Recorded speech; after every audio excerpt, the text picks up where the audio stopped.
much more widespread around the city. আপনারা যখন হেঁটে আসছিলেন তখন কি কেউ খাবার বা জল দিয়েছিল আপনাদেরকে? না, যখন আমরা হেঁটে আসছিলাম তখন সাধারণ মানুষ আমাদেরকে মানে কিরকম বলবো না আমাদের গায়ে কিছু লেগে আছে বা আমাদের So today I'm announcing 12 new healthy ছিল। hospital দাদার কাছে জল sites, চাইতে গেছিলাম উনি and these will আমি be এক জায়গায় expanding বসে over খাবার the চেষ্টা next করেছিলাম 3 একটুখানি weeks, মুড়ি so ছিল during আমাদের the সাথে month সেখানে of বসে May. খেতে দেওয়া হয়নি।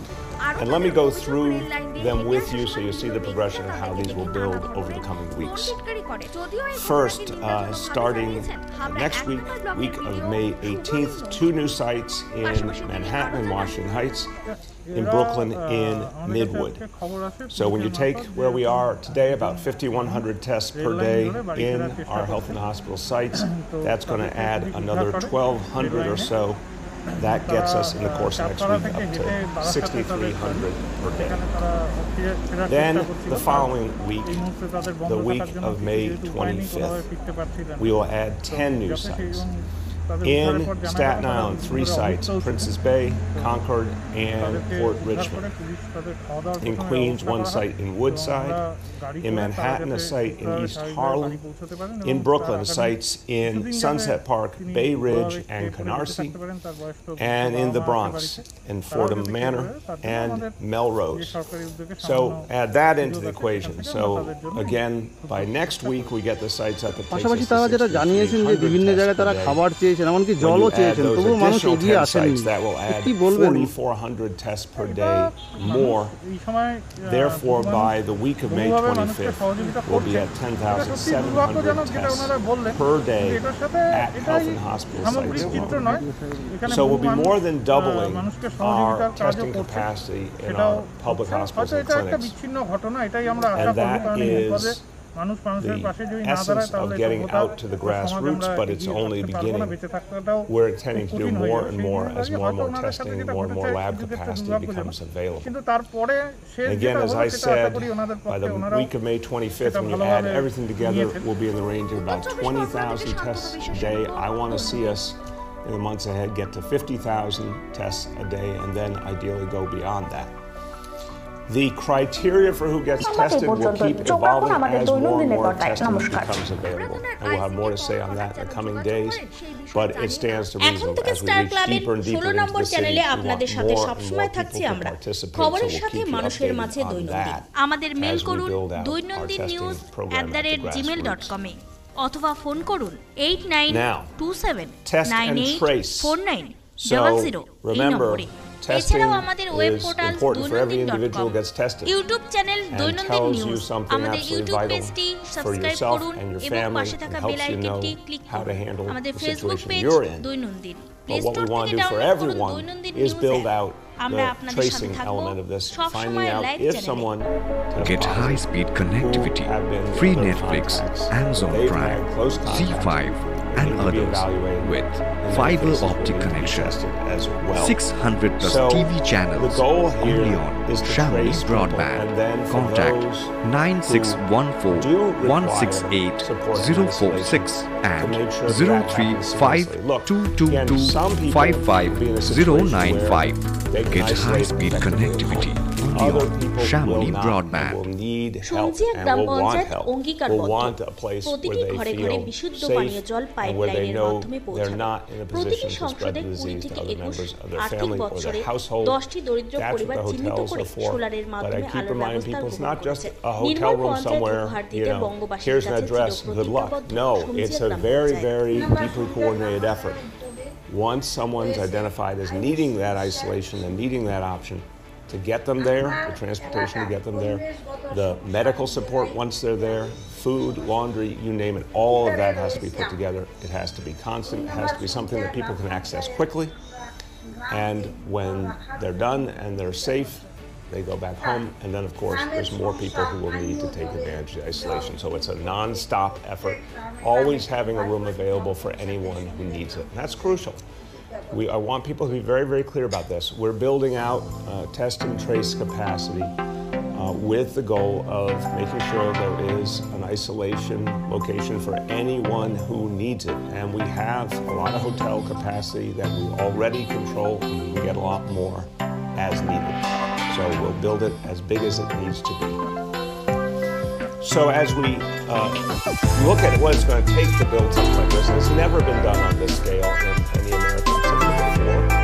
So when you think about what's necessary, a leadership that can really put together something big and challenging, a big logistical and operational challenge, but also a compassionate challenge, making sure that each and every human being is treated with dignity, with respect, with the support they need.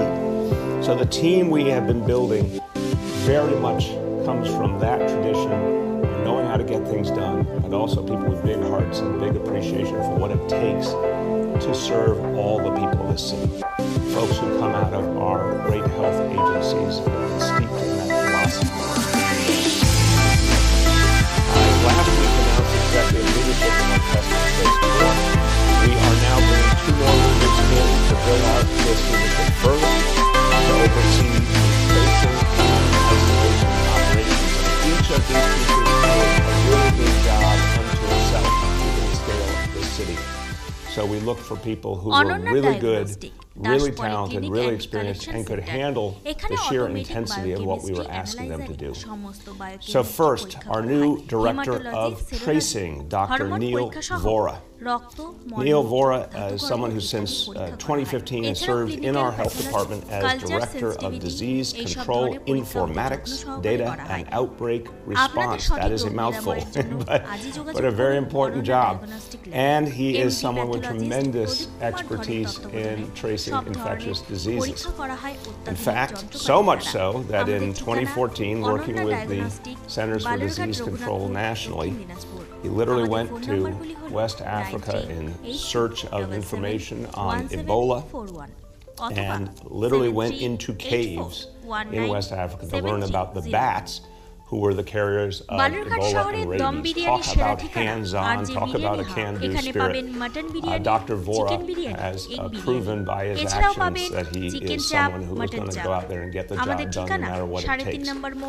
He's also overseen New York City's Ebola monitoring and Zika testing coordination program, so he has dealt with tough situations before and brings so much expertise and spirit to this effort. So we welcome him. We welcome Dr. Vora as the Director of Tracing. Now, the team that he will lead, the contact tracers, their job will be to identify each and every case. Dr. Vora knows from the work he's been doing already as a key member of our COVID-19 response effort that we've got to make sure that that is good and precise work, but then we also have to make sure there's the right handoff to the team that will manage the isolation for all the workers who need it. And so to coordinate our isolation team, the new director of our isolation effort will be Dr. Amanda Johnson. She is currently the Senior Director of Ambulatory Care Integration at Health and Hospitals. Now, Dr. Johnson is not only a great physician herself, but she has built a career on helping other physicians to build their skills to really understand their patients and everything it's going to take to get someone through the whole process from the beginning of their challenge, their disease being identified to full recovery.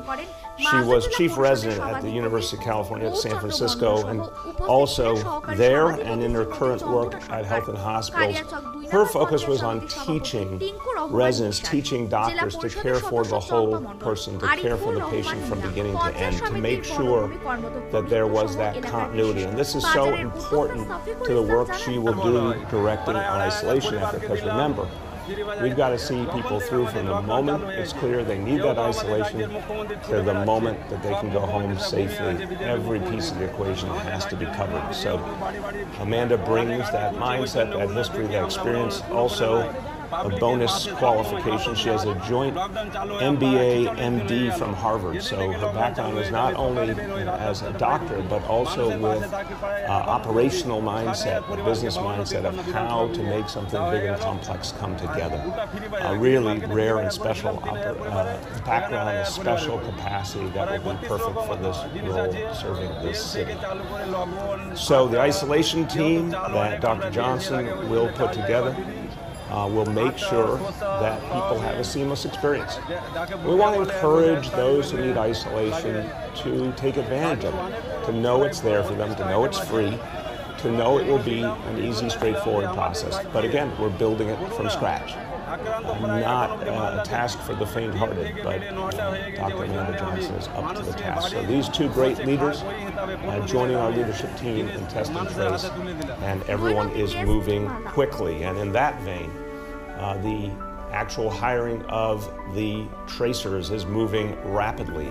We have শ্রমিক the পথে train generals, আসার but আগে now we দুর্গাপুরের need the rail army, station and খতিয়ে দেখলেন জেলা 7,000 শাসক সহ Asansol applications have Durgapur come in police so far. কমিশনারেটের উচ্চপদস্থ And we're আধিকারিকরা still encouraging more because, as I've said, শ্রমিক বোঝাই we're ট্রেন starting আসার with a আগে certain number, but দুর্গাপুরের rail this station effort is খতিয়ে going to দেখলেন grow জেলা out. শাসক সহ Easily could Asansol take us to the Durgapur 5,000 to কমিশনারেটের 10,000 range. আধিকারিকরা। So we want people with public health background to apply and apply right away at nyc.gov/traceteam. Again, nyc.gov/traceteam. Put your application in immediately. And I have an update today that the first 535 contact tracers are now being trained through the Johns Hopkins University Training Initiative sponsored by Bloomberg Philanthropies. As they complete their training and they're ready to go, those tracers will go into action right away. So this effort is moving quickly. Our goal is to have 2,500 tracers in play by the beginning of June on the field doing this good work. So this has to constantly move, and we welcome more applications all the time. Now, one more important personnel announcement today. And this gets back to one of the big points that we've been talking about over these last weeks, which is the fact that this disease has laid bare horrible disparities that every one of us should find unacceptable, that must be addressed more and more aggressively. And that is something we need to work on in the big picture as we think about how to rebuild this city and bring it back, not the way it was, but better, fairer, more inclusive. But right now, there's also crucial work to do to make sure that each and every city agency is doing everything it can do right now to ensure that disparity is being addressed right in the middle of this crisis. So we've put together a working group of city officials, the Inclusion and Equity Task Force, ঔরঙ্গাবাদের পুনরাবৃত্তি ঘটার আগে rail line থেকে রাজ্যের পরিযায়ী দম্পতি শ্রমিকদের উদ্ধার করে বাড়ি ফেরালেন হাবড়া থানার পুলিশ এবং প্রশাসন। পুলিশের ভূমিকায় খুশি গোটা হাওড়াবাসী। Make change energetically and rapidly, and we have found a great leader to serve in the role of executive director. Announcing today that Grace Bonilla will be executive director of the task force. She has been doing an extraordinary job since 2017 as the administrator of the Human Resources Administration. She'll continue in that role, but also take on this important responsibility. Her whole life has been spent helping vulnerable New Yorkers and folks who are not getting their fair share. This is what she has focused on. She is a lifelong New Yorker, born and raised in Queens. She understands life in the city. She also understands the immigrant experience coming from an immigrant family. She has done amazing work before government as well, including as CEO of the Committee for Hispanic Children and Families. And she was one of those unsung heroes who helped us to put together the pre-K initiative. In the very beginning of the administration, we had a senior advisory group in 2014 that helped us figure out how to rapidly put together pre-K, and it was a group that immensely contributed to that success in the first months of this administration. So Grace has done so much, and we are so happy she'll be taking on this role. The goal here is clear.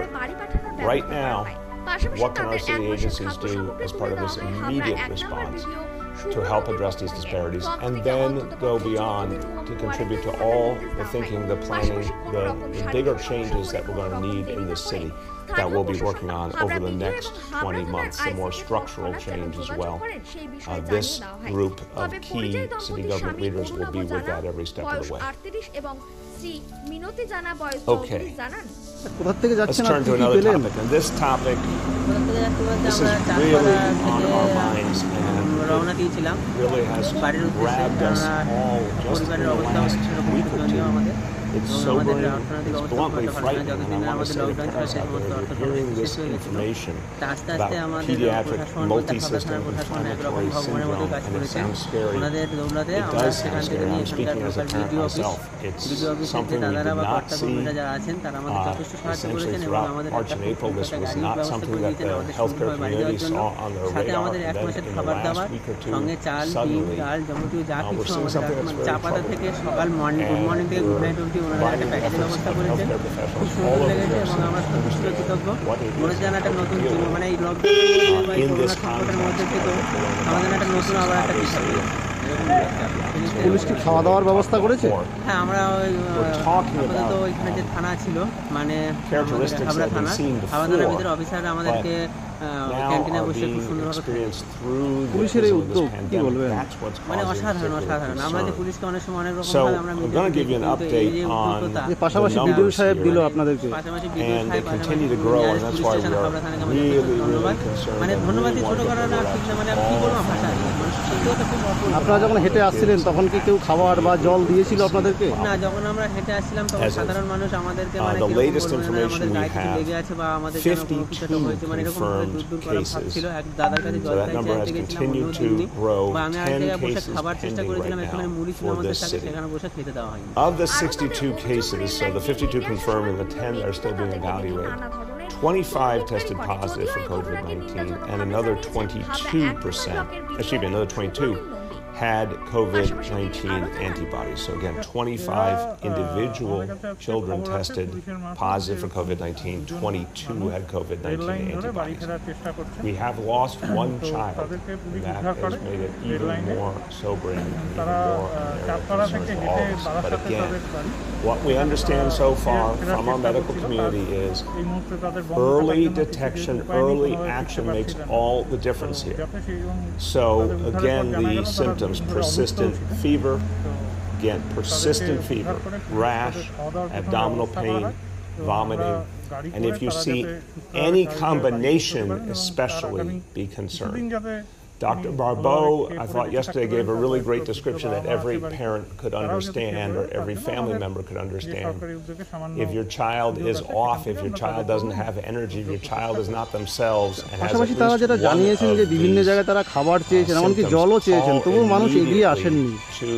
your doctor, your healthcare provider, if you see multiple symptoms, even more urgent. We want people not to hesitate here. If you don't have a regular doctor, call 301. You'll be connected to a healthcare hospital clinician.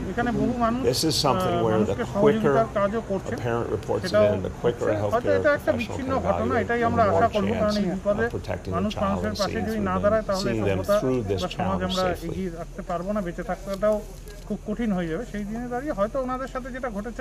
Now, we've also been talking a lot in the last few days about something that every New Yorker cares about, which is helping folks who are homeless, helping them to overcome the challenges in their life and get to a safe place and no longer live on the street.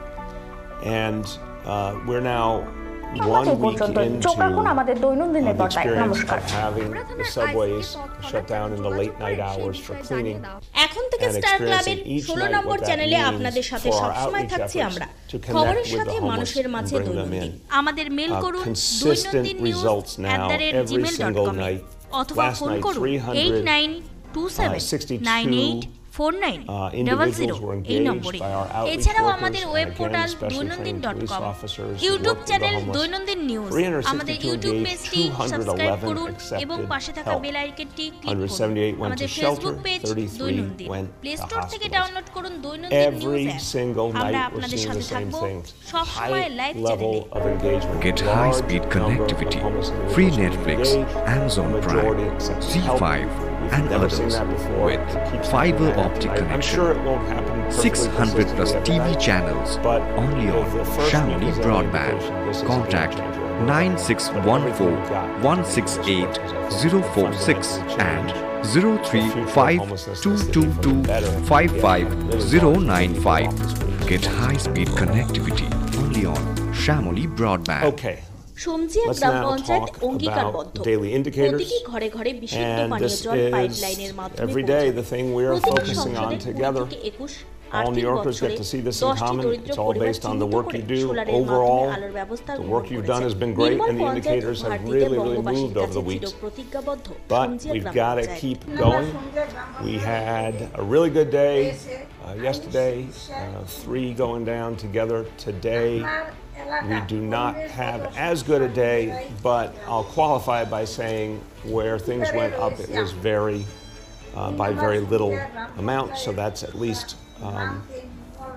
something to note. We want them all to go down. Obviously, we want them to all go down consistently. When they all go down consistently, it says something really profound has happened, and that's the gateway to opening up more and reducing restrictions. But today, a little too much of a mixed bag. So, indicator 1, daily number of people admitted to hospitals for suspected COVID-19, that is down from 55 to 51. And I always want to celebrate when only 51 people are going to the hospital for COVID-19 compared to where we were a few weeks ago.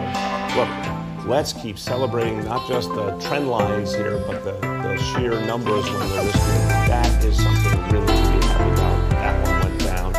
Let's keep that going down. Now, on the number of people, indicator 2, daily number of people in the ICUs across health and hospitals for suspected COVID-19. That number went up. It only went up by a small amount in the scheme of things, from 537 to 550, but it still went up.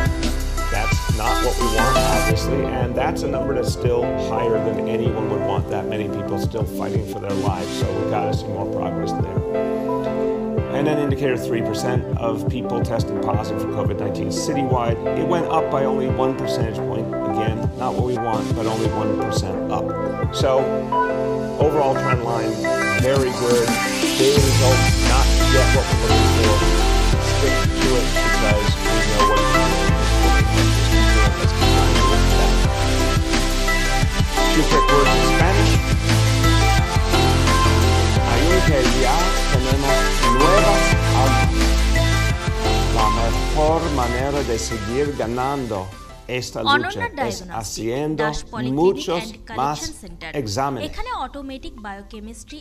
En las próximas semanas vamos a tener el doble de la capacidad para hacer exámenes en nuestros hospitales públicos. A los neoyorquinos les vamos a dar respuestas y vamos a seguir tratando de encontrar y detener a este virus en nuestras comunidades. With that, we will now turn to questions from our colleagues in the media. Please let me know the name and outlet of each journalist. Now begin our Q&A. As a reminder, we have Deputy Mayor Perea Hense, Dr. Barbeau, Commissioner Banks, and Test and Trace Corps Executive Director Ted Long also on the line. First question today goes to Dave Evans from ABC. I wanted to ask you because Dr. Fauci is beginning to testify as you go in front of the Senate, and we already know that he's going to be telling us that early opening around the country, that needless suffering for so many Americans. I wanted to get your reaction to that. Yesterday you mentioned as soon as the possible date we could be opening things up in the city. Is even that perhaps a little ambitious? Dave, let me ask you just to repeat, because I got a handed note, my apology. Repeat the point you made about Dr. Fauci. Fauci will be telling by remote testimony today to the Senate that parts of the country are opening up quickly earlier than he thinks they should. লকডাউনের ফলে মায়ের মৃত্যুবার্ষিকী না মানিয়ে 2500 লোকের free বাজার বসালেন মোথাবাড়ির সফিকুল ইসলাম। রাজ্যের যেহেতু lockdown চলছে তাই অনুষ্ঠান না করে এবার ফ্রি হাট বসালেন অচিন্তলা হাটের ময়দানে। I wanted to see your reaction to that. Yeah, thank you. And obviously the two questions go together. I appreciate it, Dave. I very much align with Dr. Fauci's concern. Again, you'll see here that we are very devoted to our daily indicators, and they're real honest indicators because they show you a good overall trend line, but they don't show you enough yet to feel comfortable reducing any of the restrictions. In fact, they keep telling me to keep doing what we're doing and double down. You know, people can keep doing all they can to stay at home, to improve our social distancing efforts, to keep wearing face coverings. Well, I think what folks have done has been outstanding, but I still see room for improvement. All of us can improve. So just want to see people go deeper and deeper into it because that's the gateway to actually loosening restrictions. But I agree with Dr. Fauci. We are seeing places that clearly are not basing their decisions on the science, and that's dangerous. It's dangerous for their people. It's dangerous for all of us because if the disease reasserts in some parts of the country, it inevitably will spread around again. So I share his deep concern. I think everything should be based on the science. And remember, you can throttle up and throttle down. So if you set some really clear indicators and they start to go in the wrong direction, you can resume some restrictions. It doesn't have to be as bad as what I talked about with some of the cities in Asia that really opened up, in some cases, way too quick. And then they needed to put restrictions back and then even go farther and clamp down much more. There are more moderate visions at that point, that if you stick to your indicators, open up carefully, decide it's time to try relaxing some restrictions, and then you see numbers you don't like, you can bring those restrictions back carefully without having to go to a much deeper kind of turnaround. So we're going to constantly be led by the numbers. Now, to the question of June, what I was saying is that by our indicators, clearly these indicators are not getting us the kind of answers we need to change our restrictions in May. We've said very clearly, you got to have 10 days to 2 weeks of consistent downward motion. We haven't had that in a sustained শ্রমিক বোঝাই train আসার আগে দুর্গাপুরের rail station খতিয়ে দেখলেন জেলা শাসক সহ আসানসোল দুর্গাপুর পুলিশ কমিশনারেটের উচ্চপদস্থ আধিকারিকরা। During the month of May. In the beginning of June, that will be the first chance we get to start to do something differently, but only if the indicators show us that. Only if they show that we've reached the kind of consistent progress we need. At that point, Dave, again, we can make very fine-tuned moves. I've been real clear that, again, what's different between us and some of the places I think may have done it the wrong way is if we make a move, it's going to be piece by piece. We're not talking about bringing everything back and kind of, off switch goes to on switch. We're talking about very measured moves, that kind of toe hold concept. Try something. If it works for a sustained period of time, then try the next thing. If it doesn't work, you're not going to obviously take the next step. So I don't think it's ambitious to say if the indicators validate that it's time to start some loosening up. I don't think that's too ambitious. But the indicators have to keep telling us that each move we make is working or we can't take the next move. I think that's the bottom line to it. And that unites it with the point Fauci is making. It has to be based on numbers and science. Next is Sean from the Daily News. Morning, everyone. On the Test and Trace Corps leadership, I believe consultant Amy Dixon told Politico that the interviewing process set back the launch of the program by at least a week. So just wanted to ask if that makes you feel any regret over taking responsibility for tracing away from the health department.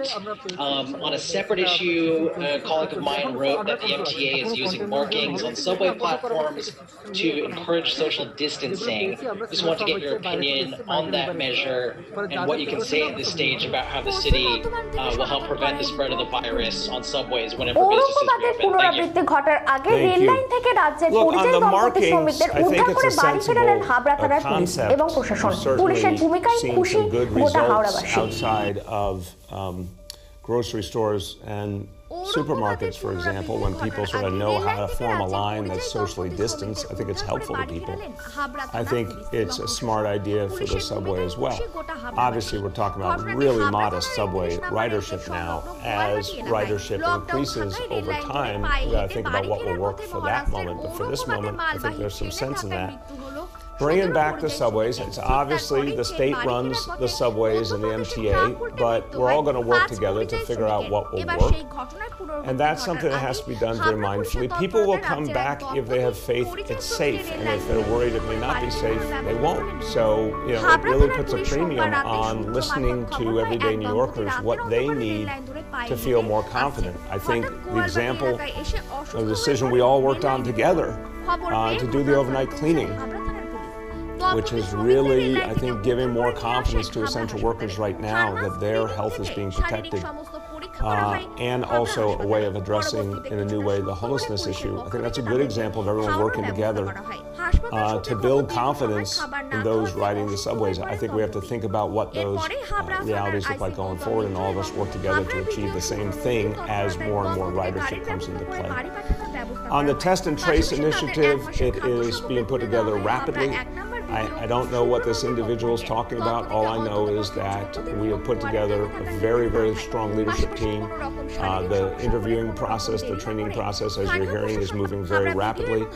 This was the right way to make it happen as quickly as possible with the right operational capacity. So I'm satisfied that this is how we can do it most quickly.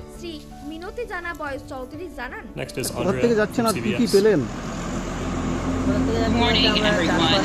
I've got a question about the homeless outreach. How can you tell success when there are not concrete measurements about who actually stays at a shelter and truly accepts services? Also, Mr. Mayor, you were talking about how there are a plethora of hotel rooms that you can easily access for. Clearly, those that are wanting to be in a subway don't want to go to a shelter. Is there a route where they don't have to go through the shelter system to get one of those hotel rooms? Andrea, I'll turn to Commissioner Steve Banks, but I want to caution again. I think there's a real misunderstanding. I respect anyone who thinks of a hotel room and thinks, oh, that might be more appealing, but you've got to think about everything that this is not just someone who people in our shelter system were living in an apartment, working, and then they just couldn't make ends meet and end up in shelter. That's more and more of the people in shelter for really economic reasons. Folks who are street homeless, permanently homeless, overwhelmingly are folks with serious mental health issues and or serious substance misuse issues. And you can't just say, here's a hotel room, that's going to work for you on your own. আপনারা যখন হেঁটে আসছিলেন তখন কি কেউ খাবার বা জল দিয়েছিল আপনাদেরকে? না, যখন আমরা হেঁটে আসছিলাম তখন সাধারণ মানুষ আমাদেরকে মানে কিরকম বলবো না, আমাদের গায়ে কিছু লেগে আছে বা আমাদের যেন কোনো কিছু হয়েছে মানে এরকম ভাবে দূর দূর করে ভাবছিল। Well over 2,000 individuals have come off the street, আমি এক জায়গায় বসে খাবার চেষ্টা করেছিলাম, accepted shelter and not returned to the street in the last 3 years. I'm going to keep talking about it. I hope you guys will look into it because it's a very, very important story for this city. They came in because the support was there for them. They came in because safe havens have been created that they did feel good about, and more locations were created that they felt good about. And that is the way to get people in and keep them in with all that support. It needs that intensive, heavy support to get someone on a better path and keep them there and keep them from going back to the street. So, no, hotels are generally, in that case, not the answer. The success, as we've tried, many times to go over, and Steve, again, will do it more eloquently than me, engaging people is success to begin with. You're trying to win the trust of folks who their lives have really come apart to the point that they're living on the street. That is not an overnight exercise. That takes a lot of effort, a lot of repetition. Even someone who, in a single instance, agrees to come in for a night, that's a step in the right direction. And as Steve said yesterday, that means we're getting a better understanding of who they are, what they need, and so I would tell you that when you've had this many people accept engagement and come in for anything, that's a victory unto itself. Over time, we're going to be able to see how many of those people stick in the sense of stay in. And that's going to tell us a lot more. But even this level of engagement is really surprising and positive as a beginning. Steve, why don't you pick it up and then talk about, in addition to anything else you want to say, how we're going to be tracking the longer-term outcomes with these folks so we can keep reporting them. Thank you. I just want to remind everyone when I was standing on the platform in the early hours of last Wednesday morning when this initiative was first begun, we didn't know what to expect. As I've said a couple of times over the last couple of days, on a good night, if 5% of people want to be engaged and accept services, that was the norm. এখন থেকে star ক্লাবের 16 নম্বর চ্যানেলে আপনাদের সাথে সবসময় থাকছি আমরা খবরের সাথে মানুষের মাঝে দৈনন্দিন। আমাদের মেল করুন doinandinnews@gmail.com অথবা ফোন করুন 8927984900 এই নম্বরে। এছাড়াও আমাদের web portal doinandin.com, YouTube channel দৈনন্দিন নিউজ, আমাদের ইউটিউব পেজটি সাবস্ক্রাইব করুন এবং পাশে থাকা বেল আইকনটি ক্লিক করুন। আমাদের ফেসবুক পেজ দৈনন্দিন, প্লে স্টোর থেকে ডাউনলোড করুন দৈনন্দিন নিউজ অ্যাপ। আমরা আপনাদের সাথে থাকব সবসময় লাইভ চ্যানেলে। Get high-speed connectivity, free Netflix, Amazon Prime, brought on more C5 safe haven and beds, others those are the low with barrier beds. fiber Been optic great connection, success over the last 3 years. 600 plus Once people are in TV those channels beds, people on your actually, Shamli over time, broadband. remaining permanently Contact on the streets. We brought on those beds. We've even used them for 168 hotel. 046 and It's not simply a question of a bed, it's a question of 0352255 that are Get needed. high-speed It's also connectivity important to remember only that we're on talking Shamli about broadband. each সমিতির individual gram has panchayat a different pathway অঙ্গীকারবদ্ধ that got them onto the প্রতিটি streets. ঘরে ঘরে Each বিশুদ্ধ পানীয় individual জল has the পাইপলাইনের pathway that's মাধ্যমে going to take them পৌঁছাবে off. That's প্রতিটি it's going to be সংসদে very 20 থেকে individually 21 tailored. আর্থিক So for বছরে some clients 10টি who've been in দরিদ্র পরিবার shelter, they চিহ্নিত have an করে assigned সোলারের shelter, মাধ্যমে আলোর ব্যবস্থা and গ্রহণ something went করেছে wrong. We're Nirmal working with them panchayat to ও either get them ভারতীদের back to that বঙ্গবাসীর shelter কাছে or a different চিরপ্রতিজ্ঞাবদ্ধ shelter. For সমিতির some গ্রাম individuals panchayat have never been in shelter and they need a higher level of support. We're getting them to safe haven beds. So for each individual, that's the way we've been proceeding. And as we look at this over the next number of days, we'll have more to say beyond simply the victory of getting people to engage and getting people to accept services at higher rates than we've ever seen before. Ultimately, though, as I've said a number of times, our gold standard is providing services, providing a roof over your head, so someone remains permanently off the streets. And we're, using every tool we can to do that every night. Next is Julia from the Post. Hey, good morning, everyone. I'll just start with a follow-up to Andrea's question and then ask a second question about the city's COVID deaths. So the follow-up is that several leading advocates from organizations like Human NYC and Coalition for the Homeless share serious doubts about the so-called historic successes of getting homeless officers into shelter. They say people are being miscounted because they don't actually spend a night inside. They cycle through the subways and shelters, or they're being driven further into the shadows because of the treatment.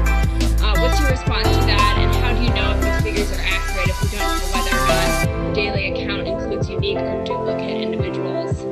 And then secondly, last night, for the first time since the health department started posting coronavirus deaths, they weren't made available until after 9 p.m.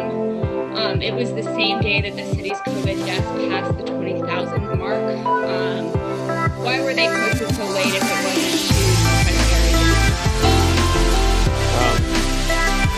I think we've been really surprised by that question because we've been constantly putting out more and more information, including really important and painful information that we're telling people what the truth is.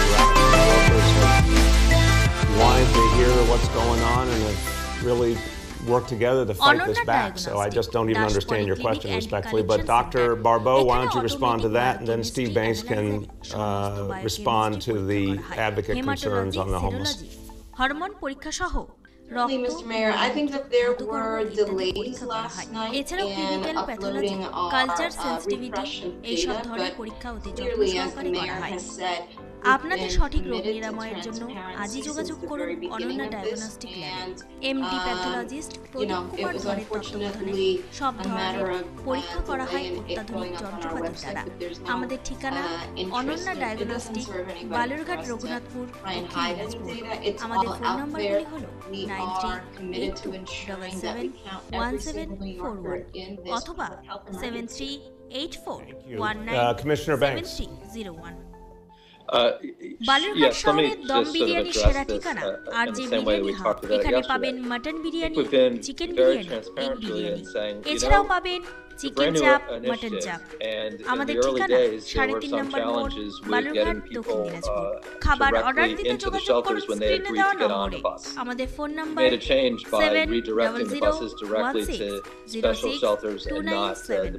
7001060297.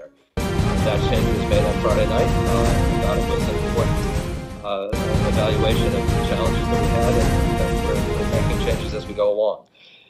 As I said the last couple of days, and just a couple of minutes ago, when we get a few days further, I think we'll be able to have a broader look at the individuals. লকডাউনের ফলে মায়ের মৃত্যুবার্ষিকী না মানিয়ে 2500 লোকের free বাজার বসালেন মোথাবাড়ির সফিকুল ইসলাম। রাজ্যে যেহেতু lockdown চলছে তাই অনুষ্ঠান না করে এবার ফ্রি হাট বসালেন অচিন্তলা হাটের ময়দানে। But I can tell you, when I was on the subway platform at Stillwell another night last week, we encountered an individual who we had tried to engage 50 times, more than 50 times actually, and he had never accepted any services, and he accepted services to come into a safe haven that night, and that was a tremendous step forward in terms of his life. And each night we're making those kinds of steps forward for human beings, and we're having a much greater rate of engagement, a much greater rate of people accepting services.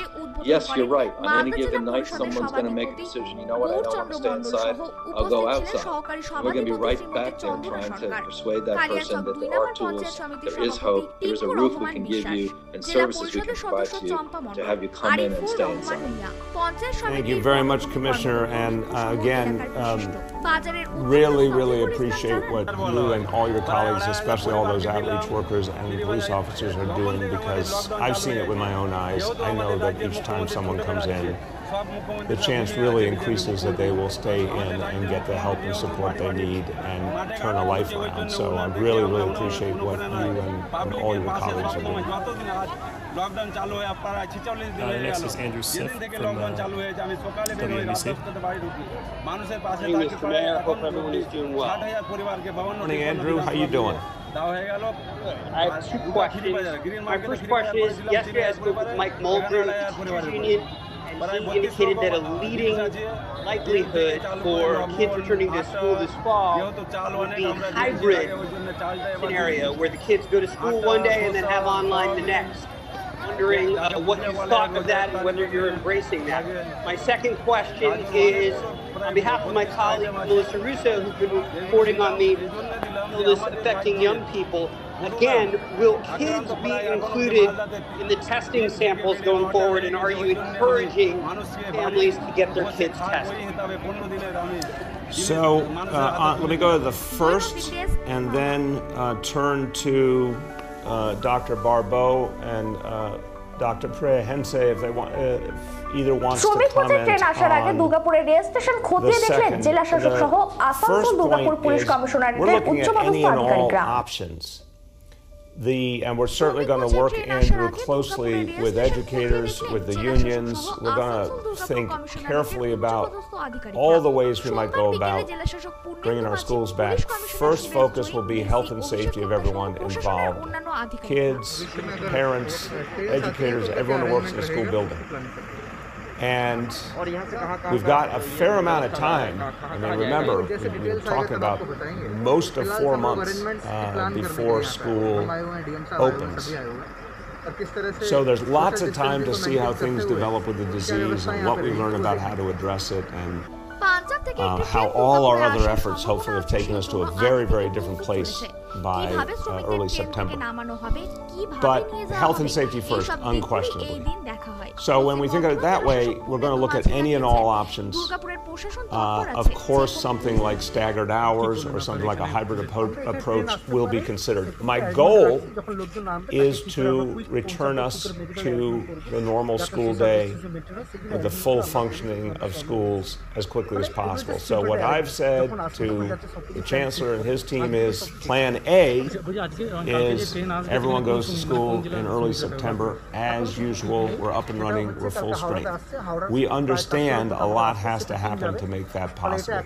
If Plan A can't happen, there's lots of other permutations that still could allow us to give kids a great education and take a major step back to normal. But it's way too early to know which it will be. We'll have scenarios and planning for multiple eventualities. On the testing of kids, again, we're going to do whatever it takes to keep kids safe. Right now, the most important question is what families can do seeing these symptoms and acting on them. So remember, testing is important in this equation, but the most important thing is following the symptoms and getting the medical attention immediately. So I want to just keep that front and center. But Dr. Barbeau, Dr. Perea-Hense, you want to add? খুশি গোটা হাবড়াবাসী। ঘটনাটি হাবড়া থানার 31 নম্বর MT সংলগ্ন গোয়ালবাটি এলাকায়। Lockdown থাকায় rail line ধরে পায়ে হেঁটে বাড়ি ফেরার পথে মহারাষ্ট্রের ঔরঙ্গাবাদে মালবাহী ট্রেনের ধাক্কায় মৃত্যু হলো 17 পরিযায়ী শ্রমিকের। ঠিক তারপরে ফের বাড়ি ফেরার পথে মধ্যপ্রদেশের ট্রাক উল্টে মৃত্যু হয় 5 পরিযায়ী শ্রমিকের। এবার সেই ঘটনার পুনরাবৃত্তি ঘটার আগেই হাবড়া পুলিশের তৎপরতায় রাজ্যের এক দম্পতি পরিযায়ী শ্রমিকের রেল লাইন থেকে উদ্ধার করে বাড়ি ফেরানোর ব্যবস্থা করলেন পুলিশ। হাবড়া থানার পুলিশ সোমবার রাতে সূত্র মারফত খবর পায় এক দম্পতি রাতের অন্ধকারে রেল লাইন ধরে পায়ে হেঁটে আসছে। হঠাৎ গোয়ালবাটি এলাকায় এসে অসুস্থ হয়ে পড়েন রেল লাইনের উপর। খবর পেয়ে ঘটনাস্থলে পৌঁছায় হাবড়া থানার পুলিশ। দম্পতি শ্রমিকদের রেল লাইন থেকে উদ্ধার করে নিয়ে আসেন হাবড়া হাসপাতালে। থার্মাল স্ক্রিনিং থেকে শারীরিক সমস্ত পরীক্ষা করা হয় হাবড়া হাসপাতালে। পরবর্তীতে কিছুটা সুস্থ হলে পুলিশের পক্ষ থেকে তাদেরকে খাওয়ানোর ব্যবস্থা করা হয়। হাসপাতাল সূত্রে খবর, দীর্ঘ সময় খাবার না খাওয়াতে অসুস্থ হয়ে পড়েন দম্পতি। এরপরে হাবড়া থানার আইসি গৌতম মিত্র এবং হাবড়ার বিডিও সুব্রমণ্যের তৎপরতায় দম্পতিকে গাড়ির ব্যবস্থা করে বাড়ি পাঠানোর ব্যবস্থা করা হয়। পাশাপাশি তাদের 1 মাসের খাদ্য সামগ্রী তুলে দেওয়া হয় হাবড়া 1 নম্বর বিডিও সুব্রমণ্যের পক্ষ থেকে। দম্পতিকে অন্ততপক্ষে 14 দিন কোয়ারেন্টাইনে থাকার নির্দেশ দেওয়া হয়।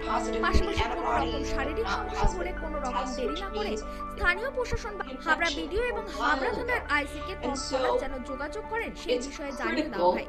তবে পরিযায়ী দম্পতির স্বামী অরুণাভ জানা বয়স 38 এবং শ্রী মিনতি জানা বয়স 34 জানান, কোথা থেকে যাচ্ছেন আর কি পেলেন?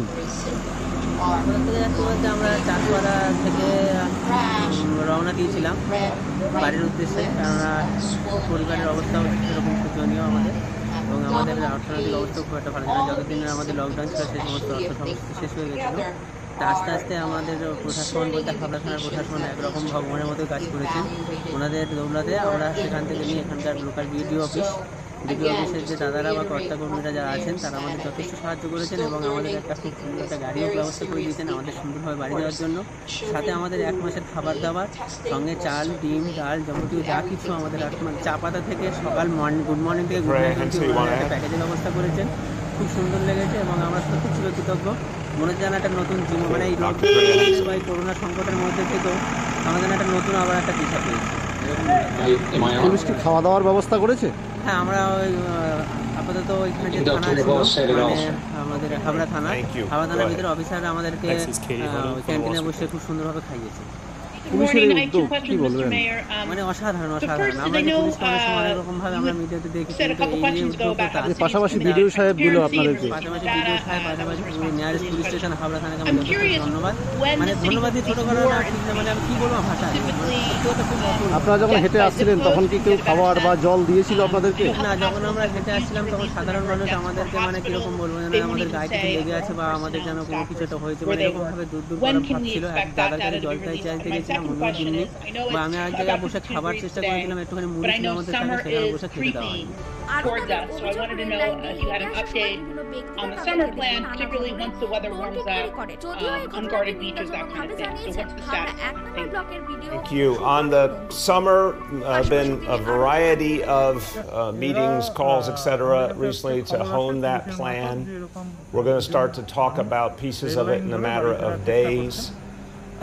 So very much on our mind and very much cognizant of the need to protect people, whatever ultimately is done with the beaches. Any permutation requires protecting people. So that's the core of this discussion, and Parks Department, of course, central to the discussion, Police Department, etc. So we'll have much more on that in the next few days. On the health and hospitals, we'll get the information out. There has been concern about people who work in multiple locations and it being hard to identify exactly what has happened with each person in a way that's accurate and not misleading. But we do need to get that information out, so we'll have follow-up with health and hospitals and get that out পাশাপাশি তারা যেটা জানিয়েছেন যে বিভিন্ন জায়গায় তারা খাবার চেয়েছেন, এমনকি জলও চেয়েছেন, তবুও মানুষ এগিয়ে আসেননি। Absolutely, কি বলবেন? need to get that out, want to get that out. Again, a very sad topic, but we are going to always provide transparency. Dr. Barbeau, you want to speak to how and when that information is going to be put out? সামগ্রিক চিত্র নয়, এখানে বহু মানুষ মানুষকে সহযোগিতার কাজও করছে, সেটাও হচ্ছে। হয়তো এটা একটা বিচ্ছিন্ন ঘটনা, এটাই আমরা আশা করবো, কারণ এই বিপদে মানুষের পাশে যদি না দাঁড়ায় তাহলে সভ্যতা সমাজ আমরা এগিয়ে রাখতে পারবো না, বেঁচে থাকাটাও খুব কঠিন হয়ে যাবে সেই দিনে দাঁড়িয়ে হয়তো Hey, ওনাদের সাথে good morning, Mr. Mayor. I have a couple of questions for you. The first one is the police have given 482 summonses specifically for social distancing infractions, according to daily reports. But that's 108 more than the number you issued for the same period. Why aren't those additional summonses part of your number? And secondly, I wanted to ask about the legislation that the City Council is going to consider tomorrow to vote on to cap what Grubhub and other food delivery apps can charge restaurants. That legislation is tied to the state of emergency that you issued. I'm wondering if you support that legislation or do you plan to sign that legislation?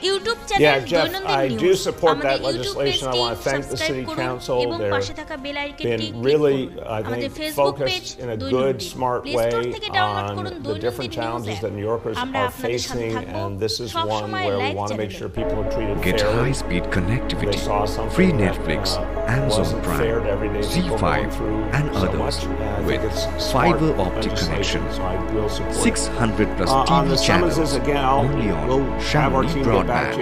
Contact 9614 168 046 and 035 222 55095. Get high-speed connectivity only on Shamoli Broadband. I think there was some confusion about which was which. We'll figure out the specific delta that you're talking about here, the difference of the numbers, and speak to it. But Jeff, very clearly, under either scenario, it's a very small number of summonses in the course of the core of this crisis. The data I last saw was basically mid-March to beginning of May. The time when the city has gone through so much, and on average the NYPD was giving fewer than 10 summonses per day across the entire city. So I care about it. I want to make sure it's fair. I want to make sure there are not disparities. I want to make sure summonses are only given when necessary. But I again see that that is such a low level of giving summonses that it gets back to one, New Yorkers overwhelmingly are complying with these standards. And two, when the NYPD has engaged, it's been overwhelmingly with a light touch. That does not negate that we have to address disparity. It's unacceptable. That does not negate that there have been some individual instances that were not acceptable, and we will deal with those for sure. But the numbers are the numbers, and summonses have been used sparingly. We'd love them to be used very sparingly, so long as people follow the rules. But we'll get to those details. Next is Aaron from Politico. Two questions regarding test and trace. You said that there was no delay in the contract tracer hiring, and you didn't know what this individual was talking about. You said that it was pushed back by a week. And you mentioned 500 plus people who are being trained, but if we understand correctly, no one has actually been hired. So can you explain what's going on with that? And secondly, I believe you said there were going to be 1,200 hotel rooms available by June for self-isolation. Just compared to the number of people being diagnosed, it sounds like a small number. I'm wondering, have you figured out the criteria for who can get quarantined? And is there a way to expand that if more people want one So let me speak broadly, and then I'll turn to Dr. Ted Long, who is running the entire Test and Trace initiative. Clearly, that projection is based on the hotel rooms, on what we expect to need immediately. But I want to be very clear, that number can be ramped up rapidly at any point. The apparatus that we're putting together is going to be flexible enough to move quickly. Health and Hospitals has a huge, deep bench of medical personnel. So in terms of providing the medical support, it's available. Clearly, there are lots and lots of hotel rooms available, and we've engaged a number of owners of hotels because originally, remember, we thought we were going to need them for field hospitals. We were ready to expand to the tune of tens of thousands of rooms. So that whole infrastructure is in place. We can put together what it takes to take care of folks rapidly if we need more. But that was a projection for just the very beginning. I think there's a big open question as to How many Balurghat people শহরে will দম need বিরিয়ানির সেরা ঠিকানা isolation? RJ How many biryani will এখানে পাবেন prefer mutton to stay biryani in their own chicken homes biryani and make egg the right biryani accommodations এছাড়াও to পাবেন isolate at chicken home? চাপ মাটন চাপ But I think there are going to be other আমাদের people who ঠিকানা don't want to take 3.5 any number chances মোড়, around their family and Balurghat, far দক্ষিণ prefer a hotel. So খাবার order that দিতে ability যোগাযোগ to করুন expand will স্ক্রিনে be দেওয়া there. নম্বরে And আমাদের phone again, the number 700 training, hiring, etc., has been moving rapidly. 297 Working with Johns Hopkins, and Ted can explain, but it's a process of evaluating people and the training process that then leads to the decision on the permanent hiring. But all that has been moving rapidly, so we can have people in place in just the next few weeks. Ted, you wanna respond to all that? লকডাউনের ফলে মায়ের মৃত্যুবার্ষিকী না মানিয়ে 2500 লোকের free বাজার বসালেন মোথাবাড়ির শফিকুল ইসলাম। রাজ্যে যেহেতু lockdown চলছে তাই অনুষ্ঠান না করে এবার ফ্রি হাট বসালেন অচিন্তলা হাটের ময়দানে। New Yorkers to be contact tracers. In order to do that, we first had them complete the training course, which is the world-class curriculum developed by Johns Hopkins. Then we moved them towards hiring. Since the mayor created this program a matter of days ago, we've already signed up more than 500 people to complete the training, which is very fast progress. Next step to hiring for them. In terms of the hotel rooms, the reason we use the number 1,200 is that's a proportional increase with the number of new tests that we plan to do, assuming that many more people would benefit from being able to be in an isolation hotel room. As the mayor said, the most important point there, though, is if we need to have more hotel rooms, we can do that overnight. We can move very, very quickly, but we want to give everybody an accurate estimate of what we think our best estimation of the number of rooms truly need would be. We have time for 2 more today. Next is Bridget from WNYC. Mr. Mayor, 2 questions. The first is another follow-up on this. Syndrome-infected children and your guidance for parents if they're observing symptoms to contact their pediatrician. I'm wondering if you or Dr. Barbeau can clarify what the next step would be there, since some of the pediatricians are not actually seeing sick patients in their office. Is the goal just to get some diagnosis that might then send the child to an emergency room? And then my second question is for my colleague Gwen Hogan. Following up on the governor's announcement yesterday that some businesses will begin opening statewide and make it seem, including landscaping and gardening and some low-risk outdoor activities like tennis and golf, does that apply to New York City as well? So, Bridget, every time when there's an announcement by the state, we obviously look to see it codified in the following executive order, and that's when we're able to see the specifics and how it plays out for the city. I think the state has been very clear and very consistent with us that the city's situation is different than so much of the rest of the state, and we're going to be conservative and cautious here. So I'll be able to give you a better answer when we see the codification in the executive order. Train আসার আগে দুর্গাপুরে rail station খতিয়ে দেখলেন জেলা শাসক সহ Asansol Durgapur police কমিশনারেটের উচ্চপদস্থ আধিকারিকরা। Health and safety as the first consideration in terms of figuring out how to implement. So we'll get a lot more information in the next day or two and be able to speak about it practically. But the central point will be whatever is being authorized by the state, we're still, of course, going to look at the practical ramifications and ensure that health and safety are the first considerations in any implementation. On PMIS, as I turn to Dr. Barbeau, want to be clear, Bridget, very important question, I thank you for it. Again, I want parents to feel with great intensity that, to look out for these symptoms and talk to a healthcare professional immediately. That is the thing that must happen for a child to be protected. And I keep emphasizing if someone doesn't have a doctor of their own, they can be connected through 311 to a health and hospitals clinician. So literally 24/7, anyone who needs to have a trained medical professional talk to them about their child, that's available. But the fact is, depending on the situation, of course, if a child needs to be seen by a doctor, that's a given that would be available starting with our public hospitals. If any child were in danger, we would make it a priority, obviously, to have them seen in person. But Dr. Barbeau, you can give a more specific answer than I, so go ahead.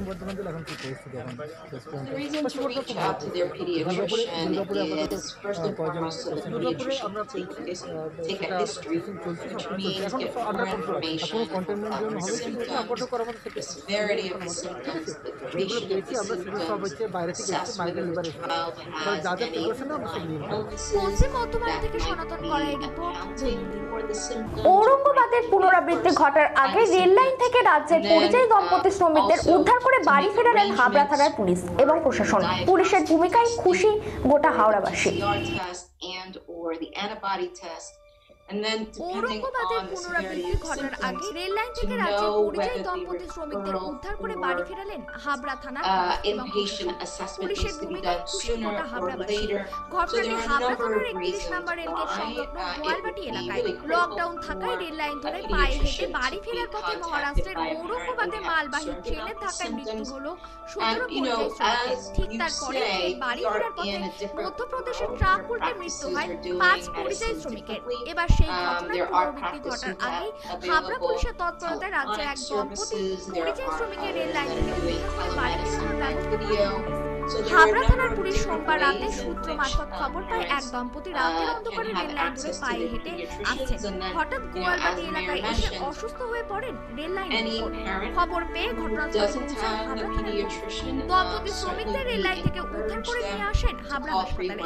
Thermal screening থেকে শারীরিক সমস্ত পরীক্ষা করা হয় হাবড়া হাসপাতালে। পরবর্তীতে কিছুটা সুস্থ হলে পুলিশের পক্ষ থেকে তাদেরকে খাওয়ানোর ব্যবস্থা করা হয়। হাসপাতাল সূত্রে খবর দীর্ঘ সময় খাবার না খাওয়াতে অসুস্থ হয়ে পড়েন দম্পতি। এরপরে হাবড়া থানার আইসি গৌতম মিত্র এবং হাবড়ার বিডিও সুব্রতবাবুর তৎপরতায় দম্পতিকে গাড়ির ব্যবস্থা করে বাড়ি পাঠানোর ব্যবস্থা করা হয়। পাশাপাশি তাদের 1 মাসের খাদ্য সামগ্রী তুলে দেওয়া হয় হাবড়া 1 নম্বর বিডিও সুব্রতবাবুর পক্ষ থেকে। দম্পতিকে অন্তত পক্ষে 14 দিন কোয়ারেন্টাইনে থাকার শারীরিক সমস্যা হলে কোনো রকম দেরি না করে। Mr. Mayor, I want to follow up on what Julia asked earlier after we crossed this terrible mark last night of over 20,000 New Yorkers having been lost to COVID-19. The CDC, as I know you're aware, and I spoke this briefly on the show last night, has put out data showing that there's a massive undercount happening. So my question is, what, if anything, is the city looking into আস্তে আস্তে আমাদের প্রশাসন বলতে হাবড়া থানার প্রশাসন একরকম ভগবানের মতো কাজ করেছেন। ওনাদের দৌলতে আমরা সেখান থেকে নিয়ে এখানকার লোকাল বিডিও অফিসের যে দাদারা বা কর্তা কর্মীরা যারা আছেন তারা আমাদের যথেষ্ট সাহায্য করেছেন এবং আমাদের একটা খুব সুন্দর একটা গাড়ির ব্যবস্থা করে দিয়েছেন আমাদের সুন্দরভাবে বাড়ি যাওয়ার জন্য। সাথে আমাদের 1 মাসের খাবার দাবার সঙ্গে চাল, ডিম, ডাল, যাবতীয় যা কিছু আমাদের চা পাতা থেকে সকাল গুড মর্নিং থেকে গুড নাইট অবধি ওনাদের একটা প্যাকেজের ব্যবস্থা করেছেন।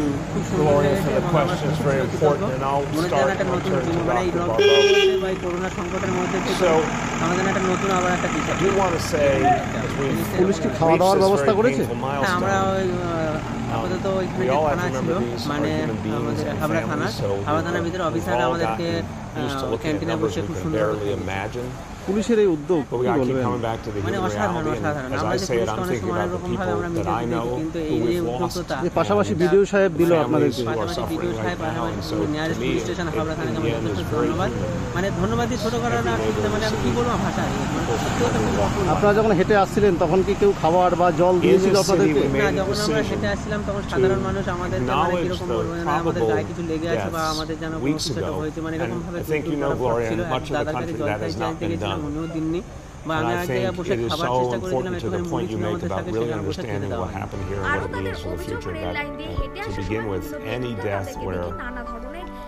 A medical professional thought that COVID-19 was a likely factor, but that be acknowledged, and that's what those probable deaths are. We were very forthright about that.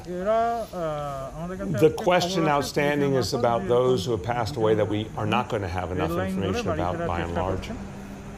But I'm very clear that I think, a very substantial number of those deaths had some connection to COVID-19 as well. So we do need to know, does it tell us something different is really the question. Does it tell us something different about how the disease manifested or where, which communities, the disparities we've seen? Dr. Barbeau can speak to it better than me. I suspect based on what we've seen already with both the deaths that were clearly documented to be COVID-19 related and then those that were probable, the reality's been pretty consistent and very, very sad, but clearly consistent of what communities have been hit the hardest. পাশাপাশি তারা যেটা জানিয়েছেন যে বিভিন্ন জায়গায় তারা খাবার চেয়েছেন, এমনকি জলও চেয়েছেন, তবুও মানুষ এগিয়ে আসেন। কি বলবেন?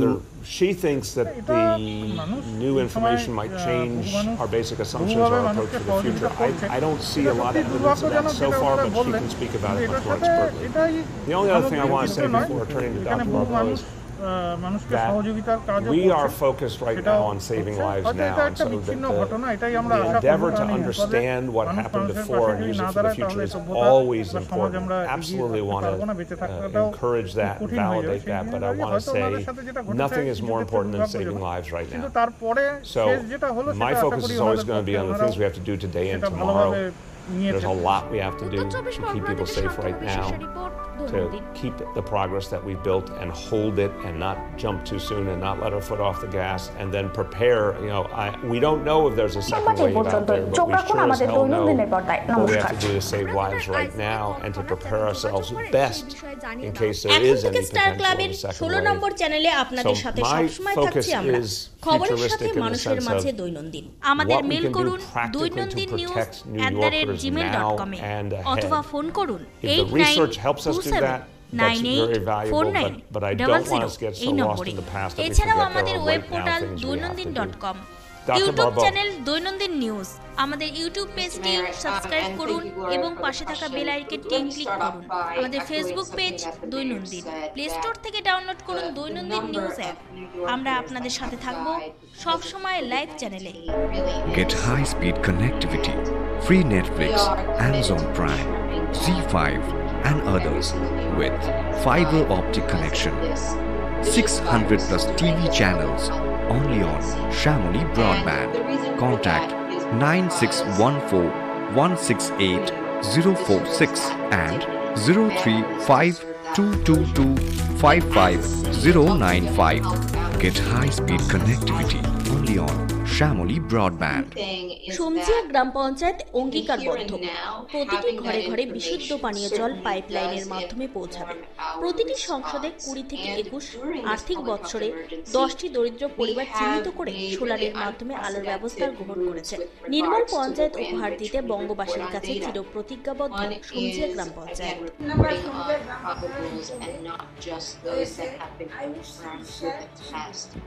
Beyond that, releasing the race and ethnicity data before it was fully complete. And that's really breaking public health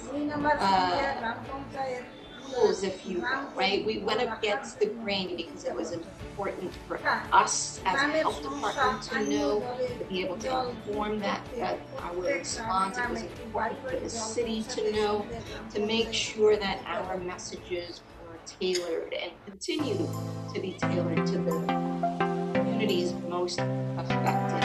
And so, as the mayor and I have said in the past, there are deaths that are directly related to COVID because they've been tested. There are deaths that are likely related to COVID because the healthcare provider, the individuals who are certifying the deaths was related to death. And then there are those that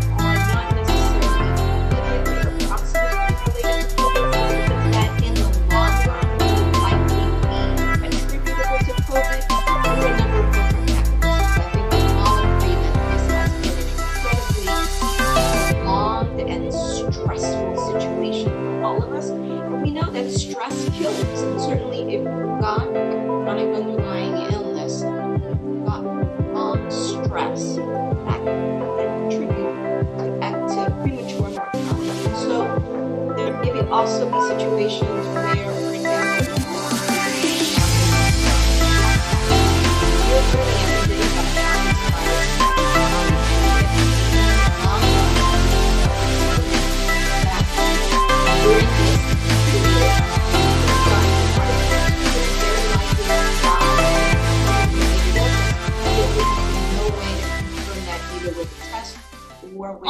diagnostic Das polyclinic and collection centre.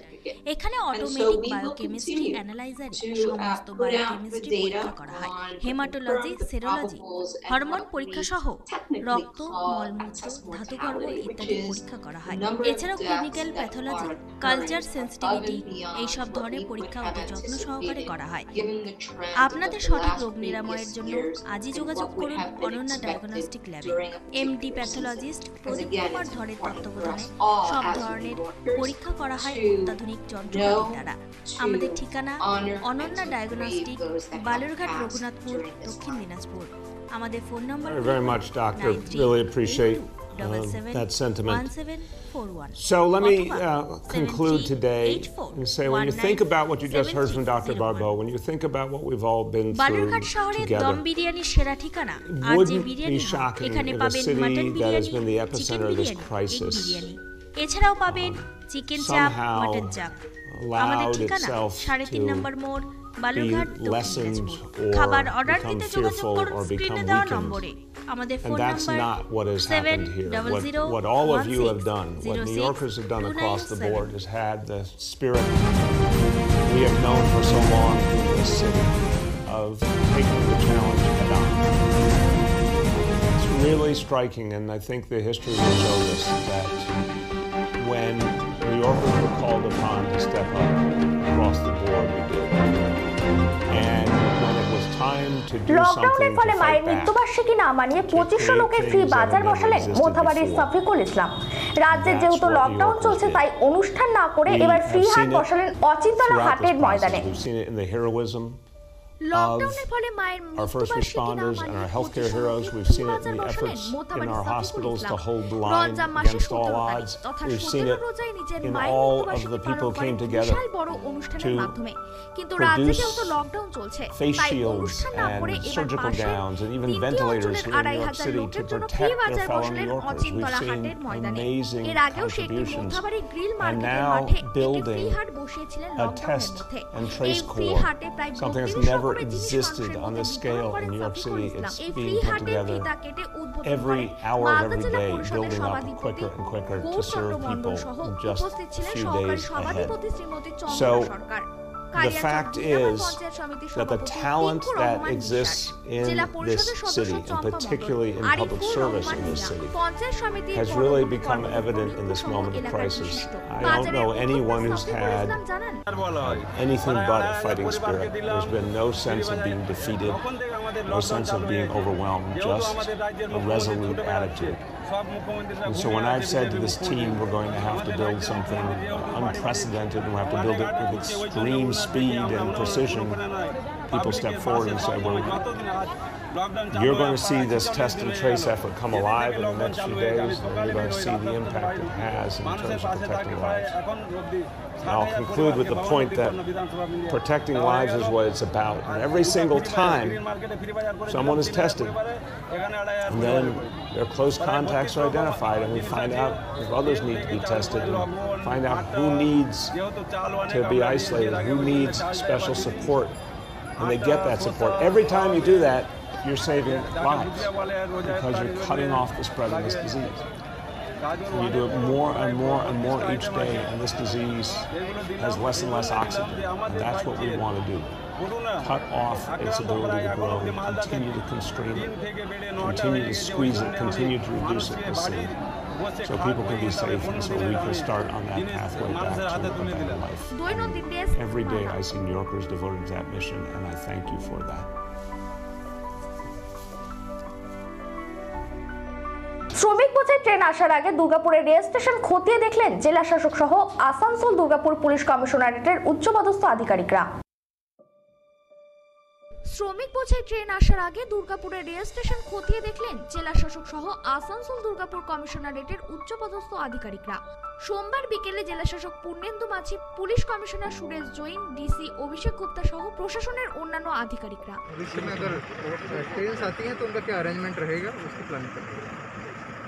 और यहाँ से कहाँ का ये व्यवस्था कहाँ जाएगा? वो जैसे डिटेल्स आएगा तब आपको बताएंगे।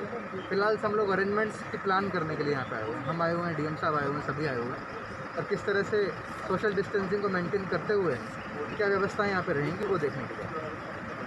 পাঞ্জাব থেকে একটি ট্রেন দুর্গাপুরে আসার সম্ভাবনা আছে, সেই জন্য আগে থেকে প্রস্তুত চলেছে।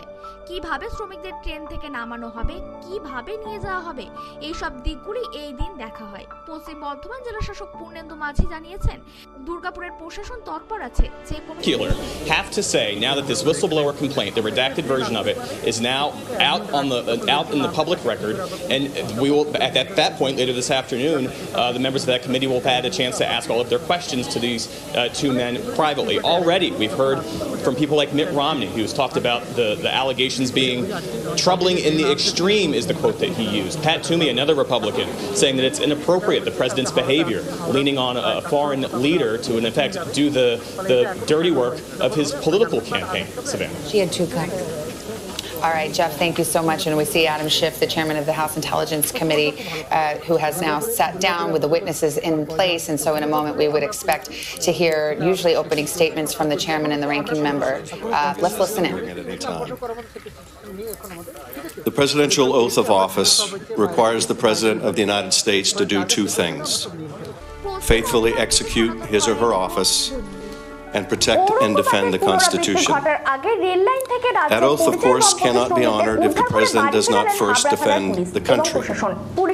If our national security is jeopardized, if our country is left undefended, the necessity to faithfully execute the office becomes moot. Where there is no country, there is no office to execute. And so the duty to defend the nation is foundational to the President's responsibilities. But what of this second responsibility, to defend the Constitution? What does that really mean? The founders were not speaking, of course, of a piece of parchment. Rather, they were expressing the obligation of the President to defend the institutions of our democracy, to defend our system of checks and balances that the Constitution enshrines, to defend the rule of law, a principle upon which the idea of America was born, that we're a nation of laws, not men. If we do not defend the nation, there is no Constitution. But if we do not defend the Constitution, there is no nation worth defending. Yesterday, we were presented with the most graphic evidence yet that the President of the United States has betrayed his oath of office, betrayed his oath to defend our national security, and betrayed his oath to defend our Constitution.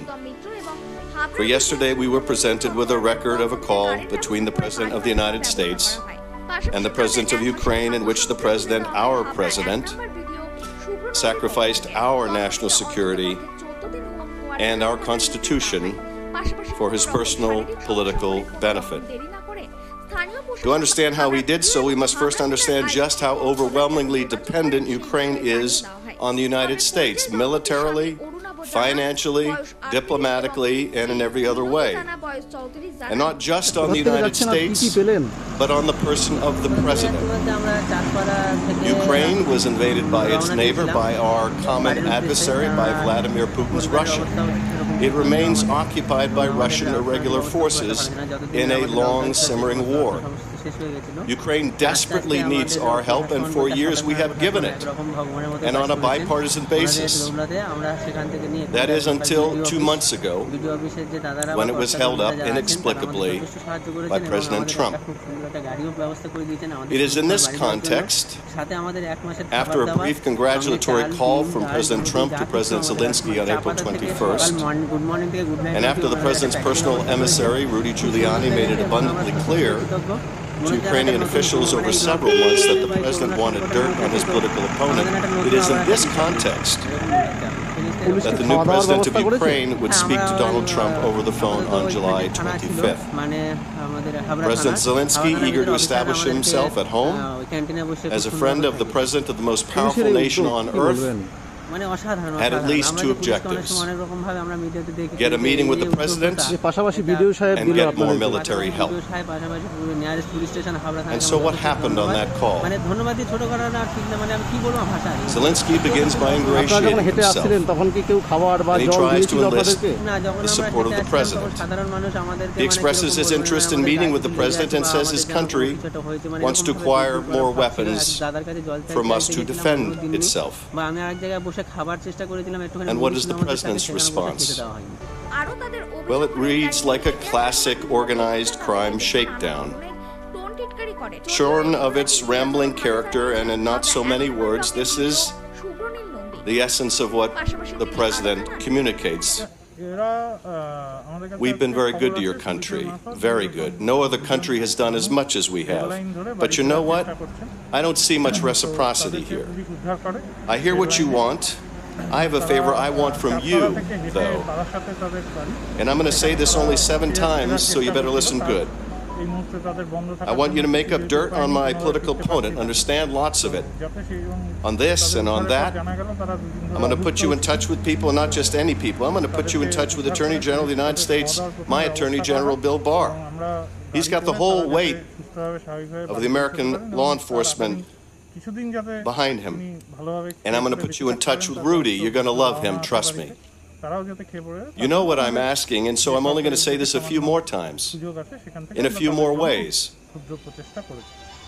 পাশাপাশি তারা যেটা জানিয়েছেন যে বিভিন্ন জায়গায় তারা খাবার চেয়েছেন, এমনকি জলও চেয়েছেন, তবুও মানুষ এগিয়ে আসেননি।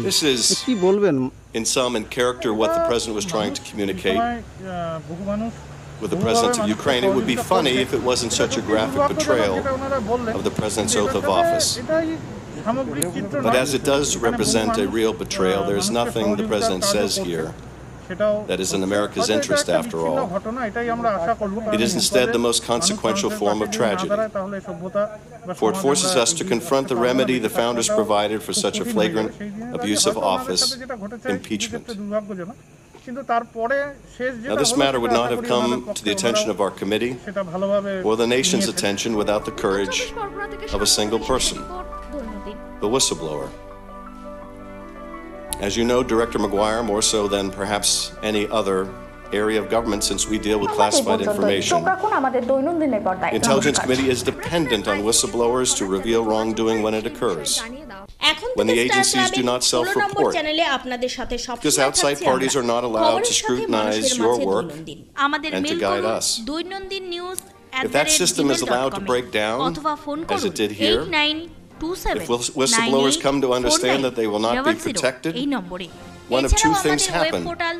Serious wrongdoing goes unreported, or whistleblowers take matters into their own hands and divulge classified information to the press in violation of the law and placing our national security at risk. This is why the whistleblower system is so vital to us. Get high-speed connectivity. And why your handling of this urgent complaint is also so troubling. And others. Today we can say for the first time since we have released this morning the whistleblower complaint and you have marked unclassified that the substance of this call is a core issue, although by no means the only issue raised by the whistleblower's complaint, which was shared with the committee for the first time only late yesterday. By law, the whistleblower complaint, which brought this gross misconduct to light, should have been presented to this committee weeks ago, and by you, Mr. Director, under the clear letter of the law. And yet it wasn't. Director McGuire, I was very pleased when you were named acting director. If Sue Gordon was not going to remain, I was grateful that a man of your superb military background was chosen. A Navy SEAL for 36 years and director of the National Counterterrorism Center since December 2018. Your credentials are impressive. And in the limited interactions that we have had since you became director of NCTC, you have struck me as a good and decent man, which makes your actions over the last month all the more bewildering. Why you chose not to provide the complaint to this committee as required by law.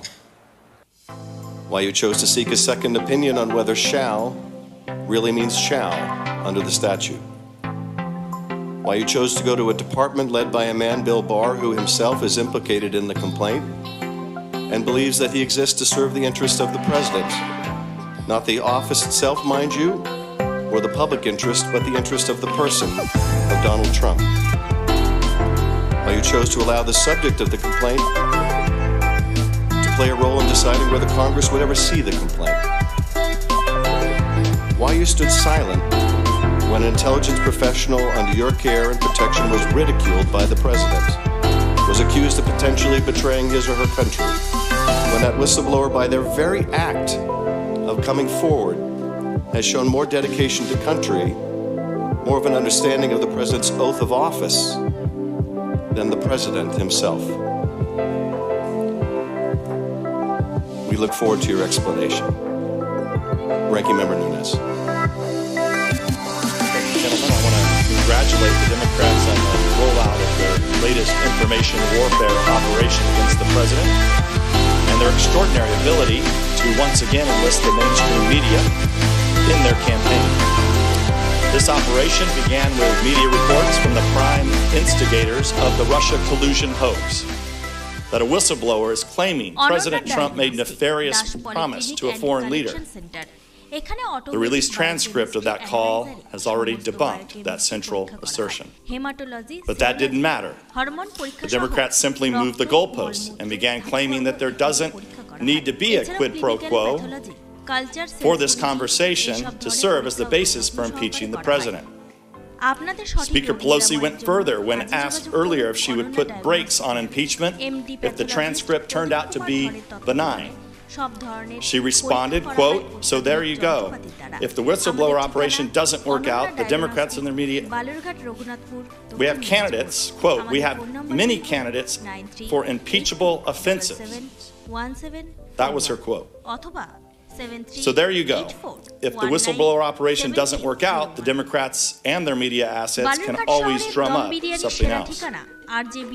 And what other information has come to light since the original false report of a promise being made? We've learned the following. The complaint relied on hearsay evidence provided by the whistleblower. The Inspector General did not know the contents of the phone call at issue. The Inspector General found the whistleblower displayed arguable political bias against Trump. The Department of Justice investigated the complaint and determined no action was warranted. The Ukrainian president denies being pressured by President Trump. So once again, this supposed scandal ends up being nothing like what we were told. And once again, the Democrats, their media mouthpieces, and a cabal of leakers are ginning up a fake story with no regard to the monumental damage they're causing to our public institutions and to trust in government, and without acknowledging all the false stories they propagated in the past, including countless allegations that Trump campaign colluded with Russia to hack the 2016 election. We're supposed to forget about all those stories, but believe this one. In short, what we have with this storyline is another Steele dossier. I'll note here that in the Democrats' mania to overturn the 2016 elections, everything they touch gets hopelessly politicized. With the Russia hoax, it was our intelligence agencies which were turned into a political weapon to attack the president.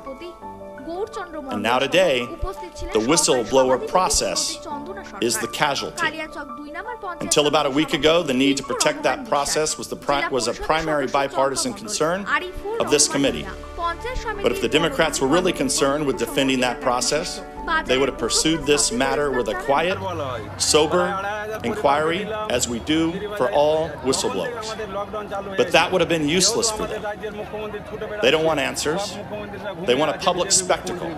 And so we've been treated to an unending parade of press releases, press conferences, and fake news stories. This hearing itself is another example. Whistleblower inquiries should not be held in public at all. As our Senate counterparts, both Democrats and Republicans, obviously understand, their hearing with Mr. McGuire is behind closed doors. But again, that only makes sense when your goal is to get information, not to create a media frenzy.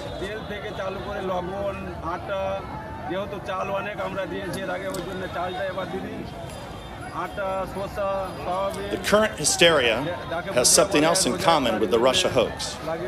Back then, they accused the Trump campaign of colluding with Russians when the Democrats themselves were colluding with Russians in preparing the Steele dossier. Today, they accuse the president of pressuring Ukrainians to take actions that would help himself or hurt his political opponents. And yet there are numerous examples of Democrats doing the exact same thing. Joe Biden bragged that he extorted the Ukrainians into firing a prosecutor who happened to be investigating Biden's own son. 3 Democratic senators wrote a letter pressuring the Ukrainian general prosecutor to reopen the investigation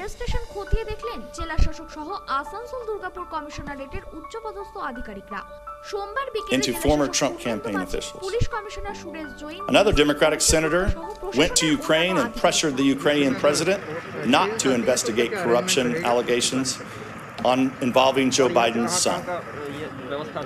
According to Ukrainian officials, the Democratic National Committee contractor Alexandra Chalupa tried to get Ukrainian officials to provide dirt on Trump associates and tried to get the former Ukrainian president to comment publicly on alleged ties to Russia.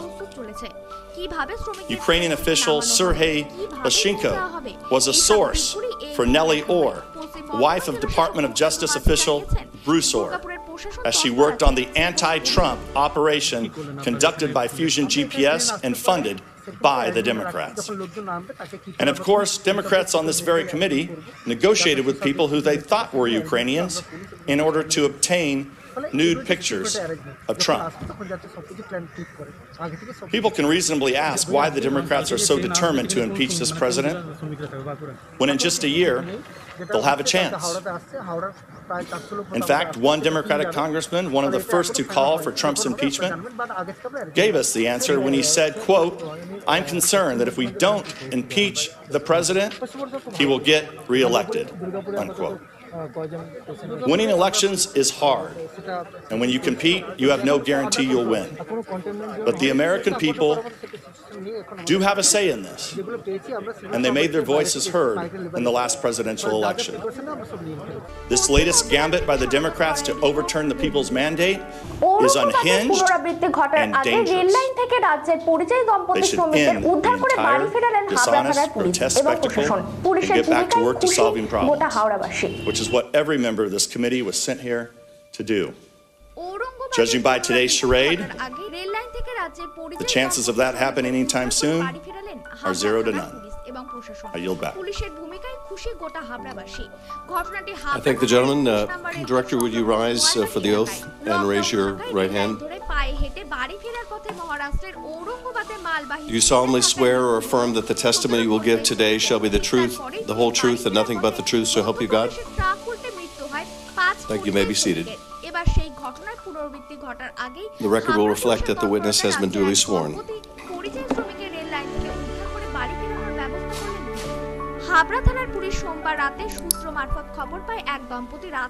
Director McGuire, would you agree that the whistleblower complaint alleges serious wrongdoing by the President of the United States?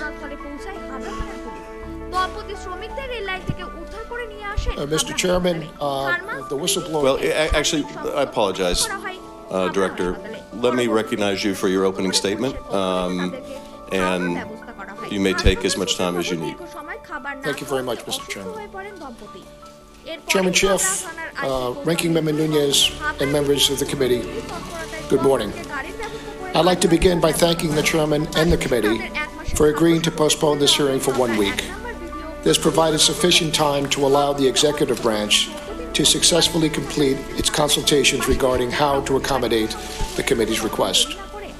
Mr. Chairman, I've told you this on several occasions, and I would like to say this publicly. I respect you, I respect this committee, and I welcome and take seriously the committee's oversight role. During my confirmation process to be the director of the National Counterterrorism Center, I told the Senate Select Committee on Intelligence that congressional oversight of the intelligence activities is critical and essential to successful operations with the intelligence community. Having served as the director of the National Counterterrorism Center for 8 months and as the acting director of National Intelligence for the past 6 weeks, I continue to believe strongly that the role of congressional oversight. As I pledged to the Senate, I pledge to you today that I will continue to work closely with Congress while I'm serving either in this capacity as acting director of National Counterterrorism or when I return to the National Counterterrorism Center to ensure you are fully and currently informed of intelligence activities to facilitate your ability to perform your oversight of the intelligence community. The American people expect us to keep them safe. The intelligence community cannot do that without this committee's support. Before I turn to the matter of hand, there are a few things I would like to say. I am not partisan and I am not political. I believe in a life of service and I am honored to be a public servant. I served under 8 presidents while I was in uniform. I have taken the oath to the Constitution 11 times. The first time when I was sworn into the United States Navy in 1974 and 9 times during my subsequent promotions in the United States Navy. Most recently, former Director Dan Coates administered the oath of office last December when I became the director of the National Counterterrorism Center. I agree with you. The oath is sacred. It's a foundation of our Constitution. The oath to me means not only that I swear true faith and allegiance to that sacred document, but more importantly, I view it as a covenant I have with my workforce that I lead and every American, that I will well and faithfully discharge the duties of my office. I come from a long line of public servants who have stepped forward even in the most difficult times and austere times to support and defend our country. When I took my uniform off in July of 2010, it was the first time in 70 years that an immediate member of my family was not wearing the cloth of the nation. As a Naval Special Warfare Officer, I had the honor of commanding at every level in the SEAL community. It was at times very demanding, but the rewards of serving in America's Special Operations community more than make up for the demands. After my retirement, I was fortunate to work for a great private sector firm. I left the business world after 3 years to lead a nonprofit charity.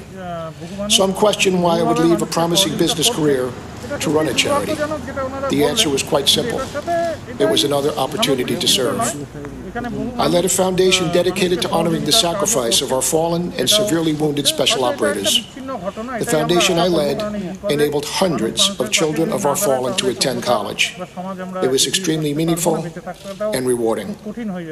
In the winter of 2018, I was asked by former Director Dan Coates to return to government service to lead the National Counterterrorism Center. This request was totally unexpected and was not a position I sought. But then again, it was another opportunity to serve my country. In particular, I knew that many of the young sailors and junior officers that I had trained 20 years earlier were now senior combat veterans, deploying and still sacrificing. I decided if they could continue to serve, returning to government service was the very least I could do. And now, here I am, sitting before you as the acting Director of National Intelligence. With last month's departure of Dan Coates and Sue Gordon, 2 exceptional leaders and friends, I was asked to step into their very big shoes and lead the intelligence community until the President nominates and the Senate confirms the next Director of National Intelligence. I accepted this responsibility because I love this country. I have a deep and profound respect for the men and women of our intelligence community and the mission we execute every day on behalf of the American people. Throughout my career, I have served and led through turbulent times. I have governed every action by the following criteria.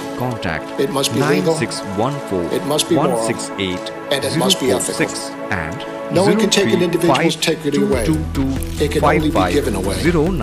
If every action meets those criteria, you will always be a person of integrity. In my nearly 4 decades of public service, my integrity has never been questioned until now.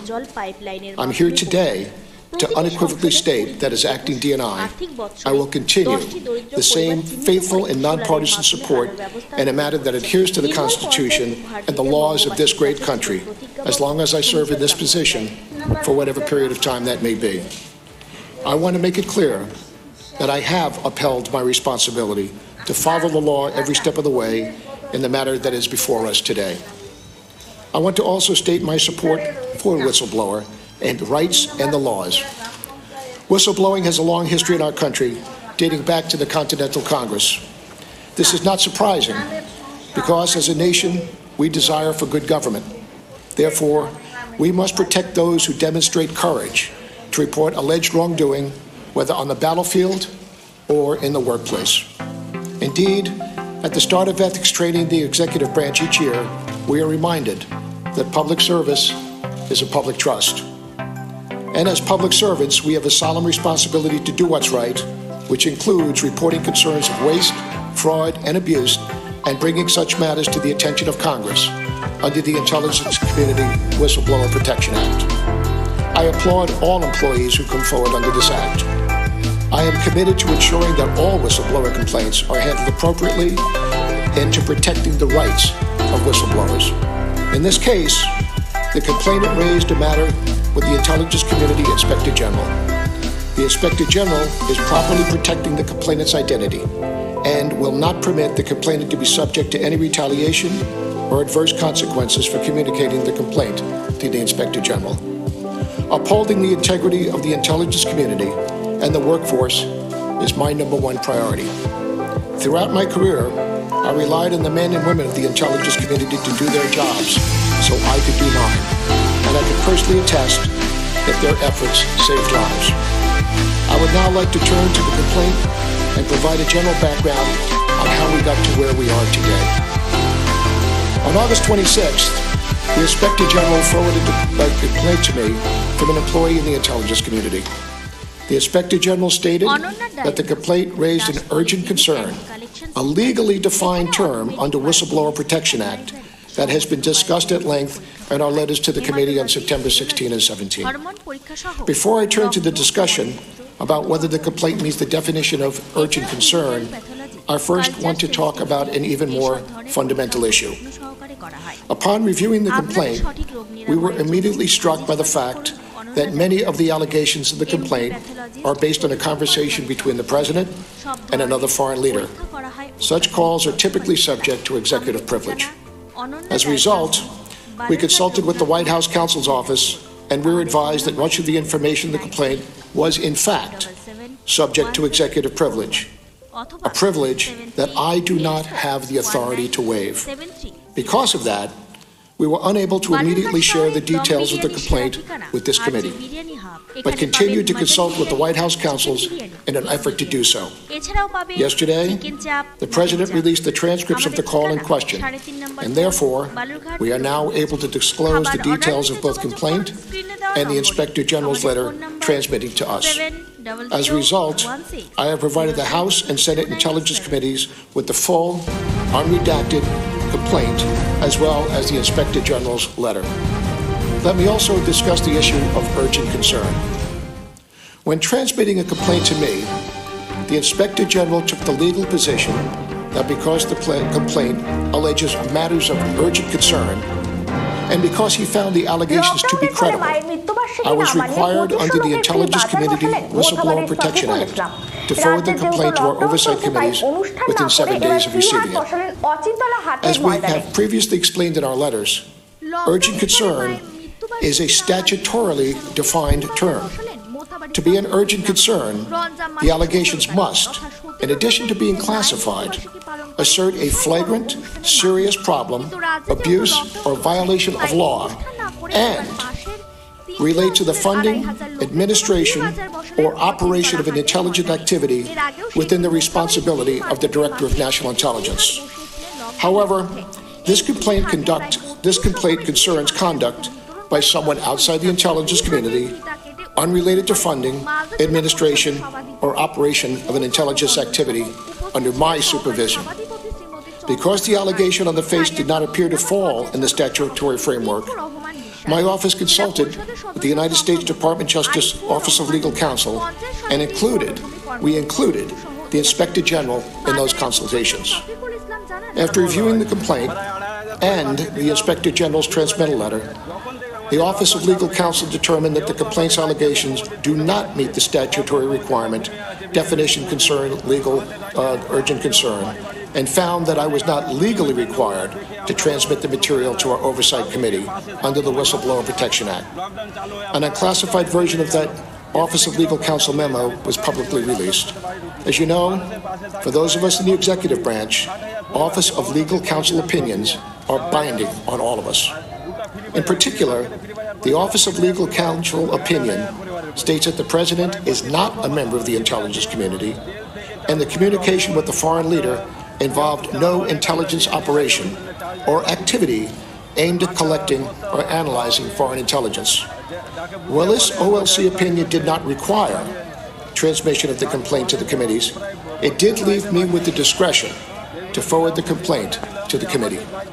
However, given the executive privilege issues I discussed, neither the Inspector General nor I were able to share the details of the complaint at the time. When the Inspector General informed me that he still intended to notify the committees of the existence of the complaint, Mr. Chairman, I supported that decision to ensure the committees were kept as informed as possible of this process move forward. I want to raise a few other points about the situation we find ourselves in. First, I want to stress that I believe that the whistleblower and the Inspector General have acted in good faith throughout. I have every reason to believe that they have done everything by the book and followed the law, respecting the privileged nature of the information and patiently waiting while the executive privilege issues were resolved. Wherever possible, we have worked in partnership with the Inspector General on this matter. While we have different opinions on the issue whether or not it is urgent concern, I strongly believe in the role of the Inspector General. I greatly value the independence he brings and his dedication and his role in keeping me and the committees informed of matters within the Intelligence Committee.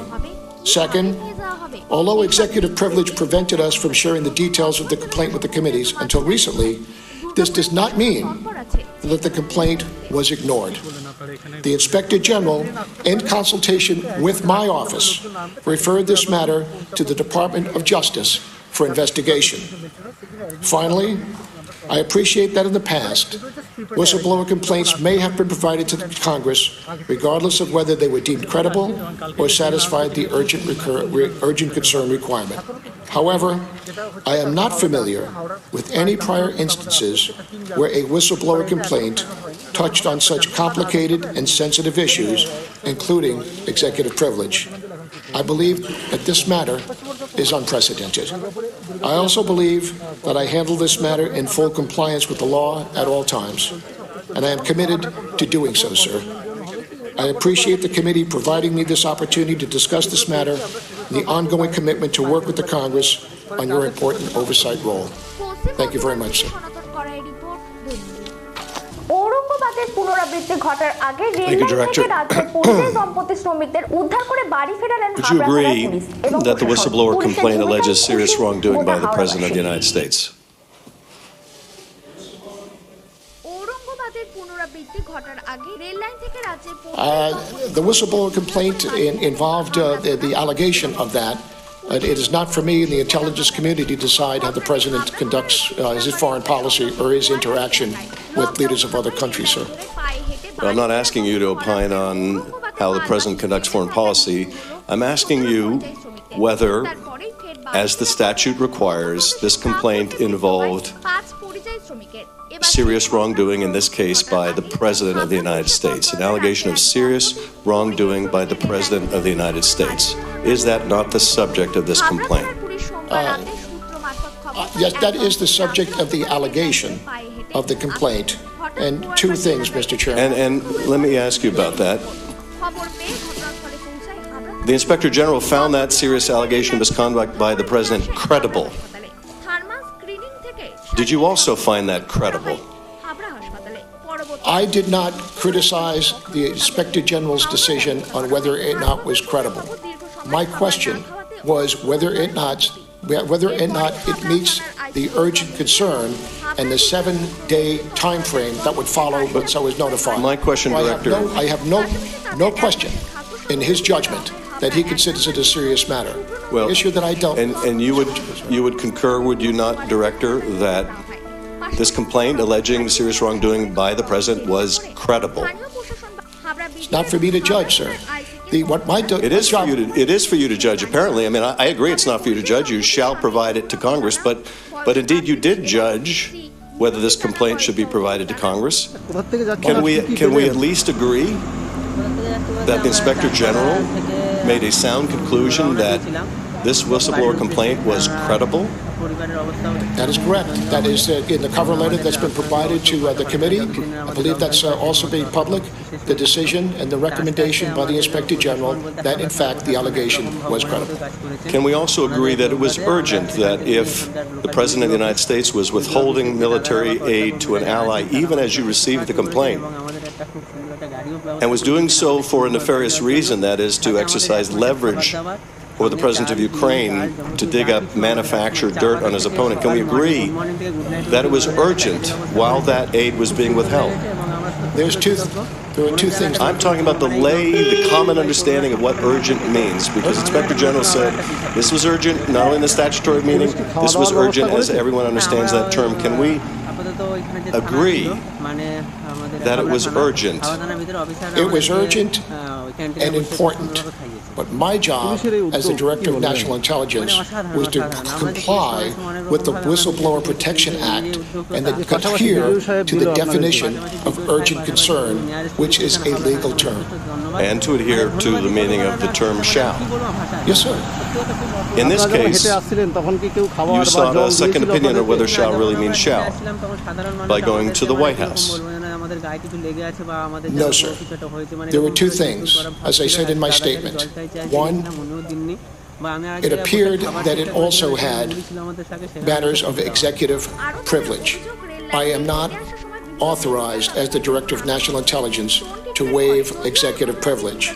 And at any time over the last month that you held this complaint, did the White House assert executive privilege? Mr. Chairman, I have endeavored. I think that's a yes or no question. Did they ever assert executive privilege? They were working through the executive privilege procedures and deciding whether or not to exert executive privilege. And so they never exerted executive privilege. Is that the answer? Mr. Chairman, if they did, we would not have released the letters yesterday and all the information that has been forthcoming. Now, the first place you went was to the White House. Am I to understand that from your opening statement? It wasn't to the Department of Justice. The first place you went for a second opinion was to the White House? I did not go for a second opinion. The question was, is the information contained here subject to executive privilege, not whether or not it meant urgent concern. And so the first place you went for advice as to whether you should provide the complaint as the statute requires to Congress was the White House. I am not authorized as the Director of National Intelligence to provide executive privileged information. I think it is prudent as a member of the executive branch to check to ensure that, in fact, it does not. I'm just asking about the sequencing here. Did you first go to the White House to determine whether you should provide a complaint to Congress? No, sir. That was not the question. The question was whether or not it has executive privilege, not whether or not I should send it on to Congress. Okay. Is the first party you went to outside of your office to seek advice, counsel, direction, the White House? I have consulted with the White House counsel, and eventually we also consulted with the Department of Justice Office of Legal Counsel. And my question is, did you go to the White House first? I went to the Office of Legal Counsel for advice. Yes, sir. I'm asking which you went to first. Did you go to the Department of Justice Office Legal Counsel first, or did you go to the White House first? I went to the office, my office went to the Office of Legal Counsel first to receive whether or not the matter in the letter and in the complaint might meet the executive privilege. They viewed it and said, we've determined that it appears to be executive privilege. And until executive privilege is determined and cleared, I did not have the authority to be able to send that forward to the committee. I worked with the Office of Legal Counsel for the past several weeks to get resolution on this. It's a very deliberate process. Well, Director, I'm still trying to understand the chronology. So you first went to the Office of Legal Counsel, and then you went to White House Counsel? We went and then to the I'm just trying to understand the chronology. You first went to the Office of Legal Counsel, and then you went to the White House Counsel? No, sir. No, sir. shall be we brought went to the White House first to determine to ask the Okay, question. that's all I wanted to know is chronology. So you went to the White House first. So you went to the subject of the complaint for advice first about whether you should provide the complaint to Congress. There were issues within this, a couple of things. One, it did appear that it has executive privilege. If it does have executive privilege, it is the White House that determines that. I cannot determine that as the Director of National Intelligence. But in this case, the White House, the president is the subject of the complaint. He's the subject of the wrongdoing. Were you aware when you went to the White House for advice about whether evidence of wrongdoing by the White House should be provided to the Congress, were you aware that the White House counsel has taken the unprecedented position that the privilege applies to communications involving the president, when he was president, involving the president when he wasn't president, involving people who never served in the administration, involving people who never served in the administration even when they're not even talking to the president? Were you aware that that is the unprecedented position of the White House you went to for advice about whether you should turn over a complaint involving the White House? Mr. Chairman, as I said in my opening statement, I believe that everything here in this matter is totally unprecedented, and that is why my former directors of national intelligence forwarded them to you whether or not it met urgent concern or whether it was serious. This was different, and to me, it just seemed prudent to be able to check and ensure as a member of the executive branch before I sent it forward. I just have a couple more questions. I'm going to turn over to the ranking member, and he may consume as much time as I did. The second place you went to was the Justice Department, and you went to that department headed by a man, Bill Barr, who was also implicated in the complaint. And you knew that when you went to the Department of Justice for an opinion, correct? That Bill Barr was mentioned in the complaint? Mr. Chairman, I went to the Office of Legal Counsel in consultation with the ICIG. He was a part of that to receive whether or not this met the criteria. Yes, but that ICIG vehemently disagreed with the opinion of the Bill Barr Justice Department, did he not? He still considered it a matter of urgent concern. However, as you know, opinions from Department of Justice, Office of Legal Counsel are binding on all of us in the executive branch. Well, let me ask you this. Do you think it's appropriate that you go to a department run by someone who's the subject of the complaint to get advice, or who is a subject of the complaint or implicated in the complaint, for advice as to whether you should provide that complaint to Congress? Did that conflict of interest concern you? Mr. Chairman, when I saw this report and complaint, immediately I knew that this was a serious matter. It came to me, and I just thought it would be prudent to ensure. I'm just asking if the conflict of interest concerned you. Well, sir, I have to work with what I've got, and that is the Office of Legal Counsel within the executive branch. Well, what you also had was a statute that says shall, and even then you said you had the discretion to provide it, but did not. Because it did not meet the matter of urgent concern that took away the 7-day timeline, I have endeavored to work with the Office of Legal Counsel in order to get the material to you, which you have provided to you yesterday. Now, I have to tell you, Chairman, it is not perhaps at the timeline that I would have desired, or you, but the Office of Legal Counsel has to make sure they make prudent decisions. And yesterday, when the President released the transcripts of his call with the President of the Ukraine, then they could no longer, executive privilege no longer applied, and that is when I was free to be able to send the complaint to the committee. Director, you don't believe the whistleblower is a political hack, do you? I don't know who the whistleblower is, Mr. Chairman. To be honest with you, I've done my utmost to make sure that I protect his anonymity. That doesn't sound like much of a defense of the whistleblower here, someone you found did everything right. You don't believe the whistleblower is a political hack, do you, Director? I believe that, as I said before, Mr. Chairman, I believe the whistleblower is operating in good faith. Well, then they couldn't be in good faith if they were acting as a political hack, could they? Mr. Chairman, my job is to support and lead the entire intelligence community. That individual works for me. Therefore, it is my job to make sure that I support and defend that person. You don't have any reason to accuse them of disloyalty to our country or suggest they're beholden to some other country? Sir, absolutely not. I believe that the whistleblower followed the steps every step of the way. However, the statute was one in this situation involving the President of the United States, who is not in the intelligence community, or matters underneath my supervision, did not meet the criteria for urgent concern. I'm just asking about the whistleblower right now. I think the whistleblower did the right thing. I think he followed the law every step of the way, and we just got stuck with it. Then why, Director, when the President called the whistleblower a political hack and suggested that he or she might be disloyal to the country, why did you remain silent? I did not remain silent, Mr. Chairman. I issued a statement to my workforce telling and committing my commitment to the whistleblower protection and ensuring that I would provide protection to anybody within the intelligence community who comes forward.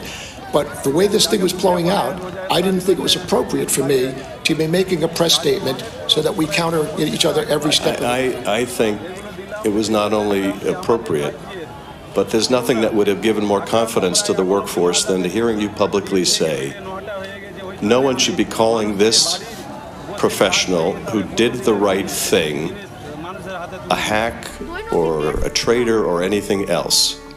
I think that would have meant a great deal to the workforce. So, Mr. Nunes, you're recognized. Welcome, Mr. Director. It's a pleasure to have you here. And you're going to be part of a charade of legal word games. They're going to try to get you to say something that can be repeated by the media that is here that wants to report this story. I just want to get one thing straight, because one of the quotes they're going to use from you is you saying that this was a credible complaint. That will be used and spun as you're saying that it was true. And I want to give you an opportunity to, you have not investigated the veracity or the truthfulness of this complaint. That's correct, Ranking Member. The determination on credible was made by the IC Inspector General. He made the determination that it is credible, and he also made the determination of urgent concern. My question was not, I did not question his judgment there. The question I had was, does in fact this allegation of wrongdoing meet the criteria, the statutory criteria of urgent concern?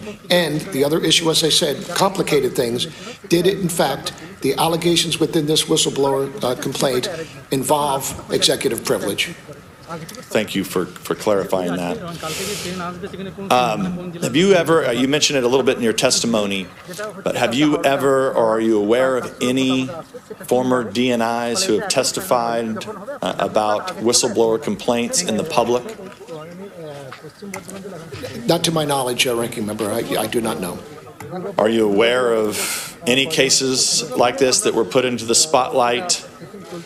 Would this be the way to handle it out in the public like this?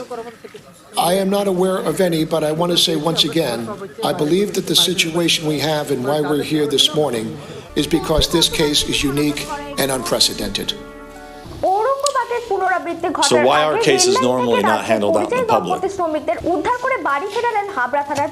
All the other cases that came before either this committee or the Senate committee, whether or not they met the criteria of urgent concern, were forwarded because they involved members of the intelligence community who were in fact in organizations underneath the DNI's authority and responsibility. This one just did not come that way because it involved a member, an individual who is not a member of the intelligence community or an organization underneath the authority of the DNI. So this one is different from all others in the past that I am aware of.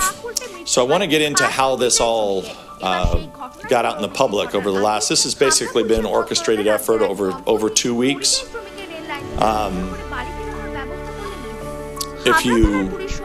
We were first told about it, I don't know, a week and a half ago, and we were told very specifically that the whistleblower did not want to get any of this information out. They didn't want it to leak out. So there were only a few potential groups of people that would have known about this complaint. You and your people within your office. Yes, sir. The people within the Inspector General's office, and the whistleblower and whoever that whistleblower gave this information to. So what I'm trying to ascertain is, how would it run in all the mainstream media outlets? How did they get, even though they got a lot of it wrong, but they had the basics of it, that it involved the President of the United States talking to a foreign leader. So did anybody, you or anybody in your office, leak this to the Washington Post or NBC News? Ranking member, I lead the intelligence community. We know how to keep a secret.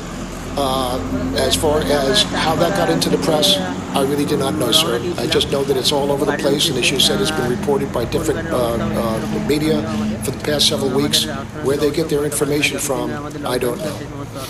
So that, but it was not from the intelligence community, from me, or from my office. Thank you, Director. So this is not the first time this has happened to this president. That happened with a call between the Mexican president, the Australian prime minister. So it's happened twice before that pieces of transcripts leaked out. And of course, this time it was leaked out again, and the president, thankfully, he was able to put this out because of the actions of the situation, as you said, that's unprecedented. Is it normal for the President of the United States to have their conversations leak out? This is the third time. I would have to leave that to the White House to respond to that, their ranking member. But to me, the President of the United States conversation with any other head of state, I would consider a privileged conversation. But clearly, I mean, those conversations are being captured by the intelligence agencies. So, not necessarily, sir. I mean, if the president... Well, I should say this. They're captured and then disseminated. They're captured and disseminated to the intelligence agencies. I have to be careful in this open hearing about, how I respond to that. The intelligence community and the National Security Agency, obviously, they collect things that are to protect. I just want to make sure, because are we just going to, foreign leaders, we might just have either the President of the United States not talk to foreign leaders, or we should just publish all the transcripts, because that's what's happening here. Ranking member. And somebody's leaking this, and it's likely coming from the agencies that you oversee. Ranking member, no, that's, sir. I mean, I'm not saying that you don't know, but we had the transcript with the Mexican president, the Australian prime minister, and now contents of a call with the Ukrainian president leak out. Ranking member, the allegation in the whistleblower complaint was that there were about 12 people who listened in on the conversation, members of the National Security Council and others.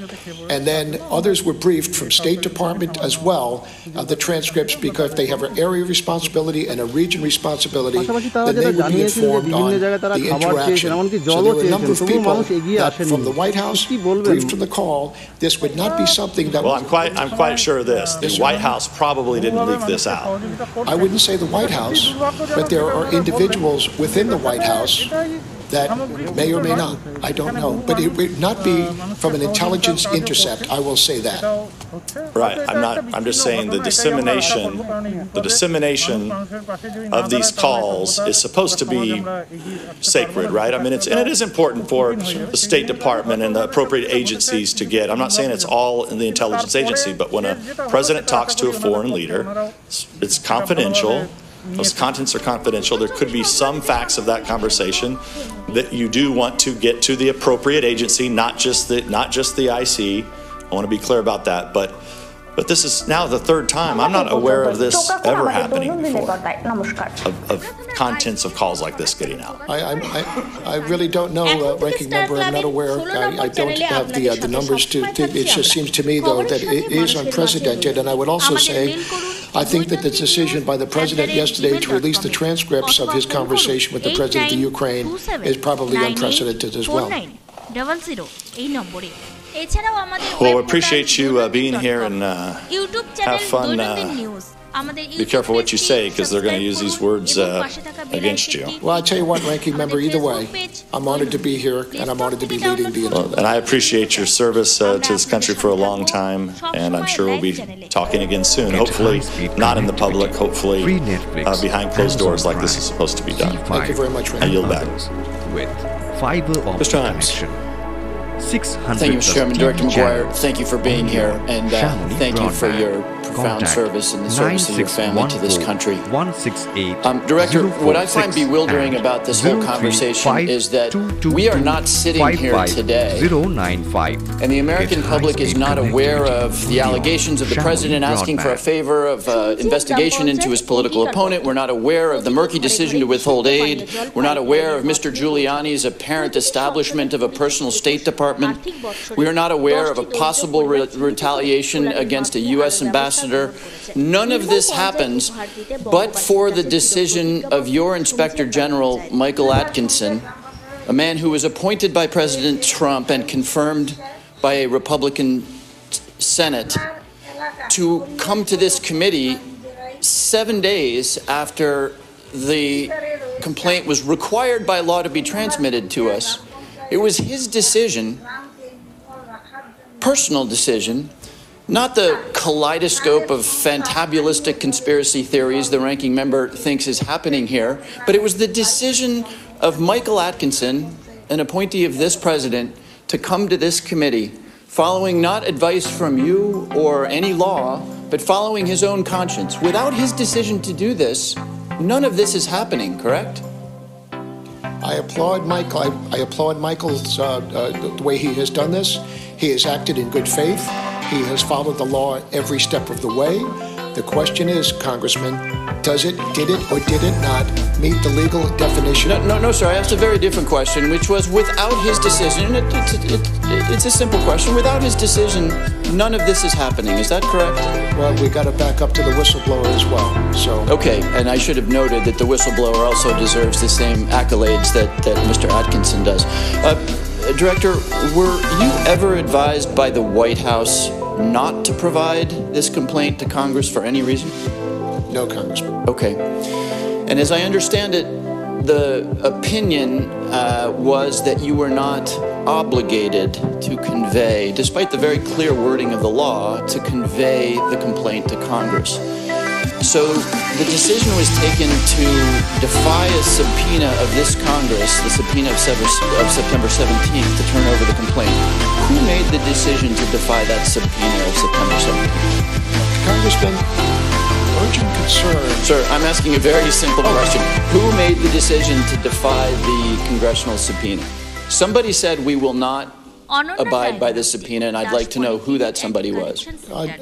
Congressman, nobody did. I endeavored, once we no longer had urgent concern with the 7-day timeline, to work to get the information to the committee. What I needed to do was to work through the executive privilege hurdles with the Office of Legal Counsel at the White House. Although this was the most important issue to me, the White House has got quite a few other issues that they were dealt with. I would have liked to have had, as I said to the chairman, that perhaps this moved a little faster than it did, but this is a very deliberate process, and finally, they came to a head yesterday. So when I received the information on the 26th of August, we had 7 days based on the Whistleblower Protection Act. All we did was lose those 7 days. It may have taken longer than we would have liked, or you would have liked, but you have the information. So sir, just so I'm focused on the subpoena. Yes, sir. The subpoena is on your desk. It's a subpoena of the Congress of the United States. It's pretty clear in what it asked for. You're saying that a decision was never taken not to comply with that subpoena, and yet somehow it wasn't complied with. I'm looking for the decision-making process to ignore a legal congressional subpoena. Congressman, I did not ignore. I dealt with the chairman of this committee and asked to have 1 more week to be able to do what I needed to do to get this information released. He was gracious enough, and this committee was also very supportive. It wasn't something that it was ready to go, but I was committed, fully committed to this committee and to the chairman to get that information, and I finally was able to provide that yesterday. Okay, thank you, Director. Director, did you or your office ever speak to the President of the United States about this complaint? Congressman, I'm the President's intelligence officer. I speak with him several times throughout the week. Sir, let me repeat my question. Did you ever speak to the President about this complaint? My conversations with the President, because I'm the Director of National Intelligence, are privileged, and it would be inappropriate for me because it would destroy my relationship with the President in intelligence matters to divulge any of my conversations with the President of the United States. But just so we can be clear for the record, you are not denying that you spoke to the President about this complaint? What I'm saying, Congressman, is that I will not divulge privileged conversations that I have as the Director of National Intelligence with the President. Has the White House instructed you to assert that privilege? No, sir. That's just a member of the Executive Committee. I'm an executive branch as a member of the National Security Council and also man the Homeland Committee. And that's, I just have to maintain the discretion and protect the conversation with the President of the United States. Thank you, Director. I appreciate that answer. Apparently the clock is broken, but I will yield back the balance of my time. Thank you, Congressman. Mr. Conaway. Thank you, Mr. Chairman. Admiral, thank you for being here. You and I are at a competitive disadvantage because neither one of us are lawyers, and that may be a badge of honor for some of us. You have lawyers on your staff? Sir? I do, Congressman. All right, and your lawyers have looked at this urgent concern definition thoroughly and have given you advice? Yes, Congressman. If the black letter law was so clear in black letter, how is it that we've got different attorneys giving us, you and I have different opinions? That's a rhetorical question that with respect to this issue. Just to clarify, Mike Atkinson was in our group and in front of us last week, did a very good job of telling us what he did, what he didn't do. We now know for sure what it is that he was able to do. As part of his investigation, he did not request records of the call from the President, and the reason he did is he cited the difficulty of working through all of that would have probably meant that he couldn't comply with the 14-day time frame. So even he did not try to overrun the White House's executive privilege over the conversation that the President had with President Zelensky. He also said in his letter, I also determined, this is quoting Michael, I also determined that there were reasonable grounds to believe that information relating to the urgent concern appeared credible. Now that's a different statement than a flat out it's credible. Just again a rhetorical statement. Is there anything in statute from your lawyers in advising you that says that the determination of urgent concern lies solely with the ICIG? No, sir. I was never advised by my legal counsel to that effect. All right. Has to your knowledge, has the Justice Department ever weighed in to say that the fact that DNI can't make a separate decision with respect to that 7-day process, that the matter is not of urgent concern, as your team decided? The matter of urgent concern is a legally defining term. It's pretty much either yes or no. Well, apparently that's not the case, Admiral, because IG said it was, and you're saying it's not under that legal definition because it involved the President, who's, last time I checked, you're pretty familiar with chains of command. I know he's not in your chain of command. You're in his chain of command, and so for very definite reasons appear to be credible. It doesn't meet the statutorily urgent concern definition with respect to the whistleblower protections of the IG, and your team made that call. The Inspector General made a different call. No, sir. My team did not make the decision. It was the Department of Justice Office of Legal Counsel that made the determination that it was not urgent concern. All we wanted to do was just check and see. And to me, it just seemed prudent with the matter at hand right now to be able to just make sure that, in fact, it did. And when it didn't, I want to say once again, I endeavored to get that information to this committee. Okay, sir, just to clarify the role that the Inspector General had with respect to the Department of Justice. I heard you say that he was involved in the conversations, allowed to make his case, but also said you gave him the letter, gave the Justice Department the letter. What was his exact involvement in making his case to Justice Department to his decision? Was he actually there present physically, or his lawyers there? What was to the best of my knowledge, the ICIG's transmittal letter as well as the complaint from the whistleblower were forwarded to the Office of Legal Counsel for their determination. I believe that is what they based their opinion on. Okay, so you don't think he had a first... If I'm incorrect, I will come back to the committee and correct that, sir. Okay, appreciate that. You're in a tough spot. Appreciate your long storied history. I apologize if your integrity was insulted. That happens in this arena a lot, sometimes justified and most of the time not. And yours insulted, your integrity was not justified in interest. The fact that we have differences of opinion, when we start losing those differences of opinion, we start to attack each other, call each other names and those kinds of things. And so my experience is when you've got a legal matter, I've got lawyers I pay, you've got lawyers you pay. I typically stick with the lawyers that I'm paying. And so you got good legal advice on this issue in a really tough spot, wanting to make sure that this whistleblower was protected, but at the same time that if in fact there was something awry here, that it would be get the full airing that it's clearly getting. So thank you for your service, and I yield back. Thank you very much, Congressman. Ms. Sewell. Thank you, Mr. Chairman. And Director McGuire, thanks so much for being here. I want to turn to what I fear may be one of the most damaging long-term effects of this whistleblower episode, and that is the chilling effect that it will have on others in government who may witness misconduct, but now may be afraid to come forward to report it. Sir, I'm worried that government employees and contractors may see how important this situation has played out and decide it's not worth putting themselves on the line. The fact that a whistleblower followed all of the proper procedures to report misconduct, and then the Department of Justice and the White House seems to have weighed in to keep the complaint hidden is problematic, sir.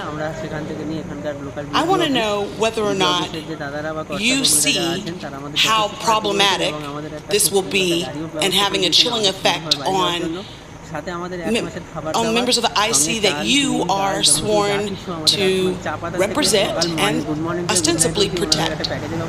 Congresswoman, I think that's a fair assessment. I don't disagree with what you've said.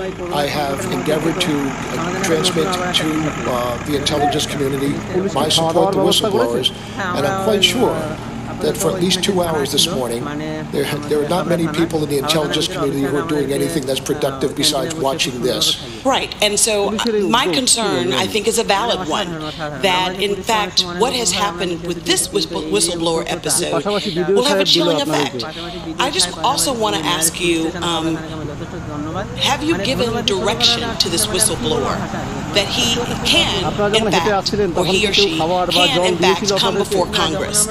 Director, when the president called the whistleblower a political hack and suggested that he or she was potentially disloyal to the country, you remained silent. I'm not sure why, but I also think that adds to the chilling effect.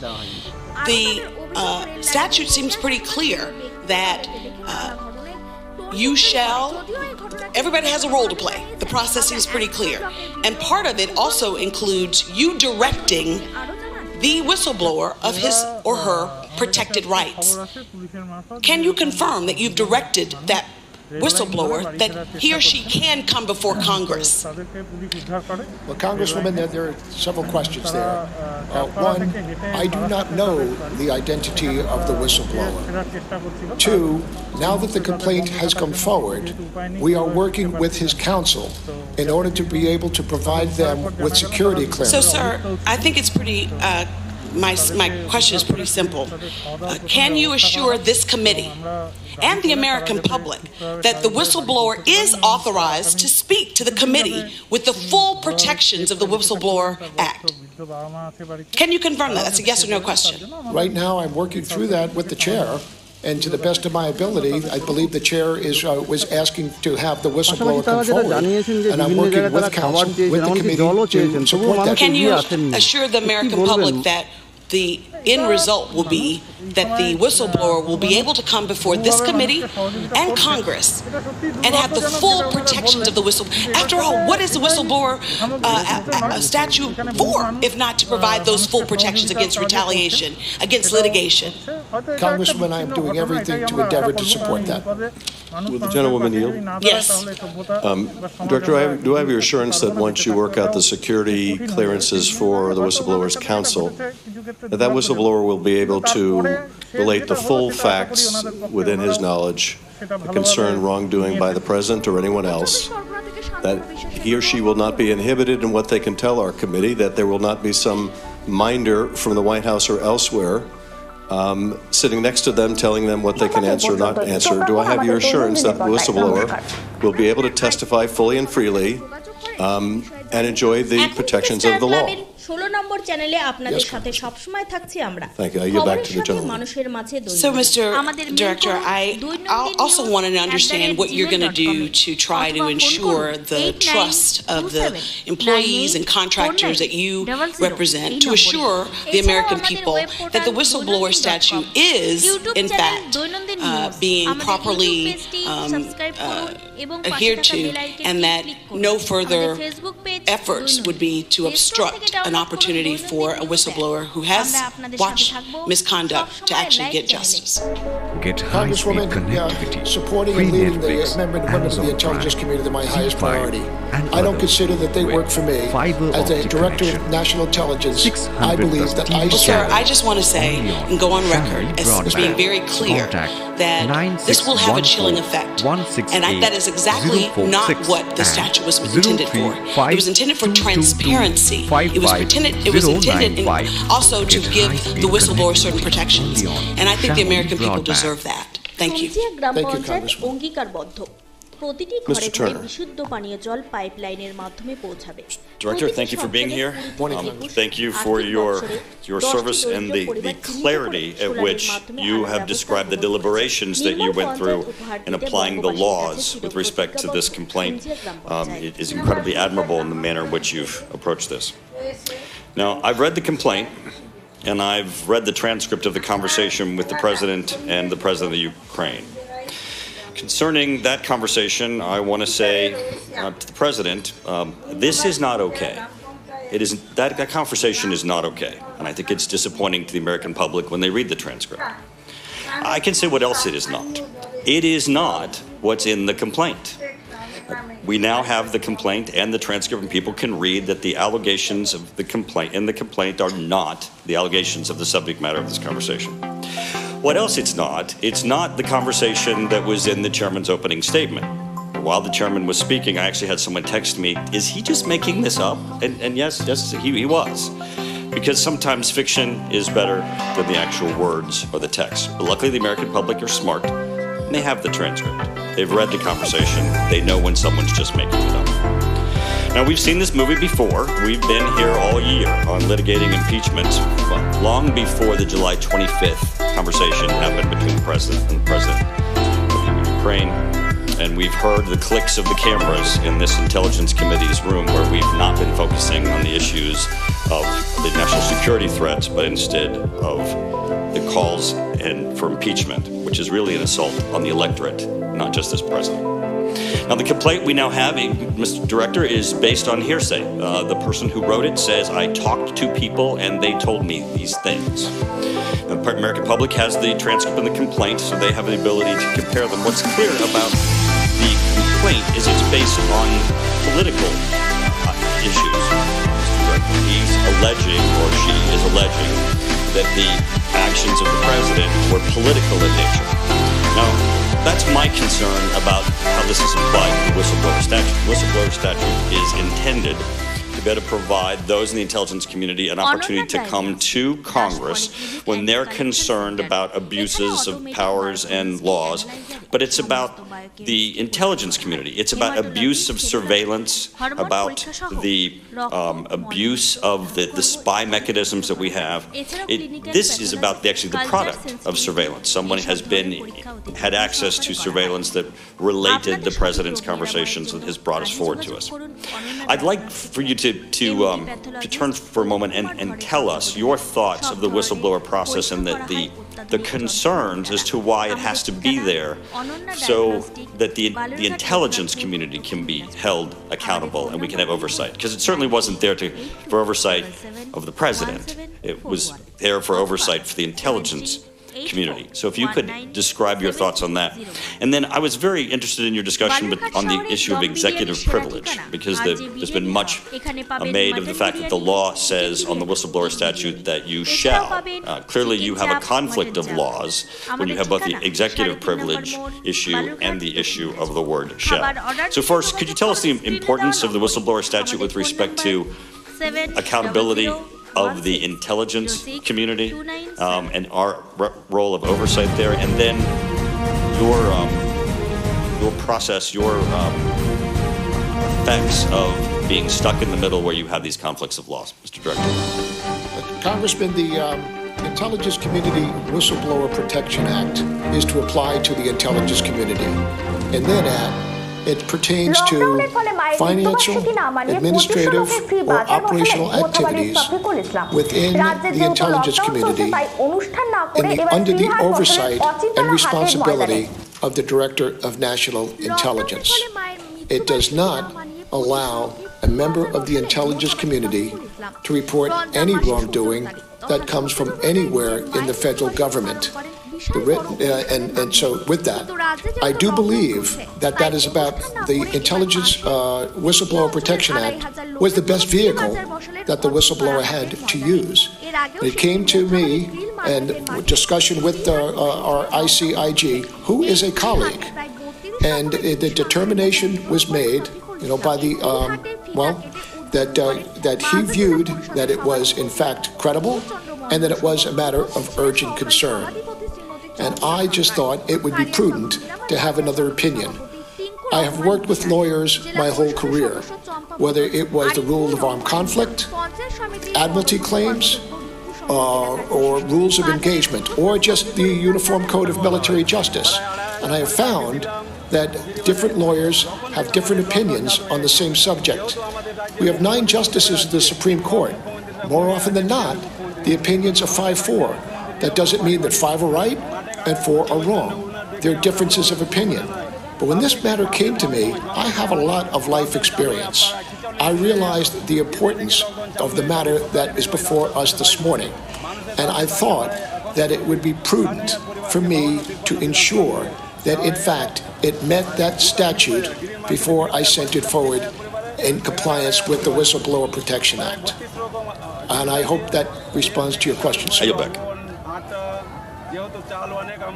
As an aside, I want to mention that my colleague is right on both counts. It's not okay, but also my summary of the President's call was meant to be at least part in parody.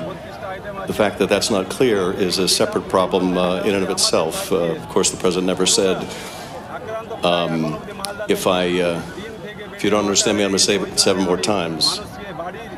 My point is, that's the message that the Ukraine President was receiving in not so many words. Mr. Carson. Thank you, Chairman Schiff. Thank you, Director McGuire, for your service. Director McGuire, this appears to be the first intelligence community whistleblower complaint that has ever been withheld from Congress. Is that right, sir? Congressman Carson, I believe that it might be. And once again, I said in my statement, it is, in fact, as far as I'm concerned, unprecedented. It is unprecedented, sir. Do you know why it's unprecedented? I think it's because the law that Congress, that this very committee drafted, really couldn't be clearer. It states that upon receiving such an urgent complaint from the Inspector General, you, the Director of National Intelligence, quote, shall, end quote, forward it to the Intel committees within 7 days, no ifs, ands, or buts. And even when the IG has found complaints not to be an urgent concern or even credible, your office has consistently and uniformly still transmitted those complaints to the intelligence committees. Is that right, sir? Congressman Carson, in the past, even if they were not a matter of urgent concern or whether they were not credible, they were forwarded. But in each and every instance prior to this, it involved members of the intelligence community who were serving in organizations underneath the control of the DNI. This one is different because it did not meet those two criteria. Director, does executive privilege, sir, in your mind, or laws that regulate the intelligence community preempt or negate even the laws that safeguard the security of America's democratic elections and her democracy itself, sir? No, Chairman Carson, it does not. Notwithstanding, Director, this unambiguous mandate and the consistent practice of your office that you withheld this urgent complaint from Congress at the direction of the White House and the Justice Department. You followed their orders instead of the law. And if the Inspector General had not brought this complaint to our attention, you and the Trump administration might have gotten away with this unprecedented action. Sir, you released a statement yesterday affirming your oath to the Constitution and your dedication to the rule of law. But I'm having trouble understanding how that statement can be true in light of the facts here. Can you explain that to us, sir? Congressman Carson, a couple of things. The White House did not direct me to withhold the information. Neither did the Office of Legal Counsel. That opinion has been unclassified and has been disseminated. The question came down to urgent concern, which is a legal definition. It doesn't mean is it important, is it timely? Urgent concern met the certain criteria that we've discussed several times here. So it did not. And all that did, sir, was then just take away the 7 days. Now, as I said before, just because it was not forwarded to this committee does not mean that it went unanswered. The ICIG and the Justice Department referred it to the Federal Bureau of Investigation for investigation. So this is nothing, and that was working while I was endeavoring to get the executive privilege concerns addressed so that it can then be forwarded. It was not stonewalling. I didn't receive direction from anybody. I was just trying to work through the process and the law the way it is written. I have to comply with the way the law is, not the way some people would like it to be. And if I could do otherwise, it would have been much more convenient for me, Congressman. And lastly, Director, as you sit here today, sir, do you commit to providing every single whistleblower complaint intended for Congress to the Intelligence Committees as required by the statute, sir? If it's required by the statute, Congressman Carson, yes, I will. That's good to know, sir, and I certainly hope so, because I think the unprecedented decision to withhold this whistleblower complaint from Congress, I think it raises concerns, very serious concerns for us and for me.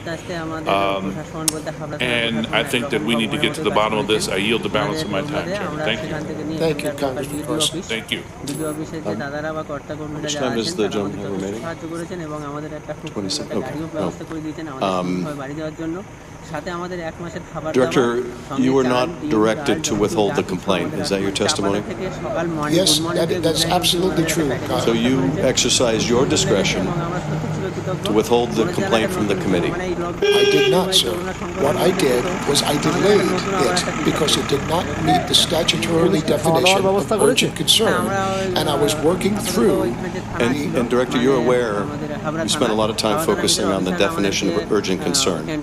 You're aware that the practice of your office has been that regardless of whether the complaint meets the definition of urgent concern, regardless of whether Inspector General finds it credible or incredible, the complaint is always given to our committee. You're aware that's the unbroken practice since the establishment of your office and the Inspector General. Are you aware of that? Chairman, every previous whistleblower complaint that was forwarded to the intelligence committees involved a member of the intelligence community and an organization under which the Director of National Intelligence had authority and responsibility. But you're aware that the past practice has been, we're talking about urgent concern here, that whether you or the Inspector General or everybody else believes it meets the statutory definition, the past practice has always been to give it to this committee. You're aware of that, right? I am aware that this is unprecedented, and this has never happened. And with that, sir, I agree. This has never happened before, but then again, this is a unique situation. But you, Director, made the decision. You made the decision to withhold it from the committee for a month when the White House had made no claim of executive privilege, when the Department of Justice said, you don't have to give it to them, but you can, you made the decision not to. No, not true, sir. What the Office of Legal Counsel said, that it does not meet the legal definition of urgent concern. So it said you're not required. It didn't say you cannot provide it. It said you're not required to. That is, if you don't want to, we're not going to force you. You're not required, but it didn't say you can't. Am I right? It allowed me, and I said that in my opening statement, but even so, it was referred to the FBI for investigation, and I was endeavoring to get the information to you, Mr. Chairman, but I could not forward it as a member of the executive branch without executive privileges being addressed. And I feel that the White House counsel was doing the best that they could in order to get that, and it took longer than I would have liked, that's for sure. But that came to a conclusion yesterday with the release of the transcripts, and because the transcripts were released, then no longer was there a situation of executive privilege, and I was then free to send both the Inspector General's cover letter and the complaint to you. But there was no time, was there any intent on my part, sir, ever, to withhold the information from you as the chair, this committee, or the Senate Intelligence Committee? Director, I wish I had the confidence of knowing that but for this hearing, but for the deadline that we were forced to set with this hearing, that we would have been provided that complaint. But I don't know that we would have ever seen that complaint. Dr. Winstrup. Thank you, Mr. Chairman, and thank you, Mr. McGuire, for being here today. You know, I think it's a shame that we started off this hearing with fictional remarks, the implication of a conversation that took place between a president and a foreign leader, putting words into it that did not exist, they're not in the transcript. And I will contend that those were intentionally not clear, and the chairman described it as parody, and I don't believe that this is the time or the place for parody when we are trying to seek facts. Nor do those that were involved with the conversation agree with the parody that the chairman gave us. And unfortunately today, many innocent Americans are going to turn on their TV, and the media is only going to show that section of what the chairman had to say. But I'm also glad to know that many Americans have seen this movie too many times, and they're tired of it. But let me get to some questions, sir, if I can. Let's go to the word credible. Credible does not mean proven, true, or factual. Would that be correct in this situation? I find no fault in your logic, Congressman. Okay, so, you know, the interpretation, it was credible, but also, was that decision made by the IG before seeing the transcript of the conversation? I believe that the IG conducted to his best of his ability the investigation, and he found to his ability that based on the evidence and discussing it with the whistleblower, that he thought that, in fact, it was credible. But the IG didn't necessarily have the transcript of the conversation? He did not. No, he did not. Okay, that's my question. So to another point, you know, one of the issues that arose out of the Russia investigation last Congress was a question over the latitude provided to the U.S. president to conduct foreign affairs. In 2017, I asked then CIA Director Brennan how he viewed statements made by President Obama to Russian President Medvedev regarding having more flexibility to negotiate after his 2012 election. And President Medvedev replied that he would transmit the information to Vladimir and that Medvedev stood with President Obama. That was in an open hearing. Director Brennan wouldn't entertain my question and insisted on not answering due to the fact that the conversation was between the heads of government. That's what he said. He further claimed he was avoiding getting involved in political partisan issues, which brings me to a similar question related to this whistleblower complaint. One, you said this executive privilege is unwaverable, and I think that's kind of consistent with CIA Director Brennan was implying. Congressman, only the White House and the President can waive executive privilege. The President exerts executive privilege, and only the White House and the President can waive that. So, Director Brennan gave me the impression then that that's the rule, that's the law, so I'm going to have to go with that. But do you believe the President's entitled to withhold his or her communications from Congress if the conversation is used in a whistleblower case? I think that the President, when he conducts diplomacy and deals with foreign heads of state, he has every right to be able to have that information be held within the White House and the executive branch.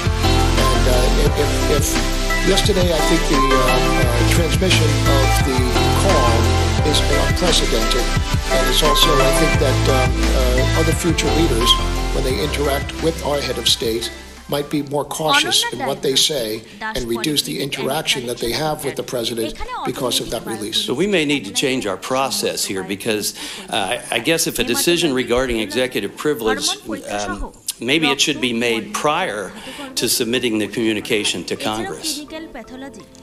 Well, either that, I believe that this committee wrote the law, and based on what we're doing today, perhaps it needs to be relooked. I don't know. I leave that to the legislative branch. So also, if we may need to change process. The 14 days, that might be kind of tough to adhere to. So I think maybe this is a special circumstance, unprecedented. Maybe there should be some leeway in the time frame instead of the narrow 14 days.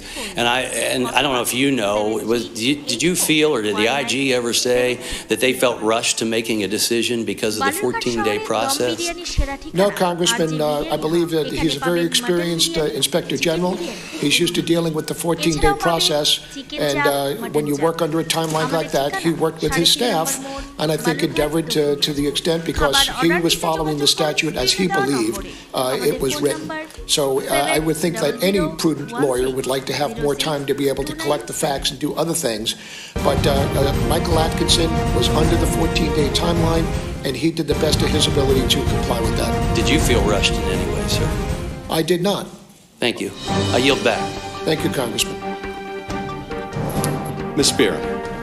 Thank you, Mr. Chairman, and thank you, Director McGuire, for your extraordinarily long service to our country. At any point during this process, did you personally threaten to resign if the complaint was not provided to the committee?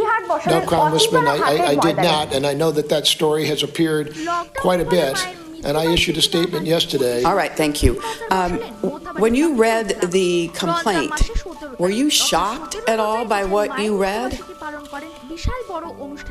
Congresswoman, excuse me. As I said, I had a lot of life experience.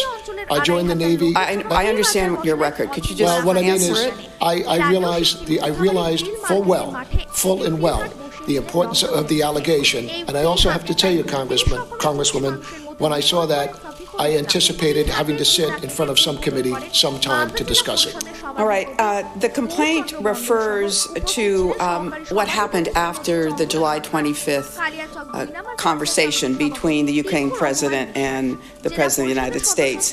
And the White House lawyers ordered other staff to move the transcript from its typical repository to a more secure location in order to lock down, and that was the term used in the complaint, all records of the phone call. Did that reaction to the transcript seem to you like a recognition within the White House that the call was completely improper? Congresswoman, I have no firsthand knowledge of that. All I have is the knowledge that the whistleblower alleges in his allegation, the whistleblower complaint.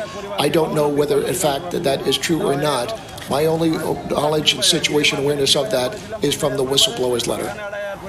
So knowing that the whistleblower appeared to be credible based on the evaluation by the Inspector General, and knowing that that effort was undertaken by the White House to cover it up, why would you then, as your first action outside of the intelligence community, go directly to the White House to the very entity that was being scrutinized and complained about in the complaint? Why would you go there to ask their advice as to what you should do? Congresswoman, the allegation that is made by the whistleblower is secondhand information, not known to him or her firsthand. Except, Mr. McGuire, it was determined to be credible. There was an investigation done by the Inspector General. Let me go on to another issue. President Trump, over the weekend, tweeted, "It appears that an American spy in one of our intelligence agencies may have been spying on our own president." Do you believe that the whistleblower was spying on one of our intelligence agencies or spying on the president? As I said several times so far this morning, I believe that the whistleblower complied with the law and did everything that they thought, he or she thought, was responsible under the Intelligence Community Whistleblower Protection Act. But you did not speak out to protect the whistleblower, did you? Congresswoman, yes or no, sir? I did, yes. I did within my own workforce. I thought that there was enough stuff that was appearing out in the press that was erroneous, that was absolutely incorrect, and I didn't think that I needed to respond to every single statement that was out there that was incorrect. So what I did is, my loyalty is to my workforce. I appreciate that. Thank you. Yes, ma'am. The president on Monday said, also, who is this so-called whistleblower? Who knows the correct facts? Is he on our country's side? Do you believe the whistleblower is on our country's side? I believe that the whistleblower and all employees who come forward in the ICIG to raise concerns of fraud, waste, and abuse are doing what they perceive to be the right thing. So, working on behalf of our country. Are you aware of the fact that whistleblowers within the federal government have identified waste, fraud, and abuse of over $59 billion that has had the effect of benefiting the taxpayers and keeping our country safe as well? Congresswoman, I'm not familiar with the dollar value, but having been in the government service for nearly 4 decades, I am very much aware of the value of the whistleblower program. Let me ask you one final question. Did the President of the United States ask you to find out the identity of the whistleblower? I can say, although I would not normally discuss my conversations with the President, I can tell you emphatically, no. Has anyone else within the White House or the Department of Justice asked you? No, Congresswoman. Thank you. I yield. You're welcome, ma'am.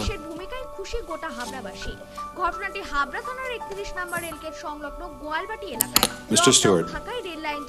Mr. McGuire, thank you for being here today. I want you to know the good news is I'm not going to treat you like a child, and I'm going to give you a chance to answer your questions if I ask you something. I want to thank you for your service, and I'd like you to remind me, you said it earlier, how many years of service, military service do you have? I have 36 years of service in the United States Navy, 34 of those as a Navy SEAL. Okay, that's great. 36 years, 34 years as a Navy SEAL. I had a mere 14 years as an Air Force pilot. I proudly wear these Air Force wings. These are actually my father's Air Force wings. He served in the military as well, as did 5 of his sons. And for someone who hasn't served in the military, I don't think they realize how deeply offensive it is to have your honor and your integrity questioned. Some on this committee have done exactly that. They've accused you of breaking the law, and I'm going to read just one part of many that I could from the chairman. This raises grave concerns that your office, together with the Department of Justice and possibly the White House, have engaged in an unlawful effort to protect the president. And there's others that I could read, as they have sought, I believe, to destroy your character. So I'm going to give you the opportunity to answer very clearly. Are you motivated by politics in your work or your professional behavior? Excuse me, sir, I'm sorry. Are you motivated by politics in your work or your professional behavior? No, Congressman. Okay, I'm just going to leave it there. I am not. I am not political. I am not partisan, and I did not look to be sitting here as the acting director of national intelligence. I thought that there were perhaps other people who would be best and more qualified to do that, but the president asked me to do this, and it was my honor to step up, and for the however long I'm doing it, to lead and support the intelligence community. Okay, thank you. Do you believe that you have followed the laws and policies and precedent in the way you've handled this complaint? I do. I know I do. Have you in any way sought to protect the president or anyone else from any wrongdoing? I have not. What I have done is endeavor to follow the law. Thank you. Do you believe that you had a legal responsibility to follow the guidance of the Office of Legal Counsel? The opinion of the Office of Legal Counsel is binding on the executive branch. Thank you. Now, there's been a big deal made about the fact that this is the first whistleblower complaint that has been withheld from Congress, but it's also true, isn't it, that it's the first whistleblower complaint that has potentially falls under executive privilege, and it's also the first time that it included information that was potentially outside of the authority of the DNI. Is that true? To the best of my knowledge, Congressman, that is correct. Okay, and I will say to my colleagues sitting here, I think you're nuts. If you think you're going to convince the American people that your cause is just by attacking this man and by impugning his character when it's clear that he felt there's a discrepancy, a potential deficiency in the law. He was trying to do the right thing. He felt compelled by the law to do exactly what he did. And yet the entire tone here is that somehow you're a political stooge who has done nothing but try to protect the president. I just think that's nuts. And anyone watching this hearing is surely going to walk away with the clear impression that you are a man of integrity who did what you felt was right, regardless of the questions and the innuendo that is cast by some of my colleagues sitting here today. I'd like to one more thing before I yield my time. I think we can agree that leaks are unlawful and that leaks are damaging, and for heaven's sakes, we've seen plenty of that over the last 3 years. And there's a long list of leaks that have had clear implications for our national security, meaningful implications for our national security. I want to know, do you know who was feeding the press information about this case? And have you made any referrals to the Department of Justice for unlawful disclosures? Yes, sir. Do you know who is feeding information about this case? No. Okay. Do you think it'd be appropriate to make referral to the Department of Justice to try to determine that? I believe that anybody who witnesses or sees any wrongdoing should refer any wrongdoing or complaint to the Department of Justice for investigation. Including investigation about leaks That is of correct. classified information. Yes, Congressman, any wrongdoing. All right, well, I don't know what time it is because our clock isn't working. I suppose my time is up, but I would conclude by emphasizing once again, good luck convincing the American people that this is a dishonorable man sitting here. Good luck convincing the American people that he has done anything to what he thinks is right. And if you think it scores political points with your friends who have wanted to impeach this president from the day he was elected, then keep going down that road. I would only say, Director, no one has accused you of being a political stooge or dishonorable. No one has said so. No one has suggested that. You've accused him of breaking the law, Mr. Chairman. But it is certainly our strong view, and we would hope it would be shared by the minority, that when the Congress says that something shall be done, it shall be done. And when that involves the wrongdoing of the president, it is not an exception to the requirement of the statute. And the fact that this whistleblower has been left twisting in the wind now for weeks, has been attacked by the president, should concern all of us, Democrats and Republicans.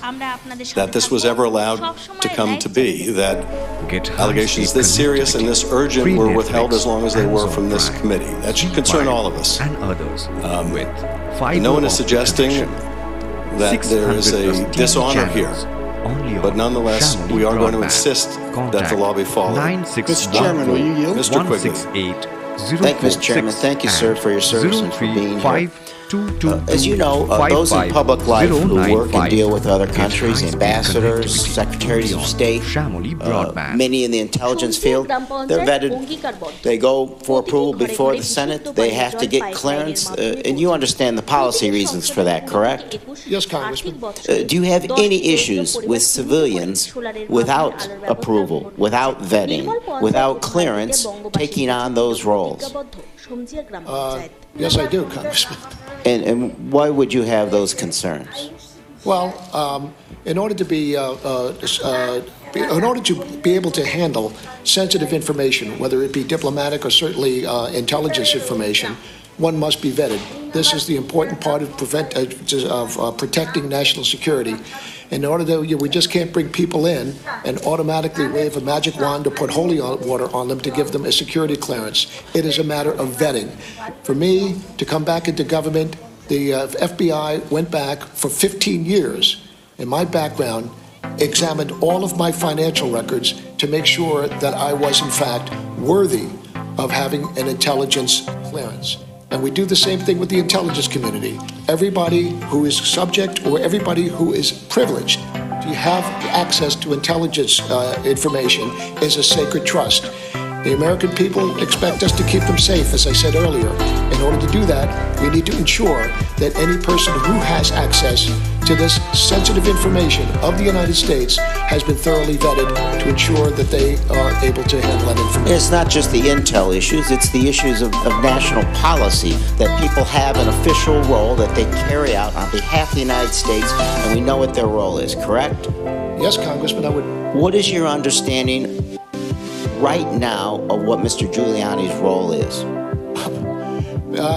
Mr. Congressman Quigley, I respectfully just referred to the White House and to comment on the president's personal lawyer. So far what I've gleaned is you see that he's his personal lawyer. We read in the complaint, we read in this modified transcript, he's mentioned 5 times. Your reaction to the fact that this civilian, without any of these vetting, has played this role? No, sir.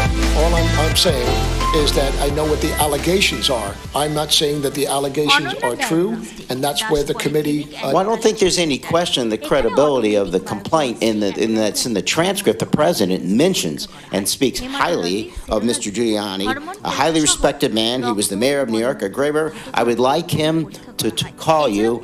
I will ask him to call you along with the Attorney General. Your reaction to the civilian dealing with these. The complaint, it talks about our national security.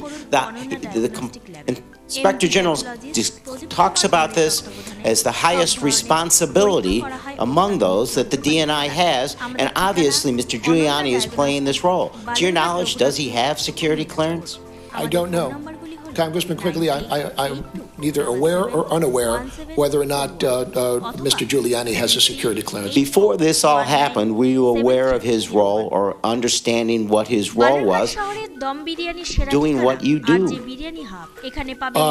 Congressman Quigley, my only knowledge of what Mr. Giuliani does, I have to be honest with you, I get from TV and from the news media. I am not aware of what he does, in fact, for the president. Are you aware of any communication by Mr. Giuliani and your office about how he should proceed with this role, given the classified nature, the national security implications that are in the complaint, that are in the transcript, and the role that he is playing? Well, I have read the transcripts just as you have, so my knowledge of his activity in there is just limited to the conversation that the president had with the president of Ukraine. So we respect your role, and while we have differences of opinion, we continue to respect your integrity and your honor. But we have this vast amount of experience you have, and we need to understand how it plays juxtaposition with the complaint. I'm reading, an OMB official informed departments and agencies that the president earlier that month had issued instructions to suspend all U.S. security assistance to Ukraine. Your reaction to that? Okay, Congressman Quigley, I think that anything that has to do with the president's lawyer in these matters should be referred to the White House and the president for that. Well, no, I'm just reading the complaint. I lead and I support the intelligence community and the 17 different departments and agencies underneath my leadership. I do not lead the president, and I have no authority or responsibility over the White House. But you are aware, with all your experience, of the fact that we have this relationship with Ukraine, that they are dependent upon us, and this complaint doesn't concern you. You can't say that publicly, that it concerns you? There's a lot of things that concern me. I'm the Director of National Intelligence. And this one here, though, I just have to defer back to the conversation that the president had is his conversation. How the president of the United States wants to conduct diplomacy is his business, and it's not whether or not I approve it or disapprove of it.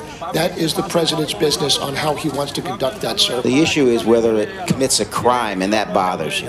The time of the gentleman has expired. The Director, you may complete your answer if you wish. Excuse me, sir? If you wanted to respond, you may. No, I'm fine. Thank you, Chairman. Ms. Stefanik. Thank you, Mr. McGuire. Thank you for being here. We appreciate your life of public service. My question relates to prior to the transmission on August 26th from the IG to the DNI, were there any conversations that you had with the IG prior to August 26th related to this matter? Congresswoman, there's been a lot that's happened in the last several weeks. As far as the timeline is concerned, I think that I'd like to take that and get back to you and give you a full chronology, if I may, on the actual timeline of events. That would be very helpful to this committee in terms of if there were any preliminary conversations, what was discussed, and if there was any action taken as a result of those conversations. I want to turn to the complaint itself, which is made public for the American public to read. And let me preface this by saying that I greatly appreciate your statement that you believe the whistleblower is operating in good faith. I think that's very important for Americans to hear. But on page 1, and I'm not going to improvise for parody purposes like the chairman of this committee did. I'm going to quote it directly. On page 1, the complaint reads, quote, "I was not a direct witness to most of the events described." This seems like a very important line to look into, and I think the American public will have questions in particular about that line. So my question to you is, for the record, did the IG fully investigate the allegations into this complaint at this time? Has the IG fully investigated the allegations in this complaint? As I said earlier, Congresswoman, I believe that the Intelligence Community Inspector General did a thorough investigation with the 14-day time frame that he had, and under that timeline, to the best of his ability, made the determination that it was both credible and urgent. I have no reason to doubt that Michael Atkinson did anything but his job. Sure. So when you talk about a full investigation, were the veracity of the allegations in the complaint looked into? There were many references to White House officials. Do you know if the IG spoke with those White House officials? Do you know if he investigated, again, the truthfulness of these allegations? Or was it a preliminary investigation? Congresswoman, I'd have to defer to the IG to respond to you on that. But all I do know, although I do not know the identity of the whistleblower, I do know that Michael Atkinson had, in fact, discussed this with the whistleblower and found his complaint to be credible. As far as who else he spoke with, I am unaware of what went on in Michael Atkinson's investigation into this matter. So, as of today, the only individual that we know the IG spoke with is the complainant, is the author and the whistleblower. No, Congresswoman, what I'm saying is I am unaware who else Michael Atkinson may have spoken to. I'm just unfamiliar with his investigative process and everybody that he spoke to in this regard. Thank you for the answer on the record. Again, for the American public, they're going to have many questions as they read this complaint today. And because on page 1 it says no direct knowledge, I think it's very important that we that we have questions answered for individuals that do have direct knowledge. And with that, I yield back. Thank you, Congressman. Mr. Swalwell. Thank you. Mr. McGuire, do you agree that the definition of a cover-up is an attempt to prevent people from discovering a crime? I'd say that's close. I mean, I'm sure there's others one, but I don't disagree with that, sir. And in the whistleblower's complaint, the whistleblower alleges that immediately after the president's call with the president of Ukraine on July 25, White House lawyers moved quickly to direct White House officials to move electronic transcripts from one computer system where it was normally stored to a secret classified information system. Is that right? Congresswoman, excuse me, sir, I apologize. Congressman, is that what was alleged in the whistleblower complaint? Congressman, yes or no? Sir, all I know is that is the allegation. Is that what I'm asking you? That's what's alleged. That's the allegation. And you read that allegation, and the first people that you go to after you read that allegation are the White House lawyers who are telling the White House officials who see this transcript and move it into a secret compartmentalized system. Those are the first people you go to. Well, let's say a couple of things. Is that yes or no? Yes, but okay. So I'm gonna keep going here. So you get this complaint. Inspector General says urgent, credible. You have no wiggle room to not go to Congress, and instead you send your concern to the subject of the complaint, the White House. So did the White House tell you after you sent your concern about privilege, did they tell you to go to the Department of Justice next? My team, my counsel, in consultation with the Intelligence Community Inspector General, went to the Office of Legal Counsel. So, and we were not directed to do that. And Mr. McGuire, you said that this did not involve ongoing intelligence activities. However, the whistleblower says that this is not the first time that the president's transcripts with foreign leaders were improperly moved to an intelligence community codeword system. Is that a part of the allegation? I believe that's in the letter, and I will let the letter speak for itself, sir. Well, what can also speak for itself is that if a transcript with a foreign leader is improperly moved into an intelligence community classification system, that actually would involve your responsibilities. Is that right? Not necessarily. That is, it is not underneath my authority and responsibility. And once again, this is an allegation that has been made, does not necessarily mean that that is a true statement. And the allegation was determined to be urgent and credible by the Inspector General. Is that right? Yes, it was. So, would you also want to know, though, considering that you are the Director of National Intelligence and transcripts are being moved into a secret intelligence system, whether other transcripts, perhaps maybe the President's phone calls with Vladimir Putin, with MBS of Saudi Arabia, or Erdogan of Turkey, or Kim Jong-un, would you want to know if those were also being improperly moved because the President is trying to cover up something? Congressman, how the White House, the office of the Executive Office of the President, and the National Security Council conduct their business is their business. Well, it's actually your business to protect America's secrets, is that right? It's all of ours, this committee as well. And if there's cover-up activity because the president is working improperly with a foreign government, that could compromise America's secrets. Is that right? Congressman, there is an allegation of a cover-up. I'm sure an investigation, and before this committee, might lend credence or just prove that. But right now, all we have is an allegation for second-hand information from a whistleblower. I have no knowledge on whether or not that is true and accurate statement. The Department of Justice opinion you relied upon said that you are not responsible for preventing foreign election interference. Is that right? That was in the opinion. What the Office of Legal Counsel did was over 11 pages an opinion defining and explaining their justification for it not complying with urgent... Are you responsible for preventing election interference? Election interference... By a foreign government. Congressman, election interference... I hope you know this answer is yes or no. Are you responsible for preventing election interference? My election interference is... Boy, I really hope you know the answer. It is the top priority in the intelligence community. Is it your priority, though? Yes, it is. Okay, so this complaint also alleges a shakedown with a foreign government by the United States President involving a rogue actor, as Mr. Quigley pointed out, who has no clearance, no authority under the United States, and an effort by the White House to move the transcript of this call to a secret system. Is that right? That's at least what's alleged. Congressman, I believe that election security is my most fundamental priority. However, this complaint focused on a conversation by the President with another foreign leader, not election security. I yield back. Thank you. Thank you, Congressman.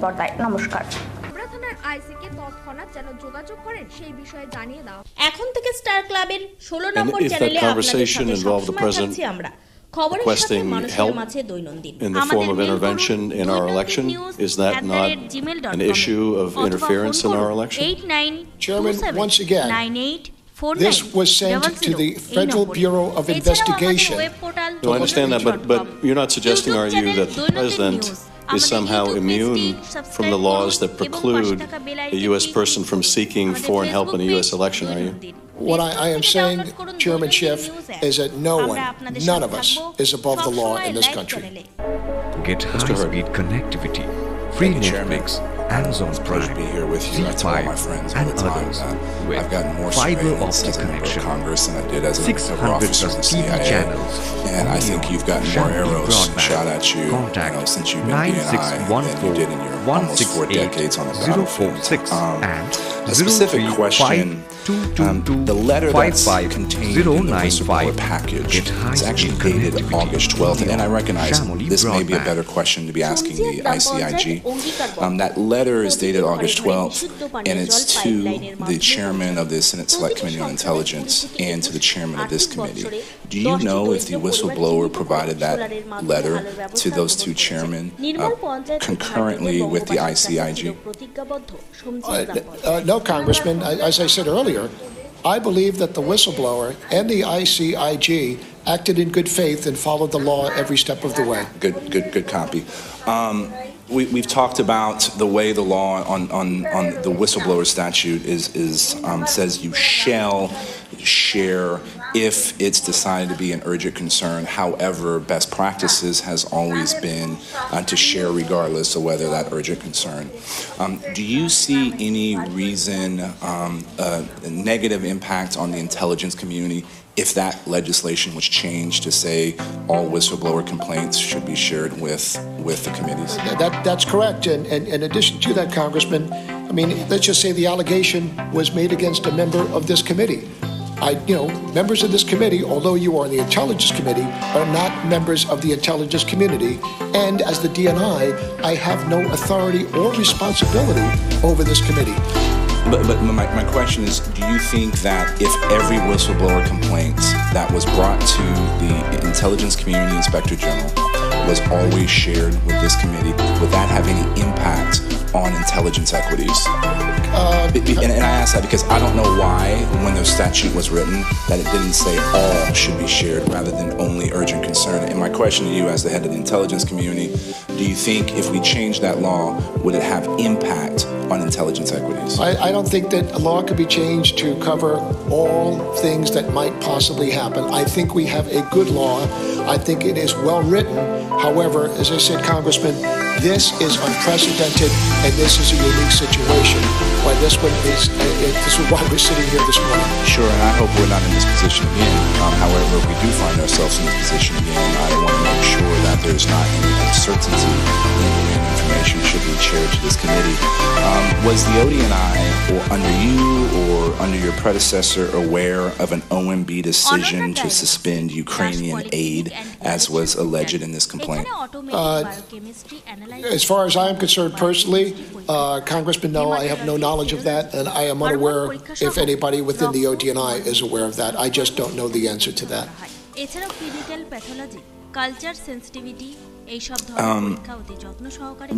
And again, I apologize for a lot of these legal questions that may be best directed at somebody else, but I feel like you have a perspective. When does OLC, Office of Legal Counsel, guidance override laws passed by Congress? The Office of Legal Counsel does not override laws passed by Congress. What it does is it passes legal opinion for those of us who are in the executive branch. And the Office of Legal Counsel, legal opinion is binding to everyone within the executive branch. Good copy. And I have two final questions, and I'm going to ask them together to give you the time to answer them both. What is your assessment of how intelligence operations in general are going to be impacted by this latest episode? And when I say episode, I'm referring to the media circus, the political circus, the technical issues that are related to this whistleblower revelation. You alluded to it in some of your previous questions, but I would like your assessment on how this could impact intelligence operations in the future. And I do believe this is your first time testifying to Congress in your position, right? And I would welcome in the end, I know this is a little off topic, what do you see our greatest challenges and threats in this country?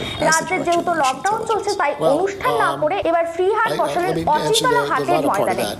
I think that the greatest challenge that we face is not necessarily, from a kinetic strike or with Russia or China or Iran or North Korea.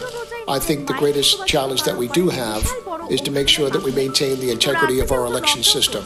We know right now that there are foreign powers who are trying to get us to question the validity on whether or not our elections are valid.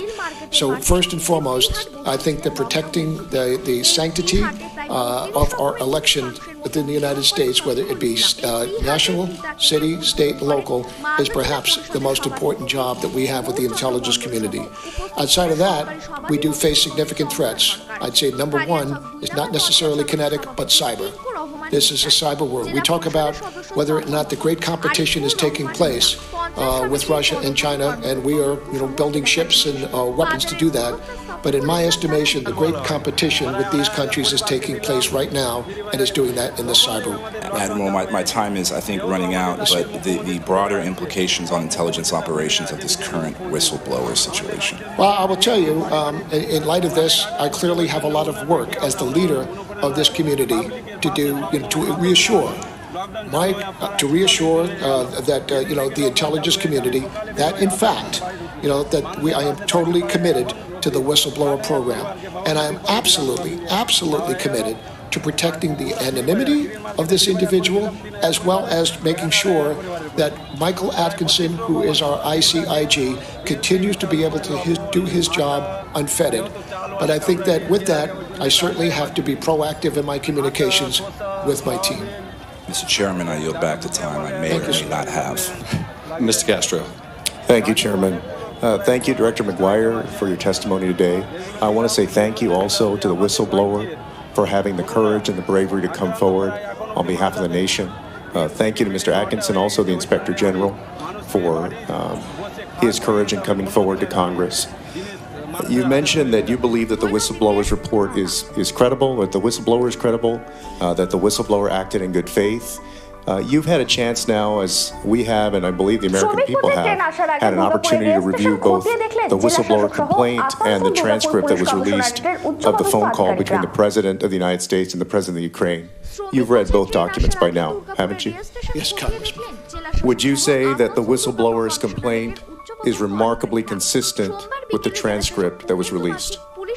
I would say that the whistleblower's complaint is in alignment with what was released yesterday by the President.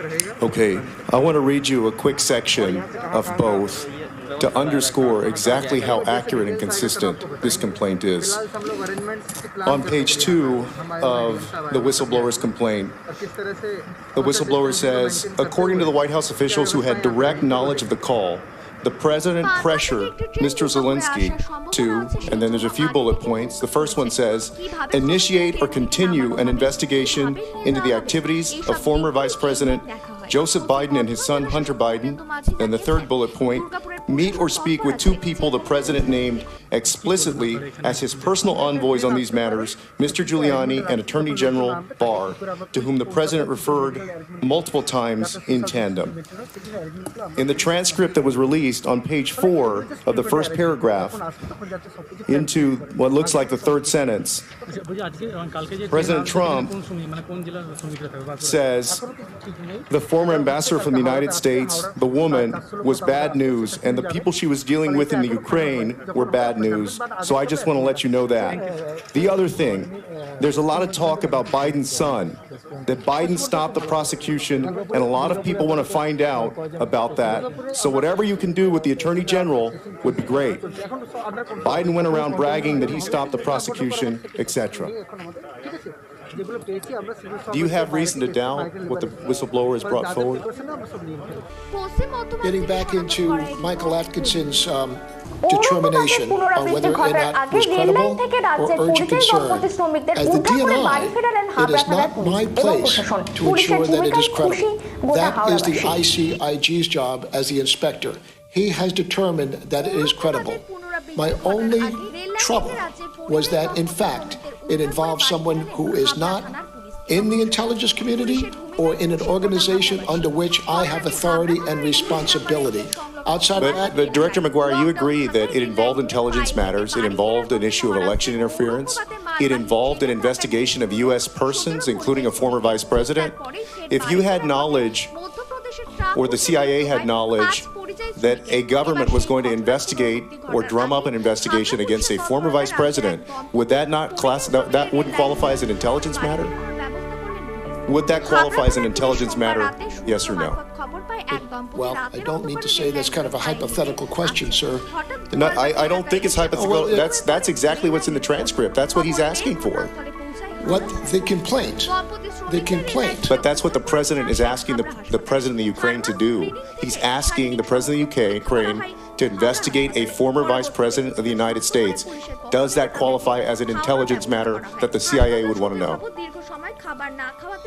The conversation was by the president to the president of Ukraine, as you know, and it is his. I am not. But Mr. McGuire, I understand, but that cannot be an ultimate shield against transparency. It can't be an ultimate shield against accountability. The president is not above the law. One thing that you haven't told us is if your office or if the inspector general is not able to investigate, then who is able to investigate? Congressman Castro, once again, sir, as I mentioned several times so far, although it did not come to the committee, the complaint was referred to the Judicial Department for criminal investigation. This was not swept under the rug. I have one more question for you. Why did your office think you should appeal the IG's determination about quote-unquote urgent concern to the DOJ? That has never been done before. It's never been done before.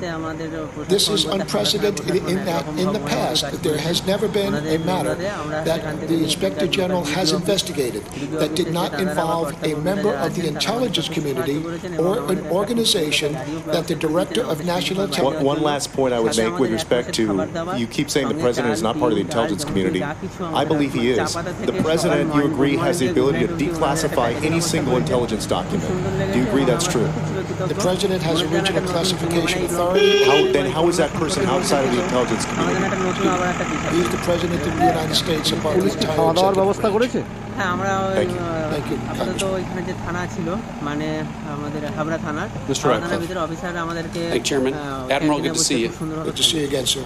You served in the Navy 36 years. You commanded SEAL Team 2 and you retired as Vice Admiral of the Navy, correct? That's correct, Congressman.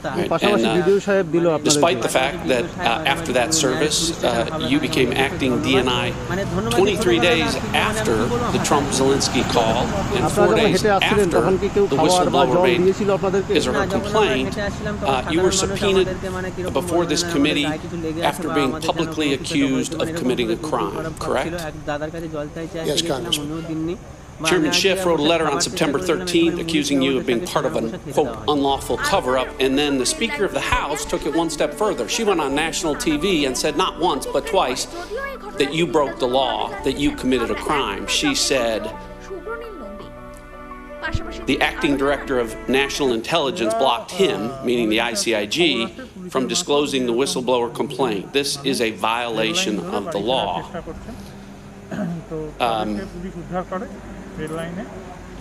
You were publicly accused of committing a crime. You were also falsely accused of committing a crime. As you have so accurately related, you were required to follow not just an opinion of what the law is, but the opinion from the Justice Department, an 11-page opinion about whether or not you were required by law to report the whistleblower complaint, correct? That's correct, Congressman. And that opinion says the question is whether such a complaint falls within the statutory definition of urgent concern that the law requires the DNI to forward to the Intelligence Committee. We conclude that it does not. Did I read that accurately? I better have, right? That's an opinion not from Bill Barr. That's an opinion from the Department of Justice ethics lawyers, not political appointees, but career officials that serve Republicans and Democrats, the ethics lawyers at the Department of Justice that determined that you did follow the law. So you were publicly accused, you were also falsely accused, and yet here today, I haven't heard anything close to an apology for that. Welcome to the House of Representatives with Democrats in charge. Let me turn to the matter that we're here for. A lot of talk about this whistleblower complaint. The question is, at this point, given what we have, why all the focus on this whistleblower? The best evidence of what President Trump said to President Zelensky is a transcript of what President Trump said to President Zelensky.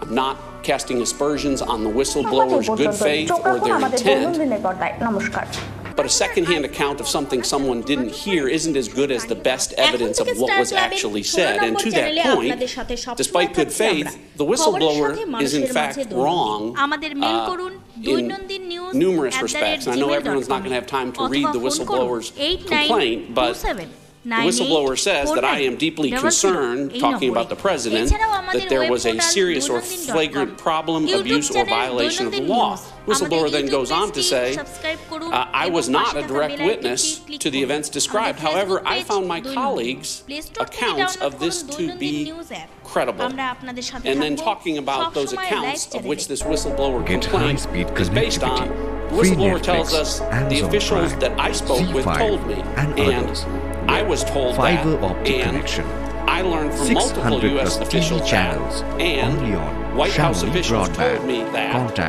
and I also learned from multiple U.S. officials that. In other words, all of this is secondhand information. None of it is first-hand information. The whistleblower then goes on to cite additional sources besides those secondhand information. Those sources happen to include mainstream media. The sources that the whistleblower bases his complaints on include the Washington Post, the New York Times, Politico, The Hill, Bloomberg, ABC News, and others. In other words, much like the Steele dossier, the allegations in the whistleblower's complaints are based on third-hand mainstream media sources rather than first-hand information.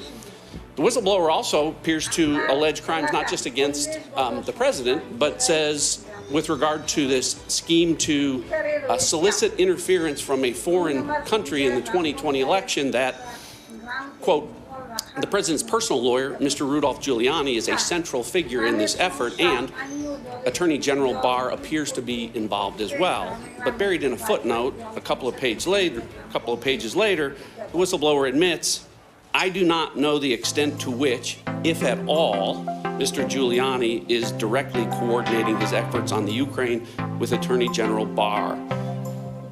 Attorney General does know because he issued a statement yesterday saying there was no involvement. My point in all of this is, again, the transcript is the best evidence of what we have, and so that the American people are very clear what that transcript relates is legal communications. The United States is allowed to solicit help from a foreign government in an ongoing criminal investigation, which is exactly what President Trump did in that conversation. So if the Democrats are intent on impeaching the president for lawful conduct, then be my guest. I yield back. Thank you, Congressman Ratcliffe. Mr. Heck. Thank you, Mr. Chairman. Director, thank you for being here, sir. Thank you very much for your service. I want to step back a little bit and kind of put into perspective, I think, what's at stake here. Obviously, yesterday, the White House released the transcript of that July 25th conversation between President Trump and President Zelensky. And we now know that this phone call was indeed a part of the whistleblower complaint.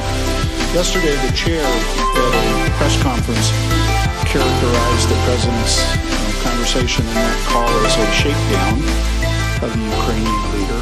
He was not suggesting that it was a shakedown for either information or money, but instead it was a shakedown for help to win a presidential election, which is coming up next year. So now let's fast rewind to May 7th of this year, when FBI Director Christopher Wray testified before the United States Senate that, and I'm quoting now, any public official or member of any campaign should immediately report to the FBI any conversations with foreign actors about, quote, influencing or interfering with our election. Director Wray is, of course, the top cop in the United States of America. You agree with Director Wray, do you not, sir? Congressman Heck, I do not disagree with Director Wray. And is that the same thing as you agree with him, sir? Yes. Okay, let me go on. Fast forward. It was referred to the FBI. Let me fast forward. Was it referred to the FBI by the president who actually engaged in the conversation? No, it was not. Let me fast forward to June 13th, when that's 5 weeks in advance of that, when the chair of the Federal Elections Commission made the following statement. Follow me, please. Let me make something 100% clear to the American public and anyone running for public office. It is illegal for any person to accept, solicit, or receive anything of value from a foreign national in connection with the U.S. election. This is not a novel concept. Election intervention from foreign governments has been considered unacceptable since the beginnings of our nation. Do you agree with the FEC chair, Weintraub, Mr. Director? I agree that our elections are sacred, and any interference from an outside source is just not what we want to do. And to solicit or accept it is illegal. I don't know about that. I'm not a lawyer, sir. I don't mean to be evasive, but I can't. So you think it is okay for a public official to solicit, or it may be okay. You do not know the law in this regard. You think it may be okay for a candidate or an elected official to solicit foreign interference in our election? I cannot believe you're saying that. You're not really saying that, right? I'm not saying that, Congressman Heck, at all. So we should note that the FEC chair was prompted to say this because it was just literally the day before that the President of the United States sat at the Resolute desk in the most iconic room in the United States, the Oval Office, and said that FBI Director Wray was wrong. You're obviously disagreeing with that. He also said that he would consider accepting foreign help. And of course, yesterday we learned that the President did in fact do exactly that, solicited that help. Director, whether it's this president or any president, do you believe it is okay for the President of the United States to pressure a foreign country into helping him or her win an election? Congressman Heck, I believe that no one is above the law, and we've discussed what we think applies to the law. So it is illegal to solicit? No, I can't answer that. Once again, sir. I can't reconcile your two statements. Is it okay for a president to pressure, any president, to pressure a foreign government for help to win an election? It is unwarranted, it is unwelcome, it is bad for the nation to have outside interference. Any foreign. Thank you. And by extension, it would be equally unacceptable to extort that assistance as well. I mean, all I know is that I have the transcripts as you have. I have the whistleblower complaint as you have.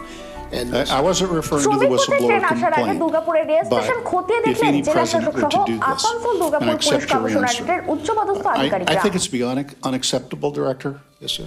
I think it's wrong, and I think we all know it. I think we were taught this at a very young age, and there's a voice within most of us, unfortunately, evidently not all of us, that suggest that it is wrong. It is illegal, and it is wrong. And I thank you, sir, and with that I yield back. But Congressman, if I may just answer once again. I've run out of time, sir. No, you've got... Director, you may answer. Thank you. Director, go ahead. Feel free to respond. Once again, it was referred to the Federal Bureau of Investigation. Not by the President.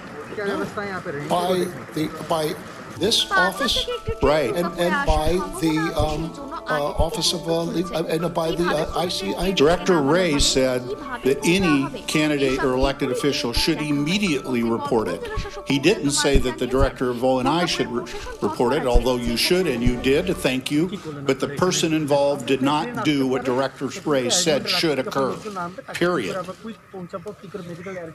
Thank you, Congressman. Mr. Welch. Thank you. Director, I want to say thank you. There's nobody in this room who can claim to have served their country longer and more valiantly than you. And I heard in your opening remarks that your family before you has been committed to this country, and I say thank you. Second, I appreciated your candor when, in your opening statement, you acknowledged that the whistleblower acted in good faith. And third, I appreciated your acknowledgement that the Inspector General also acted in good faith and according to his view of the law. And I want to say this. When you said you were in a unique position, that's an understatement. You got a complaint involving the President of the United States and also the United States Attorney General. I disagree with some of the decisions you made, but I have no doubt whatsoever that the same sense of duty that you applied in your long and illustrious career guided you as you made these decisions. So thank you for that. But I want to ask a few questions about the extraordinary document that came to your attention. The DNI has jurisdiction over foreign interference in our elections, correct?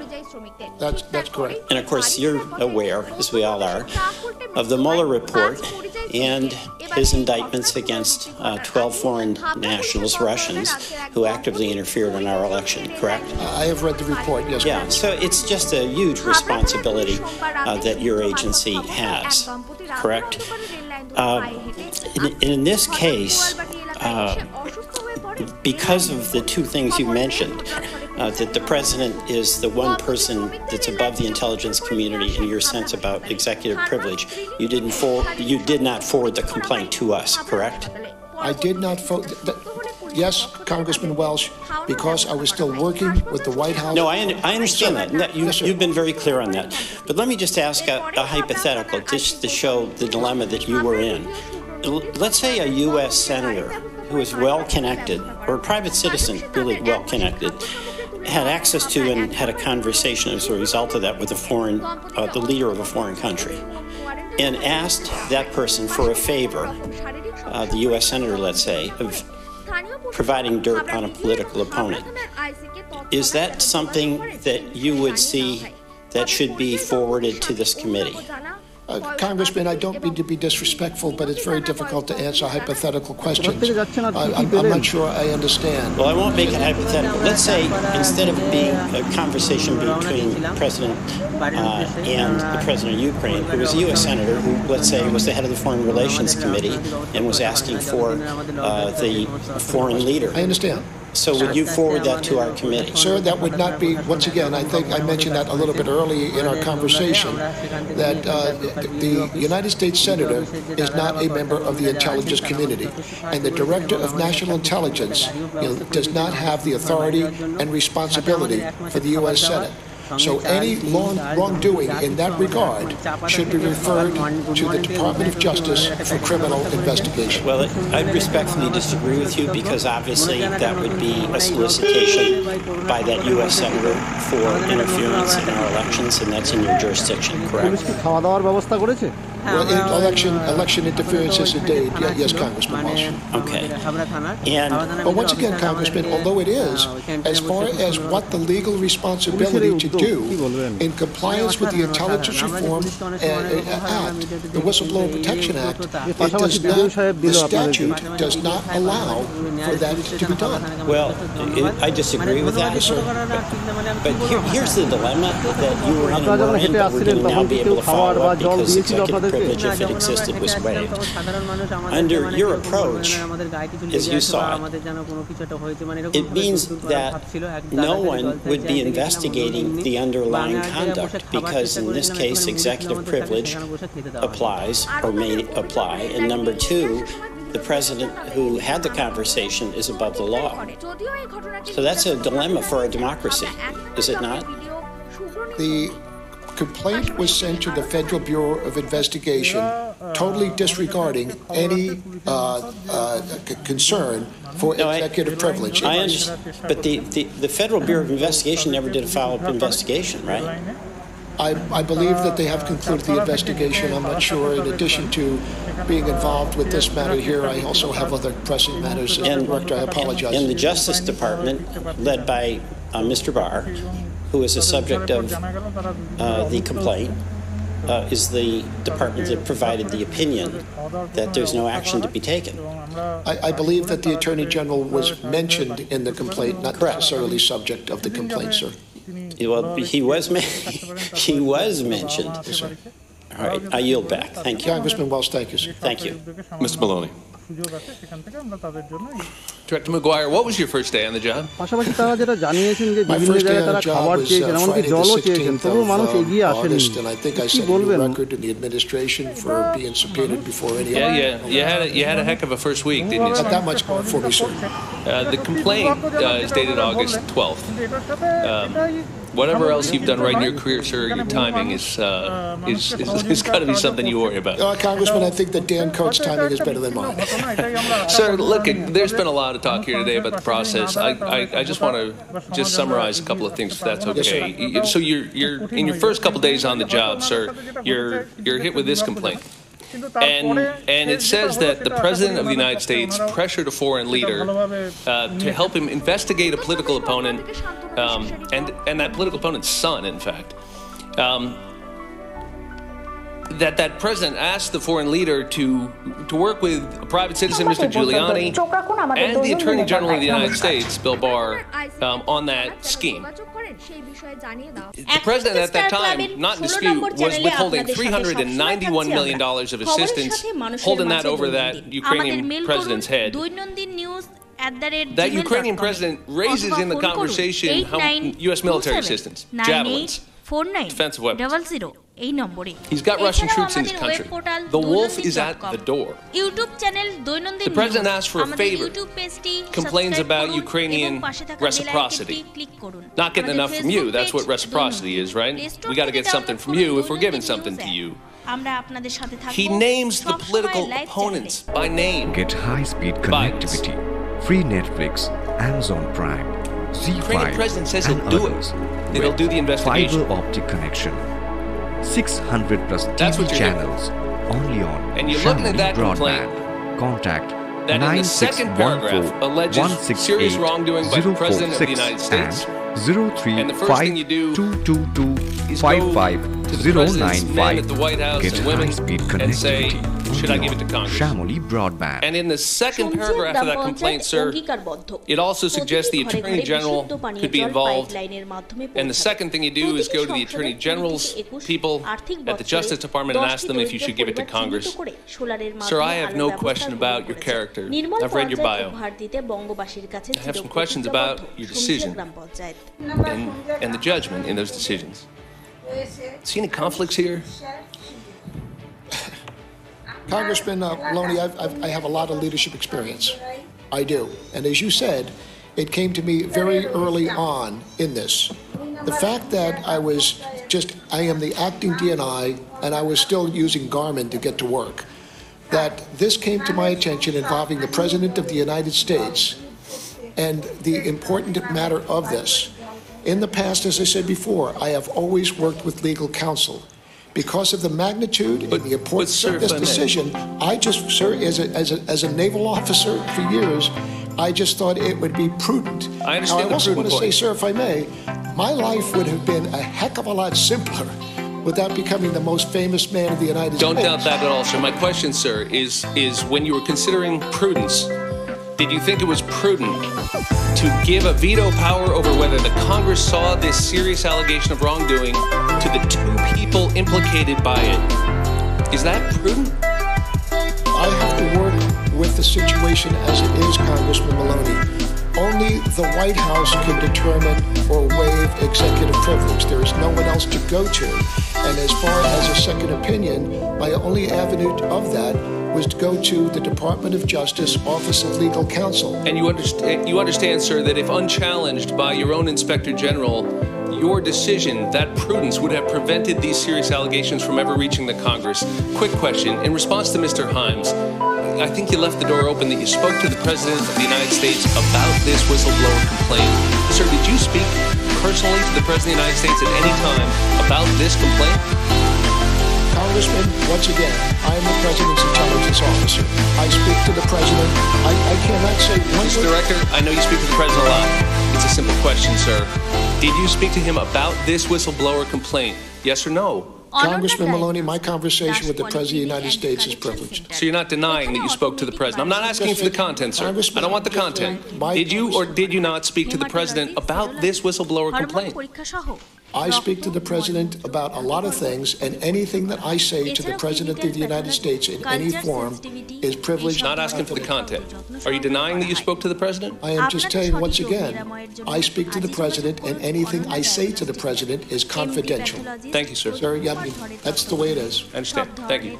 পরীক্ষা করা হয় অত্যাধুনিক যন্ত্র। And Director, you understand, we're not asking you about your conversations with the President about national security, about foreign policy, about the National Counterterrorism Center.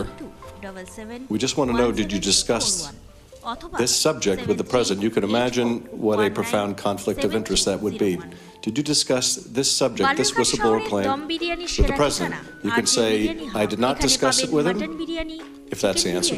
That doesn't betray any privilege. And you can say, I did discuss it with him, but I'm not going to get into the content of those conversations. That question you can answer. Chairman Schiff, once again, my conversation, no matter what the subject is, with the President of the United States is privileged conversation between the Director of National Intelligence and the President. Ms. Demings. Thank you so much, Mr. Chairman, and Director McGuire, thank you for being here with us today. Thank you for your service.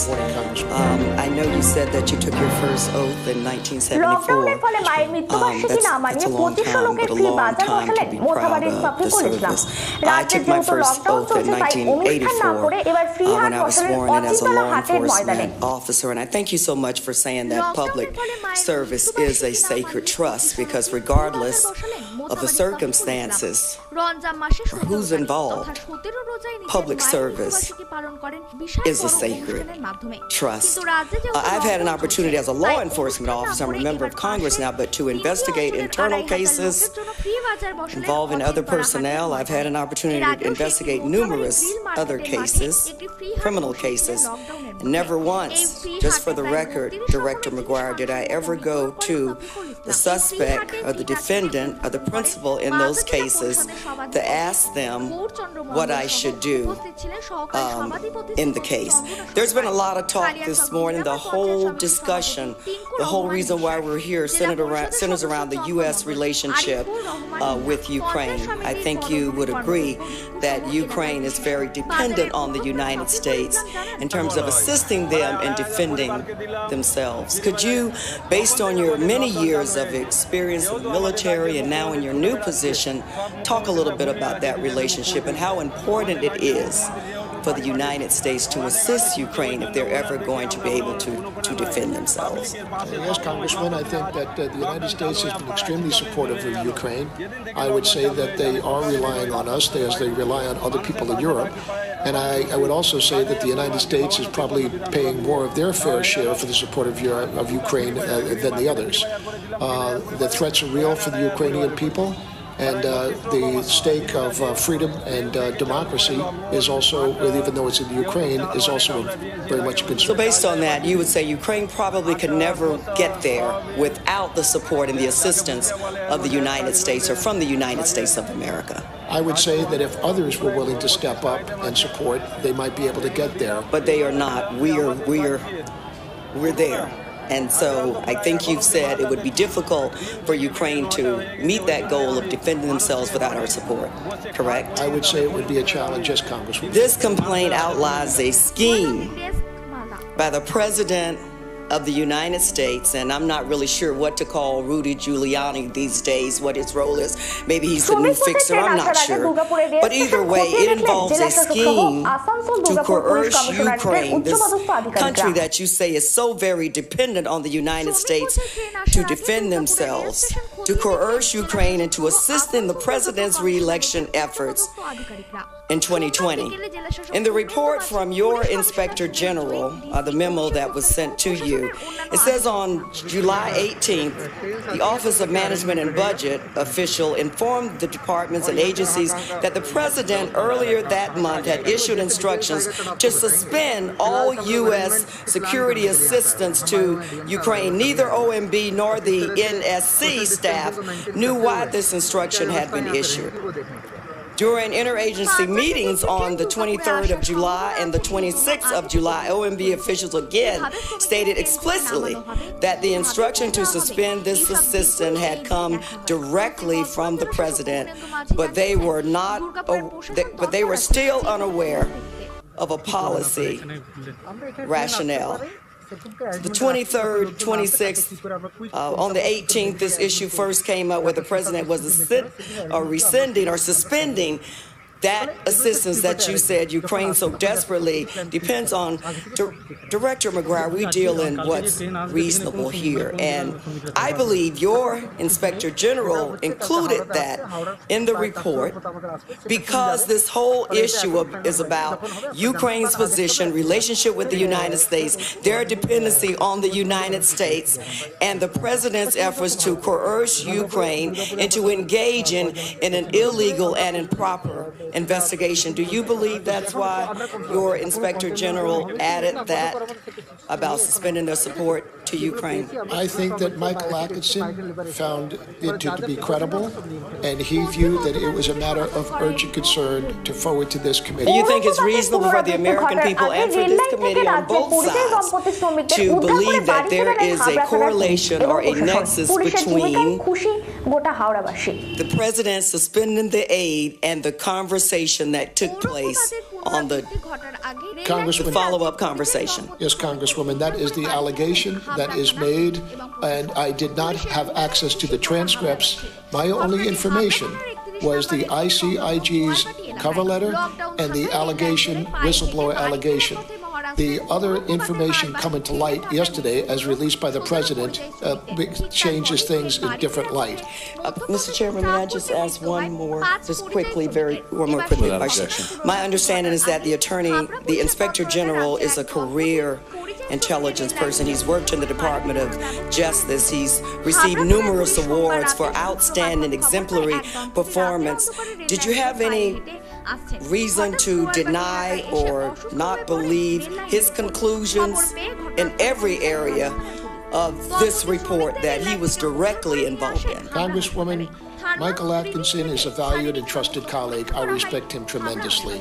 The question came down to, as we just over and over again, urgent concern and whether or not the intelligence community Whistleblower Protection Act, as written, allows me to forward it to this committee. That's where I got stuck, ma'am, and I'm sorry. Thank you. Thank you, Congresswoman. Mr. Krishnamurthy. Mr. McGuire, thank you so much for your service to our country, and thank you for your patriotism. I want to ask you a couple questions about the time surrounding July 25th to the time that you came into office as DNI. As you know, the phone call between President Trump and the Ukrainian president happened on July 25th of this year, correct? At least one of them happened on July 25th. At that time, the DNI was Dan Coates and his deputy was Sue Gordon. As you know, the whistleblower claim was filed on August 12th of this year, and then you took office on August 16th, 4 days later. Prior to taking your new job, or since, did you discuss the July 25th call or the whistleblower complaint with DNI Coates? I wouldn't have taken the job if I did. No, sir. And how about with Sue Gordon? No, not at all. I don't believe, up to the best of my ability, I do not think that either Director Coates or our Principal Deputy Sue Gordon have any sense whatsoever about this whistleblower complaint or that Michael Atkinson had it. Before your current role, did you discuss Ukraine with President Trump? No, I haven't discussed Ukraine with anybody. Let me put it to you that way. You haven't discussed Ukraine with anybody in your current role as the acting DNI? Well, as we intelligence reports, we've got about 190 countries out there, so whatever the President's daily brief is, it matters to pertain to that. But as far as intelligence equities in that region right now, this has just not been something that has come to my attention in the 6 weeks that I've been the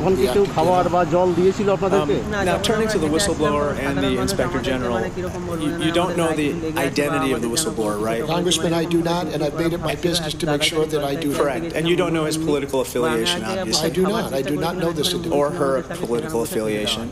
And of course, you believe that the whistleblower was operating in good faith. I do.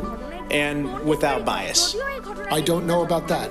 I do not know about that. I do believe that the... But you have no reason to believe that he or she was acting with bias, correct? I just believe that the whistleblower was acting in good faith. But you have no reason to believe that the person was biased? I would not know whether he biased or not biased, sir. I just don't know. And of course, you will do everything you can to protect the whistleblower from any attempts to retaliate against him or her, correct? I will not permit the whistleblower to be subject to any retaliation or adverse consequences for going to the IG. I am absolutely committed to that. And unlike the whistleblower, you do know the Inspector General, obviously. And I hold him in high esteem. And like the whistleblower, he also operated in the highest faith, right? I believe that Michael Atkinson, yes. And interestingly, Mr. Atkinson was actually appointed by President Donald Trump, right? Yes, he was. He's a presidential appointee. And what lends real credibility to the whistleblower's complaint is the fact that Mr. Atkinson, an appointee of the president, would actually bring forward a complaint against his boss. And that's something that is especially courageous. What I want to hear from you is that you will also do everything you can to protect Mr. Atkinson from potential retaliation. Congressman, absolutely. Very good. Now, the White House released a memorandum of telephone conversation from the July 25th, 2019 call, right? I believe that was what was transmitted yesterday morning, sir. And they call that a telcon in the jargon of these memoranda. Is that right? I'm familiar. This is the first time I've ever seen the transcript of a presidential conversation with a foreign leader. Okay, have you been... Telcon would be short for telephone conversation, though. Exactly. And have you been a party to a conversation between the president and a foreign leader on a phone call? When I'm in the office to provide the intelligence brief to the president, some foreign head of state might call in. The president may either ask us to leave or just stay there for a brief call from time to time. Yes, sir. And there are note takers who actually scribble down furiously what's being said on those calls. If they are note takers, they would not be in the Oval Office with us. They might be listening somewhere else, sir. Like from the Situation Room. And in this I don't know, but somewhere within the White House, yes. And within this particular situation, maybe more than a dozen people were on the phone call. That's the allegation, yes. And they were all taking notes, presumably.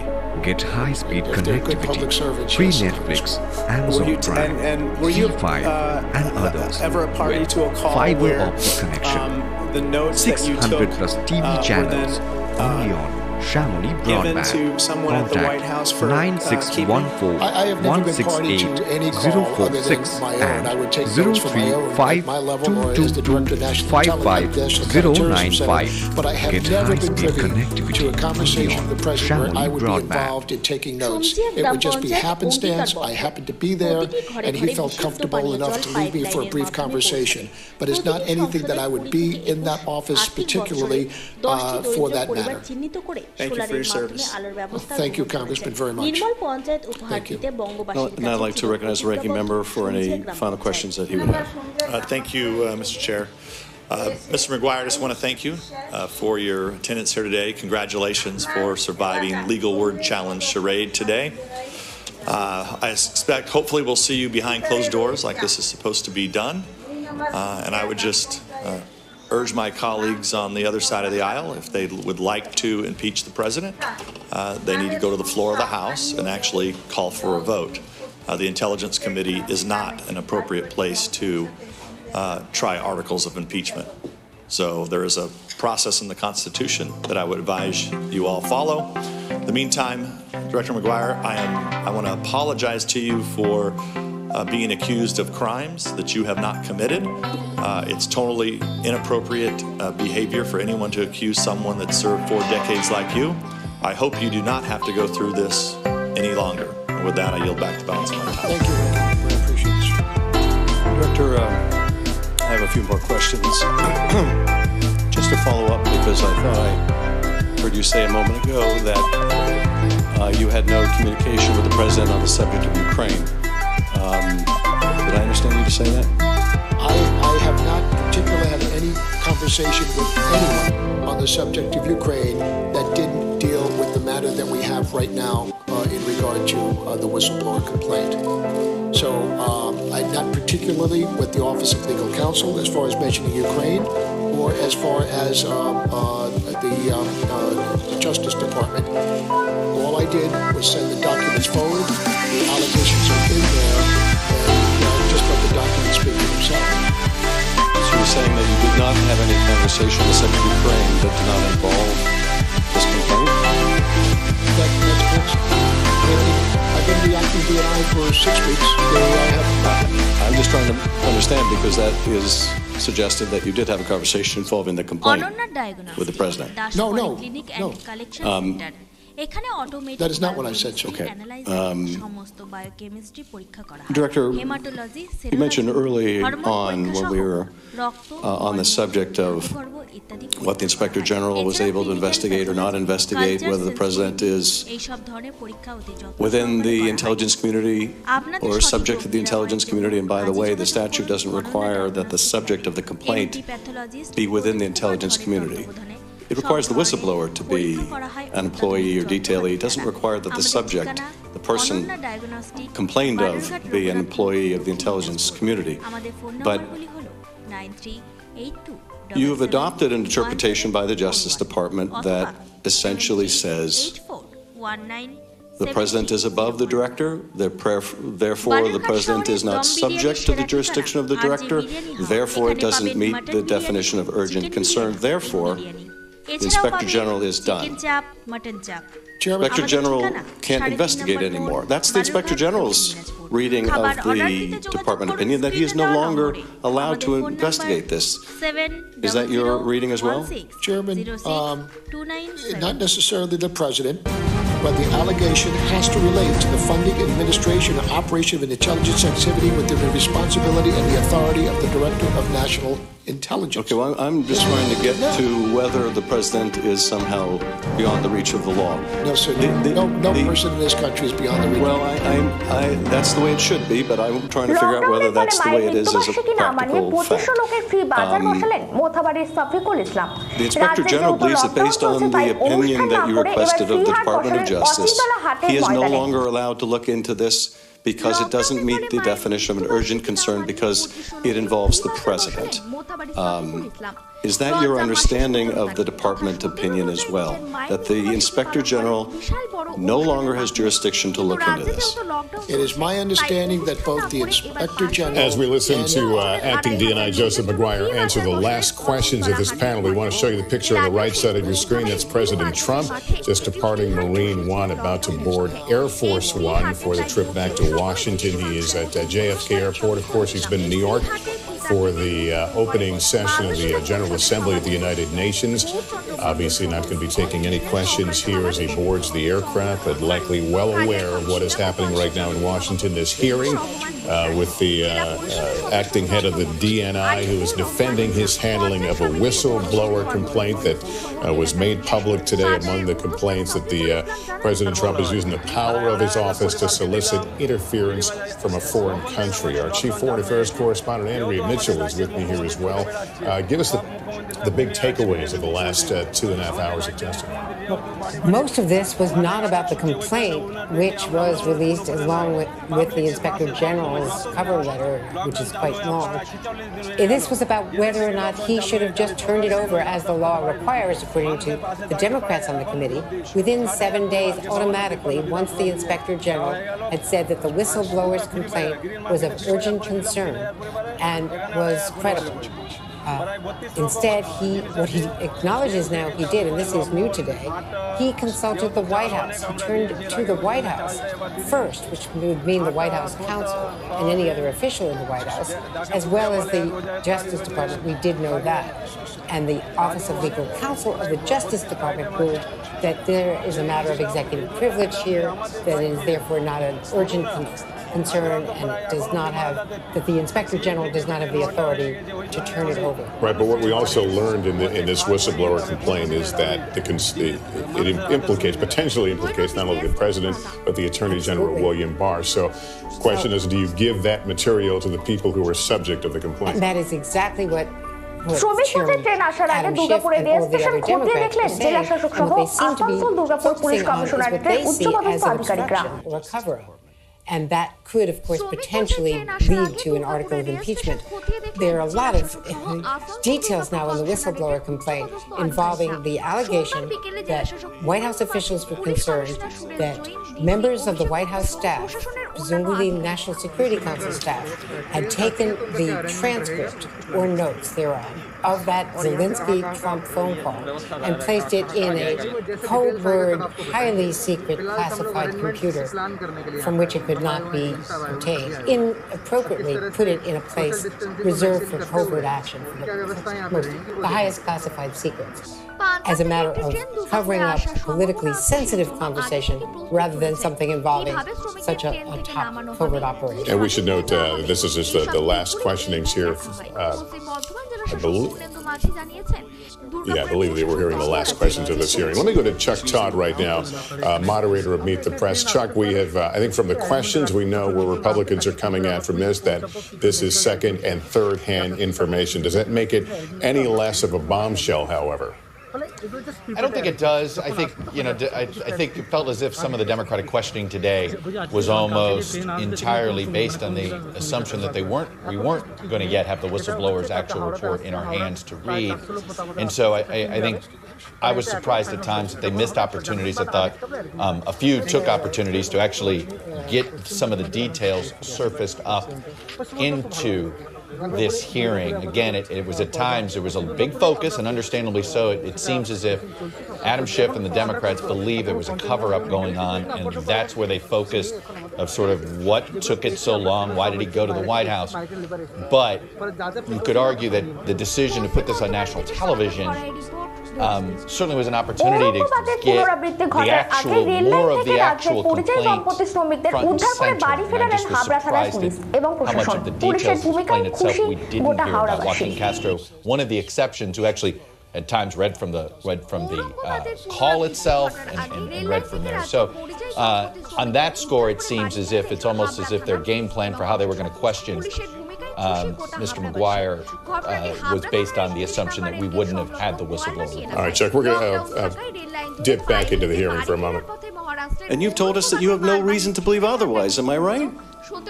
I had no reason to doubt a career Inspector General lawyer in his determination on whether or not it was credible. That is something for Michael to determine. And let me ask you this. The whistleblower also says over the past 4 months, more than half a dozen U.S. officials informed me of various facts related to this effort to seek foreign interference.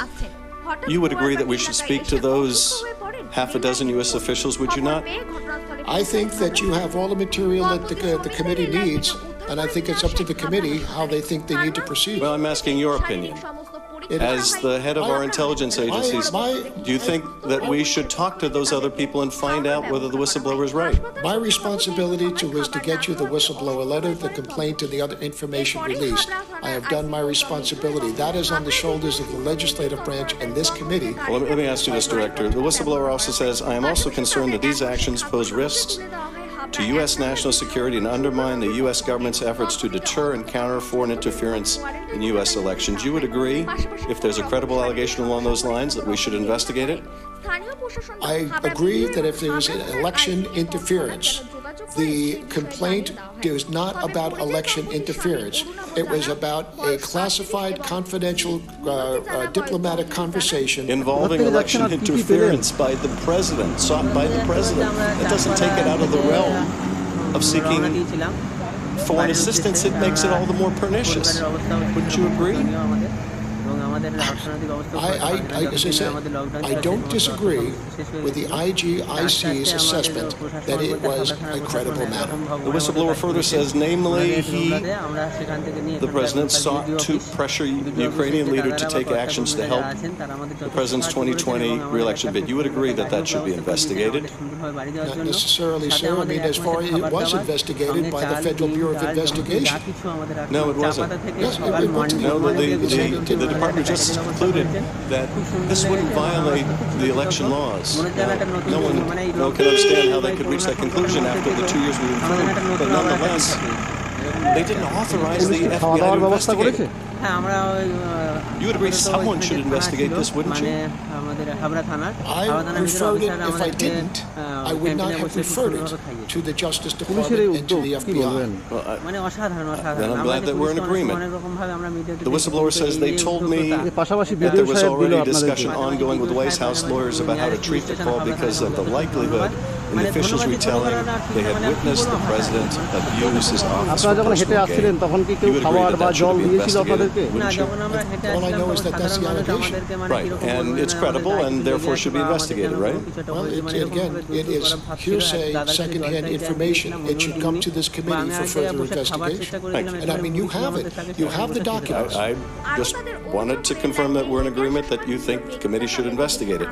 The whistleblower also says Donald Trump expressed his conviction that the new Ukrainian government will be able to quickly improve Ukraine's image and complete the investigation of corruption cases that have held back cooperation between Ukraine and the United States.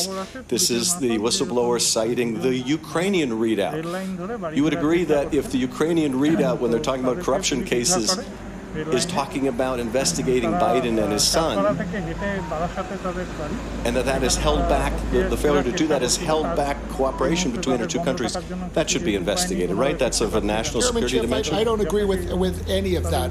I did not agree that it should be investigated. What I said was that I complied with my requirement to send you the documents. To this committee, and that it is up to the chair, the ranking member, and this committee members to decide what to do with that information. I'm in no position to tell the chair or the committee to do an investigation or not do an investigation. Okay, I find it remarkable that the Director of National Intelligence doesn't think credible allegations পাশাপাশি তারা of যেটা someone জানিয়েছেন seeking যে foreign বিভিন্ন জায়গায় তারা assistance খাবার চেয়েছেন, এমনকি জলও চেয়েছেন, তবুও in a মানুষ U.S. এগিয়ে election should আসেননি। be investigated. কি বলবেন? Let me ask you this. The whistleblower further says in the days following the phone call, I learned from multiple U.S. officials that senior White House officials had intervened to lock down all the records of the phone call. Do you have any reason to believe that the whistleblower's allegation there is incorrect? I have no idea whether it is correct or incorrect. Someone should find out, though, right? Excuse me? Someone should find out if it's correct, though, shouldn't they? I don't know if that is an incorrect allegation. I mean, I just do not know. Again, that is the work, that is the business of the executive branch of the White House and the office of the White House. Well, corruption is not the business, or it shouldn't be, of the White House or anyone in it. What the White House decides to do with their privileged communications and information, I believe, is the business of the White House. Do you believe that's true even if that communication involves crime or fraud? I'm sure you're aware that there's an exception to any claim of privilege. The privilege can't be used to conceal crime or fraud. Star ক্লাবের 16 নম্বর চ্যানেলে আপনাদের সাথে সবসময় থাকছি আমরা। খবরের সাথে মানুষের মাঝে দৈনন্দিন। আমাদের মেল করুন doinandinnews@gmail.com এ অথবা ফোন করুন 8927 alleges that White House officials told the whistleblower they were directed by White House lawyers to remove the electronic transcript that is of the call from the computer system in which such transcripts are typically stored. And instead, it was loaded into a separate electronic system that is otherwise used to store and handle classified information of a especially sensitive nature. Free Netflix, One White House official described this act as an abuse of the electronic system with fiber optic connection. I do not know whether similar measures were taken to restrict access to other records of the call, such as contemporaneous handwritten notes taken by those who listened, and we should find out, shouldn't we? 046 and 0352255055095. Get high-speed connectivity only on Shamoli Broadband. Asking the White House counsel to control and keep any information that pertained to that phone call on the 25th. It was a lengthy letter. Michael would be able to address it better, but I do believe that the ICIG, I know that the ICIG has sent a letter to the White House counsel requesting that they keep all of that information. But you would agree that if there's a credible allegation from this credible whistleblower that White House officials were moving these records into a system that was not designed for that purpose in an effort to cover up essentially potential misconduct, that ought to be looked into. You would agree with that, wouldn't you?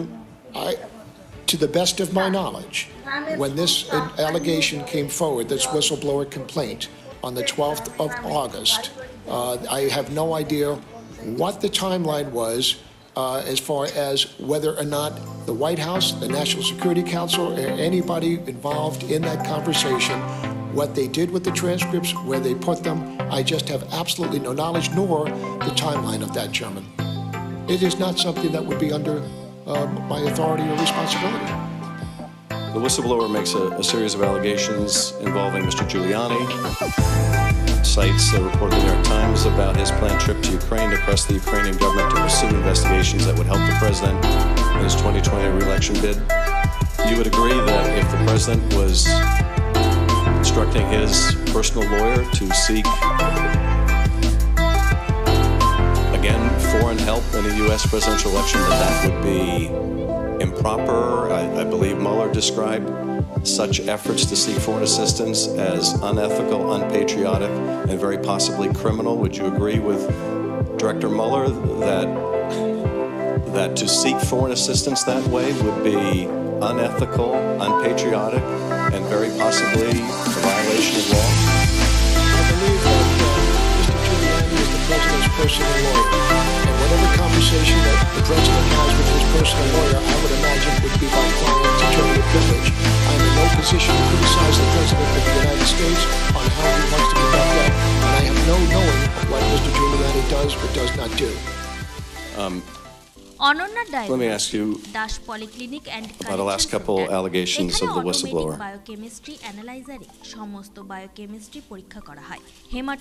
I learned from U.S. officials that on or around 14 May, the President instructed Vice President Pence to cancel his planned travel to Ukraine to attend President Zelensky's inauguration on 20 May.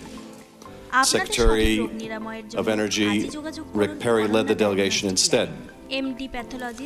According to these officials, it was also made clear to them that the president did not want to meet with Mr. Zelensky until he saw how Zelensky, quote, chose to act, unquote, in office. I do not know how this guidance was communicated or by whom.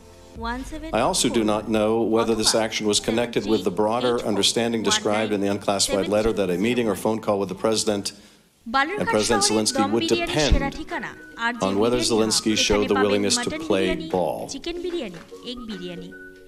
you know whether Mr. Pence, Vice President Pence's trip was pulled because of an effort to find out first whether Ukraine was willing to play ball? Chairman Schiff, no, I do not. I have no knowledge of any of that until this information came to me from the ICIG. I have absolutely no situation awareness or no knowledge of any of those facts. Would you agree that if the Vice President's trip was canceled in order to put further pressure on Ukraine to manufacture dirt on Mr. Biden, that would be unethical, unpatriotic, and potentially a crime? I do not know why the Vice President of the United States did not do that. I do know what the allegation was within the whistleblower complaint, and I don't know whether that allegation is accurate or not, Mr. Chairman. Finally, the whistleblower says, on July 18, an Office of Management and Budget official informed departments and agencies that the President earlier that month had issued instructions to suspend all U.S. security assistance to Ukraine.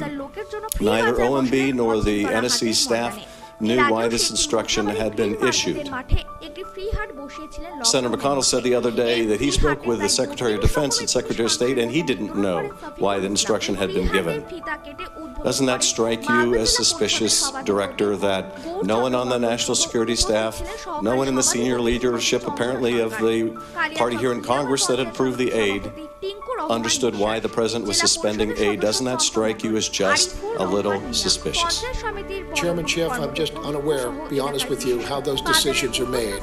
And then once again, I just have no situation awareness of what happened with the holding of the funding from OMB. As a military man, if this military aid was withheld from an ally that is fighting off Putin's Russia, and it was done so to be used as leverage to get dirt in a U.S. political campaign, don't you think that should be investigated?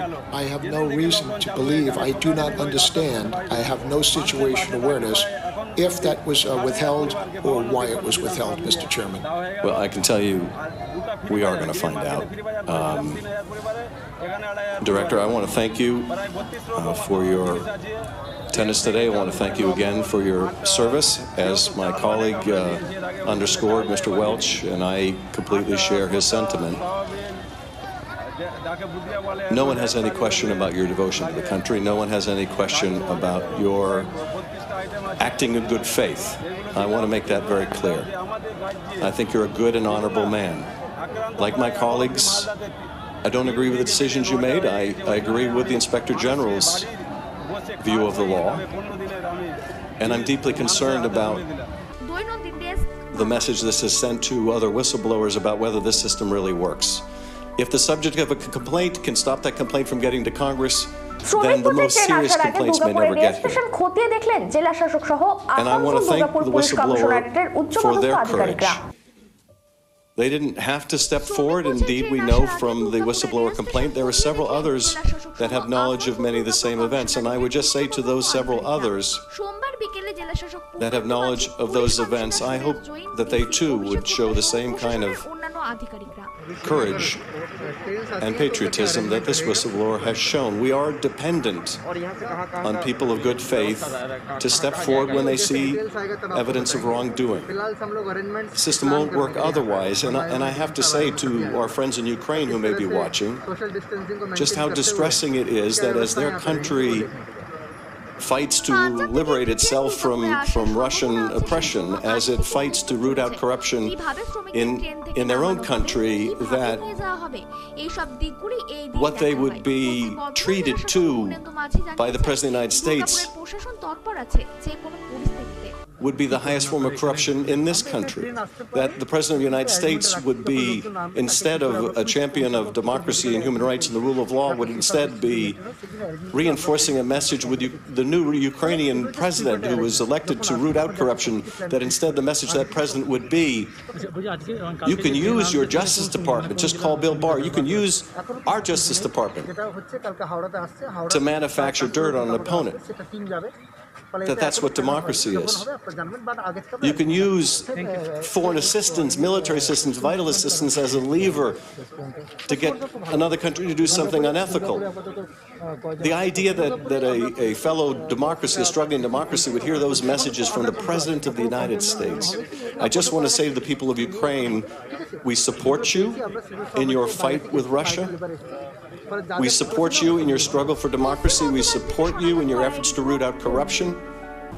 And what you are witnessing and what you are seeing in the actions of this president is not democracy. It is the very negation of democracy. This is democracy. What you saw in this committee is democracy, as ugly as it can be, as personal as it can be, as infuriating as it can be. This is democracy. This is democracy. I thank you, Director. We are adjourned. Thank you very much, Mr. Chairman. Chairman Schiff, concluding that session, about 2.5 hours long, maybe a little more. Questions for Joseph Maguire, the acting DNI. There is a lot to digest here.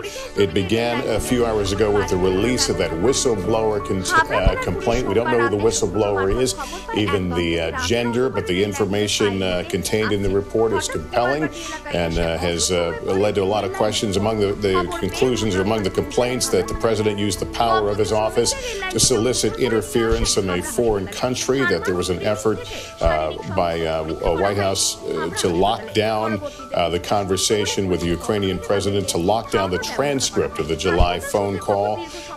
The complainers said that Trump's actions pose risks to national security. Just some of the complaints in there, and noting that much of this came from third hand. The complainant hearing from other staffers who had this information. So let's walk through it here a little bit. I've got Andrea Mitchell here. Chuck Todd, let me go to you first. This is different than the Mueller case in that the information has come very quickly. Are Democrats sitting in a place right now that they're saying, we've got it, we've got the case? I think they have they feel like they have some breadcrumbs to build a case. I want to follow up, though, on something I said when we cut in just before the end of the hearing. And I made an observation that they seem to spend more time about the process of how this whistleblower complaint was handled rather than what was inside the whistleblower complaint. And obviously, Congressman Schiff was not hearing us at the time, but it may have felt that way to some who heard that critique or read the similar critiques on this, because I thought it was fascinating there the last 20 minutes is that he did sort of used his chairman's prerogative there and surfaced up some of the whistleblower report, knowing that Mr. McGuire really couldn't say anything beyond what he said, but getting that out there, sort of frankly explaining why they're there in the first place, if you will, the chief allegation. Now here's what I talk about the breadcrumbs. I mean, look, I think the person in the hottest of all water today, besides as a government official, is the Attorney General. Because that is where I think the most skepticism is there. It's like, okay, they went to somehow went to the Justice Department. It was referred to the Justice Department for a possible criminal violation. That Justice Department then determined that there was no crime committed. And then we find out, well, wait a minute, the Attorney General was name dropped quite a bit by the President in this phone call itself. And so I do think that this is going to invite a lot more scrutiny from Congress on the role Bill Barr played. And I think they're going to see this as an opportunity to basically say, no investigation's been done. 2 weeks by an IG is not an investigation. All that simply is an attempt to make sure they're not making it up. So he was able to, over 2 weeks, see that the accusation was credible and worthy of more investigation here. But I'll tell you this, I think the oddities of the Justice Department's role in all of this and the Attorney General's role in all this, I think provides this provides the trail that Democrats, I think, are going to go down and frankly might find it the most fruitful. All right, let me go to Hallie Jackson right now, who has returned to the White House, the president en route to the White House as well. Hallie, what is the buzz right now around the White House? Okay, so a couple of things, Lester. Let's just set the stage here because the president, it's a quick flight, as you know, from New York down here to Washington. So we will be hearing from him directly for what may be his first reaction to what we've seen over these last 3 hours or so, if the president does decide to stop here at the White House and take questions from reporters, as he often does. The buzz, Lester, I can tell you, jives so far seems to sync with what we've heard in the line of questions from some of those Republican members on the House Intelligence Committee, trying to acknowledge or portray this as essentially a witch hunt, in the words of the president, an unfair attack essentially on President Trump. I can tell you what we've heard now officially from folks here at the White House, and that is that there's nothing to see in this whistleblower complaint, essentially calling it a cobbled together narrative of third-hand accounts and other news sourcing.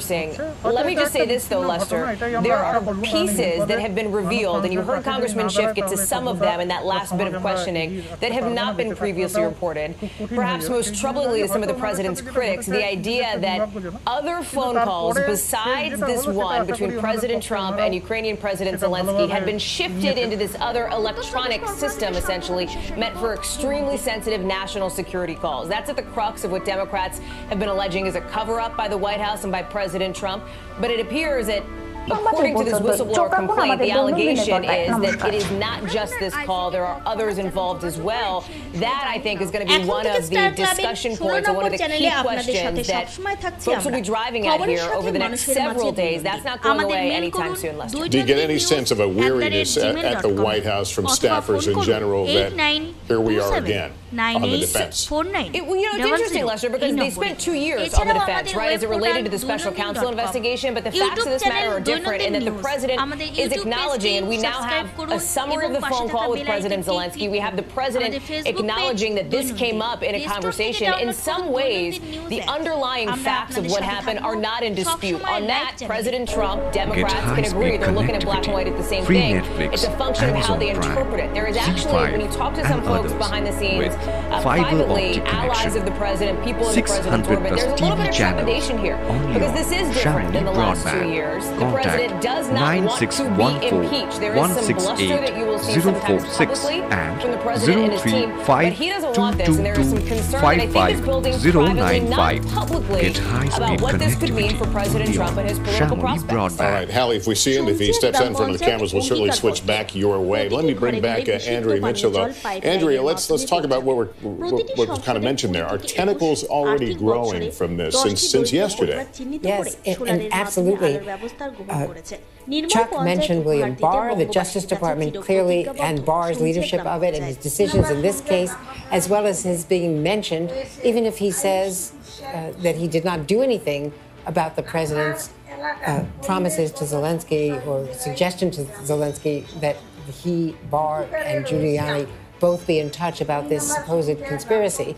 Even if Barr did not do anything, he is already mentioned in that call and should not, arguably, according to the Democrats on this committee, have been at all involved in making a decision about whether this complaint went forward.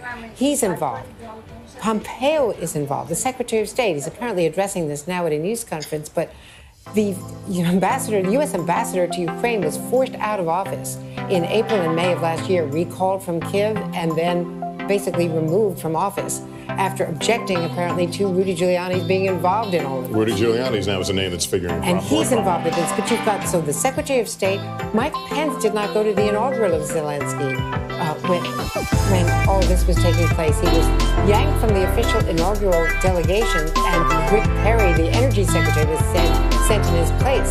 So Mike Pence was clearly involved in decisions that were made in the White House about pulling him back from this. A lot of top officials are implicated. All right, Andrew, there's, we said, a lot to digest. That concludes our coverage for now. Watch for continuing developments on MSNBC and NBCNews.com. And, of course, I'll be back with a complete wrap-up tonight on NBC Nightly News, or, as events warrants, we'll jump on the air. For now, I'm Lester Holt, NBC News, New York. Good day, everyone.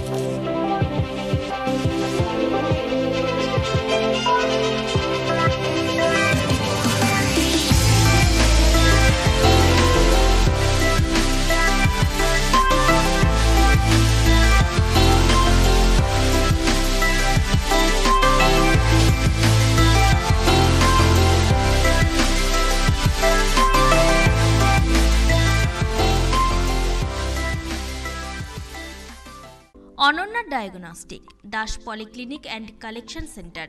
এখানে automatic biochemistry অ্যানালাইজারে সমস্ত biochemistry পরীক্ষা করা হয়। Haematology, serology, hormone পরীক্ষা সহ রক্ত, মলমূত্র, ধাতুগর্ভ ইত্যাদি পরীক্ষা করা হয়। এছাড়াও ক্লিনিক্যাল প্যাথোলজি, কালচার সেন্সিটিভিটি এইসব ধরনের পরীক্ষা অতি যত্ন সহকারে করা হয়। আপনাদের সঠিক রোগ নিরাময়ের জন্য আজই যোগাযোগ করুন অনন্যা ডায়াগনস্টিক ল্যাবে। এমডি প্যাথোলজিস্ট প্রদীপ কুমার ধরের তত্ত্বাবধানে সব ধরনের পরীক্ষা করা হয় অত্যাধুনিক যন্ত্রপাতির দ্বারা। আমাদের ঠিকানা অনন্যা ডায়াগনস্টিক, বালুরঘাট, রঘুনাথপুর, দক্ষিণ দিনাজপুর। আমাদের ফোন নম্বরগুলি হল 9382771741 অথবা 7384197301। বালুরঘাট শহরের দম বিরিয়ানির সেরা ঠিকানা RJ বিরিয়ানি হাব। এখানে পাবেন mutton biryani, chicken biryani, egg biryani, এছাড়াও পাবেন চিকেন চাপ, মাটন চাপ। আমাদের ঠিকানা 3.5 নম্বর মোড়, বালুরঘাট, দক্ষিণ দিনাজপুর। খাবার অর্ডার দিতে যোগাযোগ করুন স্ক্রিনে দেওয়া নম্বরে।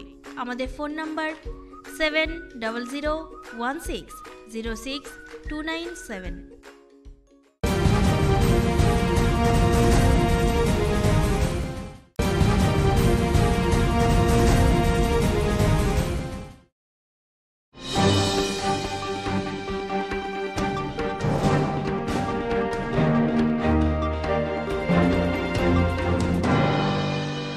লকডাউনের ফলে মায়ের মৃত্যুবার্ষিকী না মানিয়ে 2500 লোকের ফ্রি বাজার বসালেন মোথাবাড়ির শফিকুল ইসলাম। রাজ্যে যেহেতু লকডাউন চলছে, তাই অনুষ্ঠান না করে এবার ফ্রি হাট বসালেন অচিন্তলা হাটের ময়দানে।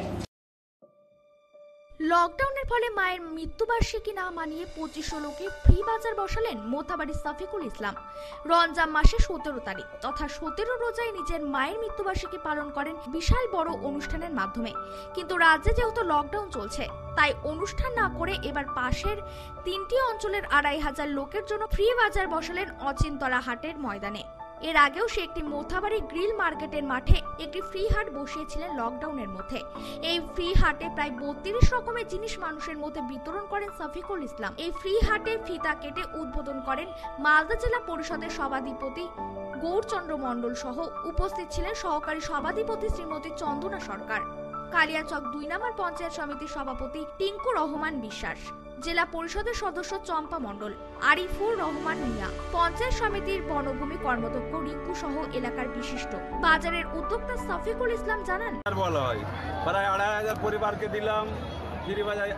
যখন থেকে আমাদের লকডাউন চালু হয়েছে যেহেতু আমাদের রাজ্যের মুখ্যমন্ত্রী ছুটে বেড়াচ্ছে, সব মুখ্যমন্ত্রীরা ঘুমিয়ে আছে, বিজেপি মুখ্যমন্ত্রীগুলো। আমাদের রাজ্যের মুখ্যমন্ত্রী যেহেতু বাড়ি বাড়ি মাঠে ঘাটে ছুটছে, ওই জন্য ওনার দেখে আমরা অনুপ্রেরণায় পাবলিকের পাশে সবসময়, যতদিন আজ লকডাউন চালু হয়ে প্রায় 46 দিন হয়ে গেল, যেদিন থেকে লকডাউন চালু হয়েছে আমি সকালে বের হই, রাত 10টাতে বাড়ি ঢুকি, মানুষের পাশে থাকি। প্রায় এখন অবধি 60,000 পরিবারকে 52-53 বিধানসভা মিলিয়ে দেওয়া হয়ে গেল। আর দুটা ফ্রি বাজার, গ্রিন মার্কেটে ফ্রি বাজার করেছিলাম 3000 পরিবারে, এখানে 2500 পরিবারের করেছি। প্রায় 32 রকম জিনিস আছে, তেল থেকে চালু করে লবণ, আটা, যেহেতু চাল অনেক আমরা দিয়েছি এর আগে, ওই জন্য চালটা এবার দিই, আটা, শসা, সয়াবিন, যাকে বুদিয়া বলে রোজা ইফতারির জন্য লাগে, গাজর, অনেকগুলো প্রায় 32টা আইটেম আছে। এগুলো দিলাম, এই জন্য দিলাম যে আমাদের রাজ্যের করোনা আক্রান্ত প্রায় এখন অবধি মালদাতে 3 থেকে বেড়ে 9টা হয়ে গেছে। ওই জন্যে আমি মানুষকে বাড়ি বসে খাক ওই হিসাবে 15 দিনের আমি জিনিস মানুষের হাতে তুলে দিলাম। দৈনন্দিন ডেস্ক, মালদা।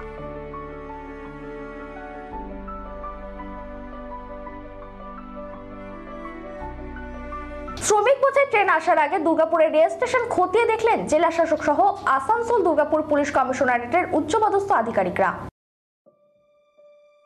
শ্রমিক বোঝাই ট্রেন আসার আগে দুর্গাপুরের রেল স্টেশন খতিয়ে দেখলেন জেলা শাসক সহ আসানসোল দুর্গাপুর কমিশনারেটের উচ্চপদস্থ আধিকারিকরা। সোমবার বিকেলে জেলা শাসক Purnendu Majhi, police commissioner Suresh Jain, DC Abhishek Gupta সহ প্রশাসনের অন্যান্য আধিকারিকরা।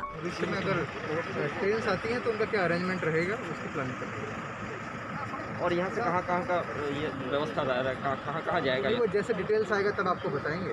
फिलहाल हम लोग अरेंजमेंट्स की प्लान करने के लिए यहाँ पे आए हुए हैं। हम आए हुए हैं, डीएम साहब आए हुए हैं, सभी आए हुए हैं, और किस तरह से सोशल डिस्टेंसिंग को मेंटेन करते हुए क्या व्यवस्थाएं यहाँ पे रहेंगी वो देखने के लिए। পাঞ্জাব থেকে একটি ট্রেন দুর্গাপুরে আসার সম্ভাবনা আছে, সেই জন্য আগে থেকে প্রস্তুত চলেছে। কিভাবে শ্রমিকদের ট্রেন থেকে নামানো হবে, কিভাবে নিয়ে যাওয়া হবে, এই সব দিকগুলি এই দিন দেখা হয়। পশ্চিম বর্ধমান জেলা শাসক পূর্ণেন্দু মাঝি জানিয়েছেন, দুর্গাপুরের প্রশাসন তৎপর আছে যে কোনো পরিস্থিতিতে। কি করলেন আপনারা এখানে? আমরা এখানে ট্রেন আসতে পারে সেরকমটা অ্যারেঞ্জমেন্ট রাখছি, যখন লোকজন নামবে তাকে কী করে আমরা কুইক পৌঁছাবো, কী করে মেডিকেল অ্যারেঞ্জমেন্ট করবো যাতে সোশ্যাল ডিস্টেন্সিং মেনটেন হয়, সেগুলো অ্যারেঞ্জমেন্টগুলো আমরা পুলিশ এবং আমরা সবাই মিলে দেখছি। ফলে এগুলো জাস্ট প্রিপেয়ার্ড অ্যারেঞ্জমেন্ট, যখন আসবে তখন যাতে সব কিছু প্ল্যান ঠিক করে আগে থেকে সব দেখে নেওয়া। আচ্ছা বলছি, আজকে কালকে যে ট্রেন আসবে সেখানে কোন শ্রমিক, মানে কোন জেলার শ্রমিকরা থাকবে বাঁকুড়া? এখনও কিছু ঠিক নেই। যেটা হচ্ছে কালকে হাওড়াতে আসছে, হাওড়ার প্রায় 400 লোক মতো আমাদের আসবে, সেটা টিম যাবে। ফলে এটা এখনও ফাইনাল হয়নি, যখন হবে আপনারা জানবেন, বাট আগে থেকে আমরা অ্যারেঞ্জমেন্ট রাখছি। স্যার পশ্চিম বর্ধমান জেলা এখন কী পরিস্থিতি? এখন পশ্চিম বর্ধমান খুব ভালো পরিস্থিতি। দুর্গাপুরে আপাতত কয়জন? দুর্গাপুরে আমরা পেয়েছি, সেটা টেস্টিং চলছে, সব কিছু চলছে, এখন আন্ডার কন্ট্রোল আছে। কোনো কন্টেনমেন্ট জোন হবে কি না, কন্ট্রোল করার মতো সেটা সিচুয়েশন নিয়ে এখন আমাদের, ঠিক আছে। যেগুলো পেয়েছি আমরা সেগুলো সব হচ্ছে বাইরে থেকে এসছে, মাইগ্রেন্ট লেবার এসছে, ফলে যা যা প্রিপারেশন আমরা সব নিয়ে ফেলেছি। পশ্চিম বর্ধমান থেকে সনাতন করাই রিপোর্ট, দৈনন্দিন। ঔরঙ্গাবাদের পুনরাবৃত্তি ঘটার আগে রেল লাইন থেকে রাজ্যের পরিযায়ী দম্পতি শ্রমিকদের উদ্ধার করে বাড়ি ফেরালেন হাবড়া থানার পুলিশ এবং প্রশাসন। পুলিশের ভূমিকায় খুশি গোটা হাওড়াবাসী। ঔরঙ্গাবাদের পুনরাবৃত্তি ঘটার আগে রেল লাইন থেকে রাজ্যের পরিযায়ী দম্পতি শ্রমিকদের উদ্ধার করে বাড়ি ফেরালেন হাবড়া থানার পুলিশ এবং প্রশাসন। পুলিশের ভূমিকায় খুশি গোটা হাবড়াবাসী। ঘটনাটি হাবড়া থানার 31 নম্বর রেলগেট সংলগ্ন গোয়ালবাটি এলাকায়। লকডাউন থাকায় রেল লাইন ধরে পায়ে হেঁটে বাড়ি ফেরার পথে মহারাষ্ট্রের ঔরঙ্গাবাদে মালবাহী ট্রেনের ধাক্কায় মৃত্যু হলো 17 পরিযায়ী শ্রমিকদের। ঠিক তারপরেই ফের বাড়ি ফেরার পথে মধ্যপ্রদেশের ট্রাক উল্টে মৃত্যু হয় 5 পরিযায়ী শ্রমিকের। এবার সেই ঘটনার পুনরাবৃত্তি ঘটার আগেই হাবড়া পুলিশের তৎপরতায় রাজ্যের এক দম্পতি পরিযায়ী শ্রমিকের রেল লাইন থেকে উদ্ধার করে বাড়ি ফেরানোর ব্যবস্থা করলেন পুলিশ। হাবড়া থানার পুলিশ সোমবার রাতে সূত্র মারফত খবর পায় এক দম্পতি রাতের অন্ধকারে রেল লাইন ধরে পায়ে হেঁটে আসছেন। হঠাৎ গোয়ালবাটি এলাকায় এসে অসুস্থ হয়ে পড়েন রেল লাইনের উপর। খবর পেয়ে ঘটনাস্থলে পৌঁছায় হাবড়া থানার পুলিশ। দম্পতি শ্রমিকদের রেল লাইন থেকে উদ্ধার করে নিয়ে আসেন হাবড়া হাসপাতালে। থার্মাল স্ক্রিনিং থেকে শারীরিক সমস্ত পরীক্ষা করা হয় হাবড়া হাসপাতালে। পরবর্তীতে কিছুটা সুস্থ হলে পুলিশের পক্ষ থেকে তাদেরকে খাওয়ানোর ব্যবস্থা করা হয়। হাসপাতাল সূত্রে খবর, দীর্ঘ সময় খাবার না খাওয়াতে অসুস্থ হয়ে পড়েন দম্পতি। এরপরে হাবড়া থানার আইসি গৌতম মিত্র এবং হাবড়ার বিডিও শুভ্র নন্দীর তৎপরতায় দম্পতিকে গাড়ির ব্যবস্থা করে বাড়ি পাঠানোর ব্যবস্থা করা হয়। পাশাপাশি তাদের 1 মাসের খাদ্য সামগ্রী তুলে দেওয়া হয় হাবড়া 1 নম্বর ভিডিও শুভ্র নন্দীর পক্ষ থেকে। দম্পতিকে অন্ততপক্ষে 14 দিন হোম কোয়ারেন্টাইনে থাকার নির্দেশ দেওয়া হয়। পাশাপাশি কোনো রকম শারীরিক সমস্যা হলে কোনো রকম দেরি না করে স্থানীয় প্রশাসন হাবড়া বিডিও এবং হাবড়া থানার আইসিকে তৎক্ষণাৎ যেন যোগাযোগ করেন সেই বিষয়ে জানিয়ে দেওয়া হয়। তবে পরিযায়ী দম্পতির স্বামী অরুণাভ জানা বয়স 38 এবং শ্রী মিনতি জানা বয়স 34 জানান, কোথা থেকে যাচ্ছেন আর কি কি পেলেন? কোথা থেকে যাচ্ছি বলতে আমরা চাঁদপাড়া থেকে রওনা দিয়েছিলাম বাড়ির উদ্দেশ্যে, কেননা পরিবারের অবস্থাও সেরকম শোচনীয় আমাদের, এবং আমাদের অর্থনৈতিক অবস্থাও খুব একটা ভালো ছিল না। যতদিন আমাদের লকডাউন ছিল সেই সমস্ত অর্থ সমস্যা শেষ হয়ে গেছিলো। তা আস্তে আস্তে আমাদের প্রশাসন বলতে হাবড়া থানার প্রশাসন একরকম ভগবানের মতো কাজ করেছেন। ওনাদের দৌলতে আমরা সেখান থেকে নিয়ে এখানকার লোকাল বিডিও অফিসের যে দাদারা বা কর্তাকর্মীরা যারা আছেন তারা আমাদের যথেষ্ট সাহায্য করেছেন, এবং আমাদের একটা খুব সুন্দর একটা গাড়িও ব্যবস্থা করে দিয়েছেন আমাদের সুন্দরভাবে বাড়ি যাওয়ার জন্য। সাথে আমাদের 1 মাসের খাবার দাবার সঙ্গে চাল, ডিম, ডাল, যাবতীয় যা কিছু আমাদের মানে চা পাতা থেকে সকাল গুড মর্নিং থেকে গুড নাইট অবধি ওনাদের একটা প্যাকেজের ব্যবস্থা করেছেন। খুব সুন্দর লেগেছে এবং আমরা সত্যি চিরকৃতজ্ঞ। মনে হচ্ছে যেন একটা নতুন জীবন, মানে এই লকডাউনের বা এই করোনা সংকটের মধ্যে থেকেও আমাদের একটা নতুন আবার একটা দিশা পেয়েছি এরকম মনে হচ্ছে। পুলিশ কি খাওয়া দাওয়ার ব্যবস্থা করেছে? হ্যাঁ, আমরা ওই আপাতত ওইখানে যে থানা ছিল মানে আমাদের হাবড়া থানার ভিতরে অফিসাররা আমাদেরকে ওই ক্যান্টিনে বসে খুব সুন্দরভাবে খাইয়েছে। পুলিশের এই উদ্যোগ কি বলবেন? মানে অসাধারণ। আমরা যে পুলিশকে অনেক সময় অনেক রকমভাবে আমরা মিডিয়াতে দেখি, কিন্তু এই যে উদ্যোগটা পাশাপাশি বিডিও সাহেব দিল আপনাদেরকে, পাশাপাশি নিয়ারেস্ট পুলিশ স্টেশন হাবড়া থানাকে আমরা যথেষ্ট ধন্যবাদ, মানে ধন্যবাদ দিয়ে ছোটো করা না ঠিক না, মানে আমি কী বলবো ভাষা মানে সত্যি কথা খুব অপূর্ব। আপনারা যখন হেঁটে আসছিলেন তখন কি কেউ খাবার বা জল দিয়েছিল আপনাদেরকে? না, যখন আমরা হেঁটে আসছিলাম তখন সাধারণ মানুষ আমাদেরকে মানে কীরকম বলবো যেন আমাদের গায়ে কিছু লেগে আছে বা আমাদের যেন কোনো কিছু একটা হয়েছে, মানে এরকমভাবে দূর করা ভাব ছিল। এক দাদার কাছে জল চাইতে গেছিলাম, উনিও দিননি, বা আমি আরেক জায়গায় বসে খাবার চেষ্টা করেছিলাম, একটুখানি মুড়ি ছিল আমাদের সাথে, সেখানে বসে খেতে দেওয়া হয়নি। আরও তাদের অভিযোগ, রেল লাইন দিয়ে হেঁটে আসার সময় বিভিন্ন ব্যক্তিরা তাদেরকে দেখে নানা ধরনের টোন টিটকারি করে। যদিও এই ঘটনাকে নিন্দাজনকভাবে জানিয়েছেন হাবড়া 1 নম্বর ব্লকের বিডিও শুভ্রনীল নন্দী। পাশাপাশি তিনি আরও জানান, এরা আমাদের কাছে আজকে খবর আসে পুলিশের মারফত যে এরকম 2জন মানুষ রেল লাইন ধরে বাড়ি ফেরার চেষ্টা করছেন। তো তাদেরকে পুলিশ উদ্ধার করে রেল লাইনে। তারা চাঁদপাড়া থেকে হেঁটে বারাসাতে তাদের বাড়ি, সেখানে তারা ফেরার চেষ্টা করছিল। কাজ এই মুহূর্তে তাদের বন্ধ থাকার জন্য কিছু যেহেতু উপায় নেই, কোনোভাবে ফিরতে পারছিলেন না। তো যাতে সেই এবং তাদের উদ্ধারের পর জানা গেল তারা 2 দিন ধরে অভুক্তও ছিলেন। তো তাদেরকে উদ্ধার করে পুলিশ তাদের খাওয়া দাওয়ার প্রথমে ব্যবস্থা করা হয়, এবং আমরা গাড়ি করে তারা যাতে সুস্থভাবে স্বাভাবিকভাবে বাড়ি পৌঁছতে পারেন এবং তার আগামী কিছুদিন যাতে তিনি ভালোভাবে খেয়ে পড়ে বেঁচে থাকতে পারেন। তার বয়স্ক বৃদ্ধ বাবা মা আছে বাড়িতে, তারাও যাতে খেয়ে পড়ে, তার জন্য আমাদের যে সরকারি উদ্যোগে সামান্য সুযোগ আছে সেখান থেকে আমরা তাদের জন্য এই ক্ষুদ্র প্রচেষ্টা করেছি। পাশাপাশি তারা যেটা জানিয়েছেন যে বিভিন্ন জায়গায় তারা খাবার চেয়েছেন, এমনকি জলও চেয়েছেন, তবুও মানুষ এগিয়ে আসেননি, কি বলবেন? এটা মানুষ এই সময় বহু মানুষ বহুভাবে মানুষকে সহযোগিতা করছে, এটা সত্যিই দুর্ভাগ্যজনক যেটা ওনারা বললেন, কিন্তু এটার সাথে এটাই সামগ্রিক চিত্র নয়। এখানে বহু মানুষকে সহযোগিতার কাজও করছেন, সেটাও হচ্ছে। হয়তো এটা একটা বিচ্ছিন্ন ঘটনা, এটাই আমরা আশা করব, কারণ এই বিপদে মানুষের পাশে যদি না দাঁড়ায় তাহলে সভ্যতা বা সমাজ আমরা এগিয়ে রাখতে পারবো না, বেঁচে থাকাটাও খুব কঠিন হয়ে যাবে। সেই দিনে দাঁড়িয়ে হয়তো ওনাদের সাথে যেটা ঘটেছে কিছু ক্ষেত্রে দুর্ভাগ্যজনক, কিন্তু তারপরে শেষ যেটা হলো সেটা আশা করি ওনাদের পক্ষে ওনারাও সেটা ভালোভাবে নিয়েছেন। উত্তর 24 পরগনা থেকে শান্তনু বিশ্বাসের রিপোর্ট, দৈনন্দিন।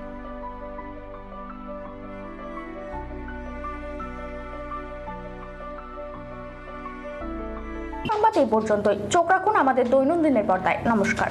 হাবড়া থানার আইসিকে তৎক্ষণাৎ যেন যোগাযোগ করেন সেই বিষয়ে জানিয়ে দাও। এখন থেকে স্টার ক্লাবের 16 নম্বর চ্যানেলে আপনাদের সাথে সবসময় থাকছি আমরা, খবরের সাথে মানুষের মাঝে দৈনন্দিন। আমাদের মেল করুন doinandinnews@gmail.com অথবা ফোন করুন 8927984900 এই নম্বরে।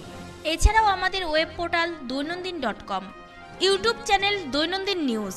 আমাদের ইউটিউব পেজটি সাবস্ক্রাইব করুন এবং পাশে থাকা বেল আইকনটি ক্লিক করুন। আমাদের ফেসবুক পেজ দৈনন্দিন। প্লে স্টোর থেকে ডাউনলোড করুন দৈনন্দিন নিউজ অ্যাপ। আমরা আপনাদের সাথে থাকব সব সময় লাইভ চ্যানেলে। Get high-speed connectivity, free Netflix, Amazon Prime, Z5 and others with fiber optic connection. 600 plus TV channels only on Shamoli Broadband. Contact 9614 168 046 and 03522 55095. Get high-speed connectivity only on Shamoli Broadband. সমজিয়া গ্রাম পঞ্চায়েত অঙ্গীকারবদ্ধ প্রতিটি ঘরে ঘরে বিশুদ্ধ পানীয় জল পাইপলাইনের মাধ্যমে পৌঁছাবে। প্রতিটি সংসদে 20 থেকে 21 আর্থিক বৎসরে 10টি দরিদ্র পরিবার চিহ্নিত করে সোলারের মাধ্যমে আলোর ব্যবস্থা গ্রহণ করেছে। নির্মল পঞ্চায়েত উপহার দিতে বঙ্গবাসীর কাছে চিরপ্রতিজ্ঞাবদ্ধ সমজিয়া গ্রাম পঞ্চায়েত। নাম্বার সমজিয়া গ্রাম পঞ্চায়েতের উদ্যোগে রয়েছে আয়ুষ চিকিৎসা শিবির। আপনার এলাকার পরিবেশগত সমস্যা নিজেরাই জানেন, সরাসরি প্রতিকারে রয়েছি আমরা। 2 নম্বর সমজিয়া গ্রাম পঞ্চায়েত আমরা গ্রামকে নির্মল রাখার জন্য প্রতিজ্ঞাবদ্ধ। গ্রামের সমস্যা পানীয় জল দূর করতে প্রত্যেক গ্রামে গ্রামে বাড়ি বাড়ি জল পৌঁছাতে সমজিয়া গ্রাম পঞ্চায়েত প্রতিজ্ঞাবদ্ধ।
Ananya diagnostic Das polyclinic and collection centre. এখানে অটোমেটিক বায়োকেমিস্ট্রি অ্যানালাইজারে সমস্ত বায়োকেমিস্ট্রি পরীক্ষা করা হয়।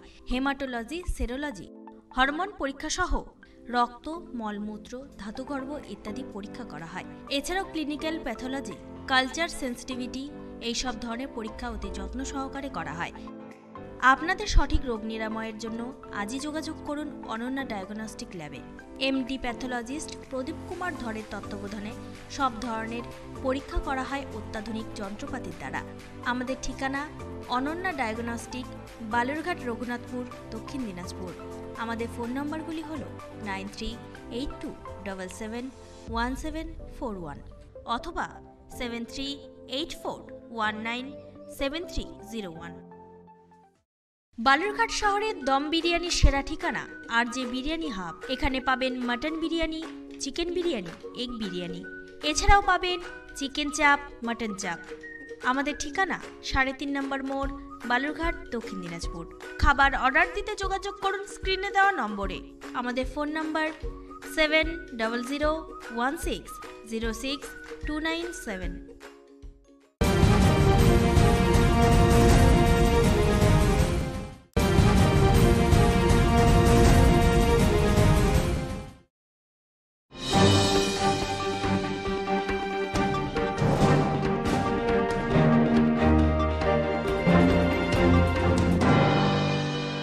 লকডাউনের ফলে মায়ের মৃত্যুবার্ষিকী না মানিয়ে 2500 লোকের ফ্রি বাজার বসালেন মোথাবাড়ির শফিকুল ইসলাম। রাজ্যে যেহেতু লকডাউন চলছে তাই অনুষ্ঠান না করে এবার ফ্রি হাট বসালেন অচিন্তলা হাটের ময়দানে। লকডাউনের ফলে মায়ের মৃত্যুবার্ষিকী না মানিয়ে 2500 লোকে ফ্রি বাজার বসালেন মোথাবাড়ির শফিকুল ইসলাম। রমজান মাসে 17 তারিখ তথা 17 রোজায় নিজের মায়ের মৃত্যুবার্ষিকী পালন করেন বিশাল বড় অনুষ্ঠানের মাধ্যমে। কিন্তু রাজ্যে যেহেতু লকডাউন চলছে তাই অনুষ্ঠান না করে এবার পাশের 3টি অঞ্চলের 2500 লোকের জন্য ফ্রি বাজার বসালেন অচিনতলা হাটের ময়দানে। এর আগেও সে একটি মোথাবাড়ি গ্রিল মার্কেটের মাঠে একটি ফ্রি হাট বসিয়েছিলেন লকডাউনের মধ্যে।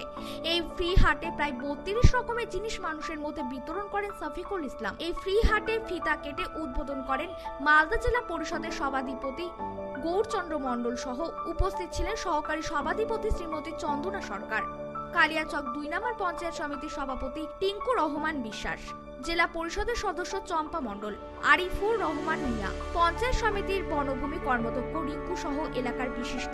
বাজারের উদ্যোক্তা শফিকুল ইসলাম জানান, প্রায় 2500 পরিবারকে দিলাম ফ্রি বাজার। যখন থেকে আমাদের লকডাউন চালু হয়েছে, যেহেতু আমাদের রাজ্যের মুখ্যমন্ত্রী ছুটে বেড়াচ্ছে, সব মুখ্যমন্ত্রীরা ঘুমিয়ে আছে, বিজেপি মুখ্যমন্ত্রীগুলো।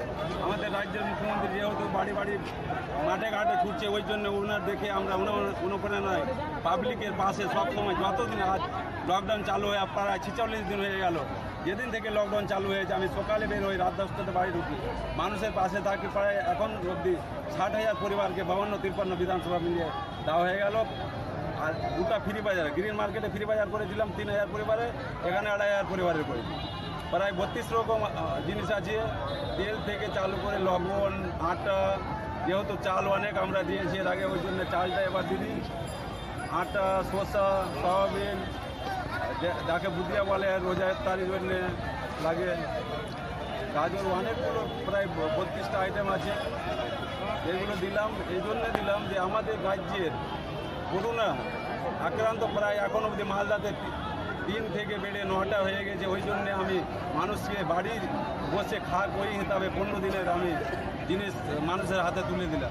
দৈনন্দিন ডেস্ক, মালদা।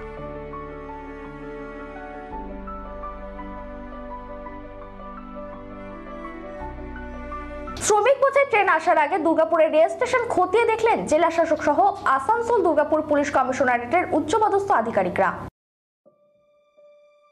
শ্রমিক বোঝাই ট্রেন আসার আগে দুর্গাপুরের রেল স্টেশন খতিয়ে দেখলেন জেলা শাসক সহ আসানসোল দুর্গাপুর কমিশনারেটের উচ্চপদস্থ আধিকারিকরা। সোমবার বিকেলে জেলা শাসক Purnendu Majhi, police commissioner Suresh Jain, DC Abhishek Gupta সহ প্রশাসনের অন্যান্য আধিকারিকরা।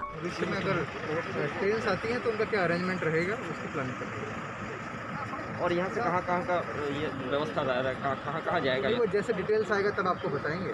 फिलहाल हम लोग अरेंजमेंट्स की प्लान करने के लिए यहाँ पे आए हुए हैं। हम आए हुए हैं, डीएम साहब आए हुए हैं, सभी आए हुए हैं, और किस तरह से सोशल डिस्टेंसिंग को मेंटेन करते हुए क्या व्यवस्थाएं यहाँ पे रहेंगी वो देखने के लिए। পাঞ্জাব থেকে একটি ট্রেন দুর্গাপুরে আসার সম্ভাবনা আছে, সেই জন্য আগে থেকে প্রস্তুত চলেছে। কিভাবে শ্রমিকদের ট্রেন থেকে নামানো হবে, কিভাবে নিয়ে যাওয়া হবে, এই সব দিকগুলি এই দিন দেখা হয়। পশ্চিম বর্ধমান জেলা শাসক পূর্ণেন্দু মাঝি জানিয়েছেন, দুর্গাপুরের প্রশাসন তৎপর আছে যে কোনো পরিস্থিতিতে। কি করলেন আপনারা এখানে? আমরা এখানে ট্রেন আসতে পারে সেটুকু অ্যারেঞ্জমেন্ট রাখছি, যখন লোকজন নামবে তাকে কী করে আমরা কুইক পৌঁছাবো, কী করে মেডিকেল অ্যারেঞ্জমেন্ট করবো যাতে সোশ্যাল ডিস্টেন্সিং মেনটেন হয়, সেগুলো অ্যারেঞ্জমেন্টগুলো আমরা পুলিশ এবং আমরা সরকারে দিচ্ছি। ফলে এগুলো জাস্ট প্রিপেয়ার্ড অ্যারেঞ্জমেন্ট, যখন আসবে তখন যাতে সব কিছু প্ল্যান ঠিক করে আগে থেকে সব দেখে নেওয়া। আচ্ছা বলছি, আজকে কালকে যে ট্রেন আসবে সেখানে কোন শ্রমিক, মানে কোন জেলার শ্রমিকরা থাকবে বাঁকুড়া? এখনও কিছু ঠিক নেই। যেটা হচ্ছে কালকে হাওড়াতে আসছে, হাওড়ার প্রায় 400 লোক মতো আমাদের আসবে, সেটা 3 যাবে। ফলে এটা এখনও ফাইনাল হয়নি, যখন হবে আপনারা জানবেন, বাট আগে থেকে আমরা অ্যারেঞ্জমেন্ট রাখছি। স্যার পশ্চিম বর্ধমান জেলা এখন কী পরিস্থিতি? এখন পশ্চিম বর্ধমান খুব ভালো পরিস্থিতি। দুর্গাপুরে আপাতত কয়জন? দুর্গাপুরে আমরা পেয়েছি, সেটা টেস্টিং চলছে, সব কিছু চলছে, এখন সব আন্ডার কন্ট্রোল আছে। কোনো কন্টেনমেন্ট জোন হবে কি না কন্ট্রোল করার মতো সেটা সিচুয়েশন নেই এখন আমাদের, ঠিক আছে। যেগুলো পেয়েছি আমরা সেগুলো সব হচ্ছে বাইরে থেকে এসছে, মাইগ্রেন্ট লেবার এসছে, ফলে যা যা প্রিপারেশন আমরা সব নিয়ে ফেলেছি। পশ্চিম বর্ধমান থেকে সনাতন করাই রিপোর্ট, দৈনন্দিন। ঔরঙ্গাবাদের পুনরাবৃত্তি ঘটার আগে রেল লাইন থেকে রাজ্যের পরিযায়ী দম্পতি শ্রমিকদের উদ্ধার করে বাড়ি ফেরালেন হাবড়া থানার পুলিশ এবং প্রশাসন। পুলিশের ভূমিকায় খুশি গোটা হাওড়াবাসী। ঔরঙ্গাবাদের পুনরাবৃত্তি ঘটার আগে রেল লাইন থেকে রাজ্যের পরিযায়ী দম্পতি শ্রমিকদের উদ্ধার করে বাড়ি ফেরালেন হাবড়া থানার পুলিশ এবং প্রশাসন। পুলিশের ভূমিকায় খুশি গোটা হাবড়াবাসী। ঘটনাটি হাবড়া থানার 31 নম্বর রেলগেট সংলগ্ন গোয়ালবাটি এলাকায়। লকডাউন থাকায় রেল লাইন ধরে পায়ে হেঁটে বাড়ি ফেরার পথে মহারাষ্ট্রের ঔরঙ্গাবাদে মালবাহী ট্রেনের ধাক্কায় মৃত্যু হলো 17 পরিযায়ী শ্রমিকদের। ঠিক তারপরেই ফের বাড়ি ফেরার পথে মধ্যপ্রদেশের ট্রাক উল্টে মৃত্যু হয় 5 পরিযায়ী শ্রমিকের। এবার সেই ঘটনার পুনরাবৃত্তি ঘটার আগেই হাবড়া পুলিশের তৎপরতায় রাজ্যের এক দম্পতি পরিযায়ী শ্রমিকের রেল লাইন থেকে উদ্ধার করে বাড়ি ফেরানোর ব্যবস্থা করলেন পুলিশ। হাবড়া থানার পুলিশ সোমবার রাতে সূত্র মারফত খবর পায় এক দম্পতি রাতের অন্ধকারে রেল লাইন ধরে পায়ে হেঁটে আসছেন। হঠাৎ গোয়ালবাটি এলাকায় এসে অসুস্থ হয়ে পড়েন রেল লাইনের উপর। খবর পেয়ে ঘটনাস্থলে পৌঁছায় হাবড়া থানার পুলিশ। দম্পতি শ্রমিকদের রেল লাইন থেকে উদ্ধার করে নিয়ে আসেন হাবড়া হাসপাতালে। থার্মাল স্ক্রিনিং থেকে শারীরিক সমস্ত পরীক্ষা করা হয় হাবড়া হাসপাতালে। পরবর্তীতে কিছুটা সুস্থ হলে পুলিশের পক্ষ থেকে তাদেরকে খাওয়ানোর ব্যবস্থা করা হয়। হাসপাতাল সূত্রে খবর, দীর্ঘ সময় খাবার না খাওয়াতে অসুস্থ হয়ে পড়েন দম্পতি। এরপরে হাবড়া থানার আইসি গৌতম মিত্র এবং হাবড়ার বিডিও শুভ্র নন্দীর তৎপরতায় দম্পতিকে গাড়ির ব্যবস্থা করে বাড়ি পাঠানোর ব্যবস্থা করা হয়। পাশাপাশি তাদের 1 মাসের খাদ্য সামগ্রী তুলে দেওয়া হয় হাবড়া 1 নম্বর বিডিও শুভ্র নন্দীর পক্ষ থেকে। দম্পতিকে অন্ততপক্ষে 14 দিন হোম কোয়ারেন্টাইনে থাকার নির্দেশ দেওয়া হয়। পাশাপাশি কোনো রকম শারীরিক সমস্যা হলে কোনো রকম দেরি না করে স্থানীয় প্রশাসন হাবড়া বিডিও এবং হাবড়া থানার আইসিকে তৎক্ষণাৎ যেন যোগাযোগ করেন সেই বিষয়ে জানিয়ে দেওয়া হয়। তবে পরিযায়ী দম্পতির স্বামী অরুণাব জানা বয়স 38 এবং শ্রী মিনতি জানা বয়স 34 জানান, কোথা থেকে যাচ্ছেন আর কি কি পেলেন? কোথা থেকে যাচ্ছি বলতে আমরা চাঁদপাড়া থেকে রওনা দিয়েছিলাম বাড়ির উদ্দেশ্যে। কেননা পরিবারের অবস্থাও সেরকম শোচনীয় আমাদের, এবং আমাদের অর্থনৈতিক অবস্থাও খুব একটা ভালো ছিল না। যতদিন আমাদের লকডাউন ছিল সেই সমস্ত অর্থ সমস্যা শেষ হয়ে গেছিলো। তা আস্তে আস্তে আমাদের প্রশাসন বলতে হাবড়া থানার প্রশাসন একরকম ভগবানের মতো কাজ করেছেন। ওনাদের দৌলতে আমরা সেখান থেকে নিয়ে এখানকার লোকাল বিডিও অফিসের যে দাদারা বা কর্তাকর্মীরা যারা আছেন তারা আমাদের যথেষ্ট সাহায্য করেছেন, এবং আমাদের একটা খুব সুন্দর একটা গাড়িও ব্যবস্থা করে দিয়েছেন আমাদের সুন্দরভাবে বাড়ি যাওয়ার জন্য। সাথে আমাদের 1 মাসের খাবার দাবার সঙ্গে চাল, ডিম, ডাল, যাবতীয় যা কিছু আমাদের চা পাতা থেকে সকাল গুড মর্নিং থেকে গুড নাইট অবধি ওনাদের একটা প্যাকেজের ব্যবস্থা করেছেন। খুব সুন্দর লেগেছে এবং আমরা সত্যি চিরকৃতজ্ঞ। মনে হচ্ছে যেন একটা নতুন জীবন, মানে এই লকডাউনের বা এই করোনা সংকটের মধ্যে থেকেও আমাদের একটা নতুন আবার একটা দিশা পেয়েছি। পুলিশ কি খাওয়া দাওয়ার ব্যবস্থা করেছে? হ্যাঁ, আমরা ওই আপাতত ওইখানে যে থানা ছিল, মানে আমাদের হাবড়া থানার ভিতরে অফিসাররা আমাদেরকে ওই ক্যান্টিনে বসে খুব সুন্দরভাবে খাইয়েছে। পুলিশের এই উদ্যোগ কি বলবেন? মানে অসাধারণ। আমরা যে পুলিশকে অনেক সময় অনেক রকমভাবে আমরা মিডিয়াতে দেখি, কিন্তু এই যে উদ্যোগটা পাশাপাশি বিডিও সাহেব দিল আপনাদেরকে, পাশাপাশি নিয়ারেস্ট পুলিশ স্টেশন হাবড়া থানাকে আমরা যথেষ্ট ধন্যবাদ। মানে ধন্যবাদই ছোটো করা না, ঠিক না, মানে আমি কী বলবো ভাষা আগে, মানে সত্যি কথা খুব অপূর্ব। আপনারা যখন হেঁটে আসছিলেন তখন কি কেউ খাবার বা জল দিয়েছিল আপনাদেরকে? না, যখন আমরা হেঁটে আসছিলাম তখন সাধারণ মানুষ আমাদেরকে মানে কীরকম বলবো, যেন আমাদের গায়ে কিছু লেগে আছে বা আমাদের যেন কোনো কিছু একটা হয়েছে, মানে এরকমভাবে দূর করা ভাব ছিল। এক দাদার কাছে জল চাইতে গেছিলাম, উনিও দিননি। বা আমি আরেক জায়গায় বসে খাবার চেষ্টা করেছিলাম, একটুখানি মুড়ি ছিল আমাদের সাথে, সেখানে বসে খেতে দেওয়া হয়নি। আরও তাদের অভিযোগ, রেল লাইন দিয়ে হেঁটে আসার সময় বিভিন্ন ব্যক্তিরা তাদেরকে দেখে নানা ধরনের টোন টিটকারি করে। যদিও এই ঘটনাকে নিন্দাজনকভাবে জানিয়েছেন হাবড়া 1 নম্বর ব্লকের বিডিও শুভ্রনীল নন্দী। পাশাপাশি তিনি আরও জানান, এরা আমাদের কাছে আজকে খবর আসে পুলিশের মারফত যে এরকম 2জন মানুষ রেল লাইন ধরে বাড়ি ফেরার চেষ্টা করছেন। তো তাদেরকে পুলিশ উদ্ধার করে রেল লাইনে। তারা চাঁদপাড়া থেকে হেঁটে বারাসাতে তাদের বাড়ি, সেখানে তারা ফেরার চেষ্টা করছিল। কাজ এই মুহূর্তে তাদের বন্ধ থাকার জন্য কিছু যেহেতু উপায় নেই, কোনোভাবে ফিরতে পারছিলেন না। তো যাতে সেই তাদের উদ্ধারের পর জানা গেল তারা 2 দিন ধরে অভুক্তও ছিলেন। তো তাদেরকে উদ্ধার করে পুলিশ তাদের খাওয়া দাওয়ার প্রথমে ব্যবস্থা করা হয়, এবং আমরা গাড়ি করে তারা যাতে সুস্থভাবে স্বাভাবিকভাবে বাড়ি পৌঁছতে পারেন এবং তার আগামী কিছুদিন যাতে তিনি ভালোভাবে খেয়ে পড়ে বেঁচে থাকতে পারেন। তার বয়স্ক বৃদ্ধ বাবা মা আছে বাড়িতে, তারাও যাতে খেয়ে পড়ে, তার জন্য আমাদের যে সরকারি উদ্যোগে সামান্য সুযোগ আছে সেখান থেকে আমরা তাদের জন্য এই ক্ষুদ্র প্রচেষ্টা করেছি। পাশাপাশি তারা যেটা জানিয়েছেন যে বিভিন্ন জায়গায় তারা খাবার চেয়েছেন, এমনকি জলও চেয়েছেন, তবুও মানুষ এগিয়ে আসেননি, কি বলবেন? এটা মানুষ এই সময় বহু মানুষ বহুভাবে মানুষকে সহযোগিতা করছে, এটা সত্যি দুর্ভাগ্যজনক যেটা ওনারা বললেন, কিন্তু এটার সাথে এটাই সামগ্রিক চিত্র নয়। এখানে বহু মানুষকে সহযোগিতার কাজও করছেন। সেটাও হচ্ছে। হয়তো এটা একটা বিচ্ছিন্ন ঘটনা, এটাই আমরা আশা করব, কারণ এই বিপদে মানুষের পাশে যদি না দাঁড়ায় তাহলে সভ্যতা বা সমাজ আমরা এগিয়ে রাখতে পারবো না, বেঁচে থাকাটাও খুব কঠিন হয়ে যাবে। সেই দিনে দাঁড়িয়ে হয়তো ওনাদের সাথে যেটা ঘটেছে কিছু ক্ষেত্রে দুর্ভাগ্যজনক, কিন্তু তারপরে শেষ যেটা হলো সেটা আশা করি ওনাদের পক্ষে ওনারাও সেটা ভালোভাবে নিয়েছেন। উত্তর 24 পরগনা থেকে শান্তনু বিশ্বাসের রিপোর্ট, দৈনন্দিন।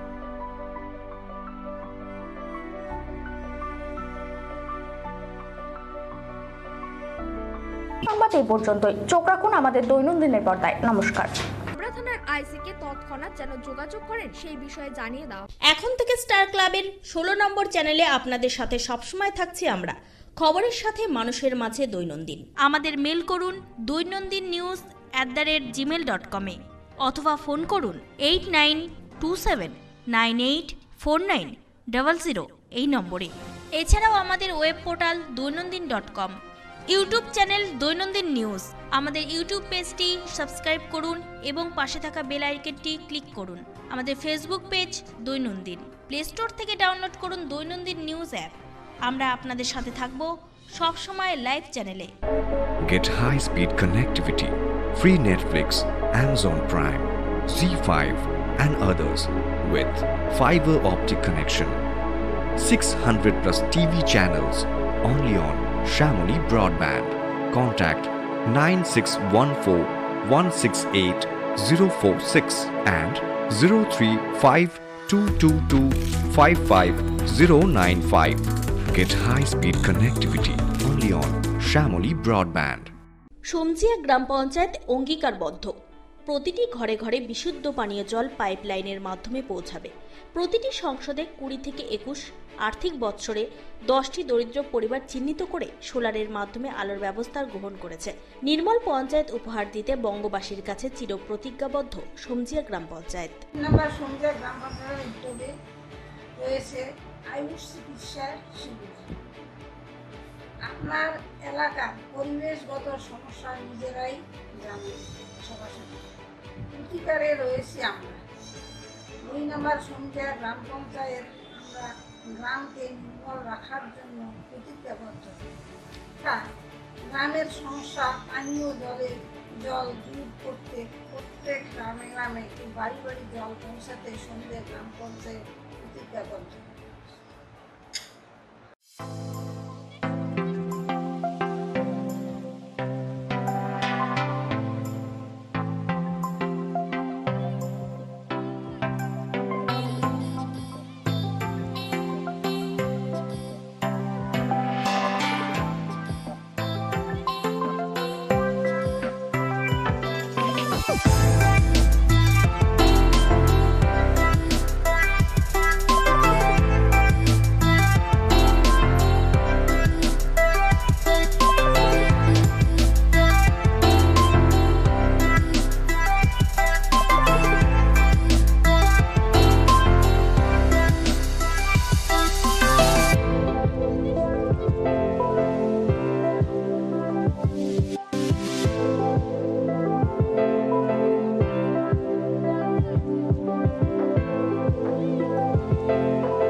Ananya diagnostic, Das polyclinic and collection centre.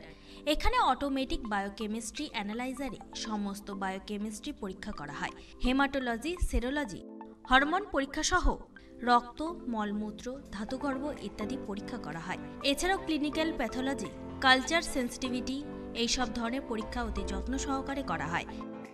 আপনাদের সঠিক রোগ নিরাময়ের জন্য আজই যোগাযোগ করুন অনন্যা ডায়াগনস্টিক ল্যাবে। এমডি প্যাথোলজিস্ট প্রদীপ কুমার ধরের তত্ত্বাবধানে সব ধরনের পরীক্ষা করা হয় অত্যাধুনিক যন্ত্রপাতির দ্বারা। আমাদের ঠিকানা অনন্যা ডায়াগনস্টিক, বালুরঘাট, রঘুনাথপুর, দক্ষিণ দিনাজপুর। আমাদের ফোন নম্বরগুলি হল 9382771741 অথবা 7384197301।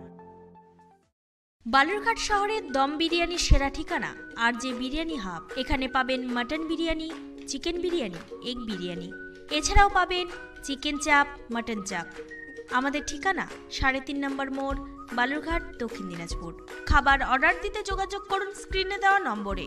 আমাদের ফোন নাম্বার 7001606297।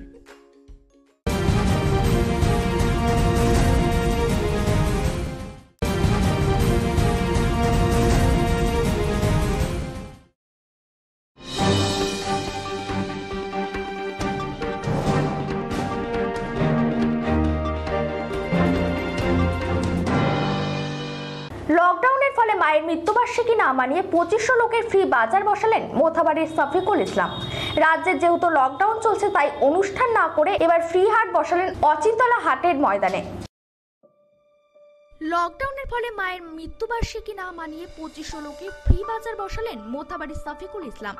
রমজান মাসে 17 তারিখ তথা 17 রোজায় নিজের মায়ের মৃত্যুবার্ষিকী পালন করেন বিশাল বড় অনুষ্ঠানের মাধ্যমে। কিন্তু রাজ্যে যেহেতু লকডাউন চলছে তাই অনুষ্ঠান না করে এবার পাশের 3টি অঞ্চলের 2500 লোকের জন্য ফ্রি বাজার বসালেন অচিন্তলা হাটের ময়দানে।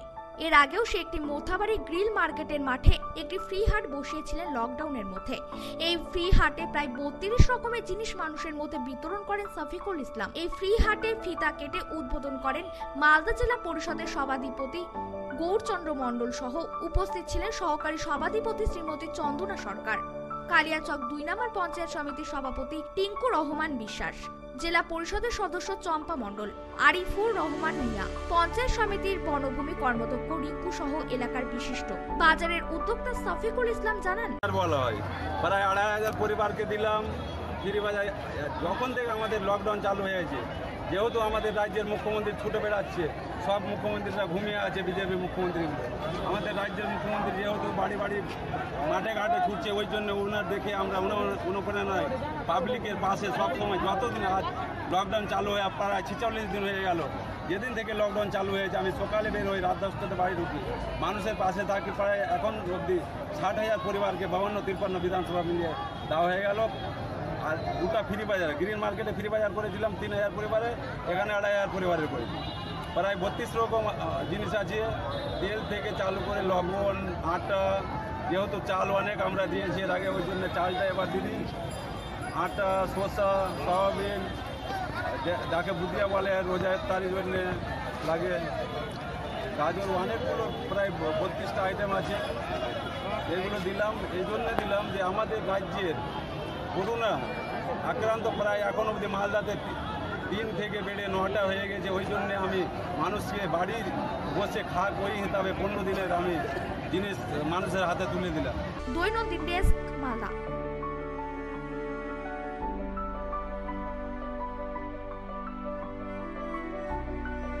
শ্রমিক বোঝাই ট্রেন আসার আগে দুর্গাপুরের রেল স্টেশন খতিয়ে দেখলেন জেলা শাসক সহ আসানসোল দুর্গাপুর পুলিশ কমিশনারেটের উচ্চপদস্থ আধিকারিকরা।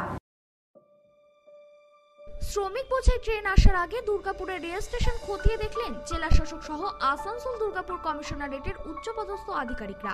সোমবার বিকেলে জেলা শাসক Purnendu Majhi, police commissioner Suresh Jain, DC Abhishek Gupta সহ প্রশাসনের অন্যান্য আধিকারিকরা।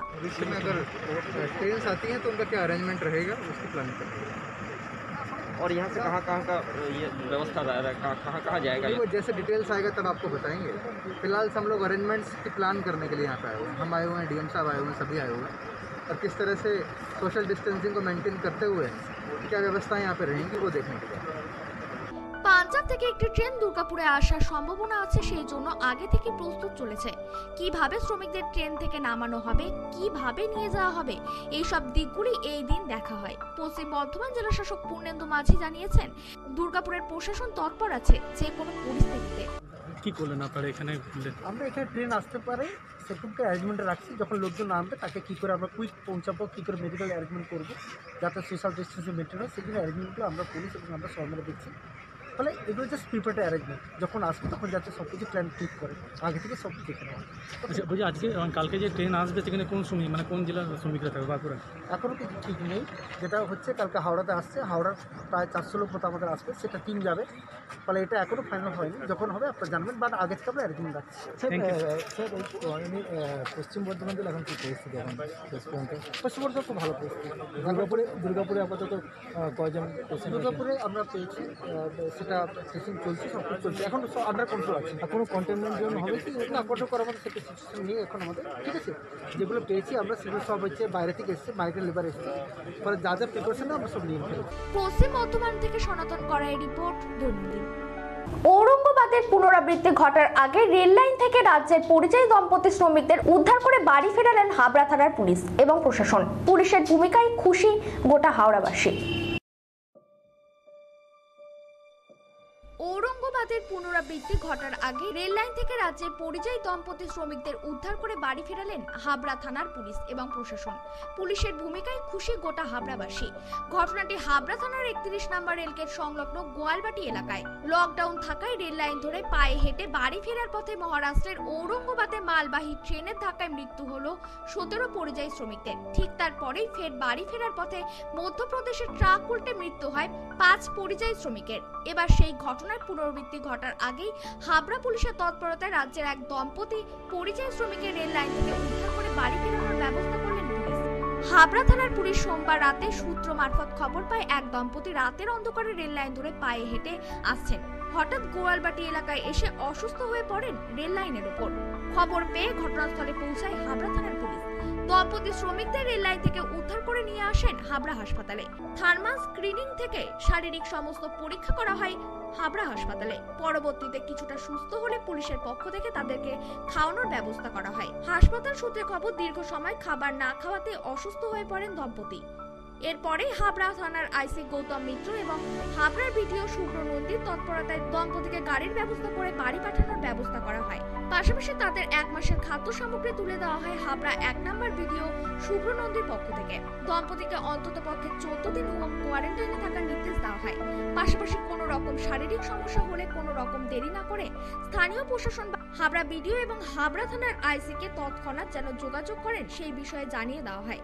তবে পরিযায়ী দম্পতির স্বামী অরুণাব জানা বয়স 38 এবং শ্রী মিনতি জানা বয়স 34 জানান, কোথা থেকে যাচ্ছেন আর কি কি পেলেন? কোথা থেকে যাচ্ছি বলতে আমরা চাঁদপাড়া থেকে রওনা দিয়েছিলাম বাড়ির উদ্দেশ্যে, কেননা পরিবারের অবস্থাও সেরকম শোচনীয় আমাদের, এবং আমাদের অর্থনৈতিক অবস্থাও খুব একটা ভালো ছিল না। যতদিনের আমাদের লকডাউন ছিল সেই সমস্ত অর্থ সমস্যা শেষ হয়ে গেছিলো। তা আস্তে আস্তে আমাদের প্রশাসন বলতে হাবড়া থানার প্রশাসন একরকম ভগবানের মতো কাজ করেছেন। ওনাদের দৌলতে আমরা সেখান থেকে নিয়ে এখানকার লোকাল বিডিও অফিসের যে দাদারা বা কর্তাকর্মীরা যারা আছেন তারা আমাদের যথেষ্ট সাহায্য করেছেন এবং আমাদের একটা খুব সুন্দর একটা গাড়িও ব্যবস্থা করে দিয়েছেন আমাদের সুন্দরভাবে বাড়ি যাওয়ার জন্য। সাথে আমাদের 1 মাসের খাবার দাবার সঙ্গে চাল, ডিম, ডাল যাবতীয় যা কিছু আমাদের চা পাতা থেকে সকাল গুড মর্নিং থেকে গুড নাইট অবধি ওনাদের একটা প্যাকেজের ব্যবস্থা করেছেন। খুব সুন্দর লেগেছে এবং আমরা সত্যি ছিল কৃতজ্ঞ। মনে হচ্ছে যেন একটা নতুন জীবন, মানে এই লকডাউনের বা এই করোনা সংকটের মধ্যে থেকেও আমাদের একটা নতুন আবার একটা দিশা পেয়েছি এরকম লাগছে। পুলিশ কি খাওয়া দাওয়ার ব্যবস্থা করেছে? হ্যাঁ, আমরা ওই আপাতত ওইখানে যে থানা ছিল মানে আমাদের হাবড়া থানার ভিতরে অফিসাররা আমাদেরকে ওই ক্যান্টিনে বসে খুব সুন্দরভাবে খাইয়েছে। পুলিশের এই উদ্যোগ কি বলবেন? মানে অসাধারণ। আমরা যে পুলিশকে অনেক সময় অনেক রকমভাবে আমরা মিডিয়াতে দেখি, কিন্তু এই যে উদ্যোগটা পাশাপাশি বিডিও সাহেব দিল আপনাদেরকে, পাশাপাশি নিয়ারেস্ট পুলিশ স্টেশন হাবড়া থানাকে আমি যথেষ্ট ধন্যবাদ, মানে ধন্যবাদ দিয়ে ছোটো করা না ঠিক না, মানে আমি কী বলবো ভাষা হারিয়ে, মানে সত্যি কথা খুব অপূর্ব। আপনারা যখন হেঁটে আসছিলেন তখন কি কেউ খাবার বা জল দিয়েছিল আপনাদেরকে? না, যখন আমরা হেঁটে আসছিলাম তখন সাধারণ মানুষ আমাদেরকে মানে কীরকম বলবো যেন আমাদের গায়ে কিছু লেগে আছে বা আমাদের যেন কোনো কিছু একটা হয়েছে, মানে এরকমভাবে দূর করা ভাবছিল। এক দাদার কাছে জল চাইতে গেছিলাম, উনিও দিননি, বা আমি আরেক জায়গায় বসে খাবার চেষ্টা করেছিলাম, একটুখানি মুড়ি ছিল আমাদের সাথে, সেখানে বসে খেতে দেওয়া হয়নি।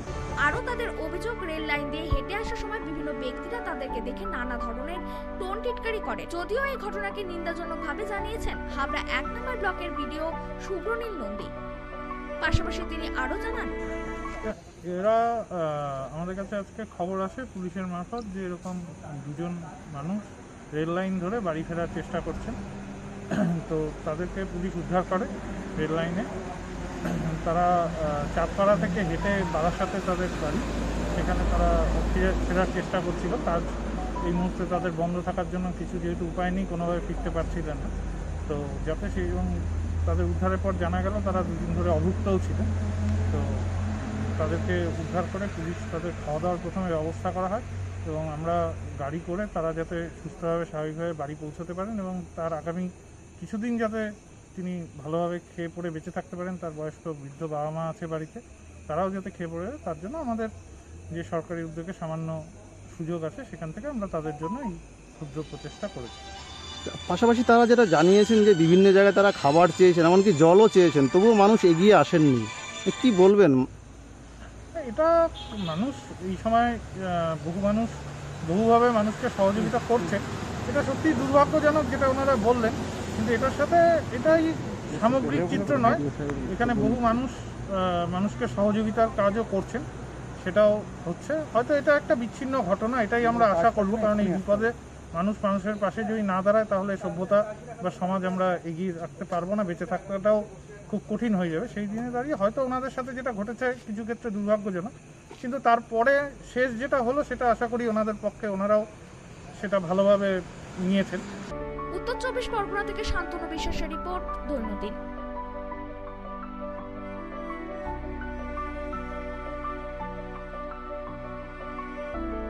সংবাদ এই পর্যন্তই। চোখ রাখুন আমাদের দৈনন্দিনের পর্দায়। নমস্কার। থানার আইসিকে তৎক্ষণাৎ যেন যোগাযোগ করেন সেই বিষয়ে জানিয়ে দাও। এখন থেকে স্টার ক্লাবের 16 নম্বর চ্যানেলে আপনাদের সাথে সবসময় থাকছি আমরা, খবরের সাথে মানুষের মাঝে দৈনন্দিন। আমাদের মেল করুন doinandinnews@gmail.com অথবা ফোন করুন 8927984900 এই নম্বরে। এছাড়াও আমাদের web portal doinandin.com, YouTube channel দৈনন্দিন নিউজ। আমাদের ইউটিউব পেজটি সাবস্ক্রাইব করুন এবং পাশে থাকা বেল আইকনটি ক্লিক করুন। আমাদের ফেসবুক পেজ দৈনন্দিন। প্লে স্টোর থেকে ডাউনলোড করুন দৈনন্দিন নিউজ অ্যাপ। আমরা আপনাদের সাথে থাকব সব সময় লাইভ চ্যানেলে। Get high-speed connectivity, free Netflix, Amazon Prime, Z5 and others with fiber optic connection. 600 plus TV channels only on Shamoli Broadband.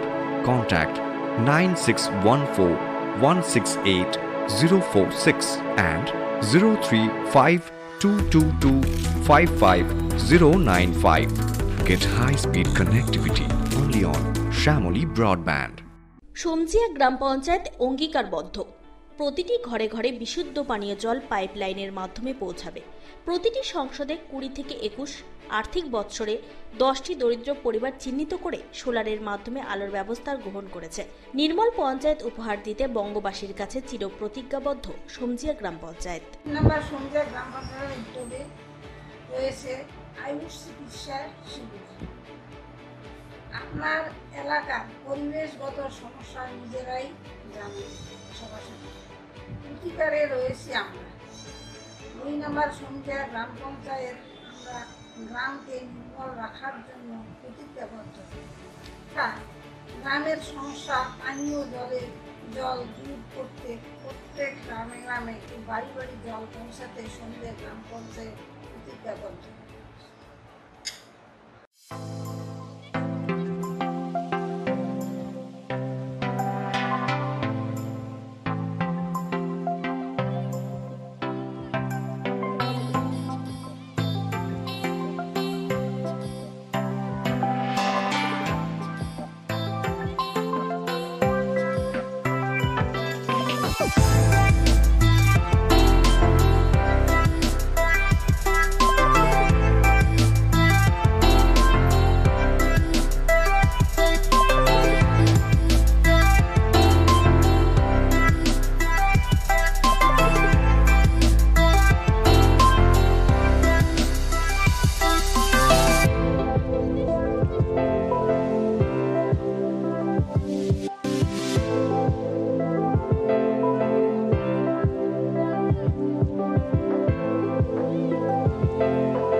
Diagnostic Das polyclinic and collection centre. এখানে অটোমেটিক বায়োকেমিস্ট্রি অ্যানালাইজারে সমস্ত biochemistry পরীক্ষা করা হয়। হেমাটোলজি, সেরোলজি, হরমোন পরীক্ষা সহ রক্ত, মলমূত্র, ধাতুগর্ভ ইত্যাদি পরীক্ষা করা হয়। এছাড়াও ক্লিনিক্যাল প্যাথোলজি, কালচার সেন্সিটিভিটি এইসব ধরনের পরীক্ষা অতি যত্ন সহকারে করা হয়। আপনাদের সঠিক রোগ নিরাময়ের জন্য আজই যোগাযোগ করুন অনন্যা ডায়াগনস্টিক ল্যাবে। এমডি প্যাথোলজিস্ট প্রদীপ কুমার ধরের তত্ত্বাবধানে সব ধরনের পরীক্ষা করা হয় অত্যাধুনিক যন্ত্রপাতির দ্বারা। আমাদের ঠিকানা অনন্যা ডায়াগনস্টিক, বালুরঘাট, রঘুনাথপুর, দক্ষিণ দিনাজপুর। আমাদের ফোন নম্বরগুলি হল 9382771741 অথবা 7384197301।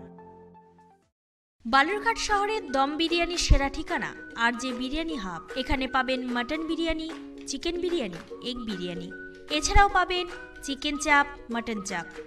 আমাদের ঠিকানা 3.5 নম্বর মোড়, বালুরঘাট, দক্ষিণ দিনাজপুর। খাবার অর্ডার দিতে যোগাযোগ করুন স্ক্রিনে দেওয়া নম্বরে। আমাদের ফোন নম্বর 7001606297।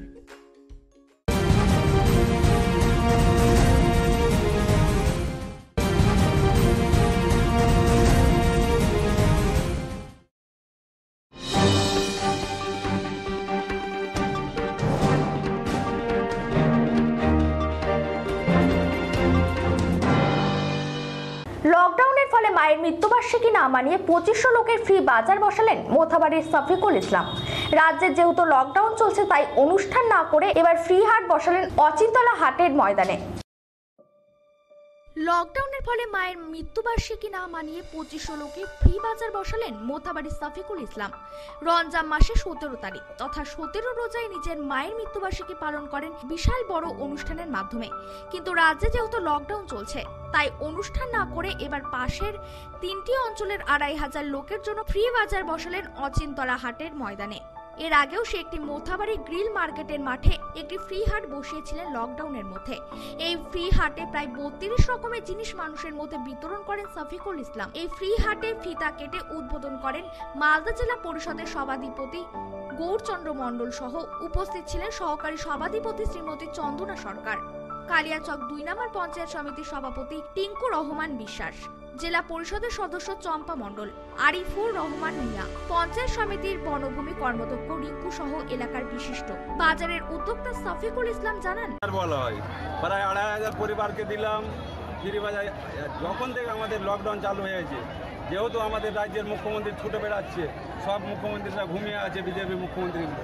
আমাদের রাজ্যের মুখ্যমন্ত্রী যেহেতু বাড়ি বাড়ি মাঠে ঘাটে ছুটছে, ওই জন্য ওনার দেখে আমরা অনুপ্রেরণায় পাবলিকের পাশে সবসময়, যতদিন আজ লকডাউন চালু হয়ে প্রায় 46 দিন হয়ে গেল, যেদিন থেকে লকডাউন চালু হয়েছে আমি সকালে বের হই, রাত 10টাতে বাড়ি ঢুকি, মানুষের পাশে থাকি। প্রায় এখন অবধি 60,000 পরিবারকে 52-53 বিধানসভা মিলিয়ে দেওয়া হয়ে গেল। আর দুটা ফ্রি বাজার, গ্রিন মার্কেটে ফ্রি বাজার করেছিলাম 3000 পরিবারে, এখানে 2500 পরিবারের করেছি।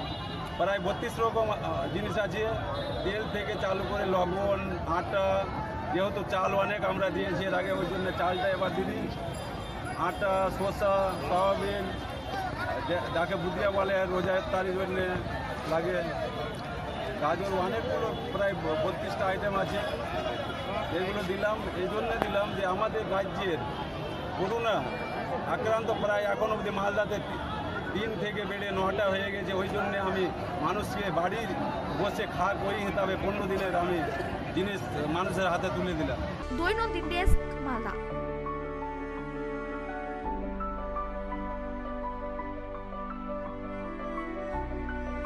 শ্রমিক বোঝাই ট্রেন আসার আগে দুর্গাপুরের রেল স্টেশন খতিয়ে দেখলেন জেলা শাসক সহ আসানসোল দুর্গাপুর পুলিশ কমিশনারেটের উচ্চপদস্থ আধিকারিকরা।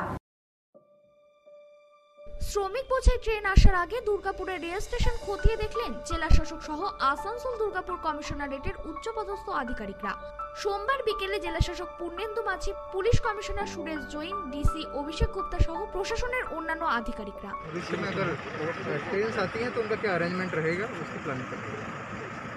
और यहाँ से कहाँ कहाँ का ये व्यवस्था कहाँ कहाँ जाएगा? वो जैसे डिटेल्स आएगा तब आपको बताएंगे।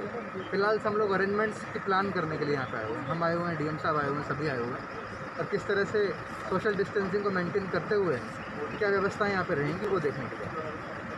পাঞ্জাব থেকে একটি ট্রেন দুর্গাপুরে আসার সম্ভাবনা আছে, সেই জন্য আগে থেকে প্রস্তুত চলেছে।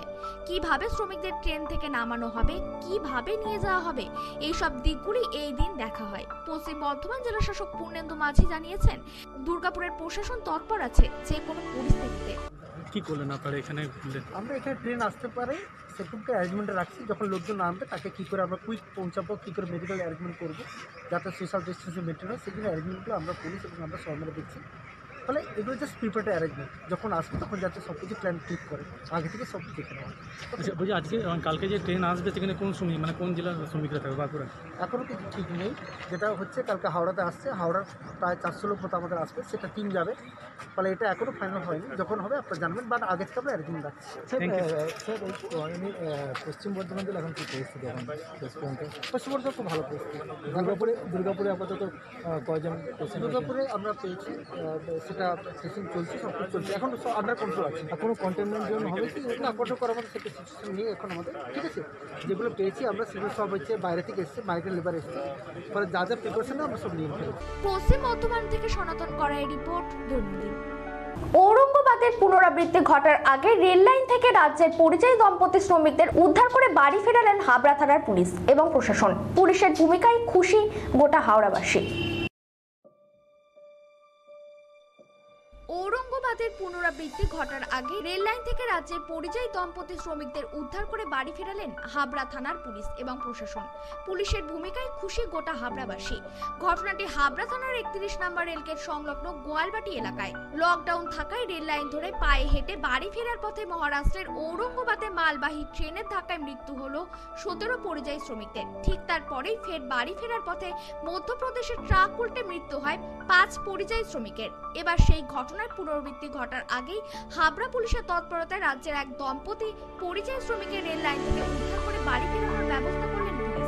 হাবড়া থানার পুলিশ সোমবার রাতে সূত্র মারফত খবর পায় এক দম্পতি রাতের অন্ধকারে রেল লাইন ধরে পায়ে হেঁটে আসছেন। হঠাৎ গোয়ালবাটি এলাকায় এসে অসুস্থ হয়ে পড়েন রেল লাইনের উপর। খবর পেয়ে ঘটনাস্থলে পৌঁছায় হাবড়া থানার পুলিশ। দম্পতি শ্রমিকদের রেল লাইন থেকে উদ্ধার করে নিয়ে আসেন হাবড়া হাসপাতালে। থার্মাল স্ক্রিনিং থেকে শারীরিক সমস্ত পরীক্ষা করা হয় হাবড়া হাসপাতালে। পরবর্তীতে কিছুটা সুস্থ হলে পুলিশের পক্ষ থেকে তাদেরকে খাওয়ানোর ব্যবস্থা করা হয়। হাসপাতাল সূত্রে খবর, দীর্ঘ সময় খাবার না খাওয়াতে অসুস্থ হয়ে পড়েন দম্পতি। এরপরে হাবড়া থানার আইসি গৌতম মিত্র এবং হাবড়ার বিডিও শুভ্র নন্দীর তৎপরতায় দম্পতিকে গাড়ির ব্যবস্থা করে বাড়ি পাঠানোর ব্যবস্থা করা হয়। পাশাপাশি তাদের 1 মাসের খাদ্য সামগ্রী তুলে দেওয়া হয় হাবড়া 1 নম্বর বিডিও শুভ্র নন্দীর পক্ষ থেকে। দম্পতিকে অন্তত পক্ষে 14 দিন হোম কোয়ারেন্টাইনে থাকার নির্দেশ দেওয়া হয়। পাশাপাশি কোনো রকম শারীরিক সমস্যা হলে কোনো রকম দেরি না করে স্থানীয় প্রশাসন হাবড়া বিডিও এবং হাবড়া থানার আইসিকে তৎক্ষণাৎ যেন যোগাযোগ করেন সেই বিষয়ে জানিয়ে দেওয়া হয়। তবে পরিযায়ী দম্পতির স্বামী অরুণাভ জানা বয়স 38 এবং শ্রী মিনতি জানা বয়স 34 জানান, কোথা থেকে যাচ্ছেন আর কি কি পেলেন? কোথা থেকে যাচ্ছি বলতে আমরা চাঁদপাড়া থেকে রওনা দিয়েছিলাম বাড়ির উদ্দেশ্যে, কেননা পরিবারের অবস্থাও সেরকম শোচনীয় আমাদের, এবং আমাদের অর্থনৈতিক অবস্থাও খুব একটা ভালো ছিল না। যতদিন আমাদের লকডাউন ছিল সেই সমস্ত অর্থ সমস্যা শেষ হয়ে গেছিলো। তা আস্তে আস্তে আমাদের প্রশাসন বলতে হাবড়া থানার প্রশাসন একরকম ভগবানের মতো কাজ করেছেন। ওনাদের দৌলতে আমরা সেখান থেকে নিয়ে এখানকার লোকাল বিডিও অফিসের যে দাদারা বা কর্তাকর্মীরা যারা আছেন তারা আমাদের যথেষ্ট সাহায্য করেছেন এবং আমাদের একটা খুব সুন্দর একটা গাড়িও ব্যবস্থা করে দিয়েছেন আমাদের সুন্দরভাবে বাড়ি যাওয়ার জন্য। সাথে আমাদের 1 মাসের খাবার দাবার সঙ্গে চাল, ডিম, ডাল যাবতীয় যা কিছু আমাদের চা পাতা থেকে সকাল গুড মর্নিং থেকে গুড নাইট অবধি ওনাদের একটা প্যাকেজের ব্যবস্থা করেছেন। খুব সুন্দর লেগেছে এবং আমরা সত্যি চিরকৃতজ্ঞ। মনে হচ্ছে যেন একটা নতুন জীবন, মানে এই লকডাউনের মধ্যে বা এই করোনা সংকটের মধ্যে থেকেও আমাদের একটা নতুন আবার একটা দিশা পেয়েছি, এরকম পুলিশ কি খাওয়া দাওয়ার ব্যবস্থা করেছে? হ্যাঁ, আমরা ওই আপাতত ওইখানে যে থানা ছিল মানে আমাদের হাবড়া থানার ভিতরে অফিসাররা আমাদেরকে ওই ক্যান্টিনে বসে খুব সুন্দরভাবে খাইয়েছে। পুলিশের এই উদ্যোগ কি বলবেন? মানে অসাধারণ। আমরা যে পুলিশকে অনেক সময় অনেক রকমভাবে আমরা মিডিয়াতে দেখি, কিন্তু এই যে উদ্যোগটা পাশাপাশি বিডিও সাহেব দিল আপনাদেরকে, পাশাপাশি নিয়ারেস্ট পুলিশ স্টেশন হাবড়া থানাকে আমি যথেষ্ট ধন্যবাদ, মানে ধন্যবাদ দিয়ে ছোটো করা না ঠিক না, মানে আমি কী বলবো ভাষা মানে সত্যি কথা খুব অপূর্ব। আপনারা যখন হেঁটে আসছিলেন তখন কি কেউ খাবার বা জল দিয়েছিল আপনাদেরকে? না, যখন আমরা হেঁটে আসছিলাম তখন সাধারণ মানুষ আমাদেরকে মানে কীরকম বলবো যেন আমাদের গায়ে কিছু লেগে আছে বা আমাদের যেন কোনো কিছু একটা হয়েছে, মানে এরকমভাবে দূর করা ভাবছিল। এক দাদার কাছে জল চাইতে গেছিলাম, উনিও দিননি। বা আমি আরেক জায়গায় বসে খাবার চেষ্টা করেছিলাম, একটুখানি মুড়ি ছিল আমাদের সাথে, সেখানে বসে খেতে দেওয়া হয়নি। আরও তাদের অভিযোগ, রেল লাইন দিয়ে হেঁটে আসার সময় বিভিন্ন ব্যক্তিরা তাদেরকে দেখে নানা ধরনের টোন টিটকারি করে। যদিও এই ঘটনাকে নিন্দাজনকভাবে জানিয়েছেন হাবড়া 1 নম্বর ব্লকের বিডিও সুব্রনীল নন্দী।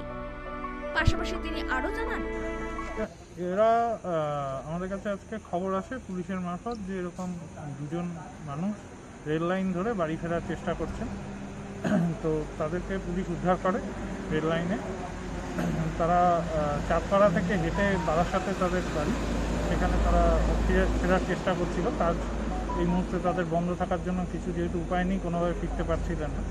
তো যাতে সেই এবং তাদের উদ্ধারের পর জানা গেল তারা দুদিন ধরে অভুক্তও ছিলেন। তো তাদেরকে উদ্ধার করে পুলিশ তাদের খাওয়া দাওয়ার প্রথমে ব্যবস্থা করা হয় এবং আমরা গাড়ি করে তারা যাতে সুস্থভাবে স্বাভাবিকভাবে বাড়ি পৌঁছতে পারেন এবং তার আগামী কিছুদিন যাতে তিনি ভালোভাবে খেয়ে পড়ে বেঁচে থাকতে পারেন। তার বয়স্ক বৃদ্ধ বাবা মা আছে বাড়িতে, তারাও যাতে খেয়ে পড়ে, তার জন্য আমাদের যে সরকারি উদ্যোগে সামান্য সুযোগ আছে সেখান থেকে আমরা তাদের জন্য এই ক্ষুদ্র প্রচেষ্টা করেছি। পাশাপাশি তারা যেটা জানিয়েছেন যে বিভিন্ন জায়গায় তারা খাবার চেয়েছেন, এমনকি জলও চেয়েছেন, তবুও মানুষ এগিয়ে আসেননি।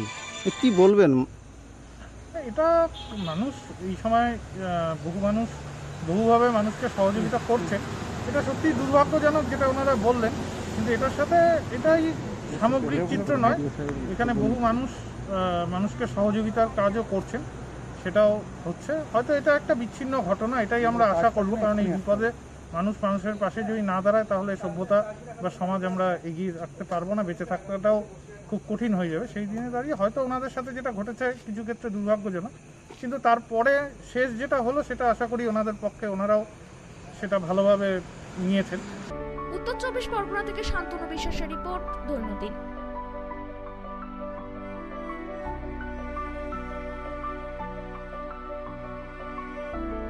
সংবাদ এই পর্যন্তই। চোখ রাখুন আমাদের দৈনন্দিনের পর্দায়। নমস্কার।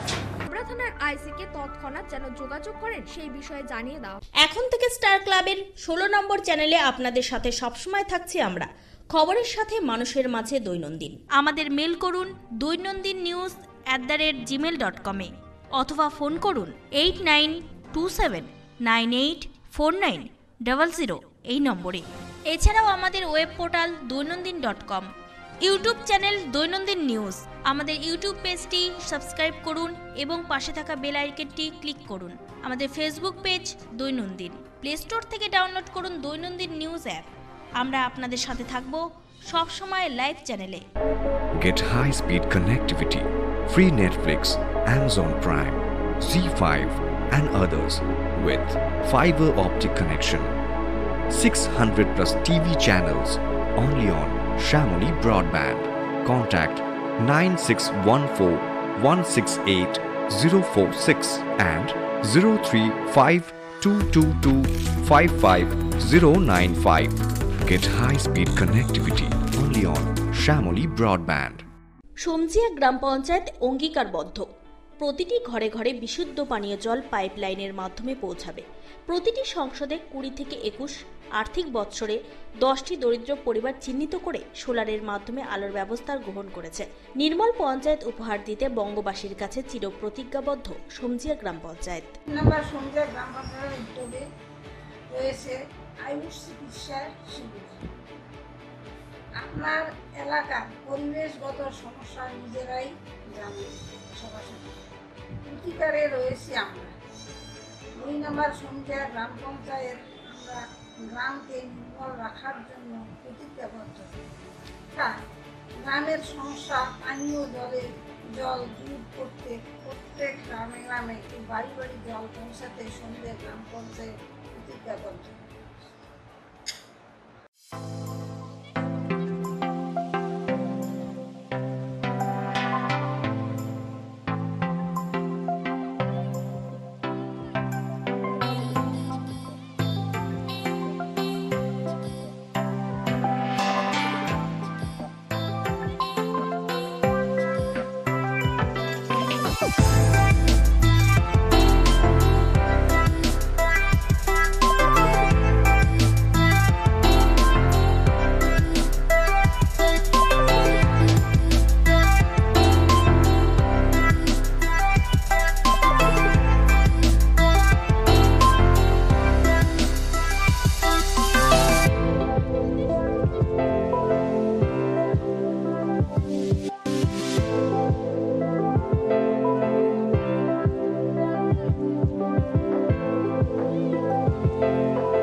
Diagnostic Das polyclinic and collection centre. এখানে অটোমেটিক বায়োকেমিস্ট্রি অ্যানালাইজারে সমস্ত বায়োকেমিস্ট্রি পরীক্ষা করা হয়। হেমাটোলজি, সেরোলজি, হরমোন পরীক্ষা সহ রক্ত, মলমূত্র, ধাতুগর্ভ ইত্যাদি পরীক্ষা করা হয়। এছাড়াও ক্লিনিক্যাল প্যাথোলজি, কালচার সেন্সিটিভিটি এইসব ধরনের পরীক্ষা অতি যত্ন সহকারে করা হয়। আপনাদের সঠিক রোগ নিরাময়ের জন্য আজই যোগাযোগ করুন অনন্যা ডায়াগনস্টিক ল্যাবে। এমডি প্যাথোলজিস্ট প্রদীপ কুমার ধরের তত্ত্বাবধানে সব ধরনের পরীক্ষা করা হয় অত্যাধুনিক যন্ত্রপাতির দ্বারা। আমাদের ঠিকানা অনন্যা ডায়াগনস্টিক, বালুরঘাট, রঘুনাথপুর, দক্ষিণ দিনাজপুর। আমাদের ফোন নম্বরগুলি হল 9382771741 অথবা 7384197301। বালুরঘাট শহরের দম বিরিয়ানির সেরা ঠিকানা আর যে বিরিয়ানি হাব। এখানে পাবেন mutton biryani, chicken biryani, egg biryani, এছাড়াও পাবেন চিকেন চাপ, মাটন চাপ। আমাদের ঠিকানা 3.5 নম্বর মোড়, বালুরঘাট, দক্ষিণ দিনাজপুর। খাবার অর্ডার দিতে যোগাযোগ করুন স্ক্রিনে দেওয়া নম্বরে। আমাদের ফোন নম্বর 7001606297।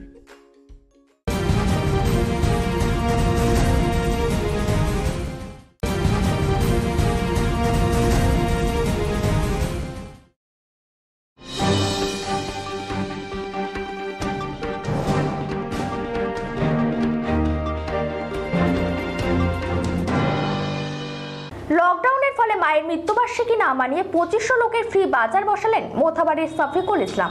রাজ্যে যেহেতু লকডাউন চলছে তাই অনুষ্ঠান না করে এবার ফ্রি হাট বসালেন অচিন্তলা হাটের ময়দানে। লকডাউনের ফলে মায়ের মৃত্যুবার্ষিকী না মানিয়ে 2500 লোকে ফ্রি বাজার বসালেন মোথাবাড়ির শফিকুল ইসলাম। রমজান মাসে 17 তারিখ তথা 17 রোজায় নিজের মায়ের মৃত্যুবার্ষিকী পালন করেন বিশাল বড় অনুষ্ঠানের মাধ্যমে। কিন্তু রাজ্যে যেহেতু লকডাউন চলছে তাই অনুষ্ঠান না করে এবার পাশের 3টি অঞ্চলের 2500 লোকের জন্য ফ্রি বাজার বসালেন অচিন্তলা হাটের ময়দানে। এর আগেও সে একটি মোথাবাড়ি গ্রিল মার্কেটের মাঠে একটি ফ্রি হাট বসিয়েছিলেন লকডাউনের মধ্যে। এই ফ্রি হাটে প্রায় 32 রকমের জিনিস মানুষের মধ্যে বিতরণ করেন শফিকুল ইসলাম। এই ফ্রি হাটে ফিতা কেটে উদ্বোধন করেন মালদা জেলা পরিষদের সভাধিপতি গৌরচন্দ্র মণ্ডল সহ উপস্থিত ছিলেন সহকারী সভাধিপতি শ্রীমতী চন্দনা সরকার, কালিয়াচক 2 নম্বর পঞ্চায়েত সমিতির সভাপতি টিঙ্কু রহমান বিশ্বাস, জেলা পরিষদের সদস্য চম্পা মণ্ডল, আরিফুর রহমান মিয়া, পঞ্চায়েত সমিতির বনভূমি কর্মদক্ষ রিঙ্কু সহ এলাকার বিশিষ্ট। বাজারের উদ্যোক্তা শফিকুল ইসলাম জানান, বলা হয় প্রায় 2500 পরিবারকে দিলাম ফ্রি বাজার। যখন থেকে আমাদের লকডাউন চালু হয়েছে, যেহেতু আমাদের রাজ্যের মুখ্যমন্ত্রী ছুটে বেড়াচ্ছে, সব মুখ্যমন্ত্রীরা ঘুমিয়ে আছে, বিজেপি মুখ্যমন্ত্রীগুলো। আমাদের রাজ্যের মুখ্যমন্ত্রী যেহেতু বাড়ি বাড়ি মাঠে ঘাটে ছুটছে, ওই জন্য ওনার দেখে আমরা অনুপ্রেরণায় পাবলিকের পাশে সবসময়, যতদিন আজ লকডাউন চালু হয়ে প্রায় 46 দিন হয়ে গেল, যেদিন থেকে লকডাউন চালু হয়েছে আমি সকালে বের হই, রাত 10টাতে বাড়ি ঢুকি, মানুষের পাশে থাকি। প্রায় এখন অবধি 60,000 পরিবারকে 52-53 বিধানসভা মিলিয়ে দেওয়া হয়ে গেল। আর দুটা ফ্রি বাজার, গ্রিন মার্কেটে ফ্রি বাজার করেছিলাম 3000 পরিবারে, এখানে 2500 পরিবারের করেছি। প্রায় 32 রকম জিনিস আছে, তেল থেকে চালু করে লবণ, আটা, যেহেতু চাল অনেক আমরা দিয়েছি এর আগে, ওই জন্য চালটা এবার দিদি, আটা, শসা, সয়াবিন, যাকে বুদিয়া বলে রোজার তারির জন্য লাগে, গাজর, অনেকগুলো প্রায় 32টা আইটেম আছে। এগুলো দিলাম, এই জন্য দিলাম যে আমাদের রাজ্যের করোনা আক্রান্ত প্রায় এখন অবধি মালদাতে 3 থেকে বেড়ে 9টা হয়ে গেছে। ওই জন্যে আমি মানুষকে বাড়ি বসে খাক ওই হিসাবে 15 দিনের আমি জিনিস মানুষের হাতে তুলে দিলাম। দৈনন্দিন ডেস্ক, মালদা।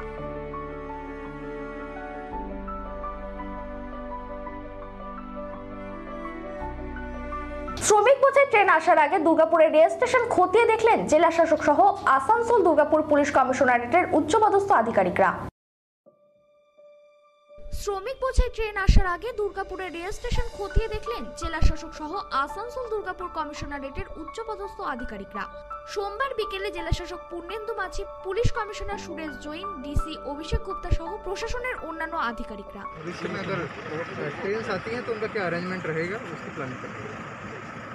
और यहाँ से कहाँ का ये व्यवस्था कहाँ जाएगा? वो जैसे डिटेल्स आएगा तब आपको बताएंगे।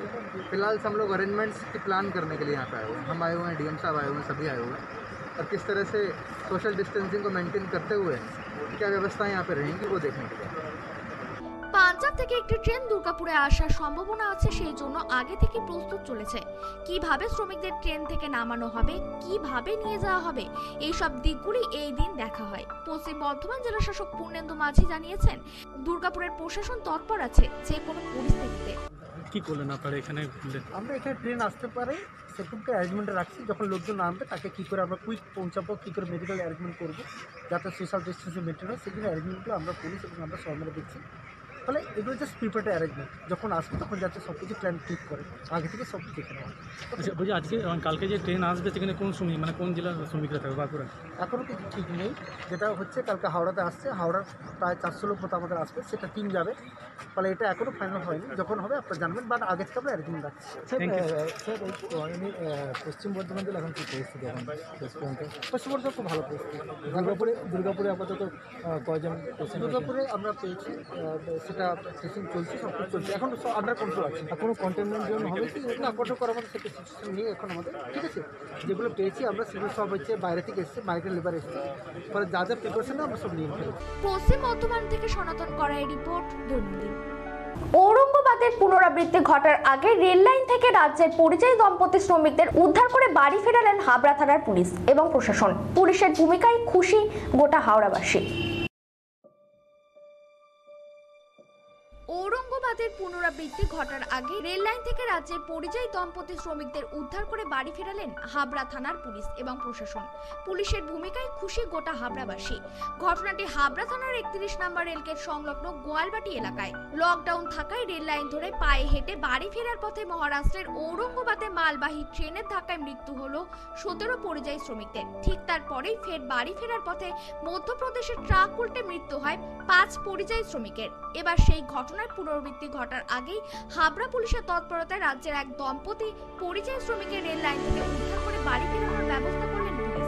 হাবড়া থানার পুলিশ সোমবার রাতে সূত্র মারফত খবর পায় এক দম্পতি রাতের অন্ধকারে রেল লাইন ধরে পায়ে হেঁটে আসছেন। হঠাৎ গোয়ালবাটি এলাকায় এসে অসুস্থ হয়ে পড়েন রেল লাইনের উপর। খবর পেয়ে ঘটনাস্থলে পৌঁছায় হাবড়া থানার পুলিশ। দম্পতি শ্রমিকদের রেল লাইন থেকে উদ্ধার করে নিয়ে আসেন হাবড়া হাসপাতালে। থার্মাল স্ক্রিনিং থেকে শারীরিক সমস্ত পরীক্ষা করা হয় হাবড়া হাসপাতালে। পরবর্তীতে কিছুটা সুস্থ হলে পুলিশের পক্ষ থেকে তাদেরকে খাওয়ানোর ব্যবস্থা করা হয়। হাসপাতাল সূত্রে খবর, দীর্ঘ সময় খাবার না খাওয়াতে অসুস্থ হয়ে পড়েন দম্পতি।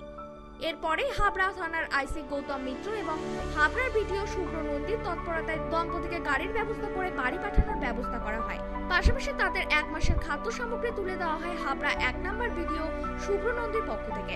দম্পতিকে অন্তত পক্ষে 14 দিন হোম কোয়ারেন্টাইনে থাকার নির্দেশ দেওয়া হয়।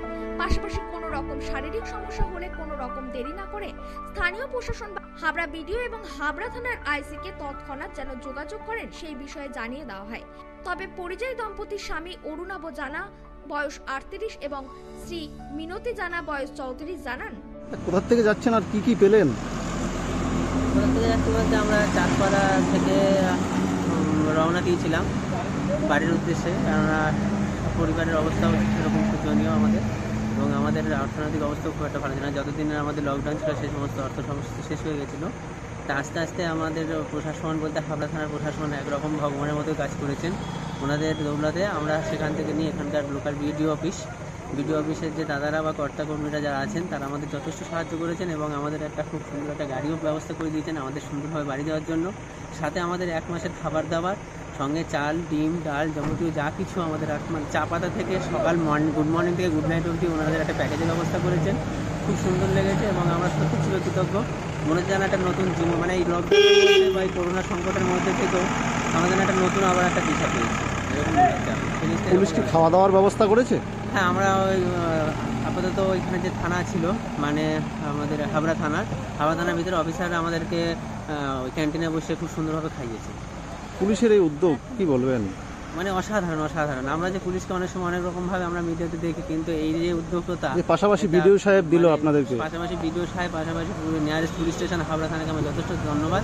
মানে ধন্যবাদ দিয়ে ছোটো করা না ঠিক না, মানে আমি কী বলবো ভাষা মানে সত্যি কথা খুব অপূর্ব। আপনারা যখন হেঁটে আসছিলেন তখন কি কেউ খাবার বা জল দিয়েছিল আপনাদেরকে? না, যখন আমরা হেঁটে আসছিলাম তখন সাধারণ মানুষ আমাদেরকে মানে কীরকম বলবো যেন আমাদের গায়ে কিছু লেগে আছে বা আমাদের যেন কোনো কিছু একটা হয়েছে, মানে এরকমভাবে দূর করা ভাব ছিল। এক দাদার কাছে জল চাইতে গেছিলাম, উনিও দিননি।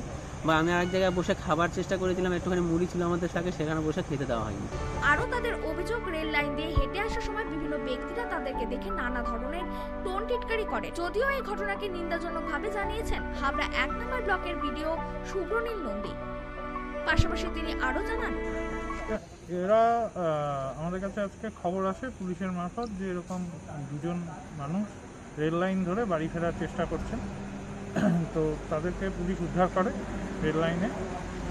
তারা চাঁদপাড়া থেকে হেঁটে বারাসাতে তাদের বাড়ি, সেখানে তারা ফেরার চেষ্টা করছিল। কাজ এই মুহূর্তে তাদের বন্ধ থাকার জন্য কিছু যেহেতু উপায় নেই, কোনোভাবে ফিরতে পারছিলেন না। তো যাতে সেই এবং তাদের উদ্ধারের পর জানা গেল তারা দুদিন ধরে অভুক্তও ছিলেন।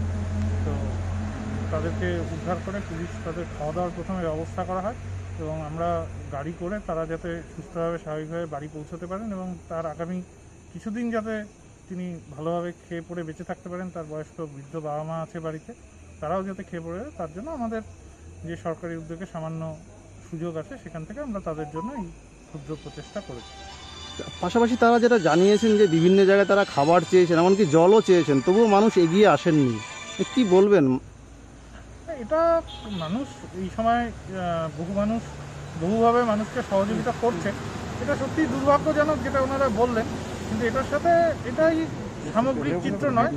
এখানে বহু মানুষ মানুষকে সহযোগিতার কাজও করছেন, সেটাও হচ্ছে। হয়তো এটা একটা বিচ্ছিন্ন ঘটনা, এটাই আমরা আশা করব, কারণ এই বিপদে মানুষ মানুষের পাশে যদি না দাঁড়ায় তাহলে সভ্যতা বা সমাজ আমরা এগিয়ে রাখতে পারবো না, বেঁচে থাকাটাও খুব কঠিন হয়ে যাবে। সেই দিনে দাঁড়িয়ে হয়তো ওনাদের সাথে যেটা ঘটেছে কিছু ক্ষেত্রে দুর্ভাগ্যজনক, কিন্তু তারপরে শেষ যেটা হলো সেটা আশা করি ওনাদের পক্ষে ওনারাও সেটা ভালোভাবে নিয়েছেন। উত্তর 24 পরগনা থেকে শান্তনু বিশ্বাসের রিপোর্ট, দৈনন্দিন।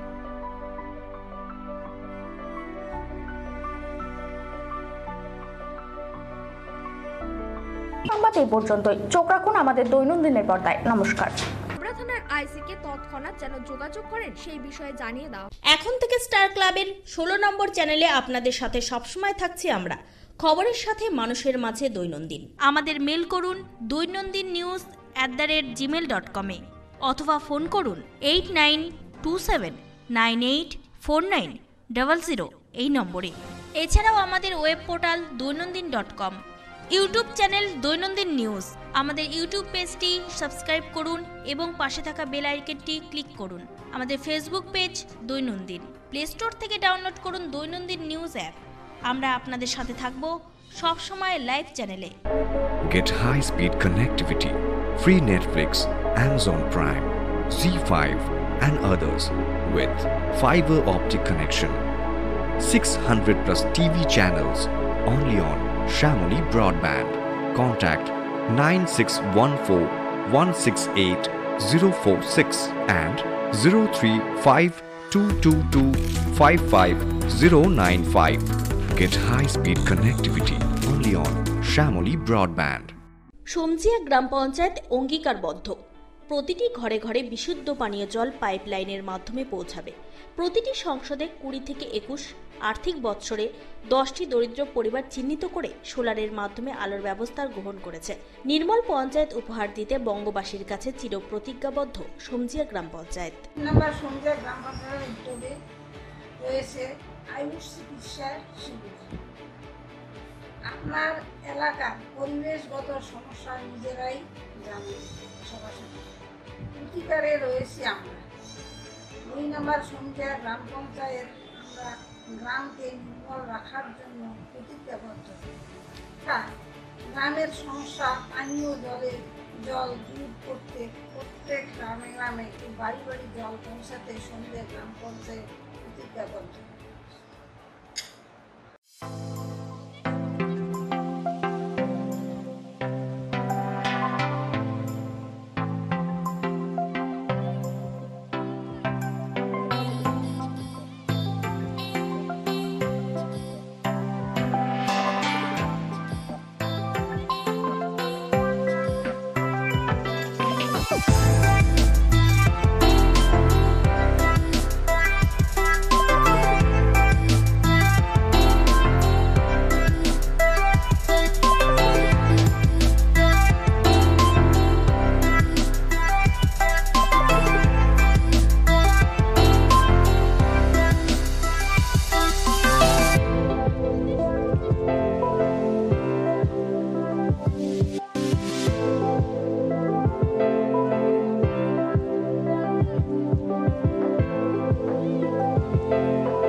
Ananya diagnostic Das polyclinic and collection centre.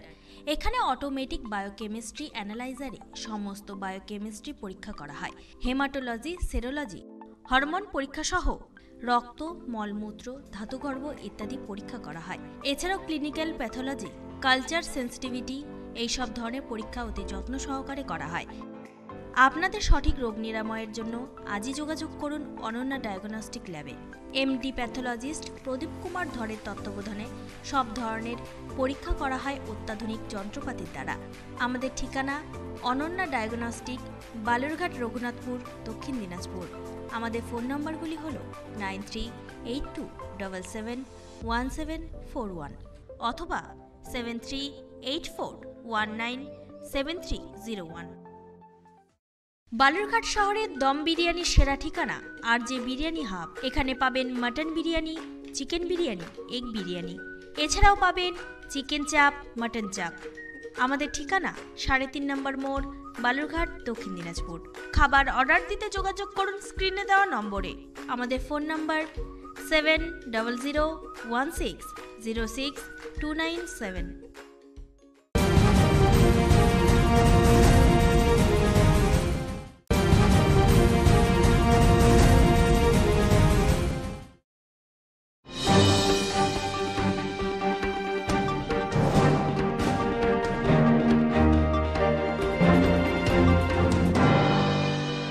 লকডাউনের ফলে মায়ের মৃত্যুবার্ষিকী না মানিয়ে 2500 লোকের ফ্রি বাজার বসালেন মোথাবাড়ির শফিকুল ইসলাম। রাজ্যে যেহেতু লকডাউন চলছে তাই অনুষ্ঠান না করে এবার ফ্রি হাট বসালেন অচিন্তলা হাটের ময়দানে। লকডাউনের ফলে মায়ের মৃত্যুবার্ষিকী না মানিয়ে 2500 লোকে ফ্রি বাজার বসালেন মোথাবাড়ির শফিকুল ইসলাম। রমজান মাসে 17 তারিখ তথা 17 রোজায় নিজের মায়ের মৃত্যুবার্ষিকী পালন করেন বিশাল বড় অনুষ্ঠানের মাধ্যমে। কিন্তু রাজ্যে যেহেতু লকডাউন চলছে তাই অনুষ্ঠান না করে এবার পাশের 3টি অঞ্চলের 2500 লোকের জন্য ফ্রি বাজার বসালেন অচিন্তলা হাটের ময়দানে। এর আগেও সে একটি মোথাবাড়ি গ্রিল মার্কেটের মাঠে একটি ফ্রি হাট বসিয়েছিলেন লকডাউনের মধ্যে। এই ফ্রি হাটে প্রায় 32 রকমের জিনিস মানুষের মধ্যে বিতরণ করেন শফিকুল ইসলাম। এই ফ্রি হাটে ফিতা কেটে উদ্বোধন করেন মালদা জেলা পরিষদের সভাধিপতি গৌরচন্দ্র মণ্ডল সহ উপস্থিত ছিলেন সহকারী সভাধিপতি শ্রীমতী চন্দনা সরকার, কালিয়াচক 2 নম্বর পঞ্চায়েত সমিতির সভাপতি টিঙ্কু রহমান বিশ্বাস, জেলা পরিষদের সদস্য চম্পা মণ্ডল, আরিফুর রহমান মিয়া, পঞ্চায়েত সমিতির বনভূমি কর্মদক্ষ রিঙ্কু সহ এলাকার বিশিষ্ট। বাজারের উদ্যোক্তা শফিকুল ইসলাম জানান, বলা হয় প্রায় 2500 পরিবারকে দিলাম ফ্রি বাজার। যখন থেকে আমাদের লকডাউন চালু হয়েছে, যেহেতু আমাদের রাজ্যের মুখ্যমন্ত্রী ছুটে বেড়াচ্ছে, সব মুখ্যমন্ত্রীরা ঘুমিয়ে আছে, বিজেপি মুখ্যমন্ত্রীগুলো। আমাদের রাজ্যের মুখ্যমন্ত্রী যেহেতু বাড়ি বাড়ি মাঠে ঘাটে ছুটছে, ওই জন্য ওনার দেখে আমরা অনুপ্রেরণায় পাবলিকের পাশে সবসময়, যতদিন আজ লকডাউন চালু হয়ে প্রায় 46 দিন হয়ে গেল, যেদিন থেকে লকডাউন চালু হয়েছে আমি সকালে বের হই, রাত 10টাতে বাড়ি ঢুকি, মানুষের পাশে থাকি। প্রায় এখন অবধি 60,000 পরিবারকে 52-53 বিধানসভা মিলিয়ে দেওয়া হয়ে গেল। আর 2টা ফ্রি বাজার, গ্রিন মার্কেটে ফ্রি বাজার করেছিলাম 3000 পরিবারে, এখানে 2500 পরিবারের করেছি। প্রায় 32 রকম জিনিস আছে, তেল থেকে চালু করে লবণ, আটা, যেহেতু চাল অনেক আমরা দিয়েছি এর আগে, ওই জন্য চালটা এবার দিদি, আটা, শসা, সয়াবিন, যাকে বুদিয়া বলে রোজার তারিখ জন্যে লাগে, গাজর, অনেকগুলো প্রায় 32টা আইটেম আছে।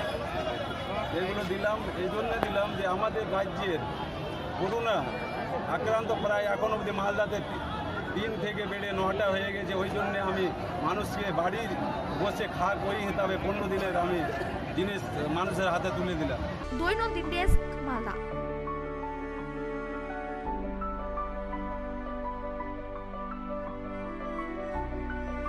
শ্রমিক বোঝাই ট্রেন আসার আগে দুর্গাপুরের রেল স্টেশন খতিয়ে দেখলেন জেলা শাসক সহ আসানসোল দুর্গাপুর পুলিশ কমিশনারেটের উচ্চপদস্থ আধিকারিকরা। শ্রমিক বোঝাই ট্রেন আসার আগে দুর্গাপুরের রেল স্টেশন খতিয়ে দেখলেন জেলা শাসক সহ আসানসোল দুর্গাপুর কমিশনারেটের উচ্চপদস্থ আধিকারিকরা। সোমবার বিকেলে জেলা শাসক Purnendu Majhi, police commissioner Suresh Jain, DC Abhishek Gupta সহ প্রশাসনের অন্যান্য আধিকারিকরা।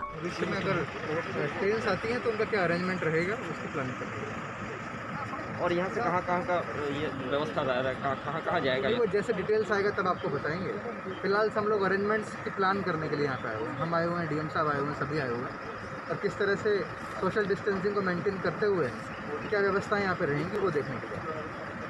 পাঞ্জাব থেকে একটি ট্রেন দুর্গাপুরে আসার সম্ভাবনা আছে, সেই জন্য আগে থেকে প্রস্তুত চলেছে। কিভাবে শ্রমিকদের ট্রেন থেকে নামানো হবে, কিভাবে নিয়ে যাওয়া হবে, এই সব দিকগুলি এই দিন দেখা হয়। পশ্চিম বর্ধমান জেলা শাসক পূর্ণেন্দু মাঝি জানিয়েছেন, দুর্গাপুরের প্রশাসন তৎপর আছে যে কোনো পরিস্থিতিতে। কি করলেন আপনারা এখানে? আমরা এখানে ট্রেন আসতে পারে সেরকমটা অ্যারেঞ্জমেন্টে রাখছি, যখন লোকজন নামবে তাকে কী করে আমরা কুইক পৌঁছাবো, কী করে মেডিকেল অ্যারেঞ্জমেন্ট করবো যাতে সোশ্যাল ডিস্টেন্সিং মেনটেন হয়, সেগুলো অ্যারেঞ্জমেন্টগুলো আমরা পুলিশ এবং আমরা সরকারে দেখছি। ফলে এগুলো জাস্ট প্রিপেয়ার্ড অ্যারেঞ্জমেন্ট, যখন আসবে তখন যাতে সব কিছু প্ল্যান ঠিক করে আগে থেকে সব দেখে নেওয়া। আচ্ছা বলছি, আজকে কালকে যে ট্রেন আসবে সেখানে কোন শ্রমিক মানে কোন জেলার শ্রমিকরা থাকবে বাঁকুড়া? এখনও কিছু ঠিক নেই। যেটা হচ্ছে কালকে হাওড়াতে আসছে, হাওড়ার প্রায় 400 লোক মতো আমাদের আসবে, সেটা টিম যাবে। ফলে এটা এখনও ফাইনাল হয়নি, যখন হবে আপনারা জানবেন, বাট আগে থেকে আমরা অ্যারেঞ্জমেন্ট রাখছি। স্যার পশ্চিম বর্ধমান জেলা এখন কী পরিস্থিতি? এখন পশ্চিম বর্ধমান খুব ভালো পরিস্থিতি। দুর্গাপুরে আপাতত কয়জন? দুর্গাপুরে আমরা পেয়েছি, সেটা টেস্টিং চলছে, সব কিছু চলছে, এখন সব আন্ডার কন্ট্রোল আছে। কোনো কন্টেনমেন্ট জোন হবে কি? না, কন্ট্রোল করার মতো সেটা সিচুয়েশন নেই এখন আমাদের, ঠিক আছে। যেগুলো পেয়েছি আমরা সেগুলো সব হচ্ছে বাইরে থেকে এসছে, মাইগ্রেন্ট লেবার এসছে, ফলে যা যা প্রিপারেশন আমরা সব নিয়ে ফেলেছি। পশ্চিম বর্ধমান থেকে সনাতন করাই রিপোর্ট, দৈনন্দিন। ঔরঙ্গাবাদের পুনরাবৃত্তি ঘটার আগে রেল লাইন থেকে রাজ্যের পরিযায়ী দম্পতি শ্রমিকদের উদ্ধার করে বাড়ি ফেরালেন হাবড়া থানার পুলিশ এবং প্রশাসন। পুলিশের ভূমিকায় খুশি গোটা হাওড়াবাসী। ঔরঙ্গাবাদের পুনরাবৃত্তি ঘটার আগে রেল লাইন থেকে রাজ্যের পরিযায়ী দম্পতি শ্রমিকদের উদ্ধার করে বাড়ি ফেরালেন হাবড়া থানার পুলিশ এবং প্রশাসন। পুলিশের ভূমিকায় খুশি গোটা হাবড়াবাসী। ঘটনাটি হাবড়া থানার 31 নম্বর রেলগেট সংলগ্ন গোয়ালবাটি এলাকায়। লকডাউন থাকায় রেল লাইন ধরে পায়ে হেঁটে বাড়ি ফেরার পথে মহারাষ্ট্রের ঔরঙ্গাবাদে মালবাহী ট্রেনের ধাক্কায় মৃত্যু হলো 17 পরিযায়ী শ্রমিকদের। ঠিক তারপরেই ফের বাড়ি ফেরার পথে মধ্যপ্রদেশের ট্রাক উল্টে মৃত্যু হয় 5 পরিযায়ী শ্রমিকের। এবার সেই ঘটনার পুনরাবৃত্তি ঘটার আগেই হাবড়া পুলিশের তৎপরতায় রাজ্যের এক দম্পতি পরিযায়ী শ্রমিকের রেল লাইন থেকে উদ্ধার করে বাড়ি ফেরানোর ব্যবস্থা করলেন পুলিশ। হাবড়া থানার পুলিশ সোমবার রাতে সূত্র মারফত খবর পায় এক দম্পতি রাতের অন্ধকারে রেল লাইন ধরে পায়ে হেঁটে আসছেন। হঠাৎ গোয়ালবাটি এলাকায় এসে অসুস্থ হয়ে পড়েন রেল লাইনের উপর। খবর পেয়ে ঘটনাস্থলে পৌঁছায় হাবড়া থানার পুলিশ। দম্পতি শ্রমিকদের রেল লাইন থেকে উদ্ধার করে নিয়ে আসেন হাবড়া হাসপাতালে। থার্মাল স্ক্রিনিং থেকে শারীরিক সমস্ত পরীক্ষা করা হয় হাবড়া হাসপাতালে। পরবর্তীতে কিছুটা সুস্থ হলে পুলিশের পক্ষ থেকে তাদেরকে খাওয়ানোর ব্যবস্থা করা হয়। হাসপাতাল সূত্রে খবর, দীর্ঘ সময় খাবার না খাওয়াতে অসুস্থ হয়ে পড়েন দম্পতি। এরপরে হাবড়া থানার আইসি গৌতম মিত্র এবং হাবড়ার বিডিও শুভ্র নন্দীর তৎপরতায় দম্পতিকে গাড়ির ব্যবস্থা করে বাড়ি পাঠানোর ব্যবস্থা করা হয়। পাশাপাশি তাদের 1 মাসের খাদ্য সামগ্রী তুলে দেওয়া হয় হাবড়া 1 নম্বর বিডিও শুভ্র নন্দীর পক্ষ থেকে। দম্পতিকে অন্ততপক্ষে 14 দিন হোম কোয়ারেন্টাইনে থাকার নির্দেশ দেওয়া হয়। পাশাপাশি কোনো রকম শারীরিক সমস্যা হলে কোনো রকম দেরি না করে স্থানীয় প্রশাসন হাবড়া বিডিও এবং হাবড়া থানার আইসিকে তৎক্ষণাৎ যেন যোগাযোগ করেন সেই বিষয়ে জানিয়ে দেওয়া হয়। তবে পরিযায়ী দম্পতির স্বামী অরুণাব জানা বয়স 38 এবং শ্রী মিনতি জানা বয়স 34 জানান, কোথা থেকে যাচ্ছেন আর কি কি পেলেন? কোথা থেকে যাচ্ছি বলতে আমরা চাঁদপাড়া থেকে রওনা দিয়েছিলাম বাড়ির উদ্দেশ্যে, কেননা পরিবারের অবস্থাও সেরকম শোচনীয় আমাদের, এবং আমাদের অর্থনৈতিক অবস্থাও খুব একটা ভালো ছিল না। যতদিন আমাদের লকডাউন ছিল সেই সমস্ত অর্থ সমস্যা শেষ হয়ে গেছিলো। তা আস্তে আস্তে আমাদের প্রশাসন বলতে হাবড়া থানার প্রশাসন একরকম ভগবানের মতো কাজ করেছেন। ওনাদের দৌলতে আমরা সেখান থেকে নিয়ে এখানকার লোকাল বিডিও অফিসের যে দাদারা বা কর্তাকর্মীরা যারা আছেন তারা আমাদের যথেষ্ট সাহায্য করেছেন এবং আমাদের একটা খুব সুন্দর একটা গাড়িও ব্যবস্থা করে দিয়েছেন আমাদের সুন্দরভাবে বাড়ি যাওয়ার জন্য। সাথে আমাদের 1 মাসের খাবার দাবার সঙ্গে চাল, ডিম, ডাল, যাবতীয় যা কিছু আমাদের মানে চা পাতা থেকে সকাল গুড মর্নিং থেকে গুড নাইট অবধি ওনাদের একটা প্যাকেজের ব্যবস্থা করেছেন। খুব সুন্দর লেগেছে এবং আমরা সত্যি চিরকৃতজ্ঞ। মনে হচ্ছে যেন একটা নতুন জীবন, মানে এই লকডাউনের বা এই করোনা সংকটের মধ্যে থেকেও আমাদের একটা নতুন আবার একটা দিশা পেয়েছি। পুলিশ কি খাওয়া দাওয়ার ব্যবস্থা করেছে? হ্যাঁ, আমরা ওই আপাতত ওইখানে যে থানা ছিল মানে আমাদের হাবড়া থানার ভিতরে অফিসাররা আমাদেরকে ওই ক্যান্টিনে বসে খুব সুন্দরভাবে খাইয়েছে। পুলিশের এই উদ্যোগ কি বলবেন? মানে অসাধারণ। আমরা যে পুলিশকে অনেক সময় অনেক রকমভাবে আমরা মিডিয়াতে দেখি, কিন্তু এই যে উদ্যোগটা পাশাপাশি বিডিও সাহেব দিল আপনাদেরকে, পাশাপাশি নিয়ারেস্ট পুলিশ স্টেশন হাবড়া থানাকে আমরা যথেষ্ট ধন্যবাদ। মানে ধন্যবাদই ছোটো করা না ঠিক না, মানে আমি কী বলবো ভাষা মানে সত্যি কথা খুব অপূর্ব। আপনারা যখন হেঁটে আসছিলেন তখন কি কেউ খাবার বা জল দিয়েছিল আপনাদেরকে? না, যখন আমরা হেঁটে আসছিলাম তখন সাধারণ মানুষ আমাদেরকে মানে কীরকম বলবো যেন আমাদের গায়ে কিছু লেগে আছে বা আমাদের যেন কোনো কিছু একটা হয়েছে, মানে এরকমভাবে দূর করা ভাবছিল। এক দাদার কাছে জল চাইতে গেছিলাম, উনিও দিননি। বা আমি আরেক জায়গায় বসে খাবার চেষ্টা করেছিলাম, একটুখানি মুড়ি ছিল আমাদের সাথে, সেখানে বসে খেতে দেওয়া হয়নি।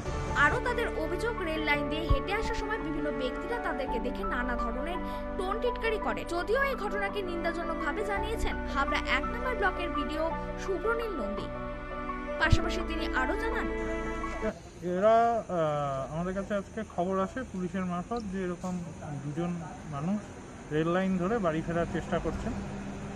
তো তাদেরকে পুলিশ উদ্ধার করে রেল লাইনে। তারা চাঁদপাড়া থেকে হেঁটে বারাসাতে তাদের বাড়ি, সেখানে তারা ফেরার চেষ্টা করছিল। কাজ এই মুহূর্তে তাদের বন্ধ থাকার জন্য কিছু যেহেতু উপায় নেই, কোনোভাবে ফিরতে পারছিলেন না। তো যাতে সেই এবং তাদের উদ্ধারের পর জানা গেল তারা দুদিন ধরে অভুক্তও ছিলেন। তো তাদেরকে উদ্ধার করে পুলিশ তাদের খাওয়া দাওয়ার প্রথমে ব্যবস্থা করা হয় এবং আমরা গাড়ি করে তারা যাতে সুস্থভাবে স্বাভাবিকভাবে বাড়ি পৌঁছতে পারেন এবং তার আগামী কিছুদিন যাতে তিনি ভালোভাবে খেয়ে পড়ে বেঁচে থাকতে পারেন। তার বয়স্ক বৃদ্ধ বাবা মা আছে বাড়িতে, তারাও যাতে খেয়ে পড়ে, তার জন্য আমাদের যে সরকারি উদ্যোগে সামান্য সুযোগ আছে সেখান থেকে আমরা তাদের জন্য এই ক্ষুদ্র প্রচেষ্টা করেছি। পাশাপাশি তারা যেটা জানিয়েছেন যে বিভিন্ন জায়গায় তারা খাবার চেয়েছেন, এমনকি জলও চেয়েছেন, তবুও মানুষ এগিয়ে আসেননি। কি বলবেন? এটা মানুষ এই সময় বহু মানুষ বহুভাবে মানুষকে সহযোগিতা করছে, এটা সত্যি দুর্ভাগ্যজনক যেটা ওনারা বললেন, কিন্তু এটার সাথে এটাই সামগ্রিক চিত্র নয়।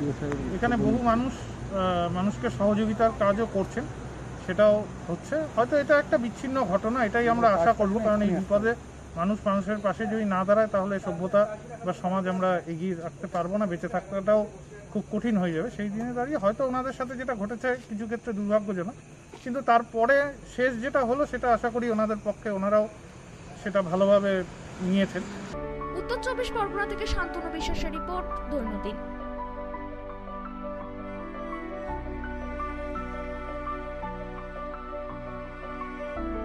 সংবাদ এই পর্যন্তই। চোখ রাখুন আমাদের দৈনন্দিনের পর্দায়। নমস্কার।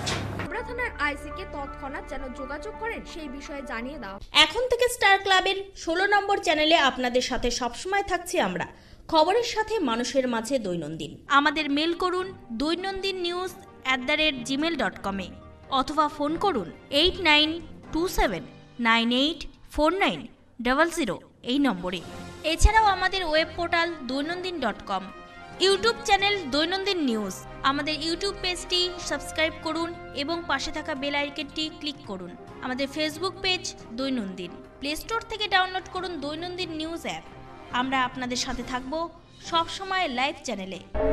Get high-speed connectivity, free Netflix, Amazon Prime, Z5 and others with fiber optic connection. 600 plus TV channels only on Shamoli Broadband. Contact 9614168046 and 03522255095. Get high-speed connectivity only on Shamoli Broadband. সমজিয়া গ্রাম পঞ্চায়েত অঙ্গীকারবদ্ধ, প্রতিটি ঘরে ঘরে বিশুদ্ধ পানীয় জল পাইপলাইনের মাধ্যমে পৌঁছাবে। প্রতিটি সংসদে 20 থেকে 21 আর্থিক বৎসরে 10টি দরিদ্র পরিবার চিহ্নিত করে সোলারের মাধ্যমে আলোর ব্যবস্থা গ্রহণ করেছে। নির্মল পঞ্চায়েত উপহার দিতে বঙ্গবাসীর কাছে চিরপ্রতিজ্ঞাবদ্ধ সমজিয়া গ্রাম পঞ্চায়েত। নাম্বার সমজিয়া গ্রাম পঞ্চায়েতের উদ্যোগে রয়েছে আয়ুষ চিকিৎসা শিবির। আপনার এলাকার পরিবেশগত সমস্যা নিজেরাই জানেন, সরাসরি প্রতিকারে রয়েছি আমরা। 2 নম্বর সমজিয়া গ্রাম পঞ্চায়েত আমরা গ্রামকে নির্মল রাখার জন্য প্রতিজ্ঞাবদ্ধ। গ্রামের সমস্যা পানীয় জল দূর করতে প্রত্যেক গ্রামে গ্রামে বাড়ি বাড়ি জল পৌঁছাতে সমজিয়া গ্রাম পঞ্চায়েত প্রতিজ্ঞাবদ্ধ।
Diagnostic Das polyclinic and collection centre. এখানে অটোমেটিক বায়োকেমিস্ট্রি অ্যানালাইজারে সমস্ত বায়োকেমিস্ট্রি পরীক্ষা করা হয়। হেমাটোলজি, সেরোলজি, হরমোন পরীক্ষা সহ রক্ত, মলমূত্র, ধাতুগর্ভ ইত্যাদি পরীক্ষা করা হয়। এছাড়াও ক্লিনিক্যাল প্যাথোলজি, কালচার সেন্সিটিভিটি এইসব ধরনের পরীক্ষা অতি যত্ন সহকারে করা হয়। আপনাদের সঠিক রোগ নিরাময়ের জন্য আজই যোগাযোগ করুন অনন্যা ডায়াগনস্টিক ল্যাবে। এমডি প্যাথোলজিস্ট প্রদীপ কুমার ধরের তত্ত্বাবধানে সব ধরনের পরীক্ষা করা হয় অত্যাধুনিক যন্ত্রপাতির দ্বারা। আমাদের ঠিকানা অনন্যা ডায়াগনস্টিক, বালুরঘাট, রঘুনাথপুর, দক্ষিণ দিনাজপুর। আমাদের ফোন নম্বরগুলি হল 9382771741 অথবা 7384197301। বালুরঘাট শহরের দম বিরিয়ানির সেরা ঠিকানা আর যে বিরিয়ানি হাব। এখানে পাবেন mutton biryani, chicken biryani, egg biryani, এছাড়াও পাবেন চিকেন চাপ, মাটন চাপ। আমাদের ঠিকানা 3.5 নম্বর মোড়, বালুরঘাট, দক্ষিণ দিনাজপুর। খাবার অর্ডার দিতে যোগাযোগ করুন স্ক্রিনে দেওয়া নম্বরে। আমাদের ফোন নম্বর 7001606297।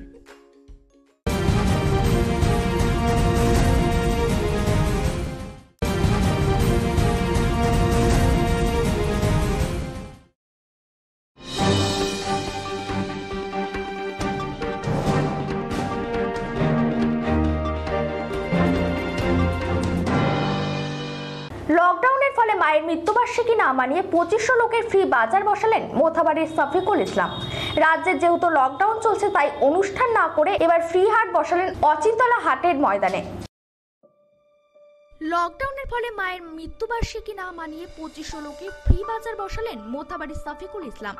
রমজান মাসে 17 তারিখ তথা 17 রোজায় নিজের মায়ের মৃত্যুবার্ষিকী পালন করেন বিশাল বড় অনুষ্ঠানের মাধ্যমে। কিন্তু রাজ্যে যেহেতু লকডাউন চলছে তাই অনুষ্ঠান না করে এবার পাশের 3টি অঞ্চলের 2500 লোকের জন্য ফ্রি বাজার বসালেন অচিন্তলা হাটের ময়দানে। এর আগেও সে একটি মোথাবাড়ি গ্রিল মার্কেটের মাঠে একটি ফ্রি হাট বসিয়েছিলেন লকডাউনের মধ্যে। এই ফ্রি হাটে প্রায় 32 রকমের জিনিস মানুষের মধ্যে বিতরণ করেন শফিকুল ইসলাম। এই ফ্রি হাটে ফিতা কেটে উদ্বোধন করেন মালদা জেলা পরিষদের সভাধিপতি গৌরচন্দ্র মণ্ডল সহ উপস্থিত ছিলেন সহকারী সভাধিপতি শ্রীমতী চন্দনা সরকার, কালিয়াচক 2 নম্বর পঞ্চায়েত সমিতির সভাপতি টিঙ্কু রহমান বিশ্বাস, জেলা পরিষদের সদস্য চম্পা মণ্ডল, আরিফুর রহমান মিয়া, পঞ্চায়েত সমিতির বনভূমি কর্মদক্ষ রিঙ্কু সহ এলাকার বিশিষ্ট বাজারের উদ্যোক্তা শফিকুল ইসলাম জানান, বলা হয় প্রায় 2500 পরিবারকে দিলাম ফ্রি বাজার। যখন থেকে আমাদের লকডাউন চালু হয়েছে, যেহেতু আমাদের রাজ্যের মুখ্যমন্ত্রী ছুটে বেড়াচ্ছে, সব মুখ্যমন্ত্রীরা ঘুমিয়ে আছে, বিজেপি মুখ্যমন্ত্রীগুলো। আমাদের রাজ্যের মুখ্যমন্ত্রী যেহেতু বাড়ি বাড়ি মাঠে ঘাটে ছুটছে, ওই জন্য ওনার দেখে আমরা অনুপ্রেরণায় পাবলিকের পাশে সবসময়, যতদিন আজ লকডাউন চালু হয়ে প্রায় 46 দিন হয়ে গেল, যেদিন থেকে লকডাউন চালু হয়েছে আমি সকালে বের হই, রাত 10টাতে বাড়ি ঢুকি, মানুষের পাশে থাকি। প্রায় এখন অবধি 60,000 পরিবারকে 52-53 বিধানসভা মিলিয়ে দেওয়া হয়ে গেল। আর 2টা ফ্রি বাজার, গ্রিন মার্কেটে ফ্রি বাজার করেছিলাম 3000 পরিবারে, এখানে 2500 পরিবারের করেছি। প্রায় 32 রকম জিনিস আছে, তেল থেকে চালু করে লবণ, আটা, যেহেতু চাল অনেক আমরা দিয়েছি এর আগে, ওই জন্য চালটা এবার দিদি, আটা, শসা, সয়াবিন, যাকে বুদিয়া বলে রোজার তারিখ জন্য লাগে, গাজর, অনেকগুলো প্রায় 32টা আইটেম আছে। এগুলো দিলাম, এই জন্য দিলাম যে আমাদের রাজ্যের করোনা আক্রান্ত প্রায় এখন অবধি মালদাতে 3 থেকে বেড়ে 9টা হয়ে গেছে। ওই জন্য আমি মানুষকে বাড়ি বসে খাওয়া করি হিসাবে 15 দিনের আমি জিনিস মানুষের হাতে তুলে দিলাম। দৈনন্দিন ডেস্ক, মালদা।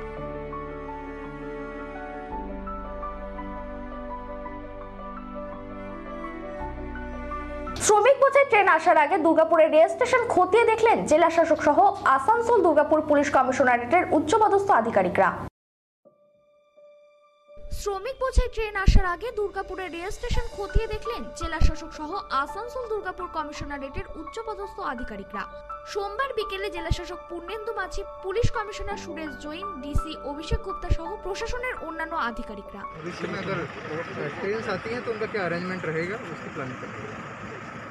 और यहाँ से कहाँ का ये व्यवस्था कहाँ जाएगा? वो जैसे डिटेल्स आएगा तब आपको बताएंगे। फिलहाल हम लोग अरेंजमेंट्स की प्लान करने के लिए यहाँ पे आए हुए हैं। हम आए हुए हैं, डीएम साहब आए हुए हैं, सभी आए हुए हैं, और किस तरह से सोशल डिस्टेंसिंग को मेंटेन करते हुए क्या व्यवस्था यहाँ पे रहेंगी वो देखने के लिए। পাঞ্জাব থেকে একটি ট্রেন দুর্গাপুরে আসার সম্ভাবনা আছে, সেই জন্য আগে থেকে প্রস্তুত চলেছে। কিভাবে শ্রমিকদের ট্রেন থেকে নামানো হবে, কিভাবে নিয়ে যাওয়া হবে, এই সব দিকগুলি এই দিন দেখা হয়। পশ্চিম বর্ধমান জেলা শাসক পূর্ণেন্দু মাঝি জানিয়েছেন, দুর্গাপুরের প্রশাসন তৎপর আছে যে কোনো পরিস্থিতিতে। কি করলেন আপনারা এখানে? আমরা এখানে ট্রেন আসতে পারে সেরকমটা অ্যারেঞ্জমেন্টে রাখছি। যখন লোকজন নামবে তাকে কী করে আমরা কুইক পৌঁছাবো, কী করে মেডিকেল অ্যারেঞ্জমেন্ট করবো যাতে সোশ্যাল ডিস্টেন্সিং মেনটেন হয়, সেগুলো অ্যারেঞ্জমেন্টগুলো আমরা করি এবং আমরা সরকারে দেখছি। ফলে এগুলো জাস্ট প্রিপারেটরি অ্যারেঞ্জমেন্ট, যখন আসবে তখন যাতে সব কিছু প্ল্যান ঠিক করে আগে থেকে সব কিছু দেখে নেওয়া। আচ্ছা বলছি, আজকে কালকে যে ট্রেন আসবে সেখানে কোন শ্রমিক মানে কোন জেলার শ্রমিকরা থাকবে বাঁকুড়া? এখনও কিছু ঠিক নেই। যেটা হচ্ছে কালকে হাওড়াতে আসছে, হাওড়ার প্রায় 400 লোক মতো আমাদের আসবে, সেটা টিম যাবে। ফলে এটা এখনও ফাইনাল হয়নি, যখন হবে আপনারা জানবেন, বাট আগে থেকে আমরা অ্যারেঞ্জমেন্ট রাখছি। স্যার পশ্চিম বর্ধমান জেলা এখন কী পরিস্থিতি? এখন পশ্চিম বর্ধমান খুব ভালো পরিস্থিতি। দুর্গাপুরে আপাতত কয়জন? দুর্গাপুরে আমরা পেয়েছি, সেটা টেস্টিং চলছে, সব কিছু চলছে, এখন সব আন্ডার কন্ট্রোল আছে। কোনো কন্টেনমেন্ট জোন হবে কি? না, কন্ট্রোল করার মতো সেটা সিচুয়েশন নেই এখন আমাদের, ঠিক আছে। যেগুলো পেয়েছি আমরা সেগুলো সব হচ্ছে বাইরে থেকে এসছে, মাইগ্রেন্ট লেবার এসছে, ফলে যা যা প্রিপারেশন আমরা সব নিয়ে ফেলেছি। পশ্চিম বর্ধমান থেকে সনাতন করাই রিপোর্ট, দৈনন্দিন। ঔরঙ্গাবাদের পুনরাবৃত্তি ঘটার আগে রেল লাইন থেকে রাজ্যের পরিযায়ী দম্পতি শ্রমিকদের উদ্ধার করে বাড়ি ফেরালেন হাবড়া থানার পুলিশ এবং প্রশাসন। পুলিশের ভূমিকায় খুশি গোটা হাওড়াবাসী। ঔরঙ্গাবাদের পুনরাবৃত্তি ঘটার আগে রেল লাইন থেকে রাজ্যের পরিযায়ী দম্পতি শ্রমিকদের উদ্ধার করে বাড়ি ফেরালেন হাবড়া থানার পুলিশ এবং প্রশাসন। পুলিশের ভূমিকায় খুশি গোটা হাবড়াবাসী। ঘটনাটি হাবড়া থানার 31 নম্বর রেলগেট সংলগ্ন গোয়ালবাটি এলাকায়। লকডাউন থাকায় রেল লাইন ধরে পায়ে হেঁটে বাড়ি ফেরার পথে মহারাষ্ট্রের ঔরঙ্গাবাদে মালবাহী ট্রেনের ধাক্কায় মৃত্যু হলো 17 পরিযায়ী শ্রমিকদের। ঠিক তারপরেই ফের বাড়ি ফেরার পথে মধ্যপ্রদেশের ট্রাক উল্টে মৃত্যু হয় 5 পরিযায়ী শ্রমিকের। এবার সেই ঘটনার পুনরাবৃত্তি ঘটার আগেই হাবড়া পুলিশের তৎপরতায় রাজ্যের এক দম্পতি পরিযায়ী শ্রমিকের রেল লাইন থেকে উদ্ধার করে বাড়ি ফেরানোর ব্যবস্থা করলেন পুলিশ। হাবড়া থানার পুলিশ সোমবার রাতে সূত্র মারফত খবর পায় এক দম্পতি রাতের অন্ধকারে রেল লাইন ধরে পায়ে হেঁটে আসছেন। হঠাৎ গোয়ালবাটি এলাকায় এসে অসুস্থ হয়ে পড়েন রেল লাইনের উপর। খবর পেয়ে ঘটনাস্থলে পৌঁছায় হাবড়া থানার পুলিশ। দম্পতি শ্রমিকদের রেল লাইন থেকে উদ্ধার করে নিয়ে আসেন হাবড়া হাসপাতালে। থার্মাল স্ক্রিনিং থেকে শারীরিক সমস্ত পরীক্ষা করা হয় হাবড়া হাসপাতালে। পরবর্তীতে কিছুটা সুস্থ হলে পুলিশের পক্ষ থেকে তাদেরকে খাওয়ানোর ব্যবস্থা করা হয়। হাসপাতাল সূত্রে খবর, দীর্ঘ সময় খাবার না খাওয়াতে অসুস্থ হয়ে পড়েন দম্পতি। এরপরে হাবড়া থানার আইসি গৌতম মিত্র এবং হাবড়ার বিডিও শুভ্র নন্দীর তৎপরতায় দম্পতিকে গাড়ির ব্যবস্থা করে বাড়ি পাঠানোর ব্যবস্থা করা হয়। পাশাপাশি তাদের 1 মাসের খাদ্য সামগ্রী তুলে দেওয়া হয় হাবড়া 1 নম্বর বিডিও শুভ্র নন্দীর পক্ষ থেকে। দম্পতিকে অন্ততপক্ষে 14 দিন হোম কোয়ারেন্টাইনে থাকার নির্দেশ দেওয়া হয়। পাশাপাশি কোনো রকম শারীরিক সমস্যা হলে কোনো রকম দেরি না করে স্থানীয় প্রশাসন হাবড়া বিডিও এবং হাবড়া থানার আইসিকে তৎক্ষণাৎ যেন যোগাযোগ করেন সেই বিষয়ে জানিয়ে দেওয়া হয়। তবে পরিযায়ী দম্পতির স্বামী অরুণাব জানা বয়স 38 এবং শ্রী মিনতি জানা বয়স 34 জানান, কোথা থেকে যাচ্ছেন আর কি কি পেলেন? কোথা থেকে যাচ্ছি বলতে আমরা চাঁদপাড়া থেকে রওনা দিয়েছিলাম বাড়ির উদ্দেশ্যে, কেননা পরিবারের অবস্থাও সেরকম শোচনীয় আমাদের, এবং আমাদের অর্থনৈতিক অবস্থাও খুব একটা ভালো ছিল না। যতদিনের আমাদের লকডাউন ছিল সেই সমস্ত অর্থ সমস্যা শেষ হয়ে গেছিলো। তা আস্তে আস্তে আমাদের প্রশাসন বলতে হাবড়া থানার প্রশাসন একরকম ভগবানের মতো কাজ করেছেন। ওনাদের দৌলতে আমরা সেখান থেকে নিয়ে এখানকার লোকাল বিডিও অফিসের যে দাদারা বা কর্তাকর্মীরা যারা আছেন তারা আমাদের যথেষ্ট সাহায্য করেছেন এবং আমাদের একটা খুব সুন্দর একটা গাড়িও ব্যবস্থা করে দিয়েছেন আমাদের সুন্দরভাবে বাড়ি যাওয়ার জন্য। সাথে আমাদের 1 মাসের খাবার দাবার সঙ্গে চাল, ডিম, ডাল যাবতীয় যা কিছু আমাদের চা পাতা থেকে সকাল গুড মর্নিং থেকে গুড নাইট অবধি ওনাদের একটা প্যাকেজের ব্যবস্থা করেছেন। খুব সুন্দর লেগেছে এবং আমরা সত্যি চিরকৃতজ্ঞ। মনে হচ্ছে যেন একটা নতুন জীবন, মানে এই লকডাউন বা এই করোনা সংকটের মধ্যে থেকেও আমাদের একটা নতুন আবার একটা দিশা পেয়েছি এরকম লাগছে। পুলিশ কি খাওয়া দাওয়ার ব্যবস্থা করেছে? হ্যাঁ, আমরা ওই আপাতত ওইখানে যে থানা ছিল মানে আমাদের হাবড়া থানার ভিতরে অফিসাররা আমাদেরকে ওই ক্যান্টিনে বসে খুব সুন্দরভাবে খাইয়েছে। পুলিশের এই উদ্যোগ কি বলবেন? মানে অসাধারণ। আমরা যে পুলিশকে অনেক সময় অনেক রকমভাবে আমরা মিডিয়াতে দেখি, কিন্তু এই যে উদ্যোগটা পাশাপাশি বিডিও সাহেব দিল আপনাদেরকে, পাশাপাশি নিয়ারেস্ট পুলিশ স্টেশন হাবড়া থানাকে আমি যথেষ্ট ধন্যবাদ। মানে ধন্যবাদ দিয়ে ছোটো করা না ঠিক না, মানে আমি কী বলবো ভাষা হারিয়ে, মানে সত্যি কথা খুব অপূর্ব। আপনারা যখন হেঁটে আসছিলেন তখন কি কেউ খাবার বা জল দিয়েছিল আপনাদেরকে? না, যখন আমরা হেঁটে আসছিলাম তখন সাধারণ মানুষ আমাদেরকে মানে কীরকম বলবো, যেন আমাদের গায়ে কিছু লেগে আছে বা আমাদের যেন কোনো কিছু একটা হয়েছে, মানে এরকমভাবে দূর করা ভাবছিল। এক দাদার কাছে জল চাইতে গেছিলাম, উনিও দিননি। বা আমি আরেক জায়গায় বসে খাবার চেষ্টা করেছিলাম, একটুখানি মুড়ি ছিল আমাদের সাথে, সেখানে বসে খেতে দেওয়া হয়নি। আরও তাদের অভিযোগ, রেল লাইন দিয়ে হেঁটে আসার সময় বিভিন্ন ব্যক্তিরা তাদেরকে দেখে নানা ধরনের টোন টিটকারি করে। যদিও এই ঘটনাকে নিন্দাজনকভাবে জানিয়েছেন হাবড়া 1 নম্বর ব্লকের বিডিও সুব্রনীল নন্দী। পাশাপাশি তিনি আরও জানান, এরা আমাদের কাছে আজকে খবর আসে পুলিশের মারফত যে এরকম দুজন মানুষ রেল লাইন ধরে বাড়ি ফেরার চেষ্টা করছেন। তো তাদেরকে পুলিশ উদ্ধার করে রেল লাইনে। তারা চাঁদপাড়া থেকে হেঁটে বারাসাতে তাদের বাড়ি, সেখানে তারা ফেরার চেষ্টা করছিল। কাজ এই মুহূর্তে তাদের বন্ধ থাকার জন্য কিছু যেহেতু উপায় নেই, কোনোভাবে ফিরতে পারছিলেন না। তো যাতে সেই এবং তাদের উদ্ধারের পর জানা গেল তারা দুদিন ধরে অভুক্তও ছিলেন। তো তাদেরকে উদ্ধার করে পুলিশ তাদের খাওয়া দাওয়ার প্রথমে ব্যবস্থা করা হয় এবং আমরা গাড়ি করে তারা যাতে সুস্থভাবে স্বাভাবিকভাবে বাড়ি পৌঁছতে পারেন এবং তার আগামী কিছুদিন যাতে তিনি ভালোভাবে খেয়ে পড়ে বেঁচে থাকতে পারেন। তার বয়স্ক বৃদ্ধ বাবা মা আছে বাড়িতে, তারাও যাতে খেয়ে পড়ে, তার জন্য আমাদের যে সরকারি উদ্যোগে সামান্য সুযোগ আছে সেখান থেকে আমরা তাদের জন্য এই ক্ষুদ্র প্রচেষ্টা করেছি। পাশাপাশি তারা যেটা জানিয়েছেন যে বিভিন্ন জায়গায় তারা খাবার চেয়েছেন, এমনকি জলও চেয়েছেন, তবুও মানুষ এগিয়ে আসেননি। কি বলবেন? এটা মানুষ এই সময় বহু মানুষ বহুভাবে মানুষকে সহযোগিতা করছে, এটা সত্যি দুর্ভাগ্যজনক যেটা ওনারা বললেন, কিন্তু এটার সাথে এটাই সামগ্রিক চিত্র নয়। এখানে বহু মানুষ মানুষকে সহযোগিতার কাজও করছেন, সেটাও হচ্ছে। হয়তো এটা একটা বিচ্ছিন্ন ঘটনা, এটাই আমরা আশা করব, কারণ এই বিপদে মানুষ মানুষের পাশে যদি না দাঁড়ায় তাহলে সভ্যতা বা সমাজ আমরা এগিয়ে রাখতে পারবো না, বেঁচে থাকাটাও খুব কঠিন হয়ে যাবে। সেই দিনে দাঁড়িয়ে হয়তো ওনাদের সাথে যেটা ঘটেছে কিছু ক্ষেত্রে দুর্ভাগ্যজনক, কিন্তু তারপরে শেষ যেটা হলো সেটা আশা করি ওনাদের পক্ষে ওনারাও সেটা ভালোভাবে নিয়েছেন। উত্তর 24 পরগনা থেকে শান্তনু বিশ্বাসের রিপোর্ট, দৈনন্দিন।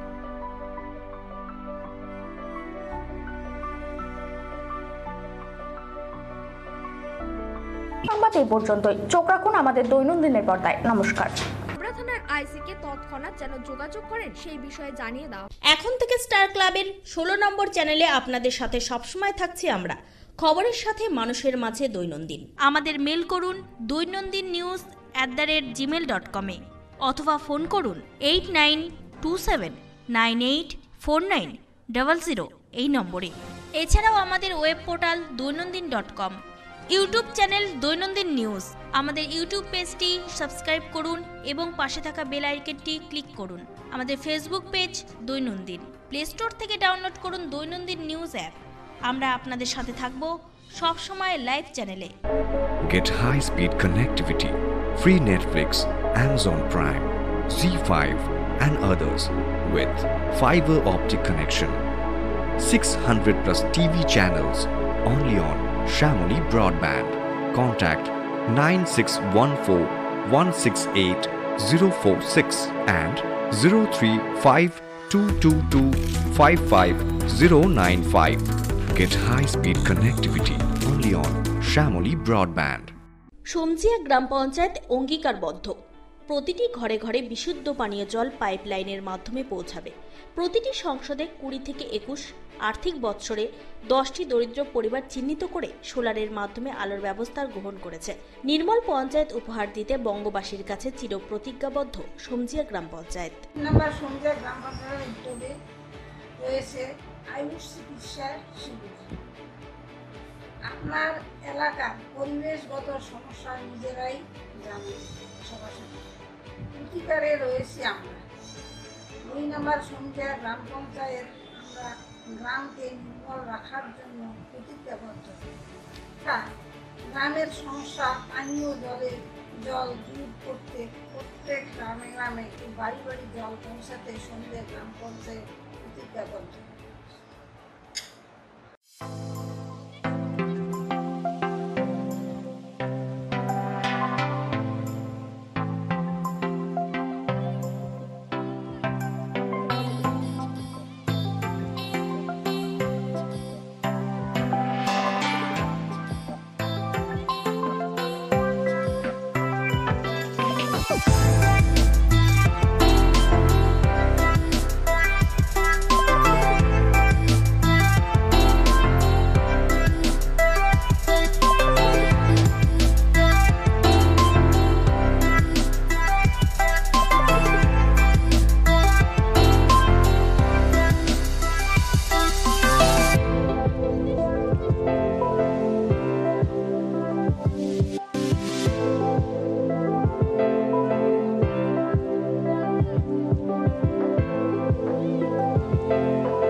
Diagnostic Das polyclinic and collection centre. এখানে অটোমেটিক বায়োকেমিস্ট্রি অ্যানালাইজারে সমস্ত বায়োকেমিস্ট্রি পরীক্ষা করা হয়। হেমাটোলজি, সেরোলজি, হরমোন পরীক্ষা সহ রক্ত, মলমূত্র, ধাতুগর্ভ ইত্যাদি পরীক্ষা করা হয়। এছাড়াও ক্লিনিক্যাল প্যাথোলজি, কালচার সেন্সিটিভিটি এইসব ধরনের পরীক্ষা অতি যত্ন সহকারে করা হয়। আপনাদের সঠিক রোগ নিরাময়ের জন্য আজই যোগাযোগ করুন অনন্যা ডায়াগনস্টিক ল্যাবে। এমডি প্যাথোলজিস্ট প্রদীপ কুমার ধরের তত্ত্বাবধানে সব ধরনের পরীক্ষা করা হয় অত্যাধুনিক যন্ত্রপাতির দ্বারা। আমাদের ঠিকানা অনন্যা ডায়াগনস্টিক, বালুরঘাট, রঘুনাথপুর, দক্ষিণ দিনাজপুর। আমাদের ফোন নম্বরগুলি হল 9382771741 অথবা 7384197301। বালুরঘাট শহরের দম বিরিয়ানির সেরা ঠিকানা আর যে বিরিয়ানি হাব। এখানে পাবেন mutton biryani, chicken biryani, egg biryani, এছাড়াও পাবেন চিকেন চাপ, মাটন চাপ। আমাদের ঠিকানা 3.5 নম্বর মোড়, বালুরঘাট, দক্ষিণ দিনাজপুর। খাবার অর্ডার দিতে যোগাযোগ করুন স্ক্রিনে দেওয়া নম্বরে। আমাদের ফোন নম্বর 7001606297।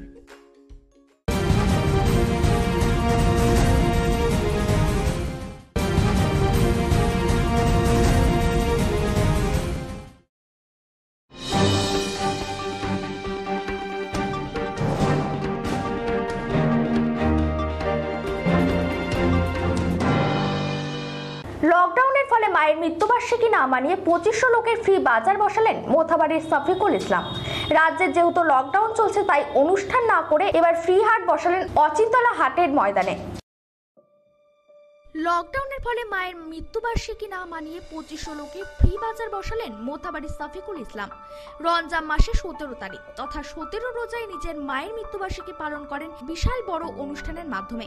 কিন্তু রাজ্যে যেহেতু লকডাউন চলছে তাই অনুষ্ঠান না করে এবার পাশের 3টি অঞ্চলের 2500 লোকের জন্য ফ্রি বাজার বসালেন অচিন্তলা হাটের ময়দানে। এর আগেও সে একটি মোথাবাড়ি গ্রিল মার্কেটের মাঠে একটি ফ্রি হাট বসিয়েছিলেন লকডাউনের মধ্যে। এই ফ্রি হাটে প্রায় 32 রকমের জিনিস মানুষের মধ্যে বিতরণ করেন শফিকুল ইসলাম। এই ফ্রি হাটে ফিতা কেটে উদ্বোধন করেন মালদা জেলা পরিষদের সভাধিপতি গৌরচন্দ্র মণ্ডল সহ উপস্থিত ছিলেন সহকারী সভাধিপতি শ্রীমতী চন্দনা সরকার, কালিয়াচক 2 নম্বর পঞ্চায়েত সমিতির সভাপতি টিঙ্কু রহমান বিশ্বাস, জেলা পরিষদের সদস্য চম্পা মণ্ডল, আরিফুর রহমান মিয়া, পঞ্চায়েত সমিতির বনভূমি কর্মদক্ষ রিঙ্কু সহ এলাকার বিশিষ্ট। বাজারের উদ্যোক্তা শফিকুল ইসলাম জানান, বলা হয় প্রায় 2500 পরিবারকে দিলাম ফ্রি বাজার। যখন থেকে আমাদের লকডাউন চালু হয়েছে, যেহেতু আমাদের রাজ্যের মুখ্যমন্ত্রী ছুটে বেড়াচ্ছে, সব মুখ্যমন্ত্রীরা ঘুমিয়ে আছে, বিজেপি মুখ্যমন্ত্রী। আমাদের রাজ্যের মুখ্যমন্ত্রী যেহেতু বাড়ি বাড়ি মাঠে ঘাটে ছুটছে, ওই জন্য ওনার দেখে আমরা অনুপ্রেরণায় পাবলিকের পাশে সবসময়, যতদিন আজ লকডাউন চালু হয়ে প্রায় 46 দিন হয়ে গেল, যেদিন থেকে লকডাউন চালু হয়েছে আমি সকালে বের হই, রাত 10টাতে বাড়ি ঢুকি, মানুষের পাশে থাকি। প্রায় এখন অবধি 60,000 পরিবারকে 52-53 বিধানসভা মিলিয়ে দেওয়া হয়ে গেল। আর দুটা ফ্রি বাজার, গ্রিন মার্কেটে ফ্রি বাজার করেছিলাম 3000 পরিবারে, এখানে 2500 পরিবারের করেছি। প্রায় 32 রকম জিনিস আছে, তেল থেকে চালু করে লবণ, আটা, যেহেতু চাল অনেক আমরা দিয়েছি এর আগে, ওই জন্য চালটা এবার দিদি, আটা, শসা, সয়াবিন, যাকে বুদিয়া বলে রোজা ইফতারির জন্য লাগে, গাজর, অনেকগুলো প্রায় 32টা আইটেম আছে। এগুলো দিলাম, এই জন্য দিলাম যে আমাদের রাজ্যের করোনা আক্রান্ত প্রায় এখন অবধি মালদাতে 3 থেকে বেড়ে 9টা হয়ে গেছে। ওই জন্যে আমি মানুষকে বাড়ি বসে খাক ওই হিসাবে 15 দিনের আমি জিনিস মানুষের হাতে তুলে দিলাম। দৈনন্দিন ডেস্ক, মালদা।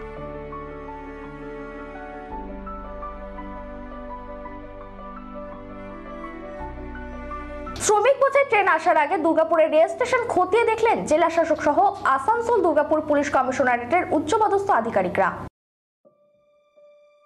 শ্রমিক বোঝাই ট্রেন আসার আগে দুর্গাপুরের রেল স্টেশন খতিয়ে দেখলেন জেলা শাসক সহ আসানসোল দুর্গাপুর কমিশনারেটের উচ্চপদস্থ আধিকারিকরা। সোমবার বিকেলে জেলা শাসক Purnendu Majhi, police commissioner Suresh Jain, DC Abhishek Gupta সহ প্রশাসনের অন্যান্য আধিকারিকরা।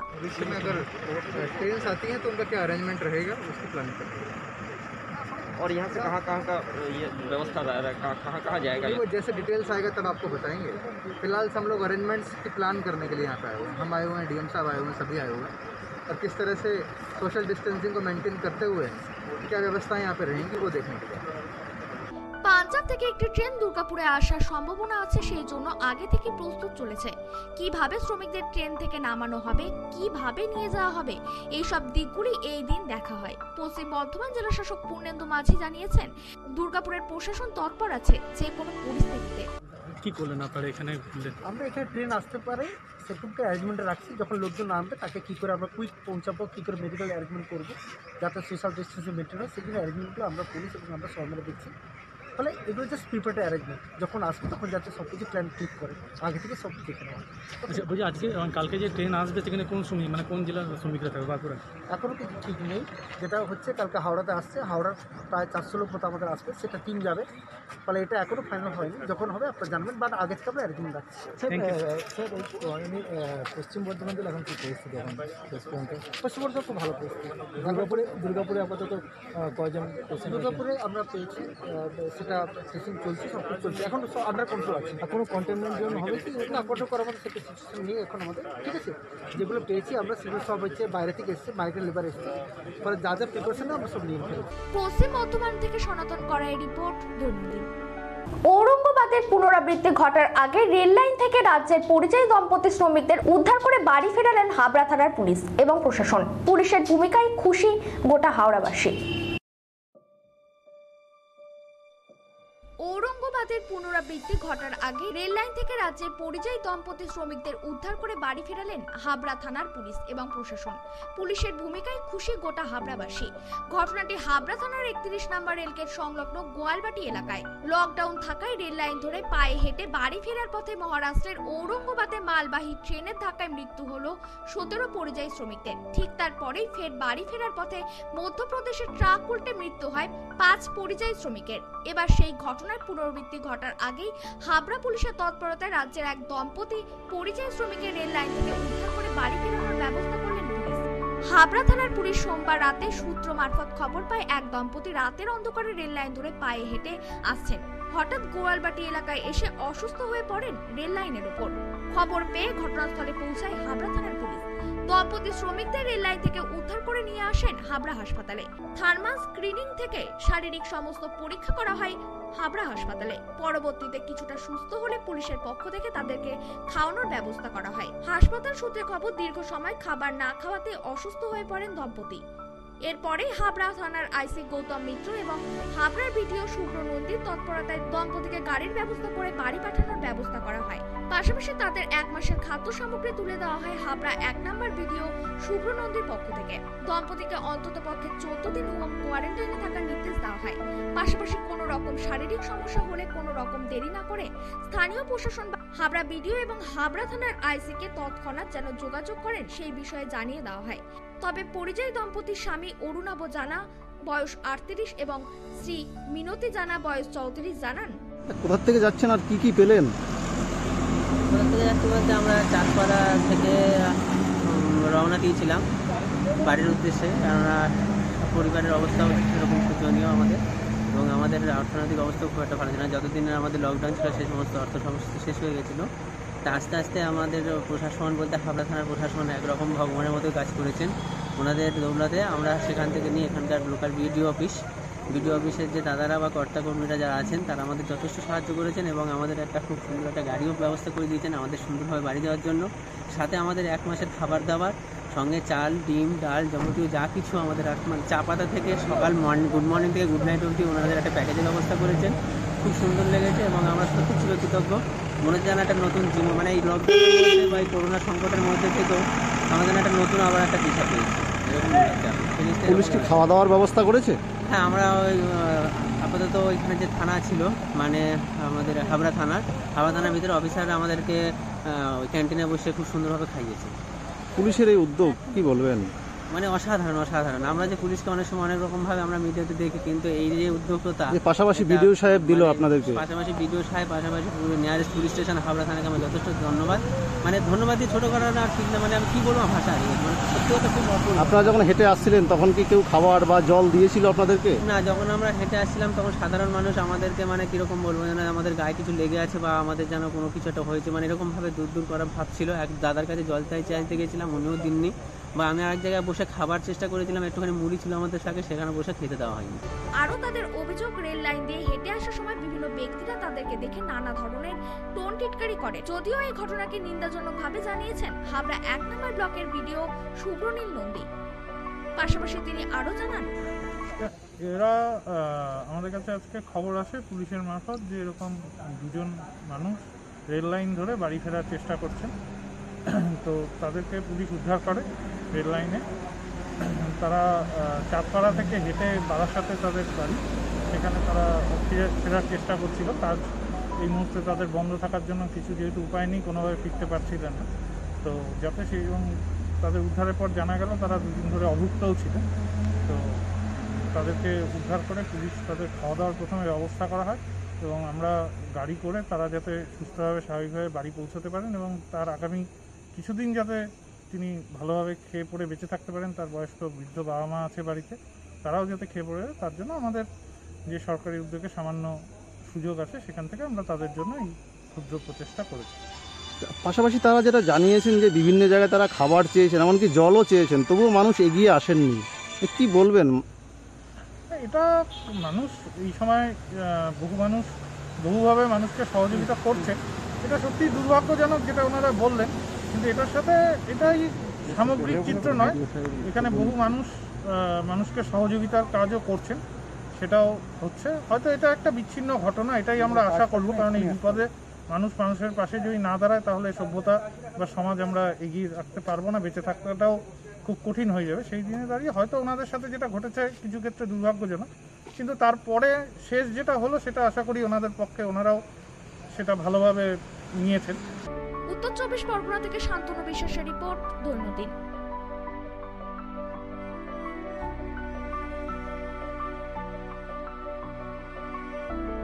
সংবাদ এই পর্যন্তই। চোখ রাখুন আমাদের দৈনন্দিনের পর্দায়। নমস্কার। থানার আইসিকে তৎক্ষণাৎ যেন যোগাযোগ করেন সেই বিষয়ে জানিয়ে দাও। এখন থেকে স্টার ক্লাবের 16 নম্বর চ্যানেলে আপনাদের সাথে সবসময় থাকছি আমরা, খবরের সাথে মানুষের মাঝে দৈনন্দিন। আমাদের মেল করুন doinandinnews@gmail.com অথবা ফোন করুন 8927984900 এই নম্বরে। এছাড়াও আমাদের web portal doinandin.com, YouTube channel দৈনন্দিন নিউজ। আমাদের ইউটিউব পেজটি সাবস্ক্রাইব করুন এবং পাশে থাকা বেল আইকনটি ক্লিক করুন। আমাদের ফেসবুক পেজ দৈনন্দিন। প্লে স্টোর থেকে ডাউনলোড করুন দৈনন্দিন নিউজ অ্যাপ। আমরা আপনাদের সাথে থাকব সব সময় লাইভ চ্যানেলে। Get high-speed connectivity, free Netflix, Amazon Prime, Z5 and others with fiber optic connection. 600 plus TV channels only on Shamoli Broadband. Contact 9614168046 and 03522255095. Get high-speed connectivity only on Shamoli Broadband. সমঝিয়া গ্রাম পঞ্চায়েত অঙ্গীকারবদ্ধ, প্রতিটি ঘরে ঘরে বিশুদ্ধ পানীয় জল পাইপলাইনের মাধ্যমে পৌঁছাবে। প্রতিটি সংসদে 20 থেকে 21 আর্থিক বৎসরে 10টি দরিদ্র পরিবার চিহ্নিত করে সোলারের মাধ্যমে আলোর ব্যবস্থা গ্রহণ করেছে। নির্মল পঞ্চায়েত উপহার দিতে বঙ্গবাসীর কাছে চিরপ্রতিজ্ঞাবদ্ধ সমঝিয়া গ্রাম পঞ্চায়েত। নাম্বার সমঝিয়া গ্রাম পঞ্চায়েতের উদ্যোগে রয়েছে আয়ুষ চিকিৎসার শিবির। আপনার এলাকার পরিবেশগত সমস্যা নিজেরাই জানেন, সরাসরি অধিকারে রয়েছি আমরা। 2 নম্বর সমঝিয়া গ্রাম পঞ্চায়েত আমরা গ্রামকে নির্মল রাখার জন্য প্রতিজ্ঞাবদ্ধ। তাই গ্রামের সমস্যা পানীয় জল দূর করতে প্রত্যেক গ্রামে গ্রামে বাড়ি বাড়ি জল পৌঁছাতে সমঝিয়া গ্রাম পঞ্চায়েত প্রতিজ্ঞাবদ্ধ।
Ananya diagnostic Das polyclinic and collection centre.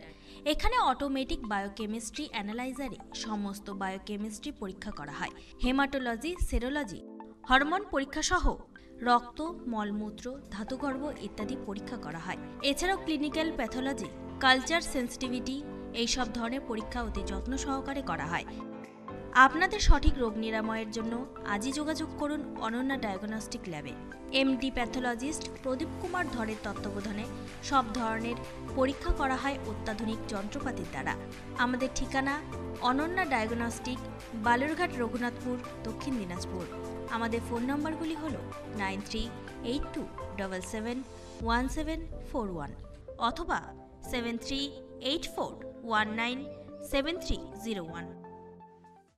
Balurghat শহরের দম বিরিয়ানির সেরা ঠিকানা আর যে বিরিয়ানি হাব। এখানে পাবেন mutton biryani, chicken biryani, egg biryani, এছাড়াও পাবেন চিকেন চাপ, মাটন চাপ।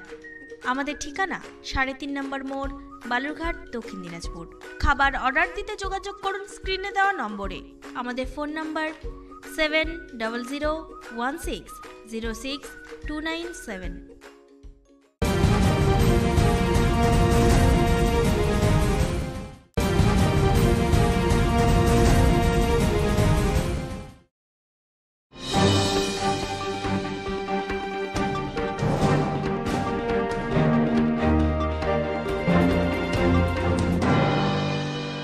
লকডাউনের ফলে মায়ের মৃত্যুবার্ষিকী না মানিয়ে 2500 লোকের ফ্রি বাজার বসালেন মোথাবাড়ির শফিকুল ইসলাম। রাজ্যে যেহেতু লকডাউন চলছে তাই অনুষ্ঠান না করে এবার ফ্রি হাট বসালেন অচিন্তলা হাটের ময়দানে। লকডাউনের ফলে মায়ের মৃত্যুবার্ষিকী না মানিয়ে 2500 লোকে ফ্রি বাজার বসালেন মোথাবাড়ির শফিকুল ইসলাম। রমজান মাসে 17 তারিখ তথা 17 রোজায় নিজের মায়ের মৃত্যুবার্ষিকী পালন করেন বিশাল বড় অনুষ্ঠানের মাধ্যমে। কিন্তু রাজ্যে যেহেতু লকডাউন চলছে তাই অনুষ্ঠান না করে এবার পাশের 3টি অঞ্চলের 2500 লোকের জন্য ফ্রি বাজার বসালেন অচিন্তলা হাটের ময়দানে। এর আগেও সে একটি মোথাবাড়ি গ্রিল মার্কেটের মাঠে একটি ফ্রি হাট বসিয়েছিলেন লকডাউনের মধ্যে। এই ফ্রি হাটে প্রায় 32 রকমের জিনিস মানুষের মধ্যে বিতরণ করেন শফিকুল ইসলাম। এই ফ্রি হাটে ফিতা কেটে উদ্বোধন করেন মালদা জেলা পরিষদের সভাধিপতি গৌরচন্দ্র মণ্ডল সহ উপস্থিত ছিলেন সহকারী সভাধিপতি শ্রীমতী চন্দনা সরকার, কালিয়াচক 2 নম্বর পঞ্চায়েত সমিতির সভাপতি টিঙ্কু রহমান বিশ্বাস, জেলা পরিষদের সদস্য চম্পা মণ্ডল, আরিফুর রহমান মিয়া, পঞ্চায়েত সমিতির বনভূমি কর্মদক্ষ রিঙ্কু সহ এলাকার বিশিষ্ট। বাজারের উদ্যোক্তা শফিকুল ইসলাম জানান, প্রায় 2500 পরিবারকে দিলাম ফ্রি বাজার। যখন থেকে আমাদের লকডাউন চালু হয়েছে, যেহেতু আমাদের রাজ্যের মুখ্যমন্ত্রী ছুটে বেড়াচ্ছে, সব মুখ্যমন্ত্রীরা ঘুমিয়ে আছে, বিজেপি মুখ্যমন্ত্রীগুলো। আমাদের রাজ্যের মুখ্যমন্ত্রী যেহেতু বাড়ি বাড়ি মাঠে ঘাটে ছুটছে, ওই জন্য ওনার দেখে আমরা অনুপ্রেরণায় পাবলিকের পাশে সবসময়, যতদিন আজ লকডাউন চালু হয়ে প্রায় 46 দিন হয়ে গেল, যেদিন থেকে লকডাউন চালু হয়েছে আমি সকালে বের হই, রাত 10টাতে বাড়ি ঢুকি, মানুষের পাশে থাকি। প্রায় এখন অবধি 60,000 পরিবারকে 52-53 বিধানসভা মিলিয়ে দেওয়া হয়ে গেল। আর দুটা ফ্রি বাজার, গ্রিন মার্কেটে ফ্রি বাজার করেছিলাম 3000 পরিবারে, এখানে 2500 পরিবারের করেছি। প্রায় 32 রকম জিনিস আছে, তেল থেকে চালু করে লবণ, আটা, যেহেতু চাল অনেক আমরা দিয়েছি এর আগে, ওই জন্য চালটা এবার দিদি, আটা, শসা, সয়াবিন, যাকে বুদিয়া বলে রোজা ইফতারির জন্য লাগে, গাজর, অনেকগুলো প্রায় 32টা আইটেম আছে। এগুলো দিলাম, এই জন্য দিলাম যে আমাদের রাজ্যের করোনা আক্রান্ত প্রায় এখন অবধি মালদাতে 3 থেকে বেড়ে 9টা হয়ে গেছে। ওই জন্যে আমি মানুষকে বাড়ি বসে খাক ওই হিসাবে 15 দিনের আমি জিনিস মানুষের হাতে তুলে দিলাম। দৈনন্দিন ডেস্ক, মালদা।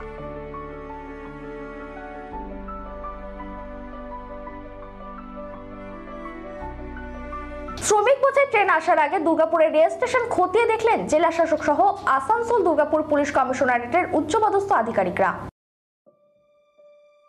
শ্রমিক বোঝাই ট্রেন আসার আগে দুর্গাপুরের রেল স্টেশন খতিয়ে দেখলেন জেলা শাসক সহ আসানসোল দুর্গাপুর কমিশনারেটের উচ্চপদস্থ আধিকারিকরা।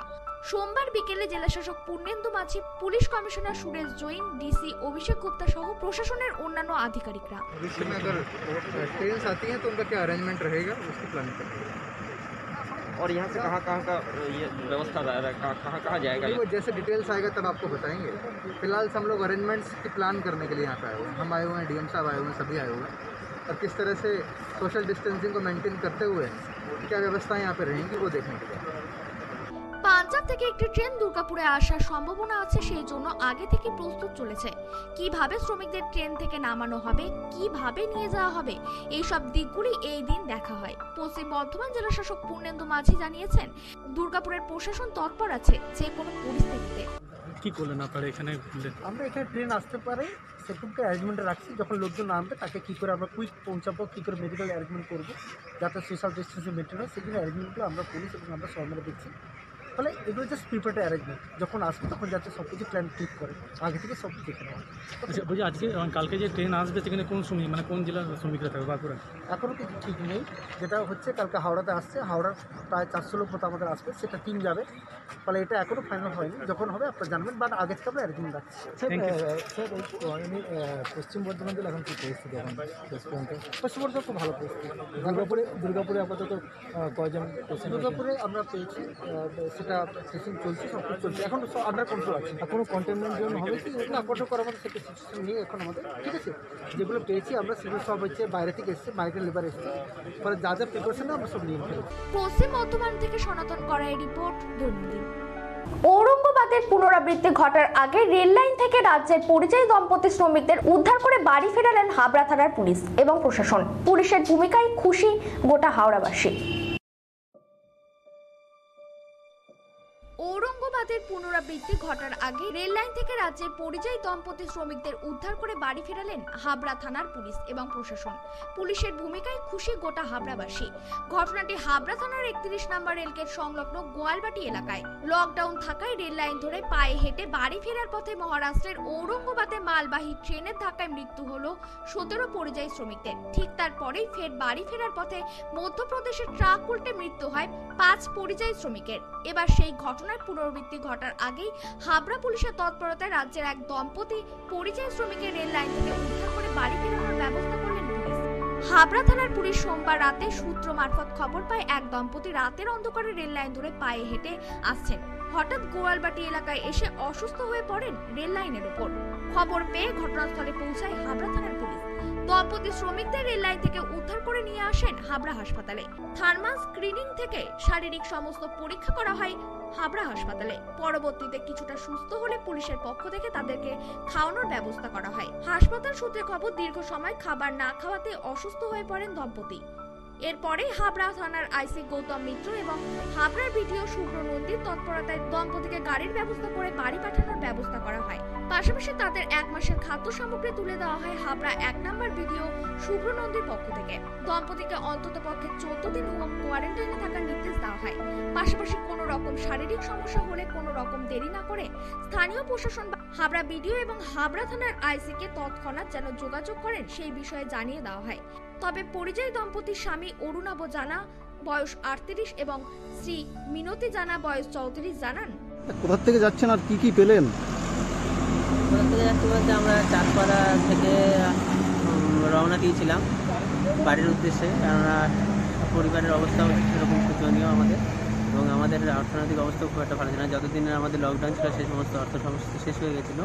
তা আস্তে আস্তে আমাদের প্রশাসন বলতে হাবড়া থানার প্রশাসন একরকম ভগবানের মতো কাজ করেছেন। ওনাদের দৌলতে আমরা সেখান থেকে নিয়ে এখানকার লোকাল বিডিও অফিসের যে দাদারা বা কর্তাকর্মীরা যারা আছেন তারা আমাদের যথেষ্ট সাহায্য করেছেন এবং আমাদের একটা খুব সুন্দর একটা গাড়িও ব্যবস্থা করে দিয়েছেন আমাদের সুন্দরভাবে বাড়ি যাওয়ার জন্য।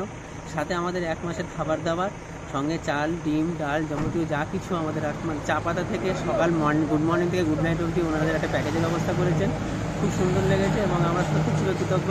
মনে হচ্ছে যেন একটা নতুন জীবন, মানে এই লকডাউনের মধ্যে বা এই করোনা সংকটের মধ্যে থেকেও আমাদের একটা নতুন আবার একটা দিশা পেয়েছি, এরকম পুলিশ কি খাওয়া দাওয়ার ব্যবস্থা করেছে? হ্যাঁ, আমরা ওই আপাতত ওইখানে যে থানা ছিল মানে আমাদের হাবড়া থানার ভিতরে অফিসাররা আমাদেরকে ওই ক্যান্টিনে বসে খুব সুন্দরভাবে খাইয়েছে। পুলিশের এই উদ্যোগ কি বলবেন? মানে অসাধারণ। আমরা যে পুলিশকে অনেক সময় অনেক রকমভাবে আমরা মিডিয়াতে দেখি, কিন্তু এই যে উদ্যোগটা পাশাপাশি বিডিও সাহেব দিল আপনাদেরকে, পাশাপাশি নিয়ারেস্ট পুলিশ স্টেশন হাবড়া থানাকে আমি যথেষ্ট ধন্যবাদ, মানে ধন্যবাদ দিয়ে ছোটো করা না ঠিক না, মানে আমি কী বলবো ভাষা নেই, মানে সত্যি কথা খুব অপূর্ব। আপনারা যখন হেঁটে আসছিলেন তখন কি কেউ খাবার বা জল দিয়েছিল আপনাদেরকে? না, যখন আমরা হেঁটে আসছিলাম তখন সাধারণ মানুষ আমাদেরকে মানে কীরকম বলবো, যেন আমাদের গায়ে কিছু লেগে আছে বা আমাদের যেন কোনো কিছু একটা হয়েছে, মানে এরকমভাবে দূর করা ভাবছিল। এক দাদার কাছে জল চাইতে গেছিলাম, উনিও দিননি, বা আমি আরেক জায়গায় বসে খাবার চেষ্টা করেছিলাম, একটুখানি মুড়ি ছিল আমাদের সাথে, সেখানে বসে খেতে দেওয়া হয়নি।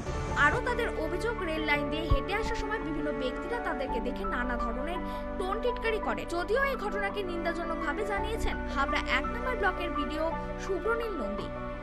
পাশাপাশি তিনি আরও জানান, এরা আমাদের কাছে আজকে খবর আসে পুলিশের মারফত যে এরকম দুজন মানুষ রেল লাইন ধরে বাড়ি ফেরার চেষ্টা করছেন।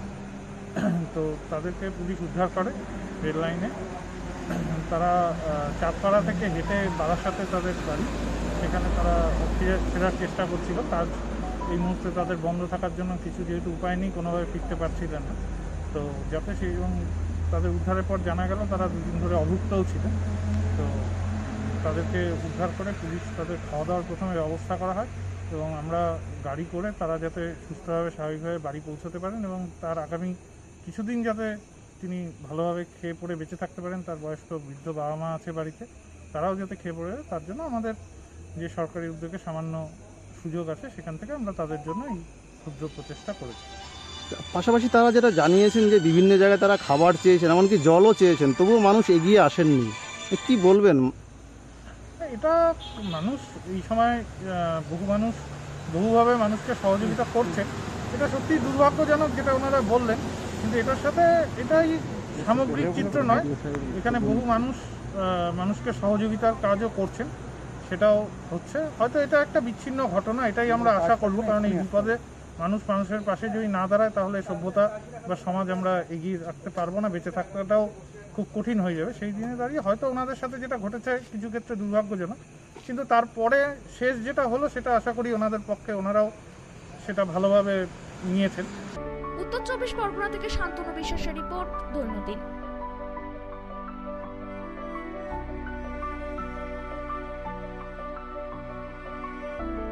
সংবাদ এই পর্যন্তই। চোখ রাখুন আমাদের দৈনন্দিনের পর্দায়। নমস্কার। থানার আইসিকে তৎক্ষণাৎ যেন যোগাযোগ করেন সেই বিষয়ে জানিয়ে দাও। এখন থেকে স্টার ক্লাবের 16 নম্বর চ্যানেলে আপনাদের সাথে সবসময় থাকছি আমরা, খবরের সাথে মানুষের মাঝে দৈনন্দিন। আমাদের মেল করুন doinandinnews@gmail.com অথবা ফোন করুন 8927984900 এই নম্বরে। এছাড়াও আমাদের web portal doinandin.com, YouTube channel দৈনন্দিন নিউজ। আমাদের ইউটিউব পেজটি সাবস্ক্রাইব করুন এবং পাশে থাকা বেল আইকনটি ক্লিক করুন। আমাদের ফেসবুক পেজ দৈনন্দিন। প্লে স্টোর থেকে ডাউনলোড করুন দৈনন্দিন নিউজ অ্যাপ। আমরা আপনাদের সাথে থাকব সব সময় লাইভ চ্যানেলে। Get high-speed connectivity, free Netflix, Amazon Prime, Z5 and others with fiber optic connection. 600 plus TV channels only on Shamoli Broadband. Contact 9614168046 and 03522255095. Get high-speed connectivity only on Shamoli Broadband. সমজিয়া গ্রাম পঞ্চায়েত অঙ্গীকারবদ্ধ, প্রতিটি ঘরে ঘরে বিশুদ্ধ পানীয় জল পাইপলাইনের মাধ্যমে পৌঁছাবে। প্রতিটি সংসদে 20 থেকে 21 আর্থিক বৎসরে 10টি দরিদ্র পরিবার চিহ্নিত করে সোলারের মাধ্যমে আলোর ব্যবস্থা গ্রহণ করেছে। নির্মল পঞ্চায়েত উপহার দিতে বঙ্গবাসীর কাছে চিরপ্রতিজ্ঞাবদ্ধ সমজিয়া গ্রাম পঞ্চায়েত। নাম্বার সমজিয়া গ্রাম পঞ্চায়েতের উদ্যোগে রয়েছে আয়ুষ চিকিৎসা শিবির। আপনার এলাকার পরিবেশগত সমস্যা নিজেরাই জানেন, সরাসরি প্রতিকারে রয়েছি আমরা। 2 নম্বর সমজিয়া গ্রাম পঞ্চায়েত আমরা গ্রামকে নির্মল রাখার জন্য প্রতিজ্ঞাবদ্ধ। গ্রামের সমস্যা পানীয় জল দূর করতে প্রত্যেক গ্রামে গ্রামে বাড়ি বাড়ি জল পৌঁছাতে সমজিয়া গ্রাম পঞ্চায়েত প্রতিজ্ঞাবদ্ধ।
Diagnostic Das polyclinic and collection centre. এখানে অটোমেটিক বায়োকেমিস্ট্রি অ্যানালাইজারে সমস্ত বায়োকেমিস্ট্রি পরীক্ষা করা হয়। হেমাটোলজি, সেরোলজি, হরমোন পরীক্ষা সহ রক্ত, মলমূত্র, ধাতুগর্ভ ইত্যাদি পরীক্ষা করা হয়। এছাড়াও ক্লিনিক্যাল প্যাথোলজি, কালচার সেন্সিটিভিটি এইসব ধরনের পরীক্ষা অতি যত্ন সহকারে করা হয়। আপনাদের সঠিক রোগ নিরাময়ের জন্য আজই যোগাযোগ করুন অনন্যা ডায়াগনস্টিক ল্যাবে। এমডি প্যাথোলজিস্ট প্রদীপ কুমার ধরের তত্ত্বাবধানে সব ধরনের পরীক্ষা করা হয় অত্যাধুনিক যন্ত্রপাতির দ্বারা। আমাদের ঠিকানা অনন্যা ডায়াগনস্টিক, বালুরঘাট, রঘুনাথপুর, দক্ষিণ দিনাজপুর। আমাদের ফোন নম্বরগুলি হল 9382771741 অথবা 7384197301। বালুরঘাট শহরের দম বিরিয়ানির সেরা ঠিকানা RJ বিরিয়ানি হাব। এখানে পাবেন mutton biryani, chicken biryani, egg biryani, এছাড়াও পাবেন চিকেন চাপ, মাটন চাপ। আমাদের ঠিকানা 3.5 নম্বর মোড়, বালুরঘাট, দক্ষিণ দিনাজপুর। খাবার অর্ডার দিতে যোগাযোগ করুন স্ক্রিনে দেওয়া নম্বরে। আমাদের ফোন নম্বর 7001606297।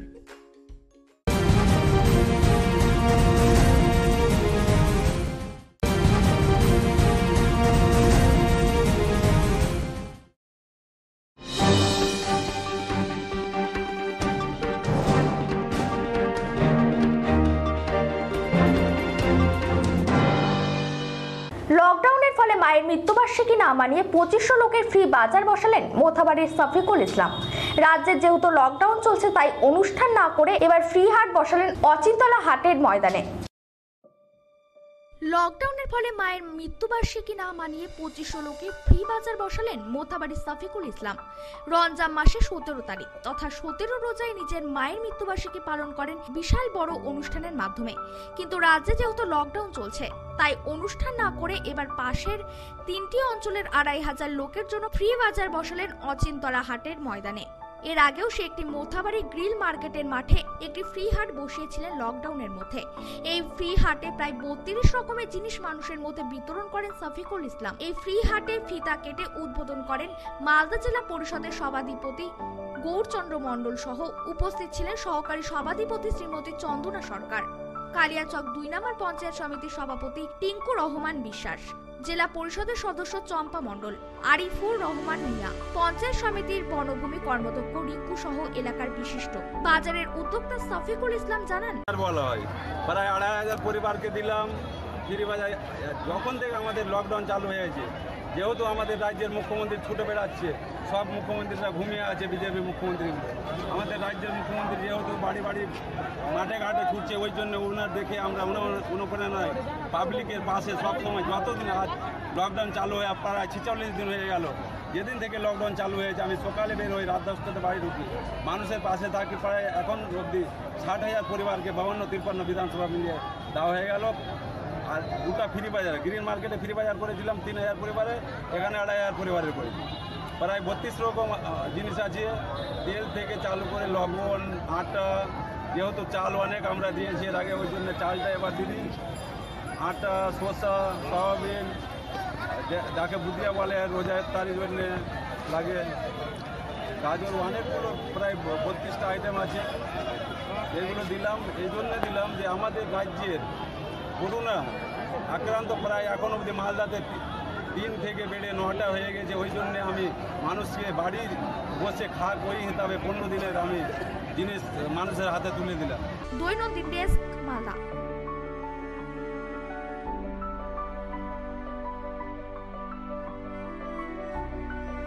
শ্রমিক বোঝাই ট্রেন আসার আগে দুর্গাপুরের রেল স্টেশন খতিয়ে দেখলেন জেলা শাসক সহ আসানসোল দুর্গাপুর পুলিশ কমিশনারেটের উচ্চপদস্থ আধিকারিকরা। শ্রমিক বোঝাই ট্রেন আসার আগে দুর্গাপুরের রেল স্টেশন খতিয়ে দেখলেন জেলা শাসক সহ আসানসোল দুর্গাপুর কমিশনারেটের উচ্চপদস্থ আধিকারিকরা। সোমবার বিকেলে জেলা শাসক Purnendu Majhi, police commissioner Suresh Jain, DC Abhishek Gupta সহ প্রশাসনের অন্যান্য আধিকারিকরা।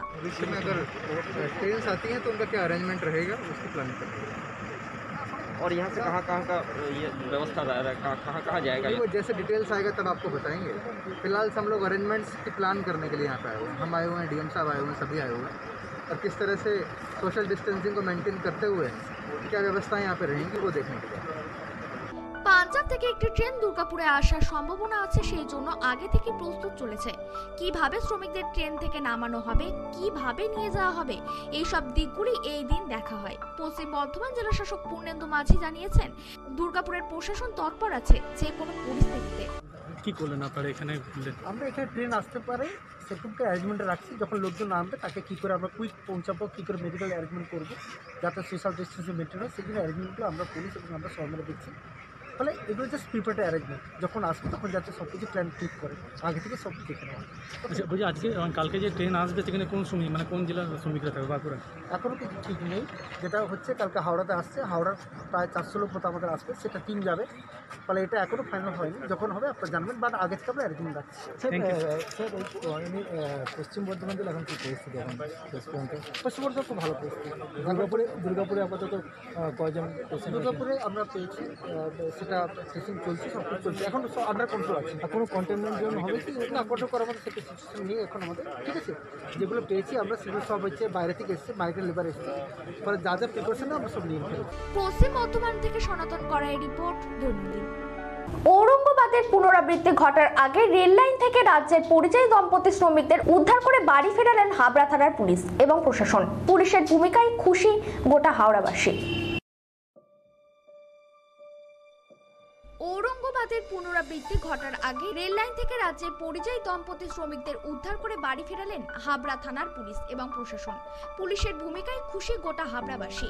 ঘটনাটি হাবড়া থানার 31 নম্বর রেলগেট সংলগ্ন গোয়ালবাটি এলাকায়। লকডাউন থাকায় রেল লাইন ধরে পায়ে হেঁটে বাড়ি ফেরার পথে মহারাষ্ট্রের ঔরঙ্গাবাদে মালবাহী ট্রেনের ধাক্কায় মৃত্যু হলো 17 পরিযায়ী শ্রমিকদের। ঠিক তারপরেই ফের বাড়ি ফেরার পথে মধ্যপ্রদেশের ট্রাক উল্টে মৃত্যু হয় 5 পরিযায়ী শ্রমিকের। এবার সেই ঘটনার পুনরাবৃত্তি ঘটার আগেই হাবড়া পুলিশের তৎপরতায় রাজ্যের এক দম্পতি পরিযায়ী শ্রমিকের রেল লাইন থেকে উদ্ধার করে বাড়ি ফেরানোর ব্যবস্থা করলেন পুলিশ। হাবড়া থানার পুলিশ সোমবার রাতে সূত্র মারফত খবর পায় এক দম্পতি রাতের অন্ধকারে রেল লাইন ধরে পায়ে হেঁটে আসছেন। হঠাৎ গোয়ালবাটি এলাকায় এসে অসুস্থ হয়ে পড়েন রেল লাইনের উপর। খবর পেয়ে ঘটনাস্থলে পৌঁছায় হাবড়া থানার পুলিশ। দম্পতি শ্রমিকদের রেল লাইন থেকে উদ্ধার করে নিয়ে আসেন হাবড়া হাসপাতালে। থার্মাল স্ক্রিনিং থেকে শারীরিক সমস্ত পরীক্ষা করা হয় হাবড়া হাসপাতালে। পরবর্তীতে কিছুটা সুস্থ হলে পুলিশের পক্ষ থেকে তাদেরকে খাওয়ানোর ব্যবস্থা করা হয়। হাসপাতাল সূত্রে খবর, দীর্ঘ সময় খাবার না খাওয়াতে অসুস্থ হয়ে পড়েন দম্পতি। এরপরে হাবড়া থানার আইসি গৌতম মিত্র এবং হাবড়ার বিডিও শুভ্র নন্দীর তৎপরতায় দম্পতিকে গাড়ির ব্যবস্থা করে বাড়ি পাঠানোর ব্যবস্থা করা হয়। পাশাপাশি তাদের 1 মাসের খাদ্য সামগ্রী তুলে দেওয়া হয় হাবড়া 1 নম্বর বিডিও শুভ্র নন্দীর পক্ষ থেকে। দম্পতিকে অন্তত পক্ষে 14 দিন হোম কোয়ারেন্টাইনে থাকার নির্দেশ দেওয়া হয়। পাশাপাশি কোনো রকম শারীরিক সমস্যা হলে কোনো রকম দেরি না করে স্থানীয় প্রশাসন হাবড়া বিডিও এবং হাবড়া থানার আইসিকে তৎক্ষণাৎ যেন যোগাযোগ করেন সেই বিষয়ে জানিয়ে দেওয়া হয়। তবে পরিযায়ী দম্পতির স্বামী অরুণাভ জানা বয়স 38 এবং শ্রী মিনতি জানা বয়স 34 জানান, কোথা থেকে যাচ্ছেন আর কি কি পেলেন? কোথা থেকে যাচ্ছি বলতে আমরা চাঁদপাড়া থেকে রওনা দিয়েছিলাম বাড়ির উদ্দেশ্যে, কেননা পরিবারের অবস্থাও সেরকম শোচনীয় আমাদের, এবং আমাদের অর্থনৈতিক অবস্থাও খুব একটা ভালো ছিল না। যতদিন আমাদের লকডাউন ছিল সেই সমস্ত অর্থ সমস্যা শেষ হয়ে গেছিলো। তা আস্তে আস্তে আমাদের প্রশাসন বলতে হাবড়া থানার প্রশাসন একরকম ভগবানের মতো কাজ করেছেন। ওনাদের দৌলতে আমরা সেখান থেকে নিয়ে এখানকার লোকাল বিডিও অফিসের যে দাদারা বা কর্তাকর্মীরা যারা আছেন তারা আমাদের যথেষ্ট সাহায্য করেছেন এবং আমাদের একটা খুব সুন্দর একটা গাড়িও ব্যবস্থা করে দিয়েছেন আমাদের সুন্দরভাবে বাড়ি যাওয়ার জন্য। সাথে আমাদের 1 মাসের খাবার দাবার সঙ্গে চাল, ডিম, ডাল, যাবতীয় যা কিছু আমাদের মানে চা পাতা থেকে সকাল গুড মর্নিং থেকে গুড নাইট অবধি ওনাদের একটা প্যাকেজের ব্যবস্থা করেছেন। খুব সুন্দর লেগেছে এবং আমরা সত্যি চিরকৃতজ্ঞ। মনে হচ্ছে যেন একটা নতুন জীবন, মানে এই লকডাউনের বা এই করোনা সংকটের মধ্যে থেকেও আমাদের একটা নতুন আবার একটা দিশা পেয়েছি, এরকম মনে হচ্ছে। পুলিশ কি খাওয়া দাওয়ার ব্যবস্থা করেছে? হ্যাঁ, আমরা ওই আপাতত ওইখানে যে থানা ছিল মানে আমাদের হাবড়া থানার ভিতরে অফিসাররা আমাদেরকে ওই ক্যান্টিনে বসে খুব সুন্দরভাবে খাইয়েছে। পুলিশের এই উদ্যোগ কি বলবেন? মানে অসাধারণ। আমরা যে পুলিশকে অনেক সময় অনেক রকমভাবে আমরা মিডিয়াতে দেখি, কিন্তু এই যে উদ্যোগটা পাশাপাশি বিডিও সাহেব দিল আপনাদেরকে, পাশাপাশি নিয়ারেস্ট পুলিশ স্টেশন হাবড়া থানাকে আমার যথেষ্ট ধন্যবাদ। মানে ধন্যবাদ দিয়ে ছোটো করা না ঠিক না, মানে আমি কী বলবো ভাষা আছে, মানে সত্যি কথা খুব অপূর্ব। আপনারা যখন হেঁটে আসছিলেন তখন কি কেউ খাবার বা জল দিয়েছিল আপনাদেরকে? না, যখন আমরা হেঁটে আসছিলাম তখন সাধারণ মানুষ আমাদেরকে মানে কীরকম বলবো, যেন আমাদের গায়ে কিছু লেগে আছে বা আমাদের যেন কোনো কিছু একটা হয়েছে, মানে এরকমভাবে দূর করা ভাব ছিল। এক দাদার কাছে জল চাইতে গেছিলাম, উনিও দিননি। বা আমি আরেক জায়গায় বসে খাবার চেষ্টা করেছিলাম, একটুখানি মুড়ি ছিল আমাদের সাথে, সেখানে বসে খেতে দেওয়া হয়নি। আরও তাদের অভিযোগ, রেল লাইন দিয়ে হেঁটে আসার সময় বিভিন্ন ব্যক্তিরা তাদেরকে দেখে নানা ধরনের টোন টিটকারি করে। যদিও এই ঘটনাকে নিন্দাজনকভাবে জানিয়েছেন হাবড়া 1 নম্বর ব্লকের বিডিও শুভ্রনীল নন্দী। পাশাপাশি তিনি আরও জানান, এরা আমাদের কাছে আজকে খবর আসে পুলিশের মারফত যে এরকম দুজন মানুষ রেল লাইন ধরে বাড়ি ফেরার চেষ্টা করছেন। তো তাদেরকে পুলিশ উদ্ধার করে রেল লাইনে। তারা চাঁদপাড়া থেকে হেঁটে বারাসাতে তাদের বাড়ি, সেখানে তারা ফেরার চেষ্টা করছিল। কাজ এই মুহূর্তে তাদের বন্ধ থাকার জন্য কিছু যেহেতু উপায় নেই, কোনোভাবে ফিরতে পারছিলেন না। তো যাতে সেই এবং তাদের উদ্ধারের পর জানা গেল তারা দুদিন ধরে অভুক্তও ছিলেন। তো তাদেরকে উদ্ধার করে পুলিশ তাদের খাওয়া দাওয়ার প্রথমে ব্যবস্থা করা হয় এবং আমরা গাড়ি করে তারা যাতে সুস্থভাবে স্বাভাবিকভাবে বাড়ি পৌঁছতে পারেন এবং তার আগামী কিছুদিন যাতে তিনি ভালোভাবে খেয়ে পড়ে বেঁচে থাকতে পারেন। তার বয়স্ক বৃদ্ধ বাবা মা আছে বাড়িতে, তারাও যাতে খেয়ে পড়ে, তার জন্য আমাদের যে সরকারি উদ্যোগে সামান্য সুযোগ আছে সেখান থেকে আমরা তাদের জন্য এই ক্ষুদ্র প্রচেষ্টা করেছি। পাশাপাশি তারা যেটা জানিয়েছেন যে বিভিন্ন জায়গায় তারা খাবার চেয়েছেন, এমনকি জলও চেয়েছেন, তবুও মানুষ এগিয়ে আসেননি। কি বলবেন? এটা মানুষ এই সময় বহু মানুষ বহুভাবে মানুষকে সহযোগিতা করছে, এটা সত্যিই দুর্ভাগ্যজনক যেটা ওনারা বললেন, কিন্তু এটার সাথে এটাই সামগ্রিক চিত্র নয়। এখানে বহু মানুষ মানুষকে সহযোগিতার কাজও করছেন, সেটাও হচ্ছে। হয়তো এটা একটা বিচ্ছিন্ন ঘটনা, এটাই আমরা আশা করব, কারণ এই বিপদে মানুষ মানুষের পাশে যদি না দাঁড়ায় তাহলে সভ্যতা বা সমাজ আমরা এগিয়ে রাখতে পারবো না, বেঁচে থাকাটাও খুব কঠিন হয়ে যাবে। সেই দিনে দাঁড়িয়ে হয়তো ওনাদের সাথে যেটা ঘটেছে কিছু ক্ষেত্রে দুর্ভাগ্যজনক, কিন্তু তারপরে শেষ যেটা হলো সেটা আশা করি ওনাদের পক্ষে ওনারাও সেটা ভালোভাবে নিয়েছেন। উত্তর 24 পরগনা থেকে শান্তনু বিশ্বাসের রিপোর্ট, দৈনন্দিন।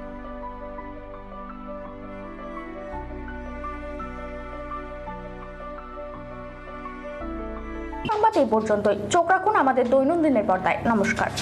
থানার আইসিকে তৎক্ষণাৎ যেন যোগাযোগ করেন সেই বিষয়ে জানিয়ে দাও। এখন থেকে স্টার ক্লাবের 16 নম্বর চ্যানেলে আপনাদের সাথে সবসময় থাকছি আমরা, খবরের সাথে মানুষের মাঝে দৈনন্দিন। আমাদের মেল করুন doinandinnews@gmail.com অথবা ফোন করুন 8927984900 এই নম্বরে। এছাড়াও আমাদের web portal doinandin.com, YouTube channel দৈনন্দিন নিউজ। আমাদের ইউটিউব পেজটি সাবস্ক্রাইব করুন এবং পাশে থাকা বেল আইকনটি ক্লিক করুন। আমাদের ফেসবুক পেজ দৈনন্দিন। প্লে স্টোর থেকে ডাউনলোড করুন দৈনন্দিন নিউজ অ্যাপ। আমরা আপনাদের সাথে থাকব সব সময় লাইভ চ্যানেলে। Get high-speed connectivity, free Netflix, Amazon Prime, Z5 and others with fiber optic connection. 600 plus TV channels only on Shamoli Broadband. Contact 9614168046 and 03522255095. Get high-speed connectivity only on Shamoli Broadband. সমজিয়া গ্রাম পঞ্চায়েত অঙ্গীকারবদ্ধ, প্রতিটি ঘরে ঘরে বিশুদ্ধ পানীয় জল পাইপলাইনের মাধ্যমে পৌঁছাবে। প্রতিটি সংসদে 20 থেকে 21 আর্থিক বৎসরে 10টি দরিদ্র পরিবার চিহ্নিত করে সোলারের মাধ্যমে আলোর ব্যবস্থা গ্রহণ করেছে। নির্মল পঞ্চায়েত উপহার দিতে বঙ্গবাসীর কাছে চিরপ্রতিজ্ঞাবদ্ধ সমজিয়া গ্রাম পঞ্চায়েত। নাম্বার সমজিয়া গ্রাম পঞ্চায়েতের উদ্যোগে রয়েছে আয়ুষ চিকিৎসা শিবির। আপনার এলাকার পরিবেশগত সমস্যা নিজেরাই জানেন, সরাসরি প্রতিকারে রয়েছি আমরা। 2 নম্বর সমজিয়া গ্রাম পঞ্চায়েত আমরা গ্রামকে নির্মল রাখার জন্য প্রতিজ্ঞাবদ্ধ। তাই গ্রামের সমস্যা পানীয় জল দূর করতে প্রত্যেক গ্রামে গ্রামে বাড়ি বাড়ি জল পৌঁছাতে সমজিয়া গ্রাম পঞ্চায়েত প্রতিজ্ঞাবদ্ধ।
Diagnostic Das polyclinic and collection centre.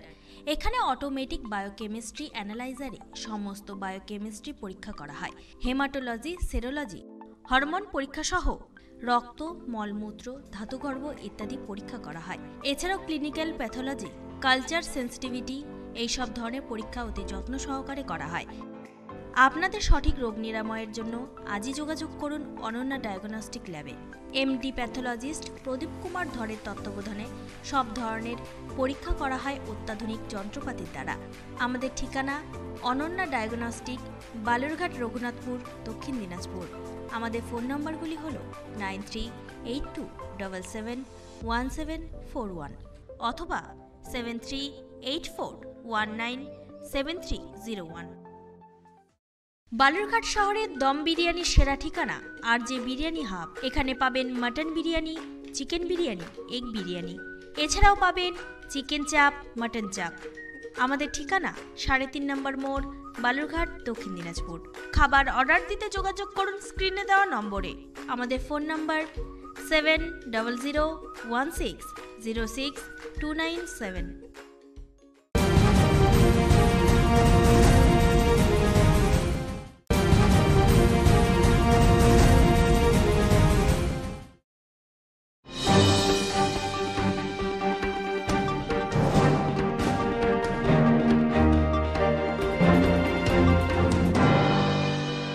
লকডাউনের ফলে মায়ের মৃত্যুবার্ষিকী না মানিয়ে 2500 লোকের ফ্রি বাজার বসালেন মোথাবাড়ির শফিকুল ইসলাম। রাজ্যে যেহেতু লকডাউন চলছে তাই অনুষ্ঠান না করে এবার ফ্রি হাট বসালেন অচিন্তলা হাটের ময়দানে। লকডাউনের ফলে মায়ের মৃত্যুবার্ষিকী না মানিয়ে 2500 লোকে ফ্রি বাজার বসালেন মোথাবাড়ির শফিকুল ইসলাম। রমজান মাসে 17 তারিখ তথা 17 রোজায় নিজের মায়ের মৃত্যুবার্ষিকী পালন করেন বিশাল বড় অনুষ্ঠানের মাধ্যমে। কিন্তু রাজ্যে যেহেতু লকডাউন চলছে তাই অনুষ্ঠান না করে এবার পাশের 3টি অঞ্চলের 2500 লোকের জন্য ফ্রি বাজার বসালেন অচিন্তলা হাটের ময়দানে। এর আগেও সে একটি মোথাবাড়ি গ্রিল মার্কেটের মাঠে একটি ফ্রি হাট বসিয়েছিলেন লকডাউনের মধ্যে। এই ফ্রি হাটে প্রায় 32 রকমের জিনিস মানুষের মধ্যে বিতরণ করেন শফিকুল ইসলাম। এই ফ্রি হাটে ফিতা কেটে উদ্বোধন করেন মালদা জেলা পরিষদের সভাধিপতি গৌরচন্দ্র মণ্ডল সহ উপস্থিত ছিলেন সহকারী সভাধিপতি শ্রীমতী চন্দনা সরকার, কালিয়াচক 2 নম্বর পঞ্চায়েত সমিতির সভাপতি টিঙ্কু রহমান বিশ্বাস, জেলা পরিষদের সদস্য চম্পা মণ্ডল, আরিফুর রহমান মিয়া, পঞ্চায়েত সমিতির বনভূমি কর্মদক্ষ রিঙ্কু সহ এলাকার বিশিষ্ট। বাজারের উদ্যোক্তা শফিকুল ইসলাম জানান, বলা হয় প্রায় 2500 পরিবারকে দিলাম ফ্রি বাজার। যখন থেকে আমাদের লকডাউন চালু হয়েছে, যেহেতু আমাদের রাজ্যের মুখ্যমন্ত্রী ছুটে বেড়াচ্ছে, সব মুখ্যমন্ত্রীরা ঘুমিয়ে আছে, বিজেপি মুখ্যমন্ত্রীগুলো। আমাদের রাজ্যের মুখ্যমন্ত্রী যেহেতু বাড়ি বাড়ি মাঠে ঘাটে ছুটছে, ওই জন্য ওনার দেখে আমরা অনুপ্রেরণায় পাবলিকের পাশে সবসময়, যতদিন আজ লকডাউন চালু হয়ে প্রায় 46 দিন হয়ে গেল, যেদিন থেকে লকডাউন চালু হয়েছে আমি সকালে বের হই, রাত 10টাতে বাড়ি ঢুকি, মানুষের পাশে থাকি। প্রায় এখন অবধি 60,000 পরিবারকে 52-53 বিধানসভা মিলিয়ে দেওয়া হয়ে গেল। আর 2টা ফ্রি বাজার, গ্রিন মার্কেটে ফ্রি বাজার করেছিলাম 3000 পরিবারে, এখানে 2500 পরিবারের করেছি। প্রায় 32 রকম জিনিস আছে, তেল থেকে চালু করে লবণ, আটা, যেহেতু চাল অনেক আমরা দিয়েছি এর আগে, ওই জন্য চালটা এবার দিই, আটা, শসা, সয়াবিন, যাকে বুদিয়া বলে রোজার তারিখ জন্যে লাগে, গাজর, অনেকগুলো প্রায় 32টা আইটেম আছে। এগুলো দিলাম, এই জন্য দিলাম যে আমাদের রাজ্যের করোনা আক্রান্ত প্রায় এখন অবধি মালদাতে 3 থেকে বেড়ে 9টা হয়ে গেছে। ওই জন্য আমি মানুষকে বাড়ি বসে খাক ওই হিসাবে 15 দিনের আমি জিনিস মানুষের হাতে তুলে দিলাম। দৈনন্দিন ডেস্ক, মালদা।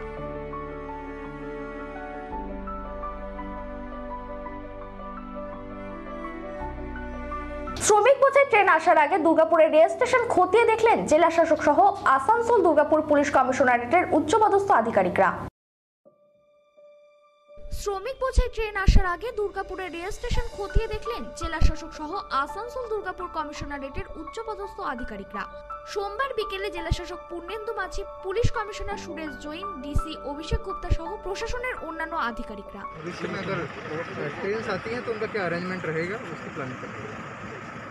और यहाँ से कहाँ का ये व्यवस्था कहाँ जाएगा? जैसे डिटेल्स आएगा तब आपको बताएंगे। फिलहाल हम लोग अरेंजमेंट्स की प्लान करने के लिए यहाँ पे आए हुए हैं। हम आए हुए हैं, डीएम साहब आए हुए हैं, सभी आए हुए हैं, और किस तरह से सोशल डिस्टेंसिंग को मेंटेन करते हुए क्या व्यवस्था यहाँ पे रहेंगी वो देखने के लिए। পাঞ্জাব থেকে একটি ট্রেন দুর্গাপুরে আসার সম্ভাবনা আছে, সেই জন্য আগে থেকে প্রস্তুত চলেছে। কিভাবে শ্রমিকদের ট্রেন থেকে নামানো হবে, কিভাবে নিয়ে যাওয়া হবে, এই সব দিকগুলি এই দিন দেখা হয়। পশ্চিম বর্ধমান জেলা শাসক পূর্ণেন্দু মাঝি জানিয়েছেন, দুর্গাপুরের প্রশাসন তৎপর আছে যে কোনো পরিস্থিতিতে। কি করলেন আপনারা এখানে? আমরা এখানে ট্রেন আসতে পারে সেরকমটা অ্যারেঞ্জমেন্টে রাখছি। যখন লোকজন নামবে তাকে কী করে আমরা কুইক পৌঁছাবো, কী করে মেডিকেল অ্যারেঞ্জমেন্ট করবো যাতে সোশ্যাল ডিস্টেন্সিং মেনটেন হয়, সেগুলো অ্যারেঞ্জমেন্টগুলো আমরা পুলিশ এবং আমরা সরকারে দেখছি। ফলে এগুলো জাস্ট প্রিপেয়ার্ড অ্যারেঞ্জমেন্ট, যখন আসবে তখন যাতে সব কিছু প্ল্যান ঠিক করে আগে থেকে সব দেখে নেওয়া। আচ্ছা বলছি, আজকে কালকে যে ট্রেন আসবে সেখানে কোন শ্রমিক মানে কোন জেলার শ্রমিকরা থাকবে বাঁকুড়া? এখনও কিছু ঠিক নেই। যেটা হচ্ছে কালকে হাওড়াতে আসছে, হাওড়ার প্রায় 400 লোক মতো আমাদের আসবে, সেটা টিম যাবে। ফলে এটা এখনও ফাইনাল হয়নি, যখন হবে আপনারা জানবেন, বাট আগে থেকে আমরা অ্যারেঞ্জমেন্ট রাখছি। স্যার পশ্চিম বর্ধমান জেলা এখন কী পরিস্থিতি? এখন পশ্চিম বর্ধমান খুব ভালো পরিস্থিতি। দুর্গাপুরে আপাতত কয়জন? দুর্গাপুরে আমরা পেয়েছি, সেটা টেস্টিং চলছে, সব কিছু চলছে, এখন সব আন্ডার কন্ট্রোল আছে। কোনো কন্টেনমেন্ট জোন হবে কি? না, কন্ট্রোল করার মতো সেটা সিচুয়েশন নেই এখন আমাদের, ঠিক আছে। যেগুলো পেয়েছি আমরা সেগুলো সব হচ্ছে বাইরে থেকে এসছে, মাইগ্রেন্ট লেবার এসছে, ফলে যা যা প্রিপারেশন আমরা সব নিয়ে ফেলেছি। পশ্চিম বর্ধমান থেকে সনাতন করাই রিপোর্ট, দৈনন্দিন। ঔরঙ্গাবাদের পুনরাবৃত্তি ঘটার আগে রেল লাইন থেকে রাজ্যের পরিযায়ী দম্পতি শ্রমিকদের উদ্ধার করে বাড়ি ফেরালেন হাবড়া থানার পুলিশ এবং প্রশাসন। পুলিশের ভূমিকায় খুশি গোটা হাওড়াবাসী। ঔরঙ্গাবাদের পুনরাবৃত্তি ঘটার আগে রেল লাইন থেকে রাজ্যের পরিযায়ী দম্পতি শ্রমিকদের উদ্ধার করে বাড়ি ফেরালেন হাবড়া থানার পুলিশ এবং প্রশাসন। পুলিশের ভূমিকায় খুশি গোটা হাবড়াবাসী। ঘটনাটি হাবড়া থানার 31 নম্বর রেলগেট সংলগ্ন গোয়ালবাটি এলাকায়। লকডাউন থাকায় রেল লাইন ধরে পায়ে হেঁটে বাড়ি ফেরার পথে মহারাষ্ট্রের ঔরঙ্গাবাদে মালবাহী ট্রেনের ধাক্কায় মৃত্যু হলো 17 পরিযায়ী শ্রমিকদের। ঠিক তারপরেই ফের বাড়ি ফেরার পথে মধ্যপ্রদেশের ট্রাক উল্টে মৃত্যু হয় 5 পরিযায়ী শ্রমিকের। এবার সেই ঘটনার পুনরাবৃত্তি ঘটার আগেই হাবড়া পুলিশের তৎপরতায় রাজ্যের এক দম্পতি পরিযায়ী শ্রমিকের রেল লাইন থেকে উদ্ধার করে বাড়ি ফেরানোর ব্যবস্থা করলেন পুলিশ। হাবড়া থানার পুলিশ সোমবার রাতে সূত্র মারফত খবর পায় এক দম্পতি রাতের অন্ধকারে রেল লাইন ধরে পায়ে হেঁটে আসছেন। হঠাৎ গোয়ালবাটি এলাকায় এসে অসুস্থ হয়ে পড়েন রেল লাইনের উপর। খবর পেয়ে ঘটনাস্থলে পৌঁছায় হাবড়া থানার পুলিশ। দম্পতি শ্রমিকদের রেল লাইন থেকে উদ্ধার করে নিয়ে আসেন হাবড়া হাসপাতালে। থার্মাল স্ক্রিনিং থেকে শারীরিক সমস্ত পরীক্ষা করা হয় হাবড়া হাসপাতালে। পরবর্তীতে কিছুটা সুস্থ হলে পুলিশের পক্ষ থেকে তাদেরকে খাওয়ানোর ব্যবস্থা করা হয়। হাসপাতাল সূত্রে খবর, দীর্ঘ সময় খাবার না খাওয়াতে অসুস্থ হয়ে পড়েন দম্পতি। এরপরে হাবড়া থানার আইসি গৌতম মিত্র এবং হাবড়ার বিডিও শুভ্র নন্দীর তৎপরতায় দম্পতিকে গাড়ির ব্যবস্থা করে বাড়ি পাঠানোর ব্যবস্থা করা হয়। পাশাপাশি তাদের 1 মাসের খাদ্য সামগ্রী তুলে দেওয়া হয় হাবড়া 1 নম্বর বিডিও শুভ্র নন্দীর পক্ষ থেকে। দম্পতিকে অন্তত পক্ষে 14 দিন হোম কোয়ারেন্টাইনে থাকার নির্দেশ দেওয়া হয়। পাশাপাশি কোনো রকম শারীরিক সমস্যা হলে কোনো রকম দেরি না করে স্থানীয় প্রশাসন হাবড়া বিডিও এবং হাবড়া থানার আইসিকে তৎক্ষণাৎ যেন যোগাযোগ করেন সেই বিষয়ে জানিয়ে দেওয়া হয়।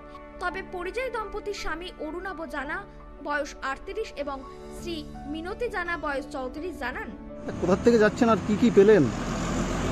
কোথা থেকে যাচ্ছি বলতে আমরা চাঁদপাড়া থেকে রওনা দিয়েছিলাম বাড়ির উদ্দেশ্যে, কেননা পরিবারের অবস্থাও সেরকম শোচনীয় আমাদের, এবং আমাদের অর্থনৈতিক অবস্থাও খুব একটা ভালো ছিল না। যতদিন আমাদের লকডাউন ছিল সেই সমস্ত অর্থ সমস্যা শেষ হয়ে গেছিলো। তা আস্তে আস্তে আমাদের প্রশাসন বলতে হাবড়া থানার প্রশাসন একরকম ভগবানের মতো কাজ করেছেন। ওনাদের দৌলতে আমরা সেখান থেকে নিয়ে এখানকার লোকাল বিডিও অফিসের যে দাদারা বা কর্তাকর্মীরা যারা আছেন তারা আমাদের যথেষ্ট সাহায্য করেছেন এবং আমাদের একটা খুব সুন্দর একটা গাড়িও ব্যবস্থা করে দিয়েছেন আমাদের সুন্দরভাবে বাড়ি যাওয়ার জন্য। সাথে আমাদের 1 মাসের খাবার দাবার সঙ্গে চাল, ডিম, ডাল যাবতীয় যা কিছু আমাদের চা পাতা থেকে সকাল গুড মর্নিং থেকে গুড নাইট অবধি ওনাদের একটা প্যাকেজের ব্যবস্থা করেছেন। খুব সুন্দর লেগেছে এবং আমরা সত্যি চিরকৃতজ্ঞ। মনে হচ্ছে যেন একটা নতুন জীবন, মানে এই লকডাউনের বা এই করোনা সংকটের মধ্যে থেকেও আমাদের একটা নতুন আবার একটা দিশা পেয়েছি এরকম মনে পুলিশ কি খাওয়া দাওয়ার ব্যবস্থা করেছে? হ্যাঁ, আমরা ওই আপাতত ওইখানে যে থানা ছিল মানে আমাদের হাবড়া থানার ভিতরে অফিসাররা আমাদেরকে ওই ক্যান্টিনে বসে খুব সুন্দরভাবে খাইয়েছে। পুলিশের এই উদ্যোগ কি বলবেন? মানে অসাধারণ। আমরা যে পুলিশকে অনেক সময় অনেক রকমভাবে আমরা মিডিয়াতে দেখি, কিন্তু এই যে উদ্যোগটা পাশাপাশি বিডিও সাহেব দিল আপনাদেরকে, পাশাপাশি নিয়ারেস্ট পুলিশ স্টেশন হাবড়া থানাকে আমি যথেষ্ট ধন্যবাদ। মানে ধন্যবাদই ছোটো করা না ঠিক না, মানে আমি কী বলবো ভাষা মানে সত্যি কথা খুব অপূর্ব। আপনারা যখন হেঁটে আসছিলেন তখন কি কেউ খাবার বা জল দিয়েছিল আপনাদেরকে? না, যখন আমরা হেঁটে আসছিলাম তখন সাধারণ মানুষ আমাদেরকে মানে কীরকম বলবো যেন আমাদের গায়ে কিছু লেগে আছে বা আমাদের যেন কোনো কিছু একটা হয়েছে, মানে এরকমভাবে দূর করা ভাবছিল। এক দাদার কাছে জল চাইতে গেছিলাম, উনিও দিননি। বা আমি আরেক জায়গায় বসে খাবার চেষ্টা করেছিলাম, একটুখানি মুড়ি ছিল আমাদের সাথে, সেখানে বসে খেতে দেওয়া হয়নি। আরও তাদের অভিযোগ, রেল লাইন দিয়ে হেঁটে আসার সময় বিভিন্ন ব্যক্তিরা তাদেরকে দেখে নানা ধরনের টোন টিটকারি করে। যদিও এই ঘটনাকে নিন্দাজনকভাবে জানিয়েছেন হাবড়া 1 নম্বর ব্লকের বিডিও সুব্রনীল নন্দী। পাশাপাশি তিনি আরও জানান, এরা আমাদের কাছে আজকে খবর আসে পুলিশের মারফত যে এরকম দুজন মানুষ রেল লাইন ধরে বাড়ি ফেরার চেষ্টা করছেন। তো তাদেরকে পুলিশ উদ্ধার করে রেল লাইনে। তারা চাঁদপাড়া থেকে হেঁটে বারাসাতে তাদের বাড়ি, সেখানে তারা ফেরার চেষ্টা করছিল। কাজ এই মুহূর্তে তাদের বন্ধ থাকার জন্য কিছু যেহেতু উপায় নেই, কোনোভাবে ফিরতে পারছিলেন না। তো যাতে সেই এবং তাদের উদ্ধারের পর জানা গেল তারা দুদিন ধরে অভুক্তও ছিলেন। তো তাদেরকে উদ্ধার করে পুলিশ তাদের খাওয়া দাওয়ার প্রথমে ব্যবস্থা করা হয় এবং আমরা গাড়ি করে তারা যাতে সুস্থভাবে স্বাভাবিকভাবে বাড়ি পৌঁছতে পারেন এবং তার আগামী কিছুদিন যাতে তিনি ভালোভাবে খেয়ে পড়ে বেঁচে থাকতে পারেন। তার বয়স্ক বৃদ্ধ বাবা মা আছে বাড়িতে, তারাও যাতে খেয়ে পড়ে, তার জন্য আমাদের যে সরকারি উদ্যোগে সামান্য সুযোগ আছে সেখান থেকে আমরা তাদের জন্য এই ক্ষুদ্র প্রচেষ্টা করেছি। পাশাপাশি তারা যেটা জানিয়েছেন যে বিভিন্ন জায়গায় তারা খাবার চেয়েছেন, এমনকি জলও চেয়েছেন, তবুও মানুষ এগিয়ে আসেননি। কি বলবেন? এটা মানুষ এই সময় বহু মানুষ বহুভাবে মানুষকে সহযোগিতা করছে, এটা সত্যি দুর্ভাগ্যজনক যেটা ওনারা বললেন, কিন্তু এটার সাথে এটাই সামগ্রিক চিত্র নয়।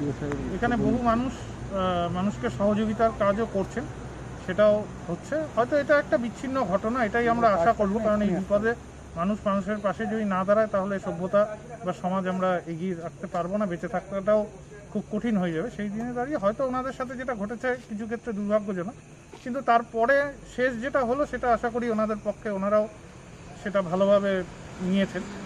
উত্তর 24 পরগনা থেকে শান্তনু বিশ্বাসের রিপোর্ট, দৈনন্দিন।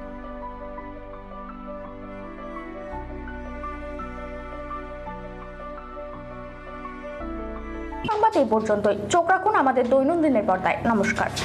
থানার আইসিকে তৎক্ষণাৎ যেন যোগাযোগ করেন সেই বিষয়ে জানিয়ে দাও। এখন থেকে স্টার ক্লাবের 16 নম্বর চ্যানেলে আপনাদের সাথে সবসময় থাকছি আমরা, খবরের সাথে মানুষের মাঝে দৈনন্দিন। আমাদের মেল করুন doinandinnews@gmail.com অথবা ফোন করুন 8927984900 এই নম্বরে। এছাড়াও আমাদের web portal doinandin.com, YouTube channel দৈনন্দিন নিউজ। আমাদের ইউটিউব পেজটি সাবস্ক্রাইব করুন এবং পাশে থাকা বেল আইকনটি ক্লিক করুন। আমাদের ফেসবুক পেজ দৈনন্দিন। প্লে স্টোর থেকে ডাউনলোড করুন দৈনন্দিন নিউজ অ্যাপ। আমরা আপনাদের সাথে থাকব সব সময় লাইভ চ্যানেলে। Get high-speed connectivity, free Netflix, Amazon Prime, Z5 and others with fiber optic connection. 600 plus TV channels only on Shamoli Broadband. Contact 9614168046 and 03522255095. Get high-speed connectivity only on Shamoli Broadband. সমজিয়া গ্রাম পঞ্চায়েত অঙ্গীকারবদ্ধ, প্রতিটি ঘরে ঘরে বিশুদ্ধ পানীয় জল পাইপলাইনের মাধ্যমে পৌঁছাবে। প্রতিটি সংসদে 20 থেকে 21 আর্থিক বৎসরে 10টি দরিদ্র পরিবার চিহ্নিত করে সোলারের মাধ্যমে আলোর ব্যবস্থা গ্রহণ করেছে। নির্মল পঞ্চায়েত উপহার দিতে বঙ্গবাসীর কাছে চিরপ্রতিজ্ঞাবদ্ধ সমজিয়া গ্রাম পঞ্চায়েত। নাম্বার সমজিয়া গ্রাম পঞ্চায়েতের উদ্যোগে রয়েছে আয়ুষ চিকিৎসা শিবির। আপনার এলাকার পরিবেশগত সমস্যা নিজেরাই জানেন, সরাসরি প্রতিকারে রয়েছি আমরা। 2 নম্বর সমজিয়া গ্রাম পঞ্চায়েত আমরা গ্রামকে নির্মল রাখার জন্য প্রতিজ্ঞাবদ্ধ।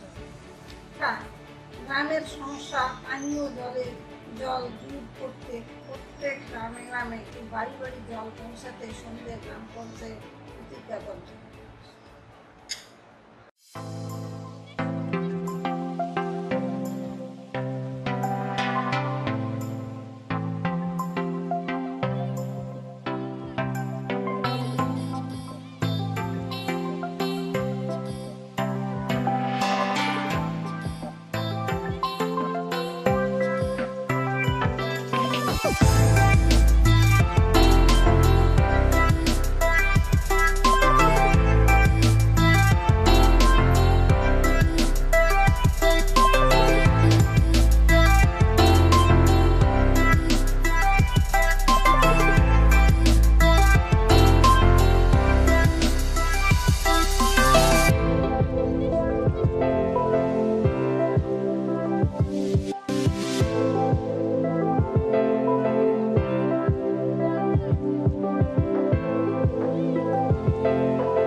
Ananya diagnostic Das polyclinic and collection centre.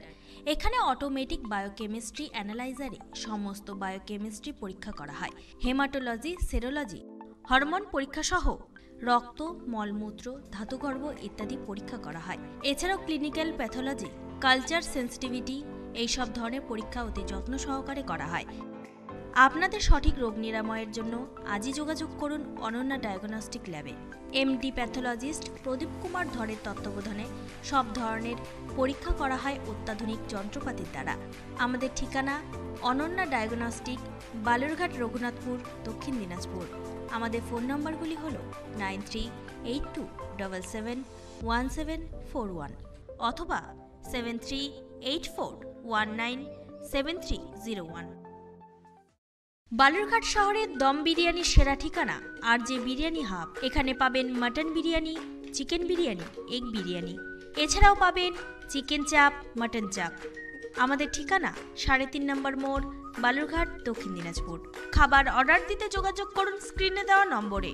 আমাদের ফোন নম্বর 7001606297।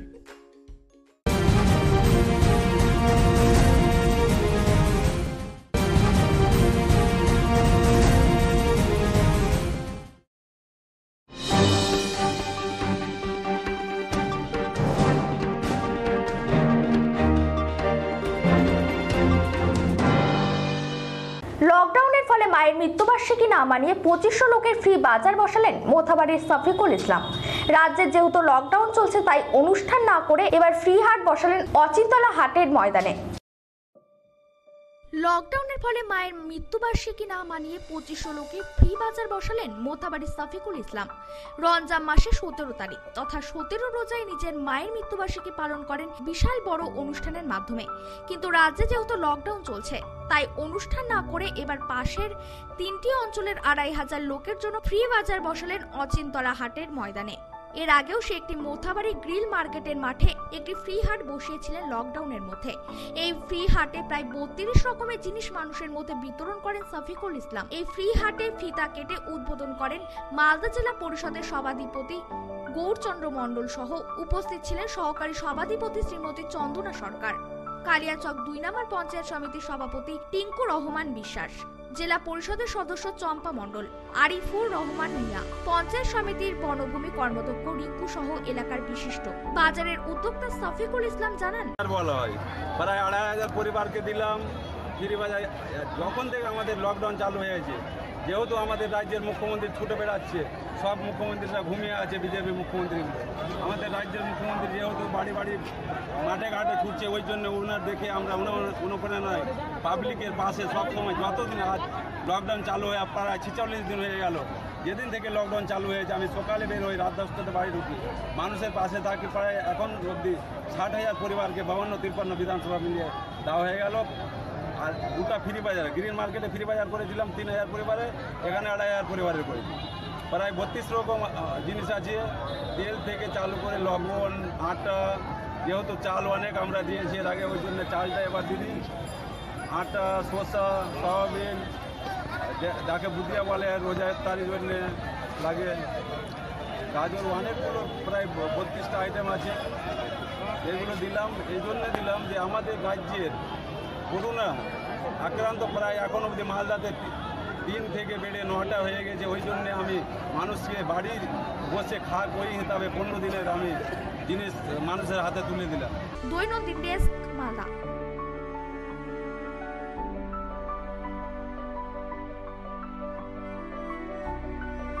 শ্রমিক বোঝাই ট্রেন আসার আগে দুর্গাপুরের রেল স্টেশন খতিয়ে দেখলেন জেলা শাসক সহ আসানসোল দুর্গাপুর পুলিশ কমিশনারেটের উচ্চপদস্থ আধিকারিকরা।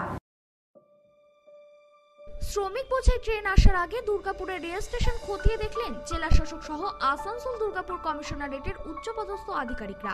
সোমবার বিকেলে জেলা শাসক Purnendu Majhi, police commissioner Suresh Jain, DC Abhishek Gupta সহ প্রশাসনের অন্যান্য আধিকারিকরা।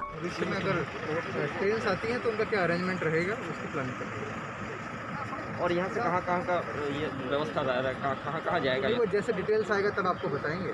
फिलहाल हम लोग अरेंजमेंट्स की प्लान करने के लिए यहाँ पे आए हुए हैं। हम आए हुए हैं, डीएम साहब आए हुए हैं, सभी आए हुए हैं, और किस तरह से सोशल डिस्टेंसिंग को मेंटेन करते हुए क्या व्यवस्थाएं यहाँ पे रहेंगी वो देखने के लिए। পাঞ্জাব থেকে একটি ট্রেন দুর্গাপুরে আসার সম্ভাবনা আছে, সেই জন্য আগে থেকে প্রস্তুত চলেছে। কিভাবে শ্রমিকদের ট্রেন থেকে নামানো হবে, কিভাবে নিয়ে যাওয়া হবে, এই সব দিকগুলি এই দিন দেখা হয়। পশ্চিম বর্ধমান জেলা শাসক পূর্ণেন্দু মাঝি জানিয়েছেন, দুর্গাপুরের প্রশাসন তৎপর আছে যে কোনো পরিস্থিতিতে। কি করলেন আপনারা এখানে? আমরা এখানে ট্রেন আসতে পারে সেরকমকে অ্যারেঞ্জমেন্টে রাখছি। যখন লোকজন নামবে তাকে কী করে আমরা কুইক পৌঁছাবো, কী করে মেডিকেল অ্যারেঞ্জমেন্ট করবো যাতে সোশ্যাল ডিস্টেন্সিং মেনটেন হয়, সেগুলো অ্যারেঞ্জমেন্টগুলো আমরা করি এবং আমরা সবাই মিলে দেখছি। ফলে এগুলো জাস্ট প্রিপেয়ার্ড অ্যারেঞ্জমেন্ট, যখন আসবে তখন যাতে সব কিছু প্ল্যান ঠিক করে আগে থেকে সব দেখে নেওয়া। আচ্ছা বলছি, আজকে কালকে যে ট্রেন আসবে সেখানে কোন শ্রমিক মানে কোন জেলার শ্রমিকরা থাকবে? বাঁকুড়া এখনও কিছু ঠিক নেই। যেটা হচ্ছে কালকে হাওড়াতে আসছে, হাওড়ার প্রায় 400 লোক মতো আমাদের আসবে, সেটা টিম যাবে। ফলে এটা এখনও ফাইনাল হয়নি, যখন হবে আপনারা জানবেন, বাট আগে থেকে আমরা অ্যারেঞ্জমেন্ট রাখছি। স্যার এই পশ্চিম বর্ধমান জেলা এখন কী পরিস্থিতি? এখন পশ্চিম বর্ধমান খুব ভালো পরিস্থিতি। দুর্গাপুরে আপাতত কয়জন? দুর্গাপুরে আমরা পেয়েছি, সেটা টেস্টিং চলছে, সব কিছু চলছে, এখন সব আন্ডার কন্ট্রোল আছে। কোনো কন্টেনমেন্ট জোন হবে কি? না, কন্ট্রোল করার মতো সেটা সিচুয়েশন নেই এখন আমাদের, ঠিক আছে। যেগুলো পেয়েছি আমরা সেগুলো সব হচ্ছে বাইরে থেকে এসছে, মাইগ্রেন্ট লেবার এসছে, ফলে যা যা প্রিপারেশন আমরা সব নিয়ে ফেলেছি। পশ্চিম বর্ধমান থেকে সনাতন করাই রিপোর্ট, দৈনন্দিন। ঔরঙ্গাবাদের পুনরাবৃত্তি ঘটার আগে রেল লাইন থেকে রাজ্যের পরিযায়ী দম্পতি শ্রমিকদের উদ্ধার করে বাড়ি ফেরালেন হাবড়া থানার পুলিশ এবং প্রশাসন। পুলিশের ভূমিকায় খুশি গোটা হাওড়াবাসী। ঔরঙ্গাবাদের পুনরাবৃত্তি ঘটার আগে রেল লাইন থেকে রাজ্যের পরিযায়ী দম্পতি শ্রমিকদের উদ্ধার করে বাড়ি ফেরালেন হাবড়া থানার পুলিশ এবং প্রশাসন। পুলিশের ভূমিকায় খুশি গোটা হাবড়াবাসী।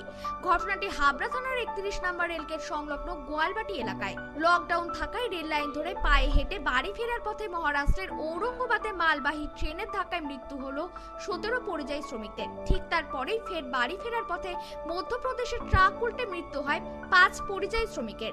এবার সেই ঘটনার পুনরাবৃত্তি ঘটার আগেই হাবড়া পুলিশের তৎপরতায় রাজ্যের এক দম্পতি পরিযায়ী শ্রমিকের রেল লাইন থেকে উদ্ধার করে বাড়ি ফেরানোর ব্যবস্থা করলেন পুলিশ। হাবড়া থানার পুলিশ সোমবার রাতে সূত্র মারফত খবর পায় এক দম্পতি রাতের অন্ধকারে রেল লাইন ধরে পায়ে হেঁটে আসছেন। হঠাৎ গোয়ালবাটি এলাকায় এসে অসুস্থ হয়ে পড়েন রেল লাইনের উপর। খবর পেয়ে ঘটনাস্থলে পৌঁছায় হাবড়া থানার পুলিশ। দম্পতি শ্রমিকদের রেল লাইন থেকে উদ্ধার করে নিয়ে আসেন হাবড়া হাসপাতালে। থার্মাল স্ক্রিনিং থেকে শারীরিক সমস্ত পরীক্ষা করা হয় হাবড়া হাসপাতালে। পরবর্তীতে কিছুটা সুস্থ হলে পুলিশের পক্ষ থেকে তাদেরকে খাওয়ানোর ব্যবস্থা করা হয়। হাসপাতাল সূত্রে খবর, দীর্ঘ সময় খাবার না খাওয়াতে অসুস্থ হয়ে পড়েন দম্পতি। এরপরে হাবড়া থানার আইসি গৌতম মিত্র এবং হাবড়ার বিডিও শুভ্র নন্দীর তৎপরতায় দম্পতিকে গাড়ির ব্যবস্থা করে বাড়ি পাঠানোর ব্যবস্থা করা হয়। পাশাপাশি তাদের 1 মাসের খাদ্য সামগ্রী তুলে দেওয়া হয় হাবড়া 1 নম্বর বিডিও শুভ্র নন্দীর পক্ষ থেকে। দম্পতিকে অন্ততপক্ষে 14 দিন হোম কোয়ারেন্টাইনে থাকার নির্দেশ দেওয়া হয়। পাশাপাশি কোনো রকম শারীরিক সমস্যা হলে কোনো রকম দেরি না করে স্থানীয় প্রশাসন হাবড়া বিডিও এবং হাবড়া থানার আইসিকে তৎক্ষণাৎ যেন যোগাযোগ করেন সেই বিষয়ে জানিয়ে দেওয়া হয়। তবে পরিযায়ী দম্পতির স্বামী অরুণাভ জানা বয়স 38 এবং শ্রী মিনতি জানা বয়স 34 জানান, কোথা থেকে যাচ্ছেন আর কি কি পেলেন? কোথা থেকে যাচ্ছি বলতে আমরা চাঁদপাড়া থেকে রওনা দিয়েছিলাম বাড়ির উদ্দেশ্যে, কেননা পরিবারের অবস্থাও সেরকম শোচনীয় আমাদের, এবং আমাদের অর্থনৈতিক অবস্থাও খুব একটা ভালো ছিল না। যতদিনের আমাদের লকডাউন ছিল সেই সমস্ত অর্থ সমস্যা শেষ হয়ে গেছিলো। তা আস্তে আস্তে আমাদের প্রশাসন বলতে হাবড়া থানার প্রশাসন একরকম ভগবানের মতো কাজ করেছেন। ওনাদের দৌলতে আমরা সেখান থেকে নিয়ে এখানকার লোকাল বিডিও অফিসের যে দাদারা বা কর্তাকর্মীরা যারা আছেন তারা আমাদের যথেষ্ট সাহায্য করেছেন এবং আমাদের একটা খুব সুন্দর একটা গাড়িও ব্যবস্থা করে দিয়েছেন আমাদের সুন্দরভাবে বাড়ি যাওয়ার জন্য। সাথে আমাদের 1 মাসের খাবার দাবার সঙ্গে চাল, ডিম, ডাল যাবতীয় যা কিছু আমাদের চা পাতা থেকে সকাল গুড মর্নিং থেকে গুড নাইট অবধি ওনাদের একটা প্যাকেজের ব্যবস্থা করেছেন। খুব সুন্দর লেগেছে এবং আমরা সত্যি ছিল কৃতজ্ঞ। মনে হচ্ছে যেন একটা নতুন জীবন, মানে এই লকডাউন বা এই করোনা সংকটের মধ্যে থেকেও আমাদের একটা নতুন আবার একটা দিশা পেয়েছি এরকম মনে হচ্ছে। পুলিশ কি খাওয়া দাওয়ার ব্যবস্থা করেছে? হ্যাঁ, আমরা ওই আপাতত ওইখানে যে থানা ছিল মানে আমাদের হাবড়া থানার ভিতরে অফিসাররা আমাদেরকে ওই ক্যান্টিনে বসে খুব সুন্দরভাবে খাইয়েছে। পুলিশের এই উদ্যোগ কি বলবেন? মানে অসাধারণ। আমরা যে পুলিশকে অনেক সময় অনেক রকমভাবে আমরা মিডিয়াতে দেখি, কিন্তু এই যে উদ্যোগটা পাশাপাশি বিডিও সাহেব দিল আপনাদেরকে, পাশাপাশি নিয়ারেস্ট পুলিশ স্টেশন হাবড়া থানাকে আমরা যথেষ্ট ধন্যবাদ, মানে ধন্যবাদ দিয়ে ছোটো করা না ঠিক না, মানে আমি কী বলবো ভাষা মানে সত্যি কথা খুব অপূর্ব। আপনারা যখন হেঁটে আসছিলেন তখন কি কেউ খাবার বা জল দিয়েছিল আপনাদেরকে? না, যখন আমরা হেঁটে আসছিলাম তখন সাধারণ মানুষ আমাদেরকে মানে কীরকম বলবো যেন আমাদের গায়ে কিছু লেগে আছে বা আমাদের যেন কোনো কিছু একটা হয়েছে, মানে এরকমভাবে দূর করা ভাবছিল। এক দাদার কাছে জল চাইতে গেছিলাম, উনিও দিননি। বা আমি আরেক জায়গায় বসে খাবার চেষ্টা করেছিলাম, একটুখানি মুড়ি ছিল আমাদের সাথে, সেখানে বসে খেতে দেওয়া হয়নি। আরও তাদের অভিযোগ, রেল লাইন দিয়ে হেঁটে আসার সময় বিভিন্ন ব্যক্তিরা তাদেরকে দেখে নানা ধরনের টোন টিটকারি করে। যদিও এই ঘটনাকে নিন্দাজনকভাবে জানিয়েছেন হাবড়া 1 নম্বর ব্লকের বিডিও সুব্রনীল নন্দী। পাশাপাশি তিনি আরও জানান, এরা আমাদের কাছে আজকে খবর আসে পুলিশের মারফত যে এরকম দুজন মানুষ রেল লাইন ধরে বাড়ি ফেরার চেষ্টা করছেন। তো তাদেরকে পুলিশ উদ্ধার করে রেল লাইনে। তারা চাঁদপাড়া থেকে হেঁটে বারাসাতে তাদের বাড়ি, সেখানে তারা ফেরার চেষ্টা করছিল। কাজ এই মুহূর্তে তাদের বন্ধ থাকার জন্য কিছু যেহেতু উপায় নেই, কোনোভাবে ফিরতে পারছিলেন না। তো যাতে সেই এবং তাদের উদ্ধারের পর জানা গেল তারা দুদিন ধরে অভুক্তও ছিলেন। তো তাদেরকে উদ্ধার করে পুলিশ তাদের খাওয়া দাওয়ার প্রথমে ব্যবস্থা করা হয় এবং আমরা গাড়ি করে তারা যাতে সুস্থভাবে স্বাভাবিকভাবে বাড়ি পৌঁছতে পারেন এবং তার আগামী কিছুদিন যাতে তিনি ভালোভাবে খেয়ে পড়ে বেঁচে থাকতে পারেন। তার বয়স্ক বৃদ্ধ বাবা মা আছে বাড়িতে, তারাও যাতে খেয়ে পড়ে, তার জন্য আমাদের যে সরকারি উদ্যোগে সামান্য সুযোগ আছে সেখান থেকে আমরা তাদের জন্য এই ক্ষুদ্র প্রচেষ্টা করেছি। পাশাপাশি তারা যেটা জানিয়েছেন যে বিভিন্ন জায়গায় তারা খাবার চেয়েছেন, এমনকি জলও চেয়েছেন, তবুও মানুষ এগিয়ে আসেননি। কি বলবেন? এটা মানুষ এই সময় বহু মানুষ বহুভাবে মানুষকে সহযোগিতা করছে, এটা সত্যি দুর্ভাগ্যজনক যেটা ওনারা বললেন, কিন্তু এটার সাথে এটাই সামগ্রিক চিত্র নয়। এখানে বহু মানুষ মানুষকে সহযোগিতার কাজও করছেন, সেটাও হচ্ছে। হয়তো এটা একটা বিচ্ছিন্ন ঘটনা, এটাই আমরা আশা করবো, কারণ এই বিপদে মানুষ মানুষের পাশে যদি না দাঁড়ায় তাহলে সভ্যতা বা সমাজ আমরা এগিয়ে রাখতে পারবো না, বেঁচে থাকাটাও খুব কঠিন হয়ে যাবে। সেই দিনে দাঁড়িয়ে হয়তো ওনাদের সাথে যেটা ঘটেছে কিছু ক্ষেত্রে দুর্ভাগ্যজনক, কিন্তু তারপরে শেষ যেটা হলো সেটা আশা করি ওনাদের পক্ষে ওনারাও সেটা ভালোভাবে নিয়েছেন। উত্তর 24 পরগনা থেকে শান্তনু বিশ্বাসের রিপোর্ট, দৈনন্দিন।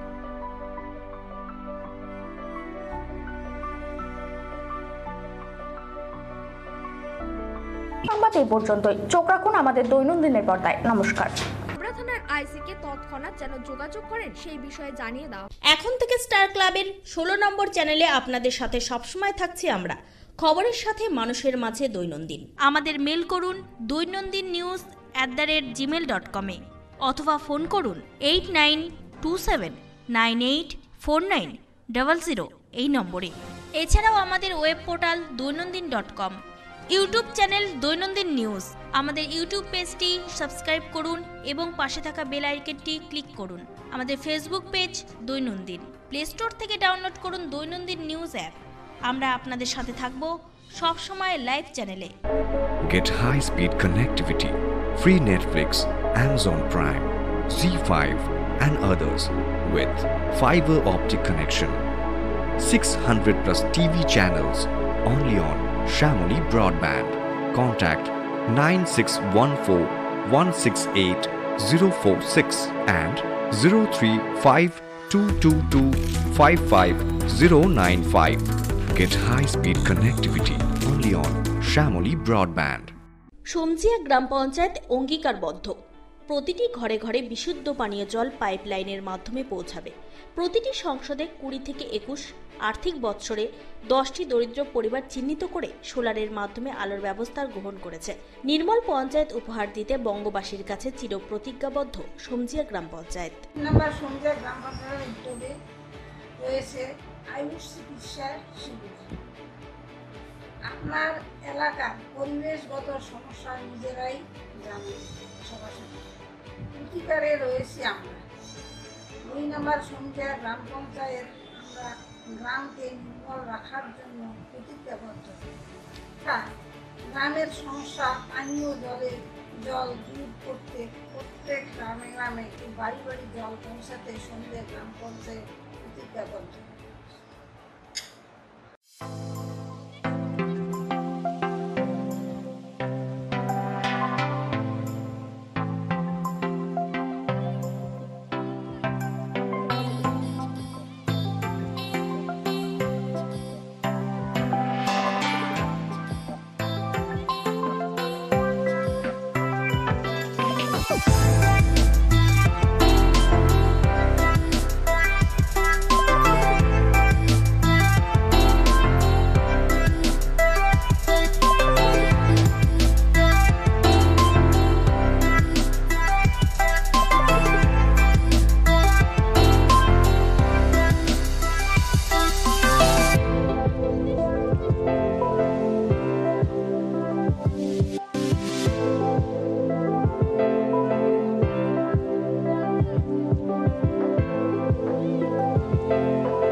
Diagnostic Das polyclinic and collection centre.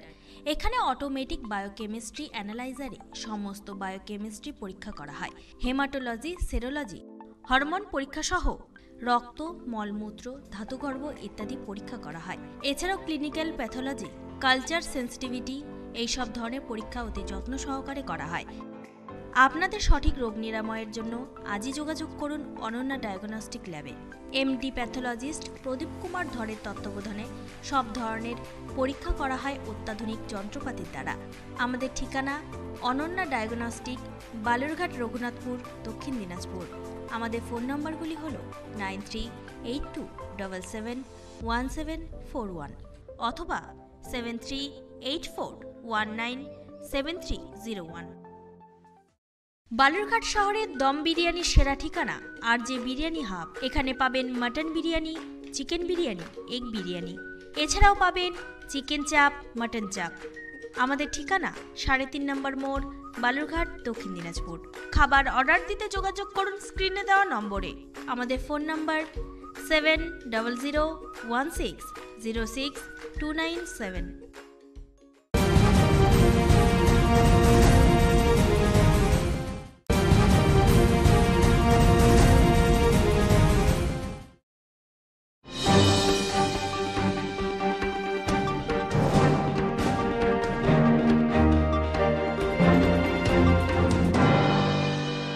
লকডাউনের ফলে মায়ের মৃত্যুবার্ষিকী না মানিয়ে 2500 লোকের ফ্রি বাজার বসালেন মোথাবাড়ির শফিকুল ইসলাম। রাজ্যে যেহেতু লকডাউন চলছে তাই অনুষ্ঠান না করে এবার ফ্রি হাট বসালেন অচিন্তলা হাটের ময়দানে। লকডাউনের ফলে মায়ের মৃত্যুবার্ষিকী না মানিয়ে 2500 লোকে ফ্রি বাজার বসালেন মোথাবাড়ির শফিকুল ইসলাম। রমজান মাসে 17 তারিখ তথা 17 রোজায় নিজের মায়ের মৃত্যুবার্ষিকী পালন করেন বিশাল বড় অনুষ্ঠানের মাধ্যমে।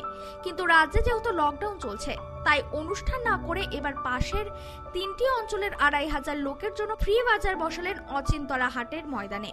এর আগেও সে একটি মোথাবাড়ি গ্রিল মার্কেটের মাঠে একটি ফ্রি হাট বসিয়েছিলেন লকডাউনের মধ্যে।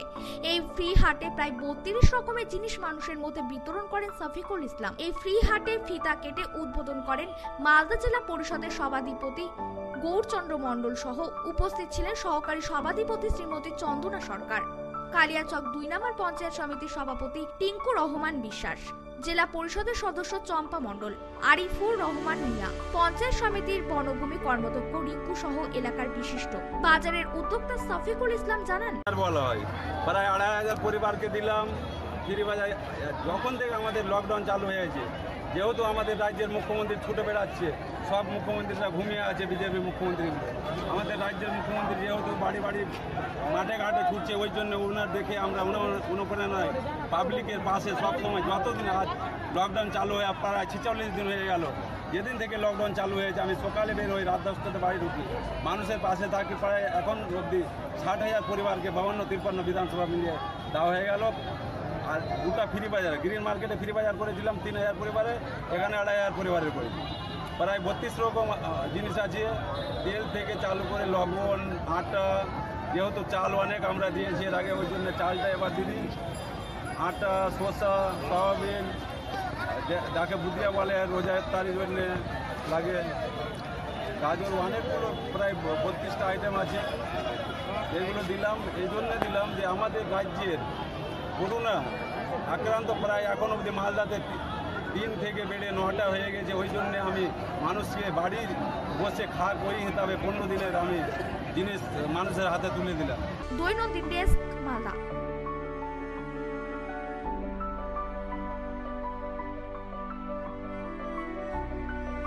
শ্রমিক বোঝাই ট্রেন আসার আগে দুর্গাপুরের রেল স্টেশন খতিয়ে দেখলেন জেলা শাসক সহ আসানসোল দুর্গাপুর পুলিশ কমিশনারেটের উচ্চপদস্থ আধিকারিকরা। শ্রমিক বোঝাই ট্রেন আসার আগে দুর্গাপুরের রেল স্টেশন খতিয়ে দেখলেন জেলা শাসক সহ আসানসোল দুর্গাপুর কমিশনারেটের উচ্চপদস্থ আধিকারিকরা। সোমবার বিকেলে জেলা শাসক Purnendu Majhi, police commissioner Suresh Jain, DC Abhishek Gupta সহ প্রশাসনের অন্যান্য আধিকারিকরা।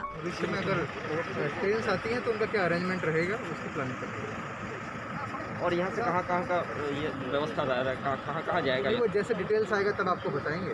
फिलहाल हम लोग अरेंजमेंट्स की प्लान करने के लिए यहाँ पे आए हुए हैं। हम आए हुए हैं, डीएम साहब आए हुए हैं, सभी आए हुए हैं, और किस तरह से सोशल डिस्टेंसिंग को मेंटेन करते हुए क्या व्यवस्थाएं यहाँ पे रहेंगी वो देखने के लिए। পাঞ্জাব থেকে একটি ট্রেন দুর্গাপুরে আসার সম্ভাবনা আছে, সেই জন্য আগে থেকে প্রস্তুত চলেছে। কিভাবে শ্রমিকদের ট্রেন থেকে নামানো হবে, কিভাবে নিয়ে যাওয়া হবে, এই সব দিকগুলি এই দিন দেখা হয়। পশ্চিম বর্ধমান জেলা শাসক পূর্ণেন্দু মাঝি জানিয়েছেন, দুর্গাপুরের প্রশাসন তৎপর আছে যে কোনো পরিস্থিতিতে। কি করলেন আপনারা এখানে? আমরা এখানে ট্রেন আসতে পারে সেরকমটা অ্যারেঞ্জমেন্ট রাখছি। যখন লোকজন নামবে তাকে কী করে আমরা কুইক পৌঁছাবো, কী করে মেডিকেল অ্যারেঞ্জমেন্ট করবো যাতে সোশ্যাল ডিস্টেন্সিং মেনটেন হয়, সেগুলো অ্যারেঞ্জমেন্টগুলো আমরা পুলিশ এবং আমরা সবাই মিলে দেখছি। ফলে এগুলো জাস্ট প্রিপারেটরি অ্যারেঞ্জমেন্ট, যখন আসবে তখন যাতে সব কিছু প্ল্যান ঠিক করে আগে থেকে সব দেখে নেওয়া। বলছি আজকে কালকে যে ট্রেন আসবে সেখানে কোন শ্রমিক মানে কোন জেলার শ্রমিকরা থাকবে বাঁকুড়া? এখনও কিছু ঠিক নেই। যেটা হচ্ছে কালকে হাওড়াতে আসছে, হাওড়ার প্রায় 400 লোক মতো আমাদের আসবে, সেটা টিম যাবে। ফলে এটা এখনও ফাইনাল হয়নি, যখন হবে আপনারা জানবেন, বাট আগে থেকে আমরা অ্যারেঞ্জমেন্ট রাখছি। স্যার পশ্চিম বর্ধমান জেলা এখন কী পরিস্থিতি? এখন পশ্চিম বর্ধমান খুব ভালো পরিস্থিতি। দুর্গাপুরে আপাতত কয়জন? দুর্গাপুরে আমরা পেয়েছি, সেটা টেস্টিং চলছে, সব কিছু চলছে, এখন সব আন্ডার কন্ট্রোল আছে। কোনো কন্টেনমেন্ট জোন হবে কি? না, কন্ট্রোল করার মতো সেটা সিচুয়েশন নেই এখন আমাদের, ঠিক আছে। যেগুলো পেয়েছি আমরা সেগুলো সব হচ্ছে বাইরে থেকে এসছে, মাইগ্রেন্ট লেবার এসছে, ফলে যা যা প্রিপারেশন আমরা সব নিয়ে ফেলেছি। পশ্চিম বর্ধমান থেকে সনাতন করাই রিপোর্ট, দৈনন্দিন। ঔরঙ্গাবাদের পুনরাবৃত্তি ঘটার আগে রেল লাইন থেকে রাজ্যের পরিযায়ী দম্পতি শ্রমিকদের উদ্ধার করে বাড়ি ফেরালেন হাবড়া থানার পুলিশ এবং প্রশাসন। পুলিশের ভূমিকায় খুশি গোটা হাওড়াবাসী। ঔরঙ্গাবাদের পুনরাবৃত্তি ঘটার আগে রেল লাইন থেকে রাজ্যের পরিযায়ী দম্পতি শ্রমিকদের উদ্ধার করে বাড়ি ফেরালেন হাবড়া থানার পুলিশ এবং প্রশাসন। পুলিশের ভূমিকায় খুশি গোটা হাবড়াবাসী।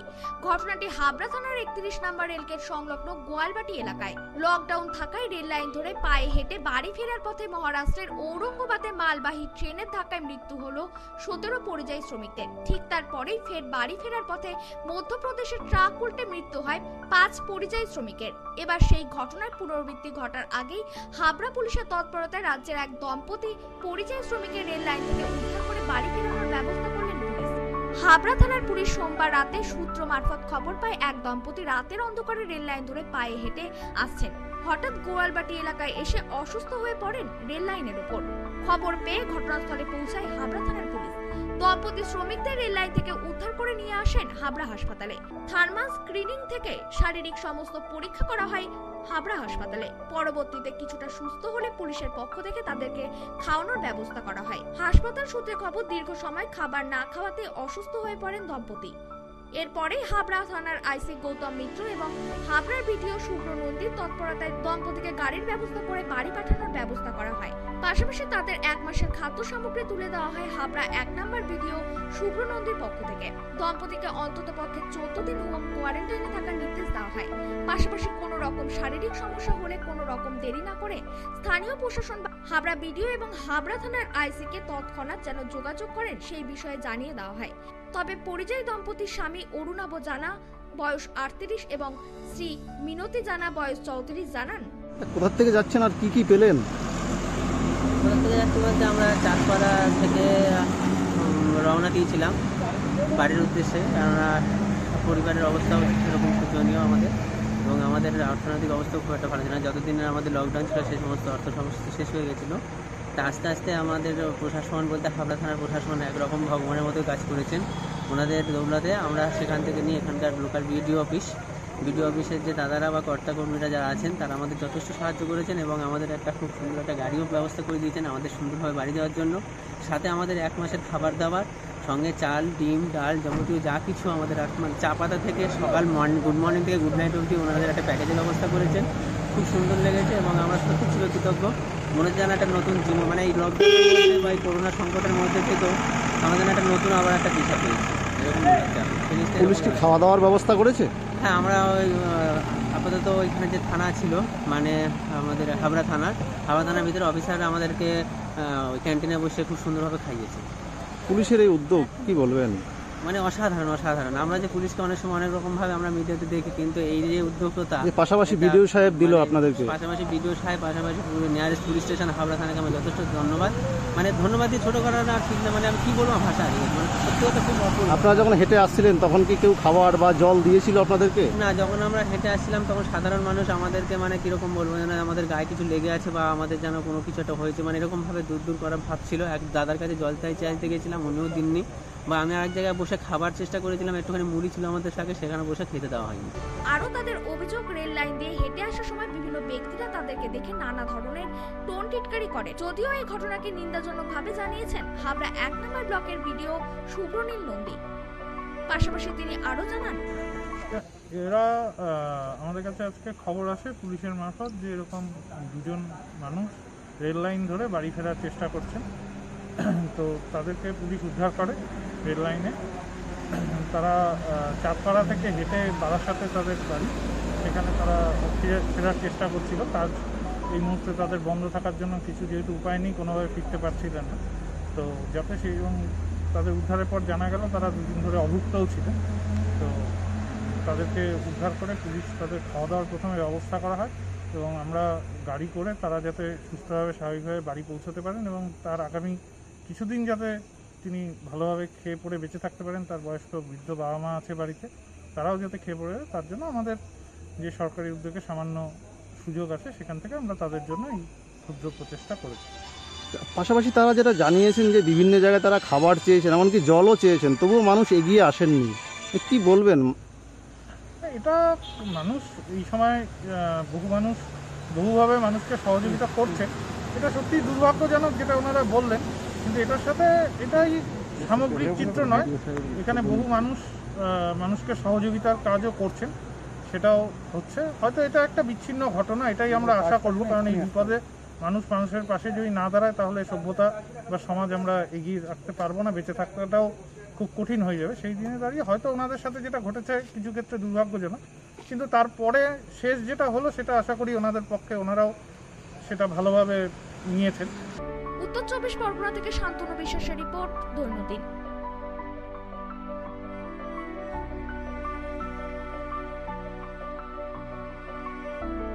সংবাদ এই পর্যন্তই। চোখ রাখুন আমাদের দৈনন্দিনের পর্দায়। নমস্কার।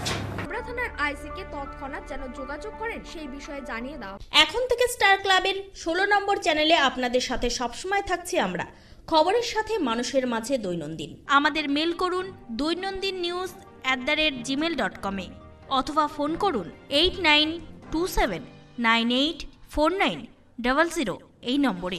এছাড়াও আমাদের web portal doinandin.com, YouTube channel দৈনন্দিন নিউজ। আমাদের ইউটিউব পেজটি সাবস্ক্রাইব করুন এবং পাশে থাকা বেল আইকনটি ক্লিক করুন। আমাদের ফেসবুক পেজ দৈনন্দিন। প্লে স্টোর থেকে ডাউনলোড করুন দৈনন্দিন নিউজ অ্যাপ। আমরা আপনাদের সাথে থাকব সব সময় লাইভ চ্যানেলে। Get high-speed connectivity, free Netflix, Amazon Prime, Z5 and others with fiber optic connection. 600 plus TV channels only on Shamoli Broadband. Contact 9614168046 and 03522255095. Get high-speed connectivity only on Shamoli Broadband. সমজিয়া গ্রাম পঞ্চায়েত অঙ্গীকারবদ্ধ, প্রতিটি ঘরে ঘরে বিশুদ্ধ পানীয় জল পাইপলাইনের মাধ্যমে পৌঁছাবে। প্রতিটি সংসদে 20 থেকে 21 আর্থিক বৎসরে 10টি দরিদ্র পরিবার চিহ্নিত করে সোলারের মাধ্যমে আলোর ব্যবস্থা গ্রহণ করেছে।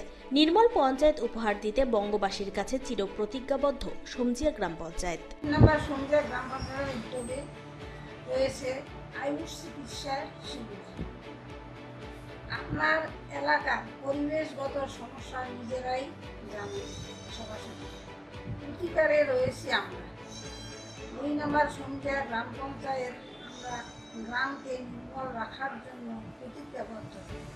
তাই গ্রামের সমস্যা পানীয় জল দূর করতে প্রত্যেক গ্রামে গ্রামে বাড়ি বাড়ি জল পৌঁছাতে সমজিয়া গ্রাম পঞ্চায়েত প্রতিজ্ঞাবদ্ধ।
Diagnostic Das polyclinic and collection centre.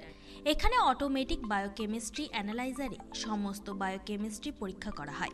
Haematology, serology, hormone পরীক্ষা সহ রক্ত, মলমূত্র, ধাতুগর্ভ ইত্যাদি পরীক্ষা করা হয়। এছাড়াও ক্লিনিক্যাল প্যাথোলজি, কালচার, সেন্সিটিভিটি এইসব ধরনের পরীক্ষা অতি যত্ন সহকারে করা হয়। আপনাদের সঠিক রোগ নিরাময়ের জন্য আজই যোগাযোগ করুন অনন্যা ডায়াগনস্টিক ল্যাবে।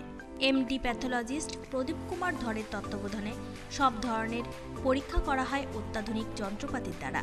আমাদের ঠিকানা অনন্যা ডায়াগনস্টিক, বালুরঘাট, রঘুনাথপুর, দক্ষিণ দিনাজপুর। আমাদের ফোন নম্বরগুলি হল 9382771741 অথবা 7384197301। বালুরঘাট শহরের দম বিরিয়ানির সেরা ঠিকানা আর যে বিরিয়ানি হাব। এখানে পাবেন mutton biryani, chicken biryani, egg biryani, এছাড়াও পাবেন চিকেন চাপ, মাটন চাপ। আমাদের ঠিকানা 3.5 নম্বর মোড়, বালুরঘাট, দক্ষিণ দিনাজপুর। খাবার অর্ডার দিতে যোগাযোগ করুন স্ক্রিনে দেওয়া নম্বরে। আমাদের ফোন নম্বর 7001606297।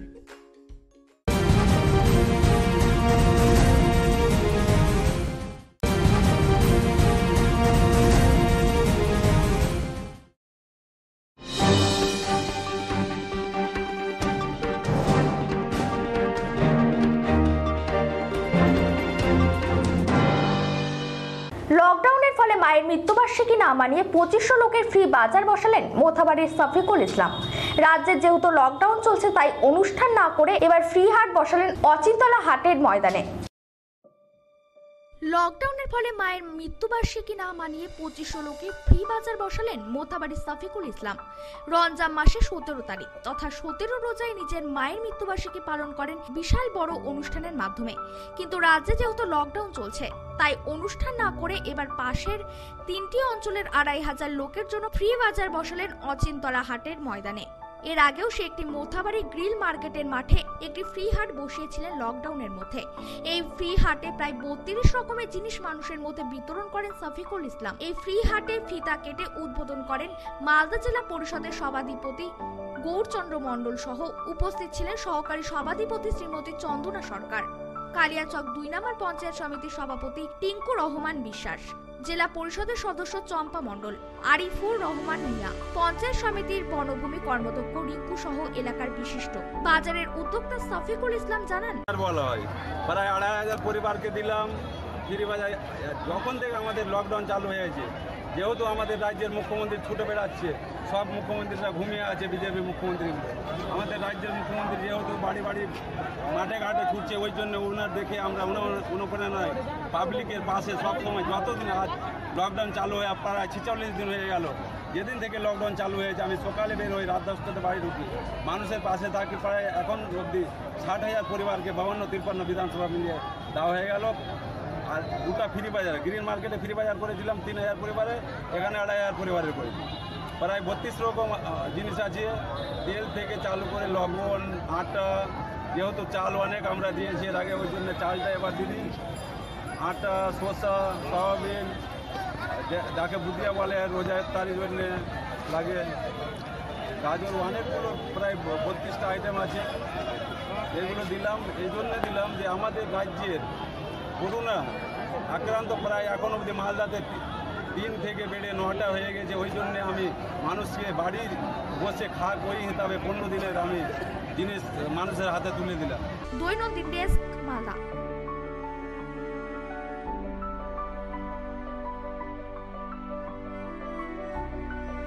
শ্রমিক বোঝাই ট্রেন আসার আগে দুর্গাপুরের রেল স্টেশন খতিয়ে দেখলেন জেলা শাসক সহ আসানসোল দুর্গাপুর পুলিশ কমিশনারেটের উচ্চপদস্থ আধিকারিকরা।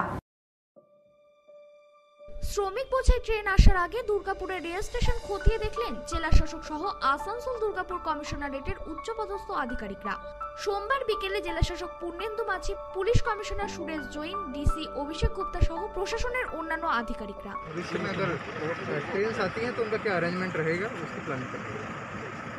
और यहाँ से कहाँ कहाँ का ये व्यवस्था कहाँ कहाँ जाएगा? वो जैसे डिटेल्स आएगा तब आपको बताएंगे। फिलहाल हम लोग अरेंजमेंट्स की प्लान करने के लिए यहाँ पे आए हुए हैं। हम आए हुए हैं, डीएम साहब आए हुए हैं, सभी आए हुए हैं, और किस तरह से सोशल डिस्टेंसिंग को मेंटेन करते हुए क्या व्यवस्था यहाँ पे रहेंगी वो देखने के लिए। পাঞ্জাব থেকে একটি ট্রেন দুর্গাপুরে আসার সম্ভাবনা আছে, সেই জন্য আগে থেকে প্রস্তুত চলেছে।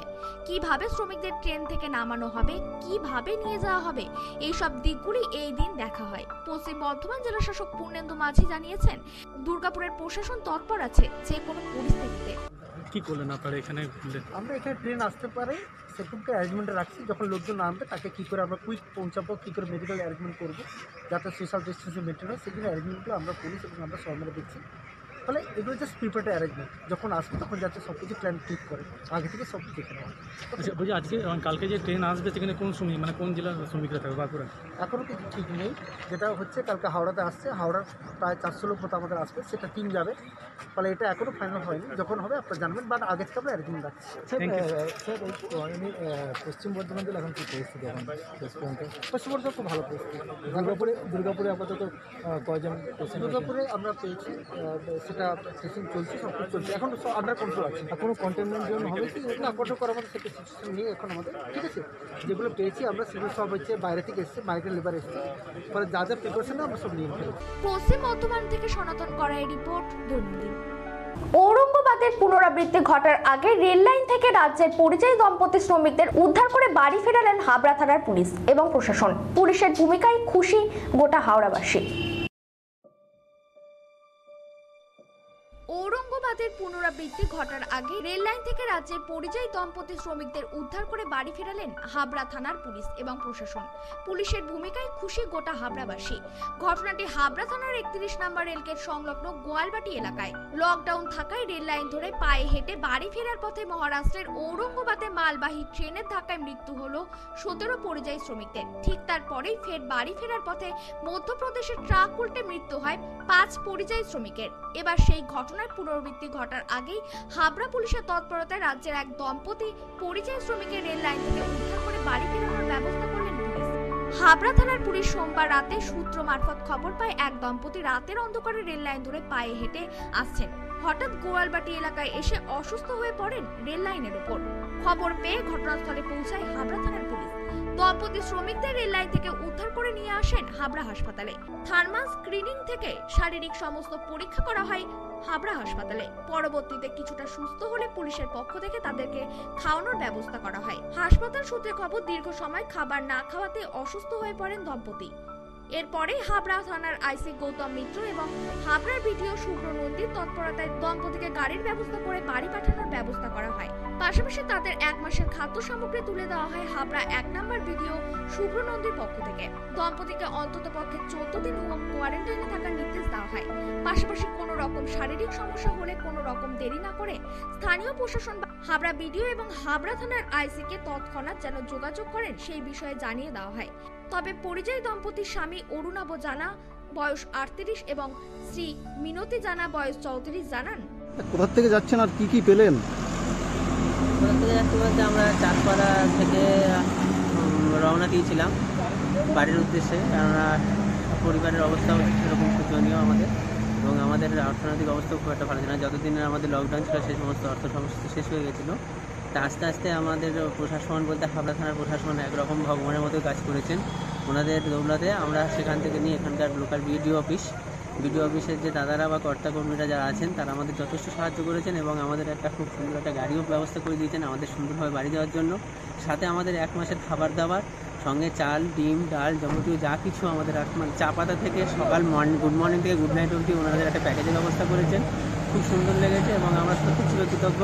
মনে হচ্ছে যেন একটা নতুন জীবন, মানে এই লকডাউনের মধ্যে বা এই করোনা সংকটের মধ্যে থেকেও আমাদের একটা নতুন আবার একটা দিশা পেয়েছি, এরকম মনে হচ্ছে। পুলিশ কি খাওয়া দাওয়ার ব্যবস্থা করেছে? হ্যাঁ, আমরা ওই আপাতত ওইখানে যে থানা ছিল মানে আমাদের হাবড়া থানার ভিতরে অফিসাররা আমাদেরকে ওই ক্যান্টিনে বসে খুব সুন্দরভাবে খাইয়েছে। পুলিশের এই উদ্যোগ কি বলবেন? মানে অসাধারণ। আমরা যে পুলিশকে অনেক সময় অনেক রকমভাবে আমরা মিডিয়াতে দেখি, কিন্তু এই যে উদ্যোগটা পাশাপাশি বিডিও সাহেব দিল আপনাদেরকে, পাশাপাশি নিয়ারেস্ট পুলিশ স্টেশন হাবড়া থানাকে আমি যথেষ্ট ধন্যবাদ, মানে ধন্যবাদ দিয়ে ছোটো করা না ঠিক না, মানে আমি কী বলবো ভাষা নেই, মানে সত্যি কথা খুব অপূর্ব। আপনারা যখন হেঁটে আসছিলেন তখন কি কেউ খাবার বা জল দিয়েছিল আপনাদেরকে? না, যখন আমরা হেঁটে আসছিলাম তখন সাধারণ মানুষ আমাদেরকে মানে কীরকম বলবো, যেন আমাদের গায়ে কিছু লেগে আছে বা আমাদের যেন কোনো কিছু একটা হয়েছে, মানে এরকমভাবে দূর করা ভাবছিল। এক দাদার কাছে জল চাইতে গেছিলাম, উনিও দিননি, বা আমি আরেক জায়গায় বসে খাবার চেষ্টা করেছিলাম, একটুখানি মুড়ি ছিল আমাদের সাথে, সেখানে বসে খেতে দেওয়া হয়নি। আরও তাদের অভিযোগ, রেল লাইন দিয়ে হেঁটে আসার সময় বিভিন্ন ব্যক্তিরা তাদেরকে দেখে নানা ধরনের টোন টিটকারি করে। যদিও এই ঘটনাকে নিন্দাজনকভাবে জানিয়েছেন হাবড়া 1 নম্বর ব্লকের বিডিও সুব্রনীল নন্দী। পাশাপাশি তিনি আরও জানান, এরা আমাদের কাছে আজকে খবর আসে পুলিশের মারফত যে এরকম দুজন মানুষ রেল লাইন ধরে বাড়ি ফেরার চেষ্টা করছেন। তো তাদেরকে পুলিশ উদ্ধার করে রেল লাইনে। তারা চাঁদপাড়া থেকে হেঁটে বারাসাতে তাদের বাড়ি, সেখানে তারা ফেরার চেষ্টা করছিল। কাজ এই মুহূর্তে তাদের বন্ধ থাকার জন্য কিছু যেহেতু উপায় নেই, কোনোভাবে ফিরতে পারছিলেন না। তো যাতে সেই এবং তাদের উদ্ধারের পর জানা গেল তারা দুদিন ধরে অভুক্তও ছিলেন। তো তাদেরকে উদ্ধার করে পুলিশ তাদের খাওয়া দাওয়ার প্রথমে ব্যবস্থা করা হয় এবং আমরা গাড়ি করে তারা যাতে সুস্থভাবে স্বাভাবিকভাবে বাড়ি পৌঁছতে পারেন এবং তার আগামী কিছুদিন যাতে তিনি ভালোভাবে খেয়ে পড়ে বেঁচে থাকতে পারেন। তার বয়স্ক বৃদ্ধ বাবা মা আছে বাড়িতে, তারাও যাতে খেয়ে পড়ে, তার জন্য আমাদের যে সরকারি উদ্যোগে সামান্য সুযোগ আছে সেখান থেকে আমরা তাদের জন্য এই ক্ষুদ্র প্রচেষ্টা করেছি। পাশাপাশি তারা যেটা জানিয়েছেন যে বিভিন্ন জায়গায় তারা খাবার চেয়েছেন, এমনকি জলও চেয়েছেন, তবুও মানুষ এগিয়ে আসেননি। কি বলবেন? এটা মানুষ এই সময় বহু মানুষ বহুভাবে মানুষকে সহযোগিতা করছে, এটা সত্যিই দুর্ভাগ্যজনক যেটা ওনারা বললেন, কিন্তু এটার সাথে এটাই সামগ্রিক চিত্র নয়। এখানে বহু মানুষকে সহযোগিতার কাজও করছেন, সেটাও হচ্ছে। হয়তো এটা একটা বিচ্ছিন্ন ঘটনা, এটাই আমরা আশা করব, কারণ এই বিপদে মানুষের পাশে যদি না দাঁড়ায় তাহলে সভ্যতা বা সমাজ আমরা এগিয়ে রাখতে পারবো না, বেঁচে থাকাটাও খুব কঠিন হয়ে যাবে। সেই দিনে দাঁড়িয়ে হয়তো ওনাদের সাথে যেটা ঘটেছে কিছু ক্ষেত্রে দুর্ভাগ্যজনক, কিন্তু তারপরে শেষ যেটা হলো সেটা আশা করি ওনাদের পক্ষে ওনারাও সেটা ভালোভাবে নিয়েছেন। উত্তর 24 পরগনা থেকে শান্তনু বিশ্বাসের রিপোর্ট, দৈনন্দিন।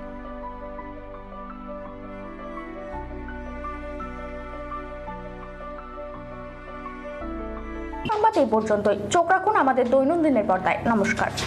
থানার আইসিকে তৎক্ষণাৎ যেন যোগাযোগ করেন সেই বিষয়ে জানিয়ে দাও। এখন থেকে স্টার ক্লাবের 16 নম্বর চ্যানেলে আপনাদের সাথে সবসময় থাকছি আমরা, খবরের সাথে মানুষের মাঝে দৈনন্দিন। আমাদের মেল করুন doinandinnews@gmail.com অথবা ফোন করুন 8927984900 এই নম্বরে। এছাড়াও আমাদের web portal doinandin.com, YouTube channel দৈনন্দিন নিউজ। আমাদের ইউটিউব পেজটি সাবস্ক্রাইব করুন এবং পাশে থাকা বেল আইকনটি ক্লিক করুন। আমাদের ফেসবুক পেজ দৈনন্দিন। প্লে স্টোর থেকে ডাউনলোড করুন দৈনন্দিন নিউজ অ্যাপ। আমরা আপনাদের সাথে থাকব সব সময় লাইভ চ্যানেলে। Get high-speed connectivity, free Netflix, Amazon Prime, Z5 and others with fiber optic connection. 600 plus TV channels only on Shamoli Broadband. Contact 9614168046 and 03522255095.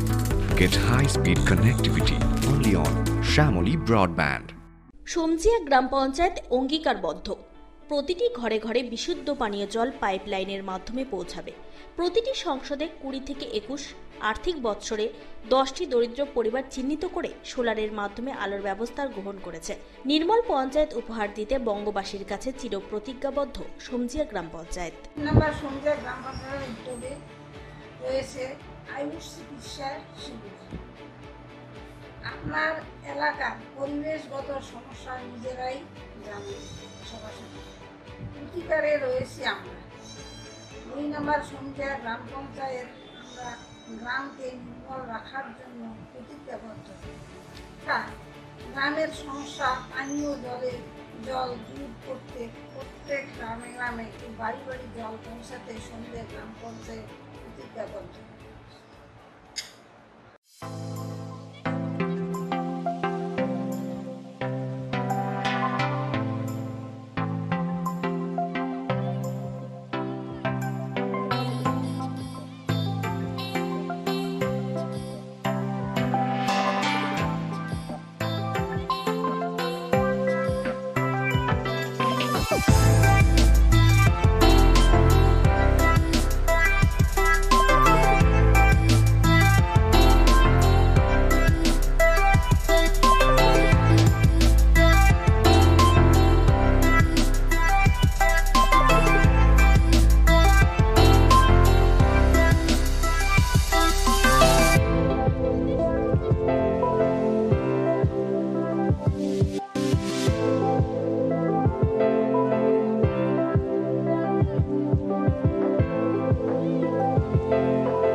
Ananya diagnostic Das polyclinic and collection centre.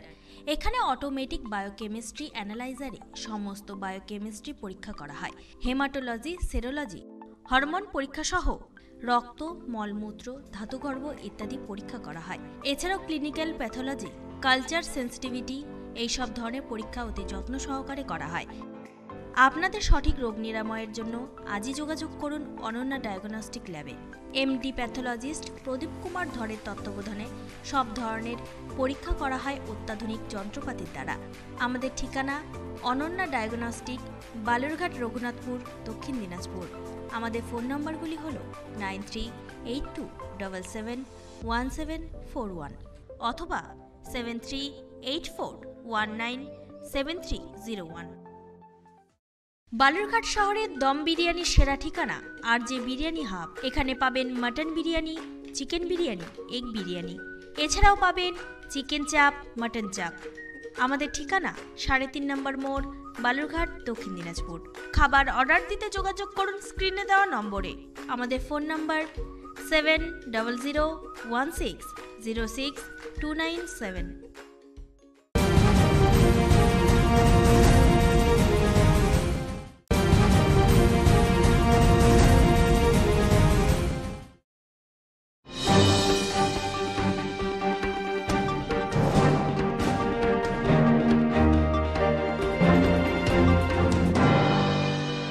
লকডাউনের ফলে মায়ের মৃত্যুবার্ষিকী না মানিয়ে 2500 লোকের ফ্রি বাজার বসালেন মোথাবাড়ির শফিকুল ইসলাম।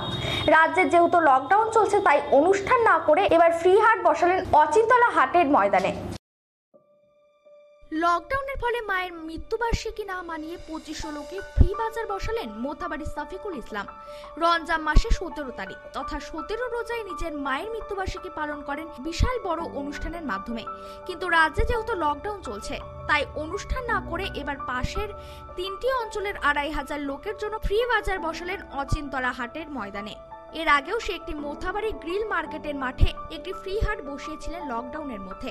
এই ফ্রি হাটে প্রায় 32 রকমের জিনিস মানুষের মধ্যে বিতরণ করেন শফিকুল ইসলাম। এই ফ্রি হাটে ফিতা কেটে উদ্বোধন করেন মালদা জেলা পরিষদের সভাধিপতি গৌরচন্দ্র মণ্ডল সহ উপস্থিত ছিলেন সহকারী সভাধিপতি শ্রীমতী চন্দনা সরকার, কালিয়াচক 2 নম্বর পঞ্চায়েত সমিতির সভাপতি টিঙ্কু রহমান বিশ্বাস, জেলা পরিষদের সদস্য চম্পা মণ্ডল, আরিফুর রহমান মিয়া, পঞ্চায়েত সমিতির বনভূমি কর্মদক্ষ রিঙ্কু সহ এলাকার বিশিষ্ট। বাজারের উদ্যোক্তা শফিকুল ইসলাম জানান, বলা হয় প্রায় 2500 পরিবারকে দিলাম ফ্রি বাজার। যখন থেকে আমাদের লকডাউন চালু হয়েছে, যেহেতু আমাদের রাজ্যের মুখ্যমন্ত্রী ছুটে বেড়াচ্ছে, সব মুখ্যমন্ত্রীরা ঘুমিয়ে আছে, বিজেপি মুখ্যমন্ত্রীগুলো। আমাদের রাজ্যের মুখ্যমন্ত্রী যেহেতু বাড়ি বাড়ি মাঠে ঘাটে ছুটছে, ওই জন্য ওনার দেখে আমরা অনুপ্রেরণায় পাবলিকের পাশে সবসময়, যতদিন আজ লকডাউন চালু হয়ে প্রায় 46 দিন হয়ে গেল, যেদিন থেকে লকডাউন চালু হয়েছে আমি সকালে বের হই, রাত 10টাতে বাড়ি ঢুকি, মানুষের পাশে থাকি। প্রায় এখন অবধি 60,000 পরিবারকে 52-53 বিধানসভা মিলিয়ে দেওয়া হয়ে গেল। আর দুটা ফ্রি বাজার, গ্রিন মার্কেটে ফ্রি বাজার করেছিলাম 3000 পরিবারে, এখানে 2500 পরিবারের করেছি। প্রায় 32 রকম জিনিস আছে, তেল থেকে চালু করে লবণ, আটা, যেহেতু চাল অনেক আমরা দিয়েছি এর আগে, ওই জন্য চালটা এবার দিদি, আটা, শসা, সয়াবিন, যাকে বুদিয়া বলে রোজার তারির জন্য লাগে, গাজর, অনেকগুলো প্রায় 32টা আইটেম আছে। এগুলো দিলাম, এই জন্য দিলাম যে আমাদের রাজ্যের করোনা আক্রান্ত প্রায় এখন অবধি মালদাতে 3 থেকে বেড়ে 9টা হয়ে গেছে। ওই জন্যে আমি মানুষকে বাড়ি বসে খাক ওই হিসাবে 15 দিনের আমি জিনিস মানুষের হাতে তুলে দিলাম। দৈনন্দিন ডেস্ক, মালদা।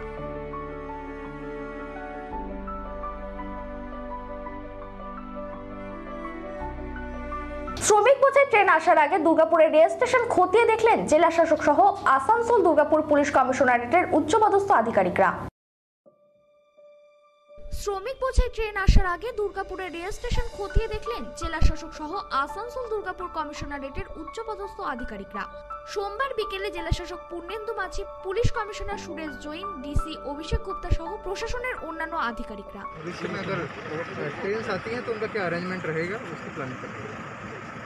और यहाँ से कहाँ कहाँ का ये व्यवस्था कहाँ कहाँ जाएगा? वो जैसे डिटेल्स आएगा तब आपको बताएंगे। फिलहाल हम लोग अरेंजमेंट्स की प्लान करने के लिए यहाँ पे आए हुए हैं। हम आए हुए हैं, डीएम साहब आए हुए हैं, सभी आए हुए हैं, और किस तरह से सोशल डिस्टेंसिंग को मेंटेन करते हुए क्या व्यवस्थाएं यहाँ पे रहेंगी वो देखने के लिए। থেকে একটি ট্রেন দুর্গাপুরে আসার সম্ভাবনা আছে, সেই জন্য আগে থেকে প্রস্তুত চলেছে। কিভাবে শ্রমিকদের ট্রেন থেকে নামানো হবে, কিভাবে নিয়ে যাওয়া হবে, এই সব দিকগুলি এই দিন দেখা হয়। পশ্চিম বর্ধমান জেলা শাসক পূর্ণেন্দু মাঝি জানিয়েছেন, দুর্গাপুরের প্রশাসন তৎপর আছে যে কোনো পরিস্থিতিতে। কি করলেন আপনারা এখানে? আমরা এখানে ট্রেন আসতে পারে সেরকমটা অ্যারেঞ্জমেন্ট রাখছি। যখন লোকজন নামবে তাকে কী করে আমরা কুইক পৌঁছাবো, কী করে মেডিকেল অ্যারেঞ্জমেন্ট করবো যাতে সোশ্যাল ডিস্টেন্সিং মেনটেন হয়, সেগুলো অ্যারেঞ্জমেন্টগুলো আমরা পুলিশ এবং আমরা সবাই মিলে দেখছি। ফলে এগুলো জাস্ট প্রিপেয়ার্ড অ্যারেঞ্জমেন্ট, যখন আসবে তখন যাতে সব কিছু প্ল্যান ঠিক করে আগে থেকে সব দেখে নেওয়া। আচ্ছা বলছি, আজকে কালকে যে ট্রেন আসবে সেখানে কোন শ্রমিক মানে কোন জেলার শ্রমিকরা থাকবে বাঁকুড়া? এখনও কিছু ঠিক নেই। যেটা হচ্ছে কালকে হাওড়াতে আসছে, হাওড়ার প্রায় 400 লোক মতো আমাদের আসবে, সেটা টিম যাবে। ফলে এটা এখনও ফাইনাল হয়নি, যখন হবে আপনারা জানবেন, বাট আগে থেকে আমরা অ্যারেঞ্জমেন্ট রাখছি। স্যার এমনি পশ্চিম বর্ধমান জেলা এখন কী পরিস্থিতি? এখন পশ্চিম বর্ধমান খুব ভালো পরিস্থিতি। দুর্গাপুরে আপাতত কয়জন? দুর্গাপুরে আমরা পেয়েছি, সেটা টেস্টিং চলছে, সব কিছু চলছে, এখন সব আন্ডার কন্ট্রোল আছে। কোনো কন্টেনমেন্ট জোন হবে কি? না, কন্ট্রোল করার মতো সেটা সিচুয়েশন নেই এখন আমাদের, ঠিক আছে। যেগুলো পেয়েছি আমরা সেগুলো সব হচ্ছে বাইরে থেকে এসছে, মাইগ্রেন্ট লেবার এসছে, ফলে যা যা প্রিপারেশন আমরা সব নিয়ে ফেলেছি। পশ্চিম বর্ধমান থেকে সনাতন করাই রিপোর্ট, দৈনন্দিন। ঔরঙ্গাবাদের পুনরাবৃত্তি ঘটার আগে রেল লাইন থেকে রাজ্যের পরিযায়ী দম্পতি শ্রমিকদের উদ্ধার করে বাড়ি ফেরালেন হাবড়া থানার পুলিশ এবং প্রশাসন। পুলিশের ভূমিকায় খুশি গোটা হাওড়াবাসী। ঔরঙ্গাবাদের পুনরাবৃত্তি ঘটার আগে রেল লাইন থেকে রাজ্যের পরিযায়ী দম্পতি শ্রমিকদের উদ্ধার করে বাড়ি ফেরালেন হাবড়া থানার পুলিশ এবং প্রশাসন। পুলিশের ভূমিকায় খুশি গোটা হাবড়াবাসী। ঘটনাটি হাবড়া থানার 31 নম্বর রেলগেট সংলগ্ন গোয়ালবাটি এলাকায়। লকডাউন থাকায় রেল লাইন ধরে পায়ে হেঁটে বাড়ি ফেরার পথে মহারাষ্ট্রের ঔরঙ্গাবাদে মালবাহী ট্রেনের ধাক্কায় মৃত্যু হলো 17 পরিযায়ী শ্রমিকদের। ঠিক তারপরেই ফের বাড়ি ফেরার পথে মধ্যপ্রদেশের ট্রাক উল্টে মৃত্যু হয় 5 পরিযায়ী শ্রমিকের। এবার সেই ঘটনার পুনরাবৃত্তি ঘটার আগেই হাবড়া পুলিশের তৎপরতায় রাজ্যের এক দম্পতি পরিযায়ী শ্রমিকের রেল লাইন থেকে উদ্ধার করে বাড়ি ফেরানোর ব্যবস্থা করলেন পুলিশ। হাবড়া থানার পুলিশ সোমবার রাতে সূত্র মারফত খবর পায় এক দম্পতি রাতের অন্ধকারে রেল লাইন ধরে পায়ে হেঁটে আসছেন। হঠাৎ গোয়ালবাটি এলাকায় এসে অসুস্থ হয়ে পড়েন রেল লাইনের উপর। খবর পেয়ে ঘটনাস্থলে পৌঁছায় হাবড়া থানার পুলিশ। দম্পতি শ্রমিকদের রেল লাইন থেকে উদ্ধার করে নিয়ে আসেন হাবড়া হাসপাতালে। থার্মাল স্ক্রিনিং থেকে শারীরিক সমস্ত পরীক্ষা করা হয় হাবড়া হাসপাতালে। পরবর্তীতে কিছুটা সুস্থ হলে পুলিশের পক্ষ থেকে তাদেরকে খাওয়ানোর ব্যবস্থা করা হয়। হাসপাতাল সূত্রে খবর, দীর্ঘ সময় খাবার না খাওয়াতে অসুস্থ হয়ে পড়েন দম্পতি। এরপরে হাবড়া থানার আইসি গৌতম মিত্র এবং হাবড়ার বিডিও শুভ্র নন্দীর তৎপরতায় দম্পতিকে গাড়ির ব্যবস্থা করে বাড়ি পাঠানোর ব্যবস্থা করা হয়। পাশাপাশি তাদের 1 মাসের খাদ্য সামগ্রী তুলে দেওয়া হয় হাবড়া 1 নম্বর বিডিও শুভ্র নন্দীর পক্ষ থেকে। দম্পতিকে অন্তত পক্ষে 14 দিন হোম কোয়ারেন্টাইনে থাকার নির্দেশ দেওয়া হয়।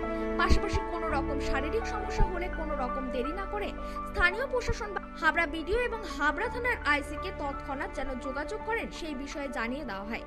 তবে পরিযায়ী দম্পতির স্বামী অরুণাভ জানা বয়স 38 এবং শ্রী মিনতি জানা বয়স 34 জানান, কোথা থেকে যাচ্ছেন আর কি কি পেলেন? কোথা থেকে যাচ্ছি বলতে আমরা চাঁদপাড়া থেকে রওনা দিয়েছিলাম বাড়ির উদ্দেশ্যে, কেননা পরিবারের অবস্থাও সেরকম শোচনীয় আমাদের, এবং আমাদের অর্থনৈতিক অবস্থাও খুব একটা ভালো ছিল না। যতদিন আমাদের লকডাউন ছিল সেই সমস্ত অর্থ সমস্যা শেষ হয়ে গেছিলো। তা আস্তে আস্তে আমাদের প্রশাসন বলতে হাবড়া থানার প্রশাসন একরকম ভগবানের মতো কাজ করেছেন। ওনাদের দৌলতে আমরা সেখান থেকে নিয়ে এখানকার লোকাল বিডিও অফিসের যে দাদারা বা কর্তাকর্মীরা যারা আছেন তারা আমাদের যথেষ্ট সাহায্য করেছেন এবং আমাদের একটা খুব সুন্দর একটা গাড়িও ব্যবস্থা করে দিয়েছেন আমাদের সুন্দরভাবে বাড়ি যাওয়ার জন্য। সাথে আমাদের 1 মাসের খাবার দাবার সঙ্গে চাল, ডিম, ডাল, যাবতীয় যা কিছু আমাদের মানে চা পাতা থেকে সকাল গুড মর্নিং থেকে গুড নাইট অবধি ওনাদের একটা প্যাকেজের ব্যবস্থা করেছেন। খুব সুন্দর লেগেছে এবং আমরা সত্যি চিরকৃতজ্ঞ।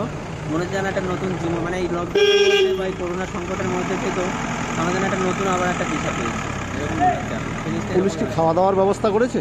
হ্যাঁ, আমরা ওই আপাতত ওইখানে যে থানা ছিল মানে আমাদের হাবড়া থানার ভিতরে অফিসাররা আমাদেরকে ওই ক্যান্টিনে বসে খুব সুন্দরভাবে খাইয়েছে। পুলিশের এই উদ্যোগ কি বলবেন?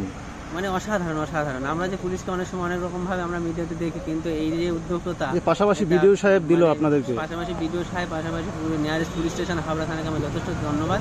মানে ধন্যবাদই ছোটো করা না, ঠিক না, মানে আমি কী বলবো ভাষা হারিয়ে, মানে সত্যি কথা খুব অপূর্ব। আপনারা যখন হেঁটে আসছিলেন তখন কি কেউ খাবার বা জল দিয়েছিল আপনাদেরকে? না, যখন আমরা হেঁটে আসছিলাম তখন সাধারণ মানুষ আমাদেরকে মানে কীরকম বলবো, যেন আমাদের গায়ে কিছু লেগে আছে বা আমাদের যেন কোনো কিছু একটা হয়েছে, মানে এরকমভাবে দূর করা ভাব ছিল। এক দাদার কাছে জল চাইতে গেছিলাম, উনিও দিননি। বা আমি আরেক জায়গায় বসে খাবার চেষ্টা করেছিলাম, একটুখানি মুড়ি ছিল আমাদের সাথে, সেখানে বসে খেতে দেওয়া হয়নি। আরও তাদের অভিযোগ, রেল লাইন দিয়ে হেঁটে আসার সময় বিভিন্ন ব্যক্তিরা তাদেরকে দেখে নানা ধরনের টোন টিটকারি করে। যদিও এই ঘটনাকে নিন্দাজনকভাবে জানিয়েছেন হাবড়া 1 নম্বর ব্লকের বিডিও সুব্রনীল নন্দী। পাশাপাশি তিনি আরও জানান, এরা আমাদের কাছে আজকে খবর আসে পুলিশের মারফত যে এরকম দুজন মানুষ রেল লাইন ধরে বাড়ি ফেরার চেষ্টা করছেন। তো তাদেরকে পুলিশ উদ্ধার করে রেল লাইনে। তারা চাঁদপাড়া থেকে হেঁটে বারাসাতে তাদের বাড়ি, সেখানে তারা ফেরার চেষ্টা করছিল। কাজ এই মুহূর্তে তাদের বন্ধ থাকার জন্য কিছু যেহেতু উপায় নেই, কোনোভাবে ফিরতে পারছিলেন না। তো যাতে সেই এবং তাদের উদ্ধারের পর জানা গেল তারা দুদিন ধরে অভুক্তও ছিলেন। তো তাদেরকে উদ্ধার করে পুলিশ তাদের খাওয়া দাওয়ার প্রথমে ব্যবস্থা করা হয় এবং আমরা গাড়ি করে তারা যাতে সুস্থভাবে স্বাভাবিকভাবে বাড়ি পৌঁছতে পারেন এবং তার আগামী কিছুদিন যাতে তিনি ভালোভাবে খেয়ে পড়ে বেঁচে থাকতে পারেন। তার বয়স্ক বৃদ্ধ বাবা মা আছে বাড়িতে, তারাও যাতে খেয়ে পড়ে, তার জন্য আমাদের যে সরকারি উদ্যোগে সামান্য সুযোগ আছে সেখান থেকে আমরা তাদের জন্য এই ক্ষুদ্র প্রচেষ্টা করেছি। পাশাপাশি তারা যেটা জানিয়েছেন যে বিভিন্ন জায়গায় তারা খাবার চেয়েছেন, এমনকি জলও চেয়েছেন, তবুও মানুষ এগিয়ে আসেননি। কি বলবেন? এটা মানুষ এই সময় বহু মানুষ বহুভাবে মানুষকে সহযোগিতা করছে, এটা সত্যিই দুর্ভাগ্যজনক যেটা ওনারা বললেন, কিন্তু এটার সাথে এটাই সামগ্রিক চিত্র নয়।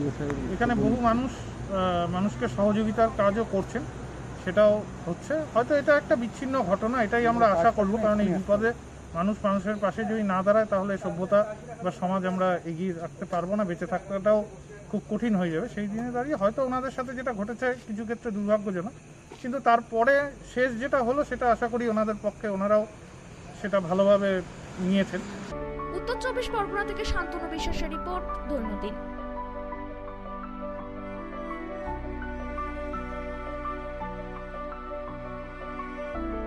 সংবাদ এই পর্যন্তই। চোখ রাখুন আমাদের দৈনন্দিনের পর্দায়। নমস্কার। থানার আইসিকে তৎক্ষণাৎ যেন যোগাযোগ করেন সেই বিষয়ে জানিয়ে দাও। এখন থেকে স্টার ক্লাবের 16 নম্বর চ্যানেলে আপনাদের সাথে সবসময় থাকছি আমরা, খবরের সাথে মানুষের মাঝে দৈনন্দিন। আমাদের মেল করুন doinandinnews@gmail.com অথবা ফোন করুন 8927984900 এই নম্বরে। এছাড়াও আমাদের web portal doinandin.com, YouTube channel দৈনন্দিন নিউজ। আমাদের ইউটিউব পেজটি সাবস্ক্রাইব করুন এবং পাশে থাকা বেল আইকনটি ক্লিক করুন। আমাদের ফেসবুক পেজ দৈনন্দিন। প্লে স্টোর থেকে ডাউনলোড করুন দৈনন্দিন news app.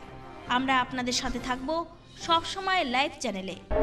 Get high-speed connectivity, free Netflix, Amazon Prime, Z5 and others with fiber optic connection. 600 plus TV channels only on Shamoli Broadband.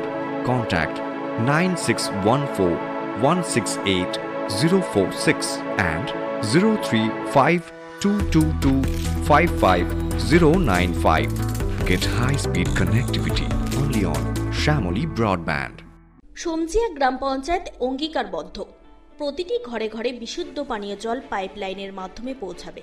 প্রতিটি সংসদে 20 থেকে 21 আর্থিক বৎসরে 10টি দরিদ্র পরিবার চিহ্নিত করে সোলারের মাধ্যমে আলোর ব্যবস্থা গ্রহণ করেছে।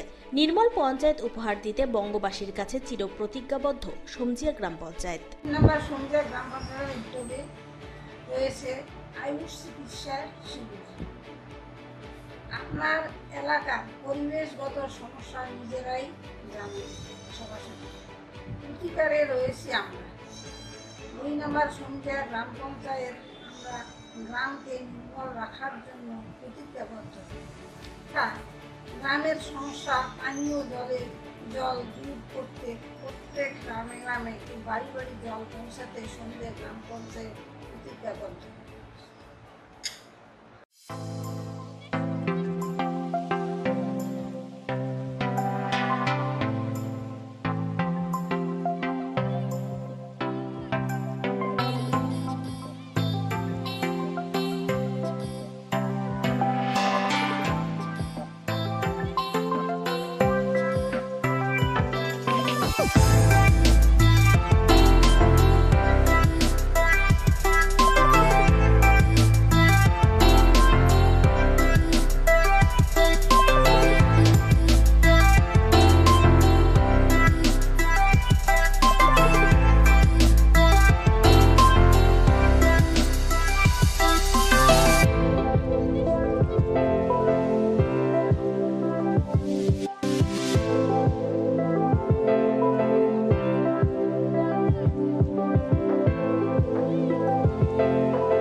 Ananya diagnostic Das polyclinic and collection centre.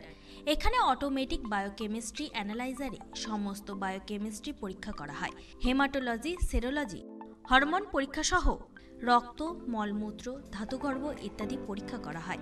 এছাড়াও ক্লিনিক্যাল প্যাথোলজি, কালচার সেন্সিটিভিটি এইসব ধরনের পরীক্ষা অতি যত্ন সহকারে করা হয়। আপনাদের সঠিক রোগ নিরাময়ের জন্য আজই যোগাযোগ করুন অনন্যা ডায়াগনস্টিক ল্যাবে। এমডি প্যাথোলজিস্ট প্রদীপ কুমার ধরের তত্ত্বাবধানে সব ধরনের পরীক্ষা করা হয় অত্যাধুনিক যন্ত্রপাতির দ্বারা। আমাদের ঠিকানা অনন্যা ডায়াগনস্টিক, বালুরঘাট, রঘুনাথপুর, দক্ষিণ দিনাজপুর। আমাদের ফোন নম্বরগুলি হল 9382771741 অথবা 7384197301। বালুরঘাট শহরের দম বিরিয়ানির সেরা ঠিকানা আর যে বিরিয়ানি হাব। এখানে পাবেন mutton biryani, chicken biryani, egg biryani, এছাড়াও পাবেন চিকেন চাপ, মাটন চাপ। আমাদের ঠিকানা 3.5 নম্বর মোড়, বালুরঘাট, দক্ষিণ দিনাজপুর। খাবার অর্ডার দিতে যোগাযোগ করুন স্ক্রিনে দেওয়া নম্বরে। আমাদের ফোন নম্বর 7001606297।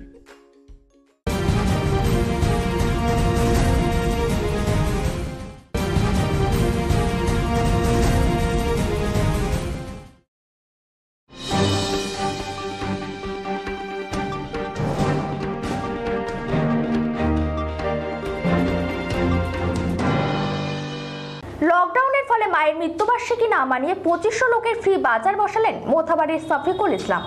রাজ্যে যেহেতু লকডাউন চলছে তাই অনুষ্ঠান না করে এবার ফ্রি হাট বসালেন অচিন্তলা হাটের ময়দানে। লকডাউনের ফলে মায়ের মৃত্যুবার্ষিকী না মানিয়ে 2500 লোকে ফ্রি বাজার বসালেন মোথাবাড়ির শফিকুল ইসলাম। রমজান মাসে 17 তারিখ তথা 17 রোজায় নিজের মায়ের মৃত্যুবার্ষিকী পালন করেন বিশাল বড় অনুষ্ঠানের মাধ্যমে।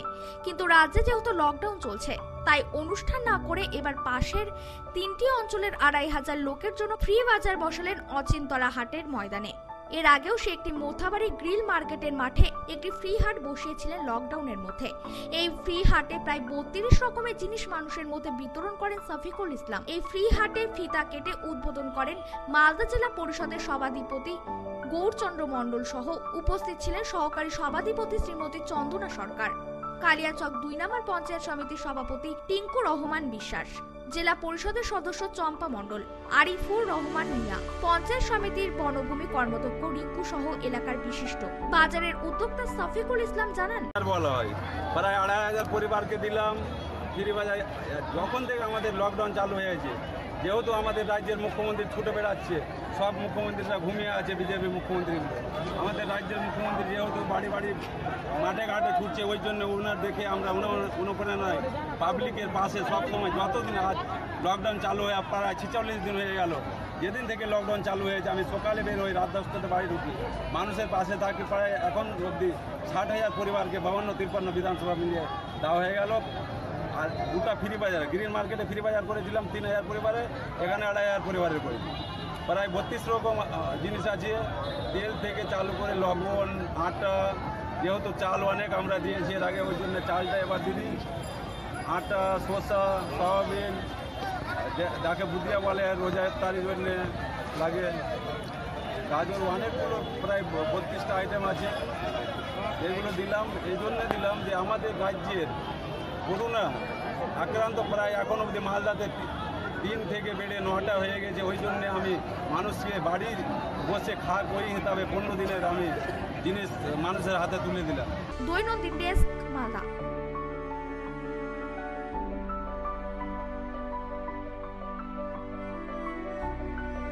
শ্রমিক বোঝাই ট্রেন আসার আগে দুর্গাপুরের রেল স্টেশন খতিয়ে দেখলেন জেলা শাসক সহ আসানসোল দুর্গাপুর পুলিশ কমিশনারেটের উচ্চপদস্থ আধিকারিকরা। শ্রমিক বোঝাই ট্রেন আসার আগে দুর্গাপুরের রেল স্টেশন খতিয়ে দেখলেন জেলা শাসক সহ আসানসোল দুর্গাপুর কমিশনারেটের উচ্চপদস্থ আধিকারিকরা। সোমবার বিকেলে জেলা শাসক Purnendu Majhi, police commissioner Suresh Jain, DC Abhishek Gupta সহ প্রশাসনের অন্যান্য আধিকারিকরা।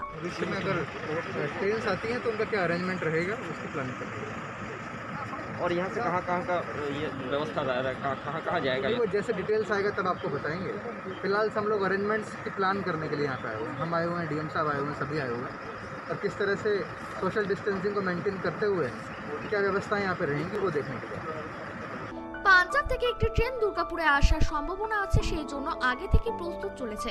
কিভাবে শ্রমিকদের ট্রেন থেকে নামানো হবে, কিভাবে নিয়ে যাওয়া হবে, এই সব দিকগুলি এই দিন দেখা হয়। পশ্চিম বর্ধমান জেলা শাসক পূর্ণেন্দু মাঝি জানিয়েছেন, দুর্গাপুরের প্রশাসন তৎপর আছে যে কোনো পরিস্থিতিতে। কি করলেন আপনারা এখানে? আমরা এখানে ট্রেন আসতে পারে সেটুকু অ্যারেঞ্জমেন্টে রাখছি, যখন লোকজন নামবে তাকে কী করে আমরা কুইক পৌঁছাবো, কী করে মেডিকেল অ্যারেঞ্জমেন্ট করবো যাতে সোশ্যাল ডিস্টেন্সিং মেনটেন হয়, সেগুলো অ্যারেঞ্জমেন্টগুলো আমরা পুলিশ এবং আমরা সরকারে দেখছি।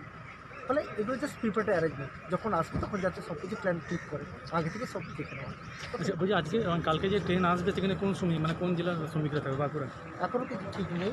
যেটা হচ্ছে কালকে হাওড়াতে আসছে, হাওড়ার প্রায় 400 লোক মতো আমাদের আসবে, সেটা টিম যাবে। ফলে এটা এখনও ফাইনাল হয়নি, যখন হবে আপনারা জানবেন, বাট আগে থেকে আমরা অ্যারেঞ্জমেন্ট রাখছি। স্যার পশ্চিম বর্ধমান জেলা এখন কী পরিস্থিতি? এখন পশ্চিম বর্ধমান খুব ভালো পরিস্থিতি। দুর্গাপুরে আপাতত কয়জন? দুর্গাপুরে আমরা পেয়েছি, সেটা টেস্টিং চলছে, সব কিছু চলছে, এখন সব আন্ডার কন্ট্রোল আছে। কোনো কন্টেনমেন্ট জোন হবে কি? না, কন্ট্রোল করার মতো সেটা সিচুয়েশন নেই এখন আমাদের, ঠিক আছে। যেগুলো পেয়েছি আমরা সেগুলো সব হচ্ছে বাইরে থেকে এসছে, মাইগ্রেন্ট লেবার এসছে, ফলে যা যা প্রিপারেশন আমরা সব নিয়ে ফেলেছি। পশ্চিম বর্ধমান থেকে সনাতন করাই রিপোর্ট, দৈনন্দিন। ঔরঙ্গাবাদের পুনরাবৃত্তি ঘটার আগে রেল লাইন থেকে রাজ্যের পরিযায়ী দম্পতি শ্রমিকদের উদ্ধার করে বাড়ি ফেরালেন হাবড়া থানার পুলিশ এবং প্রশাসন। পুলিশের ভূমিকায় খুশি গোটা হাওড়াবাসী। ঔরঙ্গাবাদের পুনরাবৃত্তি ঘটার আগে রেল লাইন থেকে রাজ্যের পরিযায়ী দম্পতি শ্রমিকদের উদ্ধার করে বাড়ি ফেরালেন হাবড়া থানার পুলিশ এবং প্রশাসন। পুলিশের ভূমিকায় খুশি গোটা হাবড়াবাসী। ঘটনাটি হাবড়া থানার 31 নম্বর রেলগেট সংলগ্ন গোয়ালবাটি এলাকায়। লকডাউন থাকায় রেল লাইন ধরে পায়ে হেঁটে বাড়ি ফেরার পথে মহারাষ্ট্রের ঔরঙ্গাবাদে মালবাহী ট্রেনের ধাক্কায় মৃত্যু হলো 17 পরিযায়ী শ্রমিকদের। ঠিক তারপরেই ফের বাড়ি ফেরার পথে মধ্যপ্রদেশের ট্রাক উল্টে মৃত্যু হয় 5 পরিযায়ী শ্রমিকের। এবার সেই ঘটনার পুনরাবৃত্তি ঘটার আগেই হাবড়া পুলিশের তৎপরতায় রাজ্যের এক দম্পতি পরিযায়ী শ্রমিকের রেল লাইন থেকে উদ্ধার করে বাড়ি ফেরানোর ব্যবস্থা করলেন পুলিশ। হাবড়া থানার পুলিশ সোমবার রাতে সূত্র মারফত খবর পায় এক দম্পতি রাতের অন্ধকারে রেল লাইন ধরে পায়ে হেঁটে আসছেন। হঠাৎ গোয়ালবাটি এলাকায় এসে অসুস্থ হয়ে পড়েন রেল লাইনের উপর। খবর পেয়ে ঘটনাস্থলে পৌঁছায় হাবড়া থানার পুলিশ। দম্পতি শ্রমিকদের রেল লাইন থেকে উদ্ধার করে নিয়ে আসেন হাবড়া হাসপাতালে।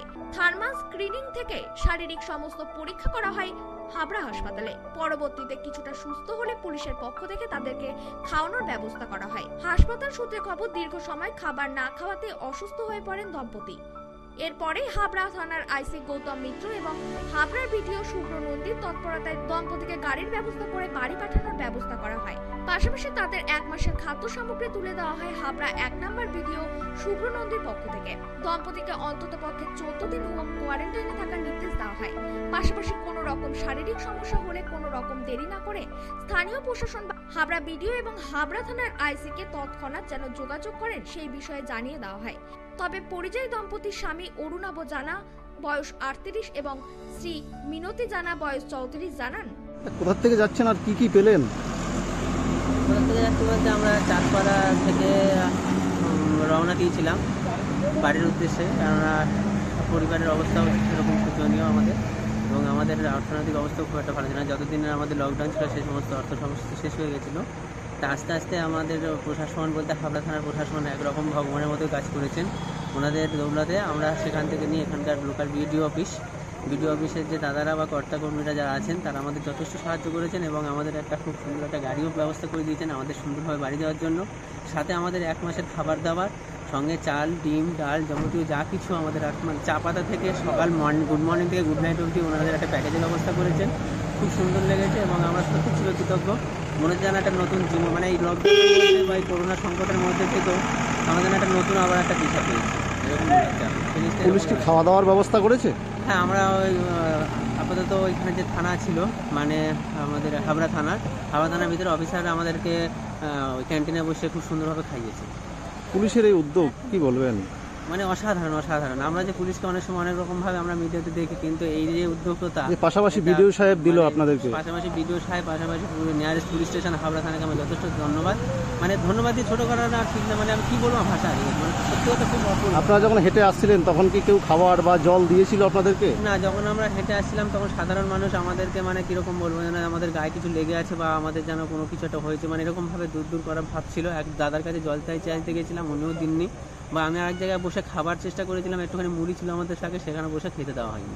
আরও তাদের অভিযোগ, রেল লাইন দিয়ে হেঁটে আসার সময় বিভিন্ন বিভিন্ন ব্যক্তিরা তাদেরকে দেখে নানা ধরনের টোন টিটকারি করে। যদিও এই ঘটনাকে নিন্দাজনকভাবে জানিয়েছেন হাবড়া 1 নম্বর ব্লকের বিডিও সুব্রনীল নন্দী।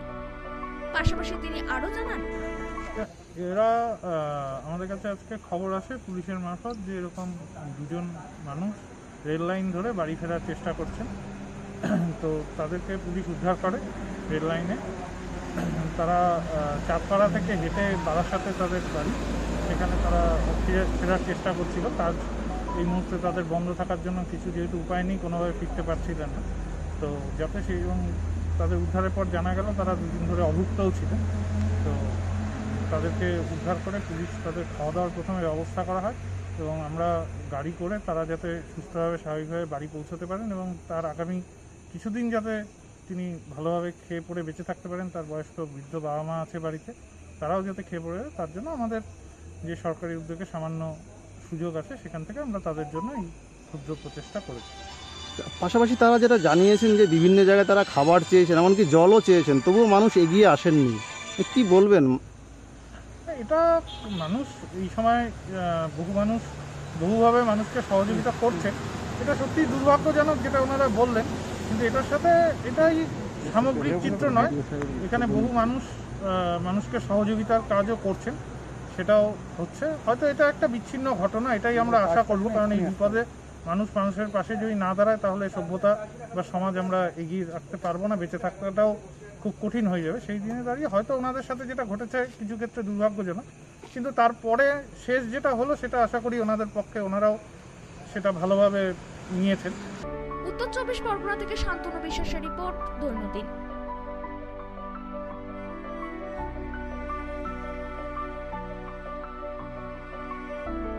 সংবাদ এই পর্যন্তই। চোখ রাখুন আমাদের দৈনন্দিনের পর্দায়। নমস্কার। থানার আইসিকে তৎক্ষণাৎ যেন যোগাযোগ করেন সেই বিষয়ে জানিয়ে দাও। এখন থেকে স্টার ক্লাবের 16 নম্বর চ্যানেলে আপনাদের সাথে সবসময় থাকছি আমরা, খবরের সাথে মানুষের মাঝে দৈনন্দিন। আমাদের মেল করুন doinandinnews@gmail.com এ অথবা ফোন করুন 8927984900 এই নম্বরে। এছাড়াও আমাদের web portal doinandin.com, YouTube channel দৈনন্দিন নিউজ। আমাদের ইউটিউব পেজটি সাবস্ক্রাইব করুন এবং পাশে থাকা বেল আইকনটি ক্লিক করুন। আমাদের ফেসবুক পেজ দৈনন্দিন। প্লে স্টোর থেকে ডাউনলোড করুন দৈনন্দিন নিউজ অ্যাপ। আমরা আপনাদের সাথে থাকব সব সময় লাইভ চ্যানেলে। Get high-speed connectivity, free Netflix, Amazon Prime, Z5 and others with fiber optic connection. 600 plus TV channels only on Shamoli Broadband. Contact 9614168046 and 03522255095. Get high-speed connectivity only on Shamoli Broadband. সমজিয়া গ্রাম পঞ্চায়েত অঙ্গীকারবদ্ধ, প্রতিটি ঘরে ঘরে বিশুদ্ধ পানীয় জল পাইপলাইনের মাধ্যমে পৌঁছাবে। প্রতিটি সংসদে 20 থেকে 21 আর্থিক বৎসরে 10টি দরিদ্র পরিবার চিহ্নিত করে সোলারের মাধ্যমে আলোর ব্যবস্থা গ্রহণ করেছে। নির্মল পঞ্চায়েত উপহার দিতে বঙ্গবাসীর কাছে চিরপ্রতিজ্ঞাবদ্ধ সমজিয়া গ্রাম পঞ্চায়েত। সমজিয়া গ্রাম পঞ্চায়েতের উদ্যোগে রয়েছে আয়ুষ চিকিৎসা শিবির। আপনার এলাকার পরিবেশগত সমস্যা নিজেরাই জানেন, সরাসরি অধিকারে রয়েছি আমরা। 2 নম্বর সমজিয়া গ্রাম পঞ্চায়েত আমরা গ্রামকে নির্মল রাখার জন্য প্রতিজ্ঞাবদ্ধ। গ্রামের সমস্যা পানীয় জল দূর করতে প্রত্যেক গ্রামে গ্রামে বাড়ি বাড়ি জল পৌঁছাতে সমজিয়া গ্রাম পঞ্চায়েত প্রতিজ্ঞাবদ্ধ।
Diagnostic Das polyclinic and collection centre.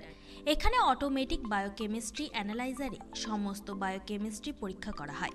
Haematology, serology, hormone পরীক্ষা সহ রক্ত, মলমূত্র, ধাতুগর্ভ ইত্যাদি পরীক্ষা করা হয়। এছাড়াও ক্লিনিক্যাল প্যাথোলজি, কালচার, সেন্সিটিভিটি এইসব ধরনের পরীক্ষা অতি যত্ন সহকারে করা হয়। আপনাদের সঠিক রোগ নিরাময়ের জন্য আজই যোগাযোগ করুন অনন্যা ডায়াগনস্টিক ল্যাবে। এমডি প্যাথোলজিস্ট প্রদীপ কুমার ধরের তত্ত্বাবধানে সব ধরনের পরীক্ষা করা হয় অত্যাধুনিক যন্ত্রপাতির দ্বারা। আমাদের ঠিকানা অনন্যা ডায়াগনস্টিক, বালুরঘাট, রঘুনাথপুর, দক্ষিণ দিনাজপুর। আমাদের ফোন নম্বরগুলি হল 9382771741 অথবা 7384197301। বালুরঘাট শহরের দম বিরিয়ানির সেরা ঠিকানা আর যে বিরিয়ানি হাব। এখানে পাবেন mutton biryani, chicken biryani, egg biryani, এছাড়াও পাবেন চিকেন চাপ, মাটন চাপ। আমাদের ঠিকানা 3.5 নম্বর মোড়, বালুরঘাট, দক্ষিণ দিনাজপুর। খাবার অর্ডার দিতে যোগাযোগ করুন স্ক্রিনে দেওয়া নম্বরে। আমাদের ফোন নম্বর 7001606297।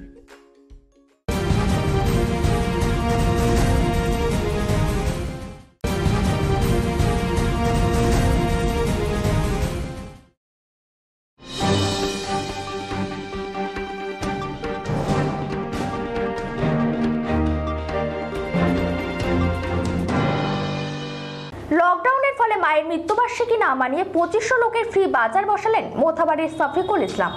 রাজ্যের যেহেতু লকডাউন চলছে তাই অনুষ্ঠান না করে এবার ফ্রি হাট বসালেন অচিন্তলা হাটের ময়দানে। লকডাউনের ফলে মায়ের মৃত্যুবার্ষিকী না মানিয়ে 2500 লোকে ফ্রি বাজার বসালেন মোথাবাড়ির শফিকুল ইসলাম। রমজান মাসে 17 তারিখ তথা 17 রোজায় নিজের মায়ের মৃত্যুবার্ষিকী পালন করেন বিশাল বড় অনুষ্ঠানের মাধ্যমে। কিন্তু রাজ্যে যেহেতু লকডাউন চলছে তাই অনুষ্ঠান না করে এবার পাশের 3টি অঞ্চলের 2500 লোকের জন্য ফ্রি বাজার বসালেন অচিন্তলা হাটের ময়দানে। এর আগেও সে একটি মোথাবাড়ি গ্রিল মার্কেটের মাঠে একটি ফ্রি হাট বসিয়েছিলেন লকডাউনের মধ্যে। এই ফ্রি হাটে প্রায় 32 রকমের জিনিস মানুষের মধ্যে বিতরণ করেন শফিকুল ইসলাম। এই ফ্রি হাটে ফিতা কেটে উদ্বোধন করেন মালদা জেলা পরিষদের সভাধিপতি গৌরচন্দ্র মণ্ডল সহ উপস্থিত ছিলেন সহকারী সভাধিপতি শ্রীমতী চন্দনা সরকার, কালিয়াচক 2 নম্বর পঞ্চায়েত সমিতির সভাপতি টিঙ্কু রহমান বিশ্বাস, জেলা পরিষদের সদস্য চম্পা মণ্ডল, আরিফুর রহমান মিয়া, পঞ্চায়েত সমিতির বনভূমি কর্মদক্ষ রিঙ্কু সহ এলাকার বিশিষ্ট বাজারের উদ্যোক্তা শফিকুল ইসলাম জানান, বলা হয় প্রায় 2500 পরিবারকে দিলাম ফ্রি বাজার। যখন থেকে আমাদের লকডাউন চালু হয়েছে, যেহেতু আমাদের রাজ্যের মুখ্যমন্ত্রী ছুটে বেড়াচ্ছে, সব মুখ্যমন্ত্রীরা ঘুমিয়ে আছে, বিজেপি মুখ্যমন্ত্রীগুলো। আমাদের রাজ্যের মুখ্যমন্ত্রী যেহেতু বাড়ি বাড়ি মাঠে ঘাটে ছুটছে, ওই জন্য ওনার দেখে আমরা অনুপ্রেরণায় পাবলিকের পাশে সবসময়, যতদিন আজ লকডাউন চালু হয়ে প্রায় 46 দিন হয়ে গেল, যেদিন থেকে লকডাউন চালু হয়েছে আমি সকালে বের হই, রাত 10টাতে বাড়ি ঢুকি, মানুষের পাশে থাকি। প্রায় এখন অবধি 60,000 পরিবারকে 52-53 বিধানসভা মিলিয়ে দেওয়া হয়ে গেল। আর দুটা ফ্রি বাজার, গ্রিন মার্কেটে ফ্রি বাজার করেছিলাম 3000 পরিবারে, এখানে 2500 পরিবারের করেছি। প্রায় 32 রকম জিনিস আছে, তেল থেকে চালু করে লবণ, আটা, যেহেতু চাল অনেক আমরা দিয়েছি এর আগে, ওই জন্য চালটা এবার দিদি, আটা, শসা, সয়াবিন, যাকে বুদিয়া বলে রোজার তারিখ জন্য লাগে, গাজর, অনেকগুলো প্রায় 32টা আইটেম আছে। এগুলো দিলাম, এই জন্য দিলাম যে আমাদের রাজ্যের করোনা আক্রান্ত প্রায় এখন অবধি মালদাতে 3 থেকে বেড়ে 9টা হয়ে গেছে। ওই জন্যে আমি মানুষকে বাড়ির বসে খাক ওই হিসাবে 15 দিনের আমি জিনিস মানুষের হাতে তুলে দিলাম। দৈনন্দিন ডেস্ক, মালদা।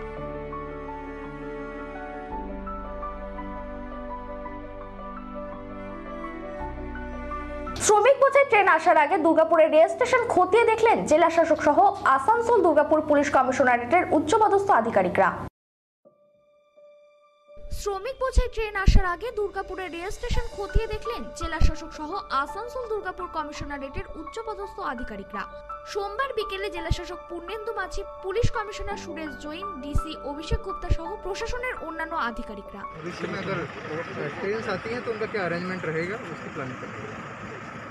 और यहाँ से कहाँ का ये व्यवस्था कहाँ जाएगा? वो जैसे डिटेल्स आएगा तब आपको बताएंगे। फिलहाल हम लोग अरेंजमेंट्स की प्लान करने के लिए यहाँ पे आए हुए हैं। हम आए हुए हैं, डीएम साहब आए हुए हैं, सभी आए हुए हैं, और किस तरह से सोशल डिस्टेंसिंग को मेंटेन करते हुए क्या व्यवस्थाएं यहाँ पे रहेंगी वो देखने के लिए। পাঞ্জাব থেকে একটি ট্রেন দুর্গাপুরে আসার সম্ভাবনা আছে, সেই জন্য আগে থেকে প্রস্তুত চলেছে। কিভাবে শ্রমিকদের ট্রেন থেকে নামানো হবে, কিভাবে নিয়ে যাওয়া হবে, এই সব দিকগুলি এই দিন দেখা হয়। পশ্চিম বর্ধমান জেলা শাসক পূর্ণেন্দু মাঝি জানিয়েছেন, দুর্গাপুরের প্রশাসন তৎপর আছে যে কোনো পরিস্থিতিতে। কি করলেন আপনারা এখানে? আমরা এখানে ট্রেন আসতে পারে সেরকমকে অ্যারেঞ্জমেন্টে রাখছি। যখন লোকজন নামবে তাকে কী করে আমরা কুইক পৌঁছাবো, কী করে মেডিকেল অ্যারেঞ্জমেন্ট করবো যাতে সোশ্যাল ডিস্টেন্সিং মেনটেন হয়, সেগুলো অ্যারেঞ্জমেন্টগুলো আমরা করি এবং আমরা সবাই মিলে দেখছি। ফলে এগুলো জাস্ট প্রিপেয়ার্ড অ্যারেঞ্জমেন্ট, যখন আসবে তখন যাতে সব কিছু প্ল্যান ঠিক করে আগে থেকে সব দেখে নেওয়া। আচ্ছা বলছি, আজকে কালকে যে ট্রেন আসবে সেখানে কোন শ্রমিক মানে কোন জেলার শ্রমিকরা থাকবে? বাঁকুড়া এখনও কিছু ঠিক নেই। যেটা হচ্ছে কালকে হাওড়াতে আসছে, হাওড়ার প্রায় 400 লোক মতো আমাদের আসবে, সেটা টিম যাবে। ফলে এটা এখনও ফাইনাল হয়নি, যখন হবে আপনারা জানবেন, বাট আগে থেকে আমরা অ্যারেঞ্জমেন্ট রাখছি। স্যার এই পশ্চিম বর্ধমান জেলা এখন কী পরিস্থিতি? এখন পশ্চিম বর্ধমান খুব ভালো পরিস্থিতি। দুর্গাপুরে আপাতত কয়জন? দুর্গাপুরে আমরা পেয়েছি, সেটা টেস্টিং চলছে, সব কিছু চলছে, এখন সব আন্ডার কন্ট্রোল আছে। কোনো কন্টেনমেন্ট জোন হবে কি? না, কন্ট্রোল করার মতো সেটা সিচুয়েশন নেই এখন আমাদের, ঠিক আছে। যেগুলো পেয়েছি আমরা সেগুলো সব হচ্ছে বাইরে থেকে এসছে, মাইগ্রেন্ট লেবার এসছে, ফলে যা যা প্রিপারেশন আমরা সব নিয়ে ফেলেছি। পশ্চিম বর্ধমান থেকে সনাতন করাই রিপোর্ট, দৈনন্দিন। ঔরঙ্গাবাদের পুনরাবৃত্তি ঘটার আগে রেল লাইন থেকে রাজ্যের পরিযায়ী দম্পতি শ্রমিকদের উদ্ধার করে বাড়ি ফেরালেন হাবড়া থানার পুলিশ এবং প্রশাসন। পুলিশের ভূমিকায় খুশি গোটা হাওড়াবাসী। ঔরঙ্গাবাদের পুনরাবৃত্তি ঘটার আগে রেল লাইন থেকে রাজ্যের পরিযায়ী দম্পতি শ্রমিকদের উদ্ধার করে বাড়ি ফেরালেন হাবড়া থানার পুলিশ এবং প্রশাসন। পুলিশের ভূমিকায় খুশি গোটা হাবড়াবাসী। ঘটনাটি হাবড়া থানার 31 নম্বর রেলগেট সংলগ্ন গোয়ালবাটি এলাকায়। লকডাউন থাকায় রেল লাইন ধরে পায়ে হেঁটে বাড়ি ফেরার পথে মহারাষ্ট্রের ঔরঙ্গাবাদে মালবাহী ট্রেনের ধাক্কায় মৃত্যু হলো 17 পরিযায়ী শ্রমিকদের। ঠিক তারপরেই ফের বাড়ি ফেরার পথে মধ্যপ্রদেশের ট্রাক উল্টে মৃত্যু হয় 5 পরিযায়ী শ্রমিকের। এবার সেই ঘটনার পুনরাবৃত্তি ঘটার আগেই হাবড়া পুলিশের তৎপরতায় রাজ্যের এক দম্পতি পরিযায়ী শ্রমিকের রেল লাইন থেকে উদ্ধার করে বাড়ি ফেরানোর ব্যবস্থা করলেন পুলিশ। হাবড়া থানার পুলিশ সোমবার রাতে সূত্র মারফত খবর পায় এক দম্পতি রাতের অন্ধকারে রেল লাইন ধরে পায়ে হেঁটে আসছেন। হঠাৎ গোয়ালবাটি এলাকায় এসে অসুস্থ হয়ে পড়েন রেল লাইনের উপর। খবর পেয়ে ঘটনাস্থলে পৌঁছায় হাবড়া থানার পুলিশ। দম্পতি শ্রমিকদের রেল লাইন থেকে উদ্ধার করে নিয়ে আসেন হাবড়া হাসপাতালে। থার্মাল স্ক্রিনিং থেকে শারীরিক সমস্ত পরীক্ষা করা হয় হাবড়া হাসপাতালে। পরবর্তীতে কিছুটা সুস্থ হলে পুলিশের পক্ষ থেকে তাদেরকে খাওয়ানোর ব্যবস্থা করা হয়। হাসপাতাল সূত্রে খবর, দীর্ঘ সময় খাবার না খাওয়াতে অসুস্থ হয়ে পড়েন দম্পতি। এরপরে হাবড়া থানার আইসি গৌতম মিত্র এবং হাবড়ার বিডিও শুভ্র নন্দীর তৎপরতায় দম্পতিকে গাড়ির ব্যবস্থা করে বাড়ি পাঠানোর ব্যবস্থা করা হয়। পাশাপাশি তাদের 1 মাসের খাদ্য সামগ্রী তুলে দেওয়া হয় হাবড়া 1 নম্বর বিডিও শুভ্র নন্দীর পক্ষ থেকে। দম্পতিকে অন্ততপক্ষে 14 দিন হোম কোয়ারেন্টাইনে থাকার নির্দেশ দেওয়া হয়। পাশাপাশি কোনো রকম শারীরিক সমস্যা হলে কোনো রকম দেরি না করে স্থানীয় প্রশাসন হাবড়া বিডিও এবং হাবড়া থানার আইসিকে তৎক্ষণাৎ যেন যোগাযোগ করেন সেই বিষয়ে জানিয়ে দেওয়া হয়। তবে পরিযায়ী দম্পতির স্বামী অরুণাভ জানা বয়স 38 এবং শ্রী মিনতি জানা বয়স 34 জানান, কোথা থেকে যাচ্ছেন আর কি কি পেলেন? কোথা থেকে যাচ্ছি বলতে আমরা চাঁদপাড়া থেকে রওনা দিয়েছিলাম বাড়ির উদ্দেশ্যে, কেননা পরিবারের অবস্থাও সেরকম শোচনীয় আমাদের, এবং আমাদের অর্থনৈতিক অবস্থাও খুব একটা ভালো ছিল না। যতদিনের আমাদের লকডাউন ছিল সেই সমস্ত অর্থ সমস্যা শেষ হয়ে গেছিলো। তা আস্তে আস্তে আমাদের প্রশাসন বলতে হাবড়া থানার প্রশাসন একরকম ভগবানের মতো কাজ করেছেন।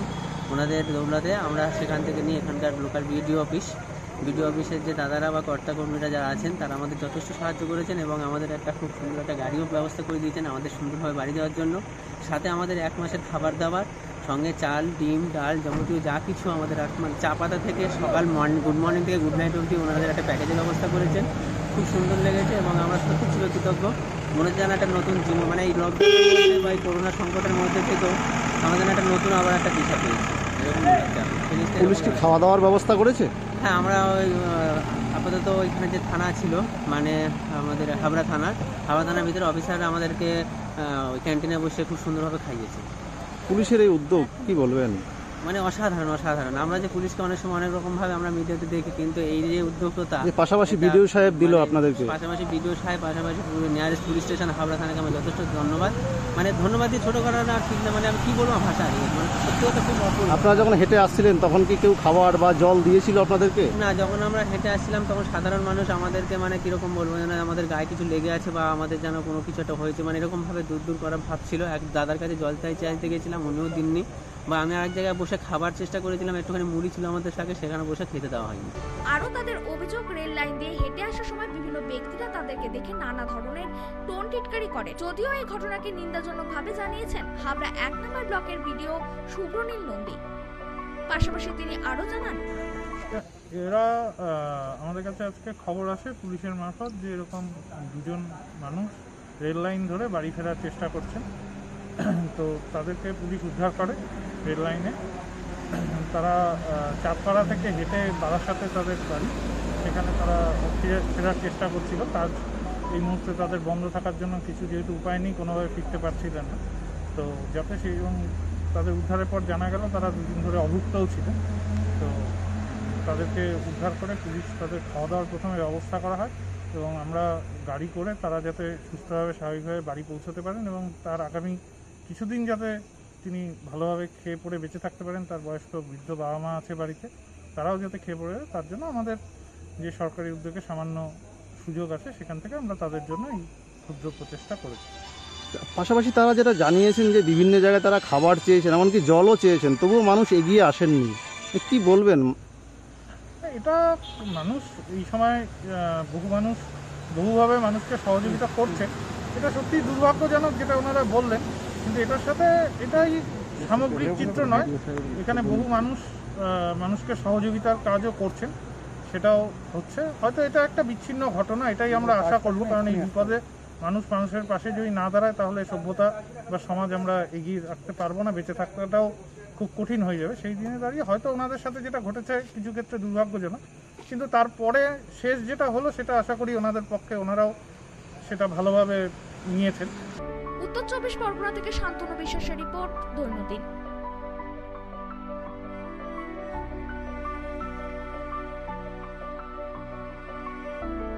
সংবাদ এই পর্যন্তই। চোখ রাখুন আমাদের দৈনন্দিনের পর্দায়। নমস্কার। থানার আইসিকে তৎক্ষণাৎ যেন যোগাযোগ করেন সেই বিষয়ে জানিয়ে দাও। এখন থেকে স্টার ক্লাবের 16 নম্বর চ্যানেলে আপনাদের সাথে সবসময় থাকছি আমরা, খবরের সাথে মানুষের মাঝে দৈনন্দিন। আমাদের মেল করুন doinandinnews@gmail.com অথবা ফোন করুন 8927984900 এই নম্বরে। এছাড়াও আমাদের web portal doinandin.com, YouTube channel দৈনন্দিন নিউজ। আমাদের ইউটিউব পেজটি সাবস্ক্রাইব করুন এবং পাশে থাকা বেল আইকনটি ক্লিক করুন। আমাদের ফেসবুক পেজ দৈনন্দিন। প্লে স্টোর থেকে ডাউনলোড করুন দৈনন্দিন নিউজ অ্যাপ। আমরা আপনাদের সাথে থাকব সব সময় লাইভ চ্যানেলে। Get high-speed connectivity, free Netflix, Amazon Prime, Z5 and others with fiber optic connection. 600 plus TV channels only on Shamoli Broadband. Contact 9614168046 and 03522255095. Get high-speed connectivity only on Shamoli Broadband. সমজিয়া গ্রাম পঞ্চায়েত অঙ্গীকারবদ্ধ, প্রতিটি ঘরে ঘরে বিশুদ্ধ পানীয় জল পাইপলাইনের মাধ্যমে পৌঁছাবে। প্রতিটি সংসদে 20 থেকে 21 আর্থিক বৎসরে 10টি দরিদ্র পরিবার চিহ্নিত করে সোলারের মাধ্যমে আলোর ব্যবস্থা গ্রহণ করেছে। নির্মল পঞ্চায়েত উপহার দিতে বঙ্গবাসীর কাছে চিরপ্রতিজ্ঞাবদ্ধ সমজিয়া গ্রাম panchayat.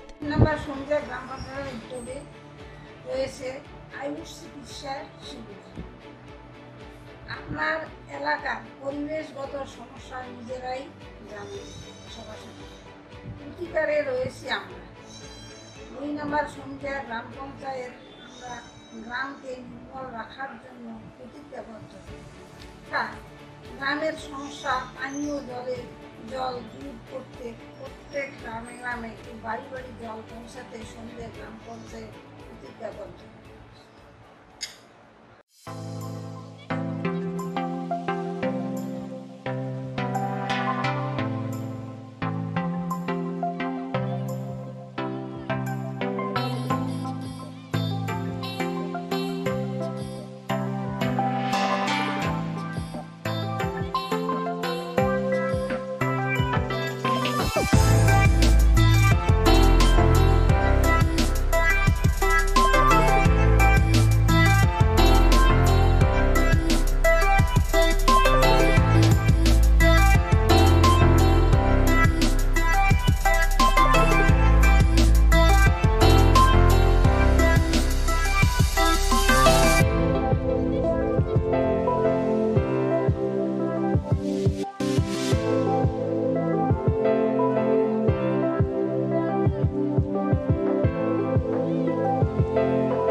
Diagnostic Das polyclinic and collection centre. এখানে অটোমেটিক বায়োকেমিস্ট্রি অ্যানালাইজারে সমস্ত বায়োকেমিস্ট্রি পরীক্ষা করা হয়। হেমাটোলজি, সেরোলজি, হরমোন পরীক্ষা সহ রক্ত, মলমূত্র, ধাতুগর্ভ ইত্যাদি পরীক্ষা করা হয়। এছাড়াও ক্লিনিক্যাল প্যাথোলজি, কালচার সেন্সিটিভিটি এইসব ধরনের পরীক্ষা অতি যত্ন সহকারে করা হয়। আপনাদের সঠিক রোগ নিরাময়ের জন্য আজই যোগাযোগ করুন অনন্যা ডায়াগনস্টিক ল্যাবে। এমডি প্যাথোলজিস্ট প্রদীপ কুমার ধরের তত্ত্বাবধানে সব ধরনের পরীক্ষা করা হয় অত্যাধুনিক যন্ত্রপাতির দ্বারা। আমাদের ঠিকানা অনন্যা ডায়াগনস্টিক, বালুরঘাট, রঘুনাথপুর, দক্ষিণ দিনাজপুর। আমাদের ফোন নম্বরগুলি হল 9382771741 অথবা 7384197301। বালুরঘাট শহরের দম বিরিয়ানির সেরা ঠিকানা আর যে বিরিয়ানি হাব। এখানে পাবেন mutton biryani, chicken biryani, egg biryani, এছাড়াও পাবেন চিকেন চাপ, মাটন চাপ। আমাদের ঠিকানা 3.5 নম্বর মোড়, বালুরঘাট, দক্ষিণ দিনাজপুর। খাবার অর্ডার দিতে যোগাযোগ করুন স্ক্রিনে দেওয়া নম্বরে। আমাদের ফোন নম্বর 7001606297।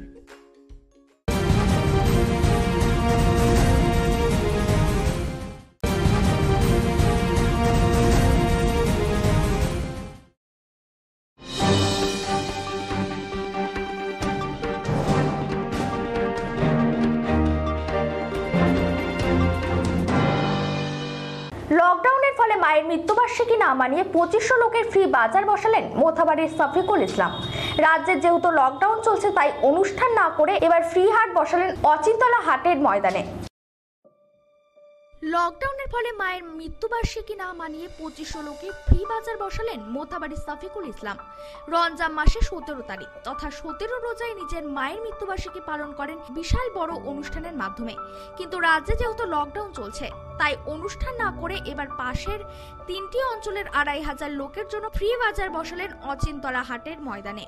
এর আগেও সে একটি মোথাবাড়ি গ্রিল মার্কেটের মাঠে একটি ফ্রি হাট বসিয়েছিলেন লকডাউনের মধ্যে। এই ফ্রি হাটে প্রায় 32 রকমের জিনিস মানুষের মধ্যে বিতরণ করেন শফিকুল ইসলাম। এই ফ্রি হাটে ফিতা কেটে উদ্বোধন করেন মালদা জেলা পরিষদের সভাধিপতি গৌরচন্দ্র মণ্ডল সহ উপস্থিত ছিলেন সহকারী সভাধিপতি শ্রীমতী চন্দনা সরকার, কালিয়াচক 2 নম্বর পঞ্চায়েত সমিতির সভাপতি টিঙ্কু রহমান বিশ্বাস, জেলা পরিষদের সদস্য চম্পা মণ্ডল, আরিফুর রহমান মিয়া, পঞ্চায়েত সমিতির বনভূমি কর্মদক্ষ রিঙ্কু সহ এলাকার বিশিষ্ট বাজারের উদ্যোক্তা শফিকুল ইসলাম জানান, বলা হয় প্রায় 2500 পরিবারকে দিলাম ফ্রি বাজার। যখন থেকে আমাদের লকডাউন চালু হয়েছে, যেহেতু আমাদের রাজ্যের মুখ্যমন্ত্রী ছুটে বেড়াচ্ছে, সব মুখ্যমন্ত্রীরা ঘুমিয়ে আছে, বিজেপি মুখ্যমন্ত্রী। আমাদের রাজ্যের মুখ্যমন্ত্রী যেহেতু বাড়ি বাড়ি মাঠে ঘাটে ছুটছে, ওই জন্য ওনার দেখে আমরা অনুপ্রেরণায় পাবলিকের পাশে সবসময়, যতদিন আজ লকডাউন চালু হয়ে প্রায় 46 দিন হয়ে গেল, যেদিন থেকে লকডাউন চালু হয়েছে আমি সকালে বের হই, রাত 10টাতে বাড়ি ঢুকি, মানুষের পাশে থাকি। প্রায় এখন অবধি 60,000 পরিবারকে 52-53 বিধানসভা মিলিয়ে দেওয়া হয়ে গেল। আর দুটা ফ্রি বাজার, গ্রিন মার্কেটে ফ্রি বাজার করেছিলাম 3000 পরিবারে, এখানে 2500 পরিবারের করেছি। প্রায় 32 রকম জিনিস আছে, তেল থেকে চালু করে লবণ, আটা, যেহেতু চাল অনেক আমরা দিয়েছি এর আগে, ওই জন্য চালটা এবার দিদি, আটা, শসা, সয়াবিন, যাকে বুদিয়া বলে রোজা ইফতারির জন্য লাগে, গাজর, অনেকগুলো প্রায় 32টা আইটেম আছে। এগুলো দিলাম, এই জন্য দিলাম যে আমাদের রাজ্যের করোনা আক্রান্ত প্রায় এখন অবধি মালদাতে 3 থেকে বেড়ে 9টা হয়ে গেছে। ওই জন্যে আমি মানুষকে বাড়ির বসে খাক ওই হিসাবে 15 দিনের আমি জিনিস মানুষের হাতে তুলে দিলাম। দৈনন্দিন ডেস্ক, মালদা।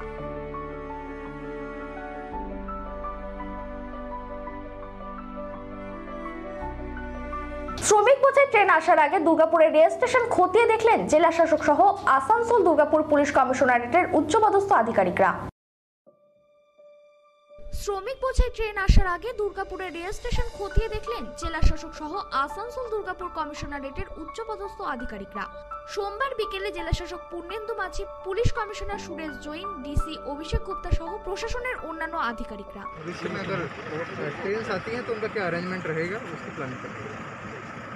और यहाँ से कहाँ कहाँ का ये व्यवस्था कहाँ कहाँ जाएगा? जैसे डिटेल्स आएगा तब आपको बताएंगे। फिलहाल हम लोग अरेंजमेंट्स की प्लान करने के लिए यहाँ पे आए हुए हैं। हम आए हुए हैं, डीएम साहब आए हुए हैं, सभी आए हुए हैं, और किस तरह से सोशल डिस्टेंसिंग को मेंटेन करते हुए क्या व्यवस्थाएं यहाँ पे रहेंगी वो देखने के लिए।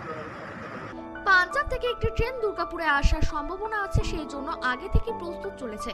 কিভাবে শ্রমিকদের ট্রেন থেকে নামানো হবে, কিভাবে নিয়ে যাওয়া হবে, এই সব দিকগুলি এই দিন দেখা হয়। পশ্চিম বর্ধমান জেলা শাসক পূর্ণেন্দু মাঝি জানিয়েছেন, দুর্গাপুরের প্রশাসন তৎপর আছে যে কোনো পরিস্থিতিতে। কি করলেন আপনারা এখানে? আমরা এখানে ট্রেন আসতে পারে সেরকমটা অ্যারেঞ্জমেন্ট রাখছি। যখন লোকজন নামবে তাকে কী করে আমরা কুইক পৌঁছাবো, কী করে মেডিকেল অ্যারেঞ্জমেন্ট করবো যাতে সোশ্যাল ডিস্টেন্সিং মেনটেন হয়, সেগুলো অ্যারেঞ্জমেন্টগুলো আমরা পুলিশ এবং আমরা সবাই মিলে দেখছি। ফলে এগুলো জাস্ট প্রিপারেটরি অ্যারেঞ্জমেন্ট, যখন আসবে তখন যাতে সব কিছু প্ল্যান ঠিক করে আগে থেকে সব দেখে নেওয়া। বলছি আজকে কালকে যে ট্রেন আসবে সেখানে কোন শ্রমিক মানে কোন জেলার শ্রমিকরা থাকবে বাঁকুড়া? এখনও কিছু ঠিক নেই। যেটা হচ্ছে কালকে হাওড়াতে আসছে, হাওড়ার প্রায় 400 লোক মতো আমাদের আসবে, সেটা টিম যাবে। ফলে এটা এখনও ফাইনাল হয়নি, যখন হবে আপনারা জানবেন, বাট আগে থেকে আমরা অ্যারেঞ্জমেন্ট রাখছি। স্যার পশ্চিম বর্ধমান জেলা এখন কী পরিস্থিতি? এখন পশ্চিম বর্ধমান খুব ভালো পরিস্থিতি। দুর্গাপুরে আপাতত কয়জন? দুর্গাপুরে আমরা পেয়েছি, সেটা টেস্টিং চলছে, সব কিছু চলছে, এখন সব আন্ডার কন্ট্রোল আছে। কোনো কন্টেনমেন্ট জোন হবে কি? না, কন্ট্রোল করার মতো সেটা সিচুয়েশন নেই এখন আমাদের, ঠিক আছে। যেগুলো পেয়েছি আমরা সেগুলো সব হচ্ছে বাইরে থেকে এসছে, মাইগ্রেন্ট লেবার এসছে, ফলে যা যা প্রিপারেশন আমরা সব নিয়ে ফেলছি। পশ্চিম বর্ধমান থেকে সনাতন করাই রিপোর্ট, দৈনন্দিন। ঔরঙ্গাবাদের পুনরাবৃত্তি ঘটার আগে রেল লাইন থেকে রাজ্যের পরিযায়ী দম্পতি শ্রমিকদের উদ্ধার করে বাড়ি ফেরালেন হাবড়া থানার পুলিশ এবং প্রশাসন। পুলিশের ভূমিকায় খুশি গোটা হাওড়াবাসী। ঔরঙ্গাবাদের পুনরাবৃত্তি ঘটার আগে রেল লাইন থেকে রাজ্যের পরিযায়ী দম্পতি শ্রমিকদের উদ্ধার করে বাড়ি ফেরালেন হাবড়া থানার পুলিশ এবং প্রশাসন। পুলিশের ভূমিকায় খুশি গোটা হাবড়াবাসী। ঘটনাটি হাবড়া থানার 31 নম্বর রেলগেট সংলগ্ন গোয়ালবাটি এলাকায়। লকডাউন থাকায় রেল লাইন ধরে পায়ে হেঁটে বাড়ি ফেরার পথে মহারাষ্ট্রের ঔরঙ্গাবাদে মালবাহী ট্রেনের ধাক্কায় মৃত্যু হলো 17 পরিযায়ী শ্রমিকদের। ঠিক তারপরেই ফের বাড়ি ফেরার পথে মধ্যপ্রদেশের ট্রাক উল্টে মৃত্যু হয় 5 পরিযায়ী শ্রমিকের। এবার সেই ঘটনার পুনরাবৃত্তি ঘটার আগেই হাবড়া পুলিশের তৎপরতায় রাজ্যের এক দম্পতি পরিযায়ী শ্রমিকের রেল লাইন থেকে উদ্ধার করে বাড়ি ফেরানোর ব্যবস্থা করলেন পুলিশ। হাবড়া থানার পুলিশ সোমবার রাতে সূত্র মারফত খবর পায় এক দম্পতি রাতের অন্ধকারে রেল লাইন ধরে পায়ে হেঁটে আসছেন। হঠাৎ গোয়ালবাটি এলাকায় এসে অসুস্থ হয়ে পড়েন রেল লাইনের উপর। খবর পেয়ে ঘটনাস্থলে পৌঁছায় হাবড়া থানার পুলিশ। দম্পতি শ্রমিকদের রেল লাইন থেকে উদ্ধার করে নিয়ে আসেন হাবড়া হাসপাতালে। থার্মাল স্ক্রিনিং থেকে শারীরিক সমস্ত পরীক্ষা করা হয় হাবড়া হাসপাতালে। পরবর্তীতে কিছুটা সুস্থ হলে পুলিশের পক্ষ থেকে তাদেরকে খাওয়ানোর ব্যবস্থা করা হয়। হাসপাতাল সূত্রে খবর, দীর্ঘ সময় খাবার না খাওয়াতে অসুস্থ হয়ে পড়েন দম্পতি। এরপরে হাবড়া থানার আইসি গৌতম মিত্র এবং হাবড়ার বিডিও শুভ্র নন্দীর তৎপরতায় দম্পতিকে গাড়ির ব্যবস্থা করে বাড়ি পাঠানোর ব্যবস্থা করা হয়। পাশাপাশি তাদের 1 মাসের খাদ্য সামগ্রী তুলে দেওয়া হয় হাবড়া 1 নম্বর বিডিও শুভ্র নন্দীর পক্ষ থেকে। দম্পতিকে অন্ততপক্ষে 14 দিন হোম কোয়ারেন্টাইনে থাকার নির্দেশ দেওয়া হয়। পাশাপাশি কোনো রকম শারীরিক সমস্যা হলে কোনো রকম দেরি না করে স্থানীয় প্রশাসন হাবড়া বিডিও এবং হাবড়া থানার আইসিকে তৎক্ষণাৎ যেন যোগাযোগ করেন সেই বিষয়ে জানিয়ে দেওয়া হয়। তবে পরিযায়ী দম্পতির স্বামী অরুণাভ জানা বয়স 38 এবং শ্রী মিনতি জানা বয়স 34 জানান, কোথা থেকে যাচ্ছেন আর কি কি পেলেন? কোথা থেকে যাচ্ছি বলতে আমরা চাঁদপাড়া থেকে রওনা দিয়েছিলাম বাড়ির উদ্দেশ্যে, কেননা পরিবারের অবস্থাও সেরকম শোচনীয় আমাদের, এবং আমাদের অর্থনৈতিক অবস্থাও খুব একটা ভালো ছিল না। যতদিন আমাদের লকডাউন ছিল সেই সমস্ত অর্থ সমস্যা শেষ হয়ে গেছিলো। তা আস্তে আস্তে আমাদের প্রশাসন বলতে হাবড়া থানার প্রশাসন একরকম ভগবানের মতোই কাজ করেছেন। ওনাদের দৌলতে আমরা সেখান থেকে নিয়ে এখানকার লোকাল বিডিও অফিসের যে দাদারা বা কর্তাকর্মীরা যারা আছেন তারা আমাদের যথেষ্ট সাহায্য করেছেন এবং আমাদের একটা খুব সুন্দর একটা গাড়িও ব্যবস্থা করে দিয়েছেন আমাদের সুন্দরভাবে বাড়ি যাওয়ার জন্য। সাথে আমাদের 1 মাসের খাবার দাবার সঙ্গে চাল, ডিম, ডাল যাবতীয় যা কিছু আমাদের চা পাতা থেকে সকাল গুড মর্নিং থেকে গুড নাইট অবধি ওনাদের একটা প্যাকেজের ব্যবস্থা করেছেন। খুব সুন্দর লেগেছে এবং আমরা সত্যি চিরকৃতজ্ঞ। মনে হচ্ছে যেন একটা নতুন জীবন, মানে এই লকডাউনের বা এই করোনা সংকটের মধ্যে থেকেও আমাদের একটা নতুন আবার একটা দিশা পেয়েছি এরকম মনে পুলিশ কি খাওয়া দাওয়ার ব্যবস্থা করেছে? হ্যাঁ, আমরা ওই আপাতত ওইখানে যে থানা ছিল মানে আমাদের হাবড়া থানার ভিতরে অফিসাররা আমাদেরকে ওই ক্যান্টিনে বসে খুব সুন্দরভাবে খাইয়েছে। পুলিশের এই উদ্যোগ কি বলবেন? মানে অসাধারণ। আমরা যে পুলিশকে অনেক সময় অনেক রকমভাবে আমরা মিডিয়াতে দেখি, কিন্তু এই যে উদ্যোগটা পাশাপাশি বিডিও সাহেব দিল আপনাদেরকে, পাশাপাশি নিয়ারেস্ট পুলিশ স্টেশন হাবড়া থানাকে আমরা যথেষ্ট ধন্যবাদ, মানে ধন্যবাদই ছোটো করার আর ঠিক না, মানে আমি কী বলবো ভাষা মানে সত্যি কথা খুব অপূর্ব। আপনারা যখন হেঁটে আসছিলেন তখন কি কেউ খাবার বা জল দিয়েছিল আপনাদেরকে? না, যখন আমরা হেঁটে আসছিলাম তখন সাধারণ মানুষ আমাদেরকে মানে কীরকম বলবো যেন আমাদের গায়ে কিছু লেগে আছে বা আমাদের যেন কোনো কিছু একটা হয়েছে, মানে এরকমভাবে দূর করা ভাবছিল। এক দাদার কাছে জল চাইতে গেছিলাম, উনিও দিননি। বা আমি আরেক জায়গায় বসে খাবার চেষ্টা করেছিলাম, একটুখানি মুড়ি ছিল আমাদের সাথে, সেখানে বসে খেতে দেওয়া হয়নি। আরও তাদের অভিযোগ, রেল লাইন দিয়ে হেঁটে আসার সময় বিভিন্ন ব্যক্তিরা তাদেরকে দেখে নানা ধরনের টোন টিটকারি করে। যদিও এই ঘটনাকে নিন্দাজনকভাবে জানিয়েছেন হাবড়া 1 নম্বর ব্লকের বিডিও সুব্রনীল নন্দী। পাশাপাশি তিনি আরও জানান, এরা আমাদের কাছে আজকে খবর আসে পুলিশের মারফত যে এরকম দুজন মানুষ রেল লাইন ধরে বাড়ি ফেরার চেষ্টা করছেন। তো তাদেরকে পুলিশ উদ্ধার করে রেল লাইনে। তারা চাঁদপাড়া থেকে হেঁটে বারাসাতে তাদের বাড়ি, সেখানে তারা ফেরার চেষ্টা করছিল। কাজ এই মুহূর্তে তাদের বন্ধ থাকার জন্য কিছু যেহেতু উপায় নেই, কোনোভাবে ফিরতে পারছিলেন না। তো যাতে সেই এবং তাদের উদ্ধারের পর জানা গেল তারা দুদিন ধরে অভুক্তও ছিলেন। তো তাদেরকে উদ্ধার করে পুলিশ তাদের খাওয়া দাওয়ার প্রথমে ব্যবস্থা করা হয় এবং আমরা গাড়ি করে তারা যাতে সুস্থভাবে স্বাভাবিকভাবে বাড়ি পৌঁছতে পারেন এবং তার আগামী কিছুদিন যাতে তিনি ভালোভাবে খেয়ে পড়ে বেঁচে থাকতে পারেন। তার বয়স্ক বৃদ্ধ বাবা মা আছে বাড়িতে, তারাও যাতে খেয়ে পড়ে, তার জন্য আমাদের যে সরকারি উদ্যোগে সামান্য সুযোগ আছে সেখান থেকে আমরা তাদের জন্য এই ক্ষুদ্র প্রচেষ্টা করেছি। পাশাপাশি তারা যেটা জানিয়েছেন যে বিভিন্ন জায়গায় তারা খাবার চেয়েছেন, এমনকি জলও চেয়েছেন, তবুও মানুষ এগিয়ে আসেননি। কি বলবেন? এটা মানুষ এই সময় বহু মানুষ বহুভাবে মানুষকে সহযোগিতা করছে, এটা সত্যি দুর্ভাগ্যজনক যেটা ওনারা বললেন, কিন্তু এটার সাথে এটাই সামগ্রিক চিত্র নয়। এখানে বহু মানুষ মানুষকে সহযোগিতার কাজও করছেন, সেটাও হচ্ছে। হয়তো এটা একটা বিচ্ছিন্ন ঘটনা, এটাই আমরা আশা করব, কারণ এই বিপদে মানুষ মানুষের পাশে যদি না দাঁড়ায় তাহলে সভ্যতা বা সমাজ আমরা এগিয়ে রাখতে পারবো না, বেঁচে থাকাটাও খুব কঠিন হয়ে যাবে। সেই দিনে দাঁড়িয়ে হয়তো ওনাদের সাথে যেটা ঘটেছে কিছু ক্ষেত্রে দুর্ভাগ্যজনক, কিন্তু তারপরে শেষ যেটা হলো সেটা আশা করি ওনাদের পক্ষে ওনারাও সেটা ভালোভাবে নিয়েছেন। উত্তর 24 পরগনা থেকে শান্তনু বিশ্বাসের রিপোর্ট, দৈনন্দিন।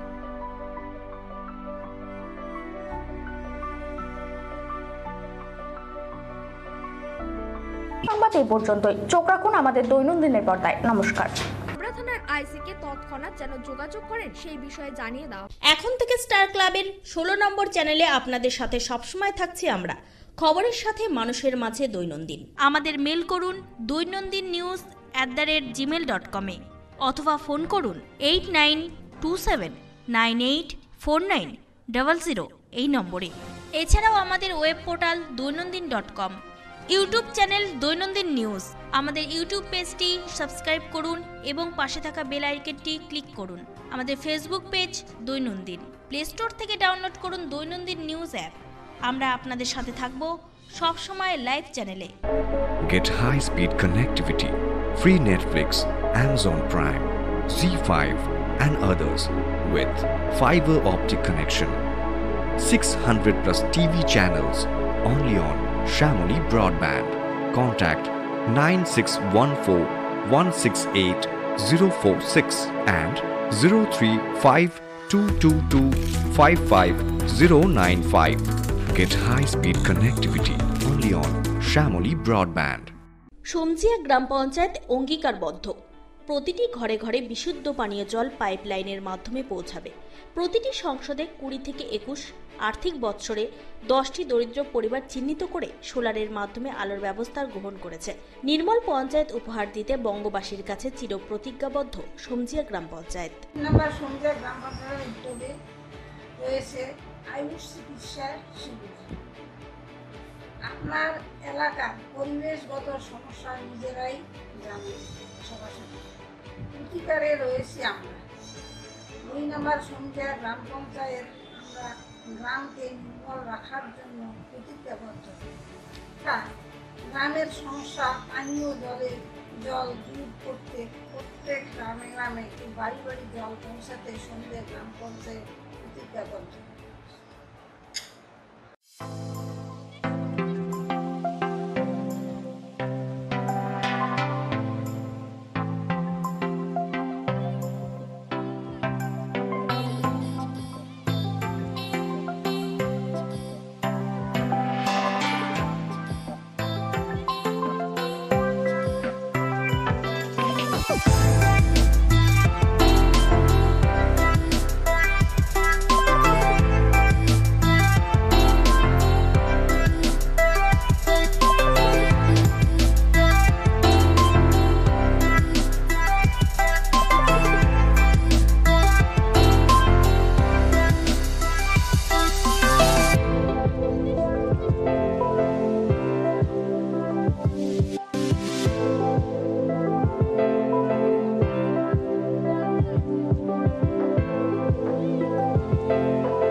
Ananya diagnostic Das polyclinic and collection centre.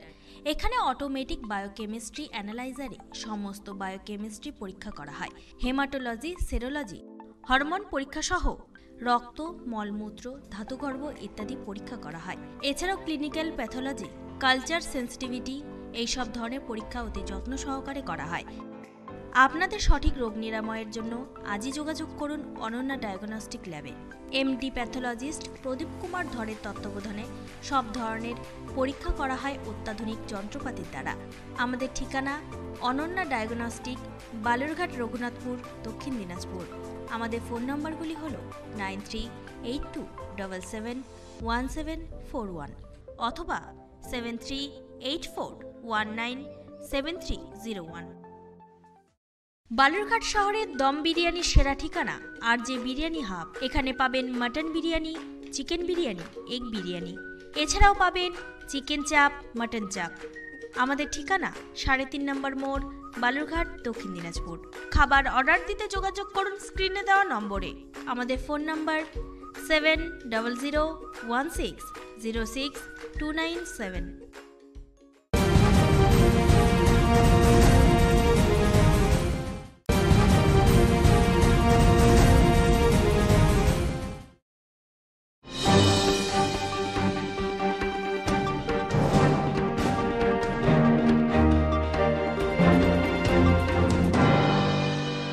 লকডাউনের ফলে মায়ের মৃত্যুবার্ষিকী না মানিয়ে 2500 লোকের ফ্রি বাজার বসালেন মোথাবাড়ির শফিকুল ইসলাম। রাজ্যে যেহেতু লকডাউন চলছে তাই অনুষ্ঠান না করে এবার ফ্রি হাট বসালেন অচিন্তলা হাটের ময়দানে। লকডাউনের ফলে মায়ের মৃত্যুবার্ষিকী না মানিয়ে 2500 লোকে ফ্রি বাজার বসালেন মোথাবাড়ির শফিকুল ইসলাম। রমজান মাসে 17 তারিখ তথা 17 রোজায় নিজের মায়ের মৃত্যুবার্ষিকী পালন করেন বিশাল বড় অনুষ্ঠানের মাধ্যমে। কিন্তু রাজ্যে যেহেতু লকডাউন চলছে তাই অনুষ্ঠান না করে এবার পাশের 3টি অঞ্চলের 2500 লোকের জন্য ফ্রি বাজার বসালেন অচিন্তলা হাটের ময়দানে। এর আগেও সে একটি মোথাবাড়ি গ্রিল মার্কেটের মাঠে একটি ফ্রি হাট বসিয়েছিলেন লকডাউনের মধ্যে। এই ফ্রি হাটে প্রায় 32 রকমের জিনিস মানুষের মধ্যে বিতরণ করেন শফিকুল ইসলাম। এই ফ্রি হাটে ফিতা কেটে উদ্বোধন করেন মালদা জেলা পরিষদের সভাধিপতি গৌরচন্দ্র মণ্ডল সহ উপস্থিত ছিলেন সহকারী সভাধিপতি শ্রীমতী চন্দনা সরকার, কালিয়াচক 2 নম্বর পঞ্চায়েত সমিতির সভাপতি টিঙ্কু রহমান বিশ্বাস, জেলা পরিষদের সদস্য চম্পা মণ্ডল, আরিফুর রহমান মিয়া, পঞ্চায়েত সমিতির বনভূমি কর্মদক্ষ রিঙ্কু সহ এলাকার বিশিষ্ট। বাজারের উদ্যোক্তা শফিকুল ইসলাম জানান, প্রায় 2500 পরিবারকে দিলাম ফ্রি বাজার। যখন থেকে আমাদের লকডাউন চালু হয়েছে, যেহেতু আমাদের রাজ্যের মুখ্যমন্ত্রী ছুটে বেড়াচ্ছে, সব মুখ্যমন্ত্রীরা ঘুমিয়ে আছে, বিজেপি মুখ্যমন্ত্রীগুলো। আমাদের রাজ্যের মুখ্যমন্ত্রী যেহেতু বাড়ি বাড়ি মাঠে ঘাটে ছুটছে, ওই জন্য ওনার দেখে আমরা অনুপ্রেরণায় পাবলিকের পাশে সবসময়, যতদিন আজ লকডাউন চালু হয়ে প্রায় 46 দিন হয়ে গেল, যেদিন থেকে লকডাউন চালু হয়েছে আমি সকালে বের হই, রাত 10টাতে বাড়ি ঢুকি, মানুষের পাশে থাকি। প্রায় এখন অবধি 60,000 পরিবারকে 52-53 বিধানসভা মিলিয়ে দেওয়া হয়ে গেল। আর দুটা ফ্রি বাজার, গ্রিন মার্কেটে ফ্রি বাজার করেছিলাম 3000 পরিবারে, এখানে 2500 পরিবারের করেছি। প্রায় 32 রকম জিনিস আছে, তেল থেকে চালু করে লবণ, আটা, যেহেতু চাল অনেক আমরা দিয়েছি এর আগে, ওই জন্য চালটা এবার দিদি, আটা, শসা, সয়াবিন, যাকে বুদিয়া বলে রোজা ইফতারির জন্য লাগে, গাজর, অনেকগুলো প্রায় 32টা আইটেম আছে। এগুলো দিলাম, এই জন্য দিলাম যে আমাদের রাজ্যের করোনা আক্রান্ত প্রায় এখন অবধি মালদাতে 3 থেকে বেড়ে 9টা হয়ে গেছে। ওই জন্যে আমি মানুষকে বাড়ির বসে খাক ওই হিসাবে 15 দিনের আমি জিনিস মানুষের হাতে তুলে দিলাম। দৈনন্দিন ডেস্ক, মালদা।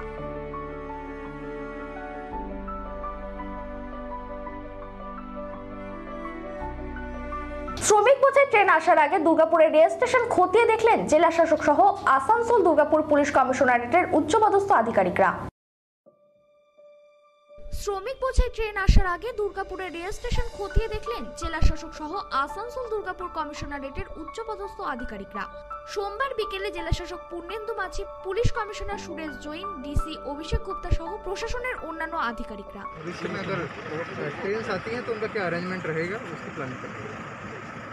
और यहाँ से कहाँ कहाँ का ये व्यवस्था कहाँ कहाँ जाएगा? वो जैसे डिटेल्स आएगा तब आपको बताएंगे। फिलहाल हम लोग अरेंजमेंट्स की प्लान करने के लिए यहाँ पे आए हुए हैं। हम आए हुए हैं, डीएम साहब आए हुए हैं, सभी आए हुए हैं, और किस तरह से सोशल डिस्टेंसिंग को मेंटेन करते हुए क्या व्यवस्था यहाँ पे रहेंगी वो देखने के लिए। পাঞ্জাব থেকে একটি ট্রেন দুর্গাপুরে আসার সম্ভাবনা আছে, সেই জন্য আগে থেকে প্রস্তুত চলেছে। কিভাবে শ্রমিকদের ট্রেন থেকে নামানো হবে, কিভাবে নিয়ে যাওয়া হবে, এই সব দিকগুলি এই দিন দেখা হয়। পশ্চিম বর্ধমান জেলা শাসক পূর্ণেন্দু মাঝি জানিয়েছেন, দুর্গাপুরের প্রশাসন তৎপর আছে যে কোনো পরিস্থিতিতে। কি করলেন আপনারা এখানে? আমরা এখানে ট্রেন আসতে পারে সেরকমকে অ্যারেঞ্জমেন্ট রাখছি, যখন লোকজন নামবে তাকে কী করে আমরা কুইক পৌঁছাবো, কী করে মেডিকেল অ্যারেঞ্জমেন্ট করবো যাতে সোশ্যাল ডিস্টেন্সিং মেনটেন হয়, সেগুলো অ্যারেঞ্জমেন্টগুলো আমরা পুলিশ এবং আমরা সবাই মিলে দেখছি। ফলে এগুলো জাস্ট প্রিপেয়ার্ড অ্যারেঞ্জমেন্ট, যখন আসবে তখন যাতে সব কিছু প্ল্যান ঠিক করে আগে থেকে সব দেখে নেওয়া। আচ্ছা বলছি, আজকে কালকে যে ট্রেন আসবে সেখানে কোন শ্রমিক মানে কোন জেলার শ্রমিকরা থাকবে বাঁকুড়া? এখনও কিছু ঠিক নেই। যেটা হচ্ছে কালকে হাওড়াতে আসছে, হাওড়ার প্রায় 400 লোক মতো আমাদের আসবে, সেটা টিম যাবে। ফলে এটা এখনও ফাইনাল হয়নি, যখন হবে আপনারা জানবেন, বাট আগে থেকে আমরা অ্যারেঞ্জমেন্ট রাখছি। স্যার পশ্চিম বর্ধমান জেলা এখন কী পরিস্থিতি? এখন পশ্চিম বর্ধমান খুব ভালো পরিস্থিতি। দুর্গাপুরে আপাতত কয়জন? দুর্গাপুরে আমরা পেয়েছি, সেটা টেস্টিং চলছে, সব কিছু চলছে, এখন সব আন্ডার কন্ট্রোল আছে। কোনো কন্টেনমেন্ট জোন হবে কি না? কন্ট্রোল করার মতো সেটা সিচুয়েশন নেই এখন আমাদের, ঠিক আছে। যেগুলো পেয়েছি আমরা সেগুলো সব হচ্ছে বাইরে থেকে এসছে, মাইগ্রেন্ট লেবার এসছে, ফলে যা যা প্রিপারেশন আমরা সব নিয়ে ফেলেছি। পশ্চিম বর্ধমান থেকে সনাতন করাই রিপোর্ট, দৈনন্দিন। ঔরঙ্গাবাদের পুনরাবৃত্তি ঘটার আগে রেল লাইন থেকে রাজ্যের পরিযায়ী দম্পতি শ্রমিকদের উদ্ধার করে বাড়ি ফেরালেন হাবড়া থানার পুলিশ এবং প্রশাসন। পুলিশের ভূমিকায় খুশি গোটা হাওড়াবাসী। ঔরঙ্গাবাদের পুনরাবৃত্তি ঘটার আগে রেল লাইন থেকে রাজ্যের পরিযায়ী দম্পতি শ্রমিকদের উদ্ধার করে বাড়ি ফেরালেন হাবড়া থানার পুলিশ এবং প্রশাসন। পুলিশের ভূমিকায় খুশি গোটা হাবড়াবাসী। ঘটনাটি হাবড়া থানার 31 নম্বর রেলগেট সংলগ্ন গোয়ালবাটি এলাকায়। লকডাউন থাকায় রেল লাইন ধরে পায়ে হেঁটে বাড়ি ফেরার পথে মহারাষ্ট্রের ঔরঙ্গাবাদে মালবাহী ট্রেনের ধাক্কায় মৃত্যু হলো 17 পরিযায়ী শ্রমিকদের। ঠিক তারপরেই ফের বাড়ি ফেরার পথে মধ্যপ্রদেশের ট্রাক উল্টে মৃত্যু হয় 5 পরিযায়ী শ্রমিকের। এবার সেই ঘটনার পুনরাবৃত্তি ঘটার আগেই হাবড়া পুলিশের তৎপরতায় রাজ্যের এক দম্পতি পরিযায়ী শ্রমিকের রেল লাইন থেকে উদ্ধার করে বাড়ি ফেরানোর ব্যবস্থা করলেন পুলিশ। হাবড়া থানার পুলিশ সোমবার রাতে সূত্র মারফত খবর পায় এক দম্পতি রাতের অন্ধকারে রেল লাইন ধরে পায়ে হেঁটে আসছেন। হঠাৎ গোয়ালবাটি এলাকায় এসে অসুস্থ হয়ে পড়েন রেল লাইনের উপর। খবর পেয়ে ঘটনাস্থলে পৌঁছায় হাবড়া থানার পুলিশ। দম্পতি শ্রমিকদের রেল লাইন থেকে উদ্ধার করে নিয়ে আসেন হাবড়া হাসপাতালে। থার্মাল স্ক্রিনিং থেকে শারীরিক সমস্ত পরীক্ষা করা হয় হাবড়া হাসপাতালে। পরবর্তীতে কিছুটা সুস্থ হলে পুলিশের পক্ষ থেকে তাদেরকে খাওয়ানোর ব্যবস্থা করা হয়। হাসপাতাল সূত্রে খবর, দীর্ঘ সময় খাবার না খাওয়াতে অসুস্থ হয়ে পড়েন দম্পতি। এরপরে হাবড়া থানার আইসি গৌতম মিত্র এবং হাবড়ার বিডিও শুভ্র নন্দীর তৎপরতায় দম্পতিকে গাড়ির ব্যবস্থা করে বাড়ি পাঠানোর ব্যবস্থা করা হয়। পাশাপাশি তাদের 1 মাসের খাদ্য সামগ্রী তুলে দেওয়া হয় হাবড়া 1 নম্বর বিডিও শুভ্র নন্দীর পক্ষ থেকে। দম্পতিকে অন্ততপক্ষে 14 দিন হোম কোয়ারেন্টাইনে থাকার নির্দেশ দেওয়া হয়। পাশাপাশি কোনো রকম শারীরিক সমস্যা হলে কোনো রকম দেরি না করে স্থানীয় প্রশাসন হাবড়া বিডিও এবং হাবড়া থানার আইসিকে তৎক্ষণাৎ যেন যোগাযোগ করেন সেই বিষয়ে জানিয়ে দেওয়া হয়। তবে পরিযায়ী দম্পতির স্বামী অরুণাভ জানা বয়স 38 এবং শ্রী মিনতি জানা বয়স 34 জানান, কোথা থেকে যাচ্ছেন আর কি কি পেলেন? কোথা থেকে যাচ্ছি বলতে আমরা চাঁদপাড়া থেকে রওনা দিয়েছিলাম বাড়ির উদ্দেশ্যে, কেননা পরিবারের অবস্থাও সেরকম শোচনীয় আমাদের, এবং আমাদের অর্থনৈতিক অবস্থাও খুব একটা ভালো ছিল না। যতদিন আমাদের লকডাউন ছিল সেই সমস্ত অর্থ সমস্যা শেষ হয়ে গেছিলো। তা আস্তে আস্তে আমাদের প্রশাসন বলতে হাবড়া থানার প্রশাসন একরকম ভগবানের মতো কাজ করেছেন। ওনাদের দৌলতে আমরা সেখান থেকে নিয়ে এখানকার লোকাল বিডিও অফিসের যে দাদারা বা কর্তাকর্মীরা যারা আছেন তারা আমাদের যথেষ্ট সাহায্য করেছেন এবং আমাদের একটা খুব সুন্দর একটা গাড়িও ব্যবস্থা করে দিয়েছেন আমাদের সুন্দরভাবে বাড়ি যাওয়ার জন্য। সাথে আমাদের 1 মাসের খাবার দাবার সঙ্গে চাল, ডিম, ডাল যাবতীয় যা কিছু আমাদের মানে চা পাতা থেকে সকাল গুড মর্নিং থেকে গুড নাইট অবধি ওনাদের একটা প্যাকেজের ব্যবস্থা করেছেন। খুব সুন্দর লেগেছে এবং আমরা সত্যি ছিল কৃতজ্ঞ। মনে হচ্ছে একটা নতুন জীবন, মানে এই লকডাউনের বা এই করোনা সংকটের মধ্যে থেকেও আমাদের একটা নতুন আবার একটা দিশা পেয়েছি, এরকম মনে হচ্ছে। পুলিশ কি খাওয়া দাওয়ার ব্যবস্থা করেছে? হ্যাঁ, আমরা ওই আপাতত ওইখানে যে থানা ছিল মানে আমাদের হাবড়া থানার ভিতরে অফিসাররা আমাদেরকে ওই ক্যান্টিনে বসে খুব সুন্দরভাবে খাইয়েছে। পুলিশের এই উদ্যোগ কি বলবেন? মানে অসাধারণ। আমরা যে পুলিশকে অনেক সময় অনেক রকমভাবে আমরা মিডিয়াতে দেখি, কিন্তু এই যে উদ্যোগটা পাশাপাশি বিডিও সাহেব দিল আপনাদেরকে, পাশাপাশি নিয়ারেস্ট পুলিশ স্টেশন হাবড়া থানাকে আমি যথেষ্ট ধন্যবাদ, মানে ধন্যবাদ দিয়ে ছোটো করা না ঠিক না, মানে আমি কী বলবো ভাষা নেই, মানে সত্যি কথা খুব অপূর্ব। আপনারা যখন হেঁটে আসছিলেন তখন কি কেউ খাবার বা জল দিয়েছিল আপনাদেরকে? না, যখন আমরা হেঁটে আসছিলাম তখন সাধারণ মানুষ আমাদেরকে মানে কীরকম বলবো, যেন আমাদের গায়ে কিছু লেগে আছে বা আমাদের যেন কোনো কিছু একটা হয়েছে, মানে এরকমভাবে দূর করা ভাবছিল। এক দাদার কাছে জল চাইতে গেছিলাম, উনিও দিননি, বা আমি আরেক জায়গায় বসে খাবার চেষ্টা করেছিলাম, একটুখানি মুড়ি ছিল আমাদের সাথে, সেখানে বসে খেতে দেওয়া হয়নি। আরও তাদের অভিযোগ, রেল লাইন দিয়ে হেঁটে আসার সময় বিভিন্ন ব্যক্তিরা তাদেরকে দেখে নানা ধরনের টোন টিটকারি করে। যদিও এই ঘটনাকে নিন্দাজনকভাবে জানিয়েছেন হাবড়া 1 নম্বর ব্লকের বিডিও সুব্রনীল নন্দী। পাশাপাশি তিনি আরও জানান, এরা আমাদের কাছে আজকে খবর আসে পুলিশের মারফত যে এরকম দুজন মানুষ রেল লাইন ধরে বাড়ি ফেরার চেষ্টা করছেন। তো তাদেরকে পুলিশ উদ্ধার করে রেল লাইনে। তারা চাঁদপাড়া থেকে হেঁটে বারাসাতে তাদের বাড়ি, সেখানে তারা ফেরার চেষ্টা করছিল। কাজ এই মুহূর্তে তাদের বন্ধ থাকার জন্য কিছু যেহেতু উপায় নেই, কোনোভাবে ফিরতে পারছিলেন না।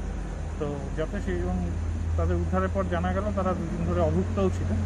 তো তাদেরকে উদ্ধার করে পুলিশ তাদের খাওয়া দাওয়ার প্রথমে ব্যবস্থা করা হয় এবং আমরা গাড়ি করে তারা যাতে সুস্থভাবে স্বাভাবিকভাবে বাড়ি পৌঁছতে পারেন এবং তার আগামী কিছুদিন যাতে তিনি ভালোভাবে খেয়ে পড়ে বেঁচে থাকতে পারেন। তার বয়স্ক বৃদ্ধ বাবা মা আছে বাড়িতে, তারাও যাতে খেয়ে পড়ে, তার জন্য আমাদের যে সরকারি উদ্যোগে সামান্য সুযোগ আছে সেখান থেকে আমরা তাদের জন্য এই ক্ষুদ্র প্রচেষ্টা করেছি। পাশাপাশি তারা যেটা জানিয়েছেন যে বিভিন্ন জায়গায় তারা খাবার চেয়েছেন, এমনকি জলও চেয়েছেন, তবুও মানুষ এগিয়ে আসেননি। কি বলবেন? এটা মানুষ এই সময় বহু মানুষ বহুভাবে মানুষকে সহযোগিতা করছে, এটা সত্যিই দুর্ভাগ্যজনক যেটা ওনারা বললেন, কিন্তু এটার সাথে এটাই সামগ্রিক চিত্র নয়। এখানে বহু মানুষকে সহযোগিতার কাজও করছেন, সেটাও হচ্ছে। হয়তো এটা একটা বিচ্ছিন্ন ঘটনা, এটাই আমরা আশা করব, কারণ এই বিপদে মানুষের পাশে যদি না দাঁড়ায় তাহলে সভ্যতা বা সমাজ আমরা এগিয়ে রাখতে পারবো না, বেঁচে থাকাটাও খুব কঠিন হয়ে যাবে। সেই দিনে দাঁড়িয়ে হয়তো ওনাদের সাথে যেটা ঘটেছে কিছু ক্ষেত্রে দুর্ভাগ্যজনক, কিন্তু তারপরে শেষ যেটা হলো সেটা আশা করি ওনাদের পক্ষে ওনারাও সেটা ভালোভাবে নিয়েছেন। উত্তর 24 পরগনা থেকে শান্তনু বিশ্বাসের রিপোর্ট, দৈনন্দিন।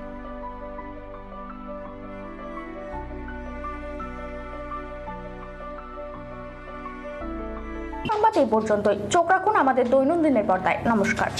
থানার আইসিকে তৎক্ষণাৎ যেন যোগাযোগ করেন সেই বিষয়ে জানিয়ে দাও। এখন থেকে স্টার ক্লাবের 16 নম্বর চ্যানেলে আপনাদের সাথে সবসময় থাকছি আমরা, খবরের সাথে মানুষের মাঝে দৈনন্দিন। আমাদের মেল করুন doinandinnews@gmail.com অথবা ফোন করুন 8927984900 এই নম্বরে।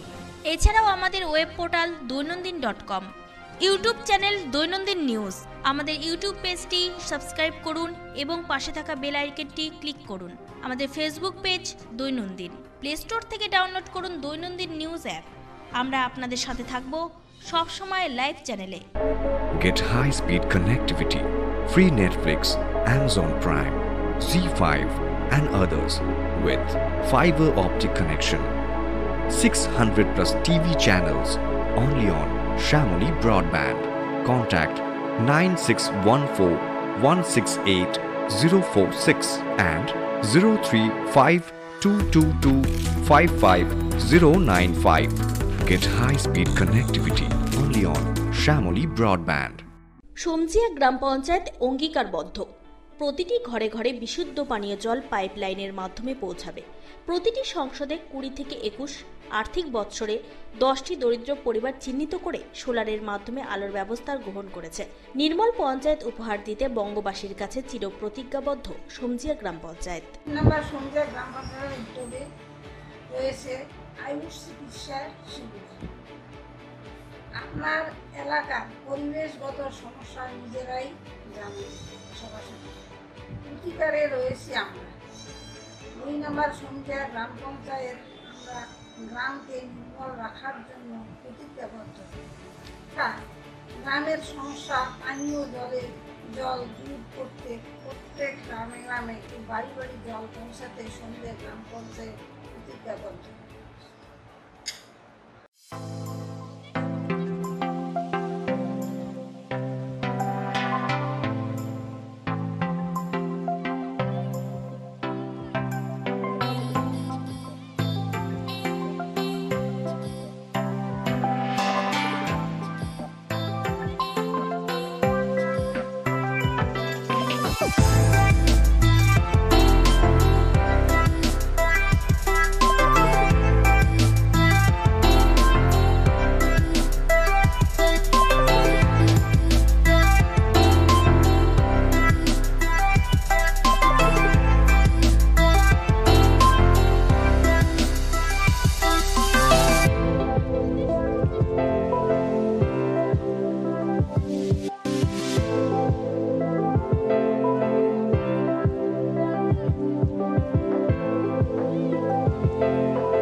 Diagnostic Das polyclinic and collection centre.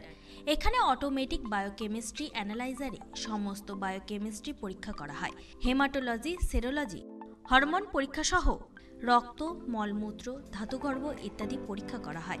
এছাড়াও ক্লিনিক্যাল প্যাথোলজি, কালচার, সেন্সিটিভিটি এইসব ধরনের পরীক্ষা অতি যত্ন সহকারে করা হয়। আপনাদের সঠিক রোগ নিরাময়ের জন্য আজই যোগাযোগ করুন অনন্যা ডায়াগনস্টিক ল্যাবে।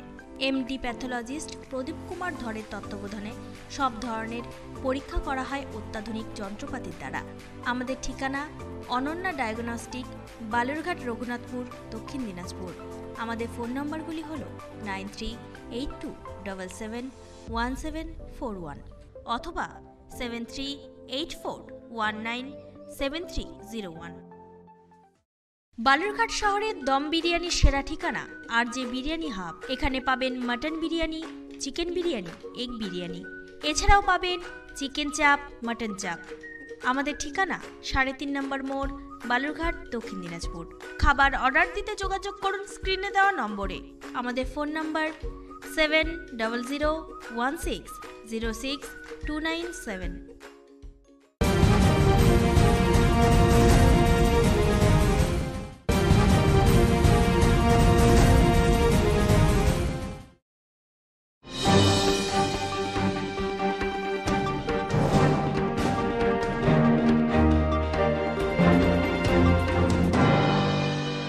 লকডাউনের ফলে মায়ের মৃত্যুবার্ষিকী না মানিয়ে 2500 লোকের ফ্রি বাজার বসালেন মোথাবাড়ির শফিকুল ইসলাম।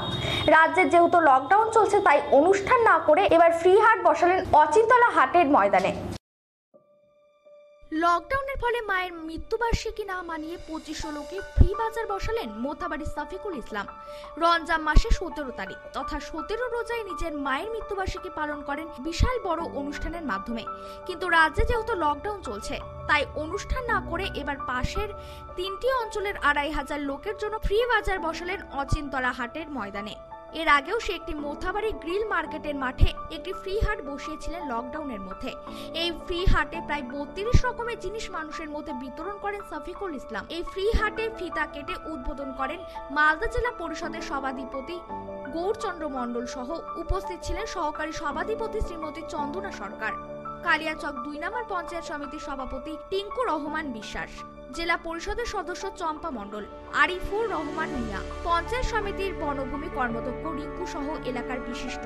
বাজারের উদ্যোক্তা শফিকুল ইসলাম জানান, বলা হয় প্রায় 2500 পরিবারকে দিলাম ফ্রি বাজার। যখন থেকে আমাদের লকডাউন চালু হয়েছে, যেহেতু আমাদের রাজ্যের মুখ্যমন্ত্রী ছুটে বেড়াচ্ছে, সব মুখ্যমন্ত্রীরা ঘুমিয়ে আছে, বিজেপি মুখ্যমন্ত্রীগুলো। আমাদের রাজ্যের মুখ্যমন্ত্রী যেহেতু বাড়ি বাড়ি মাঠে ঘাটে ছুটছে, ওই জন্য ওনার দেখে আমরা অনুপ্রেরণায় পাবলিকের পাশে সবসময়, যতদিন আজ লকডাউন চালু হয়ে প্রায় 46 দিন হয়ে গেল, যেদিন থেকে লকডাউন চালু হয়েছে আমি সকালে বের হই, রাত 10টাতে বাড়ি ঢুকি, মানুষের পাশে থাকি। প্রায় এখন অবধি 60,000 পরিবারকে 52-53 বিধানসভা মিলিয়ে দেওয়া হয়ে গেল। আর দুটা ফ্রি বাজার, গ্রিন মার্কেটে ফ্রি বাজার করেছিলাম 3000 পরিবারে, এখানে 2500 পরিবারের করেছি। প্রায় 32 রকম জিনিস আছে, তেল থেকে চালু করে লবণ, আটা, যেহেতু চাল অনেক আমরা দিয়েছি এর আগে, ওই জন্য চালটা এবার দিই, আটা, শসা, সয়াবিন, যাকে বুদিয়া বলে রোজা ইফতারির জন্য লাগে, গাজর, অনেকগুলো প্রায় 32টা আইটেম আছে। এগুলো দিলাম, এই জন্য দিলাম যে আমাদের রাজ্যের করোনা আক্রান্ত প্রায় এখন অবধি মালদাতে 3 থেকে বেড়ে 9টা হয়ে গেছে। ওই জন্য আমি মানুষকে বাড়ি বসে খাওয়া করি হিসাবে 15 দিনের আমি জিনিস মানুষের হাতে তুলে দিলাম। দৈনন্দিন ডেস্ক, মালদা।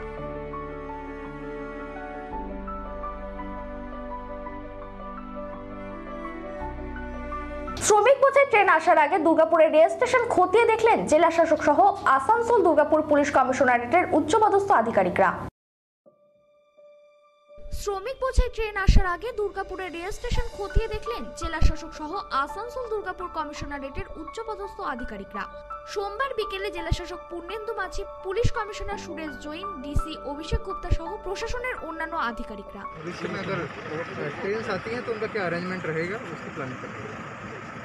और यहाँ से कहाँ का ये व्यवस्था कहाँ जाएगा? वो जैसे डिटेल्स आएगा तब आपको बताएंगे।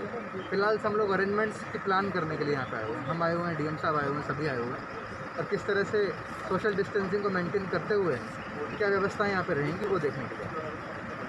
পাঞ্জাব থেকে একটি ট্রেন দুর্গাপুরে আসার সম্ভাবনা আছে, সেই জন্য আগে থেকে প্রস্তুত চলেছে। কিভাবে শ্রমিকদের ট্রেন থেকে নামানো হবে, কিভাবে নিয়ে যাওয়া হবে, এই সব দিকগুলি এই দিন দেখা হয়। পশ্চিম বর্ধমান জেলা শাসক পূর্ণেন্দু মাঝি জানিয়েছেন, দুর্গাপুরের প্রশাসন তৎপর আছে যে কোনো পরিস্থিতিতে। কি করলেন আপনারা এখানে? আমরা এখানে ট্রেন আসতে পারে সেরকমটা অ্যারেঞ্জমেন্টে রাখছি। যখন লোকজন নামবে তাকে কী করে আমরা কুইক পৌঁছাবো, কী করে মেডিকেল অ্যারেঞ্জমেন্ট করবো যাতে সোশ্যাল ডিস্টেন্সিং মেনটেন হয়, সেগুলো অ্যারেঞ্জমেন্টগুলো আমরা পুলিশ এবং আমরা সবাই মিলে দেখছি। ফলে এগুলো জাস্ট প্রিপেয়ার্ড অ্যারেঞ্জমেন্ট, যখন আসবে তখন যাতে সব কিছু প্ল্যান ঠিক করে আগে থেকে সব দেখে নেওয়া। আচ্ছা বলছি, আজকে কালকে যে ট্রেন আসবে সেখানে কোন শ্রমিক মানে কোন জেলার শ্রমিকরা থাকবে বাঁকুড়া? এখনও কিছু ঠিক নেই। যেটা হচ্ছে কালকে হাওড়াতে আসছে, হাওড়ার প্রায় 400 লোক মতো আমাদের আসবে, সেটা টিম যাবে। ফলে এটা এখনও ফাইনাল হয়নি, যখন হবে আপনারা জানবেন, বাট আগে থেকে আমরা অ্যারেঞ্জমেন্ট রাখছি। স্যার পশ্চিম বর্ধমান জেলা এখন কী পরিস্থিতি? এখন পশ্চিম বর্ধমান খুব ভালো পরিস্থিতি। দুর্গাপুরে আপাতত কয়জন? দুর্গাপুরে আমরা পেয়েছি, সেটা টেস্টিং চলছে, সব কিছু চলছে, এখন সব আন্ডার কন্ট্রোল আছে। আর কোনো কন্টেনমেন্ট জোন হবে কি? না, কন্ট্রোল করার মতো সেটা সিচুয়েশন নেই এখন আমাদের, ঠিক আছে। যেগুলো পেয়েছি আমরা সেগুলো সব হচ্ছে বাইরে থেকে এসছে, মাইগ্রেন্ট লেবার এসছে, ফলে যা যা প্রিপারেশন আমরা সব নিয়ে ফেলেছি। পশ্চিম বর্ধমান থেকে সনাতন করাই রিপোর্ট, দৈনন্দিন। ঔরঙ্গাবাদের পুনরাবৃত্তি ঘটার আগে রেল লাইন থেকে রাজ্যের পরিযায়ী দম্পতি শ্রমিকদের উদ্ধার করে বাড়ি ফেরালেন হাবড়া থানার পুলিশ এবং প্রশাসন। পুলিশের ভূমিকায় খুশি গোটা হাওড়াবাসী। ঔরঙ্গাবাদের পুনরাবৃত্তি ঘটার আগে রেল লাইন থেকে রাজ্যের পরিযায়ী দম্পতি শ্রমিকদের উদ্ধার করে বাড়ি ফেরালেন হাবড়া থানার পুলিশ এবং প্রশাসন। পুলিশের ভূমিকায় খুশি গোটা হাবড়াবাসী। ঘটনাটি হাবড়া থানার 31 নম্বর রেলগেট সংলগ্ন গোয়ালবাটি এলাকায়। লকডাউন থাকায় রেল লাইন ধরে পায়ে হেঁটে বাড়ি ফেরার পথে মহারাষ্ট্রের ঔরঙ্গাবাদে মালবাহী ট্রেনের ধাক্কায় মৃত্যু হলো 17 পরিযায়ী শ্রমিকদের। ঠিক তারপরেই ফের বাড়ি ফেরার পথে মধ্যপ্রদেশের ট্রাক উল্টে মৃত্যু হয় 5 পরিযায়ী শ্রমিকের। এবার সেই ঘটনার পুনরাবৃত্তি ঘটার আগেই হাবড়া পুলিশের তৎপরতায় রাজ্যের এক দম্পতি পরিযায়ী শ্রমিকের রেল লাইন থেকে উদ্ধার করে বাড়ি ফেরানোর ব্যবস্থা করলেন পুলিশ। হাবড়া থানার পুলিশ সোমবার রাতে সূত্র মারফত খবর পায় এক দম্পতি রাতের অন্ধকারে রেল লাইন ধরে পায়ে হেঁটে আসছেন। হঠাৎ গোয়ালবাটি এলাকায় এসে অসুস্থ হয়ে পড়েন রেল লাইনের উপর। খবর পেয়ে ঘটনাস্থলে পৌঁছায় হাবড়া থানার পুলিশ। দম্পতি শ্রমিকদের রেল লাইন থেকে উদ্ধার করে নিয়ে আসেন হাবড়া হাসপাতালে। থার্মাল স্ক্রিনিং থেকে শারীরিক সমস্ত পরীক্ষা করা হয় হাবড়া হাসপাতালে। পরবর্তীতে কিছুটা সুস্থ হলে পুলিশের পক্ষ থেকে তাদেরকে খাওয়ানোর ব্যবস্থা করা হয়। হাসপাতাল সূত্রে খবর, দীর্ঘ সময় খাবার না খাওয়াতে অসুস্থ হয়ে পড়েন দম্পতি। এরপরে হাবড়া থানার আইসি গৌতম মিত্র এবং হাবড়ার বিডিও শুভ্র নন্দীর তৎপরতায় দম্পতিকে গাড়ির ব্যবস্থা করে বাড়ি পাঠানোর ব্যবস্থা করা হয়। পাশাপাশি তাদের 1 মাসের খাদ্য সামগ্রী তুলে দেওয়া হয় হাবড়া 1 নম্বর বিডিও শুভ্র নন্দীর পক্ষ থেকে। দম্পতিকে অন্ততপক্ষে 14 দিন হোম কোয়ারেন্টাইনে থাকার নির্দেশ দেওয়া হয়।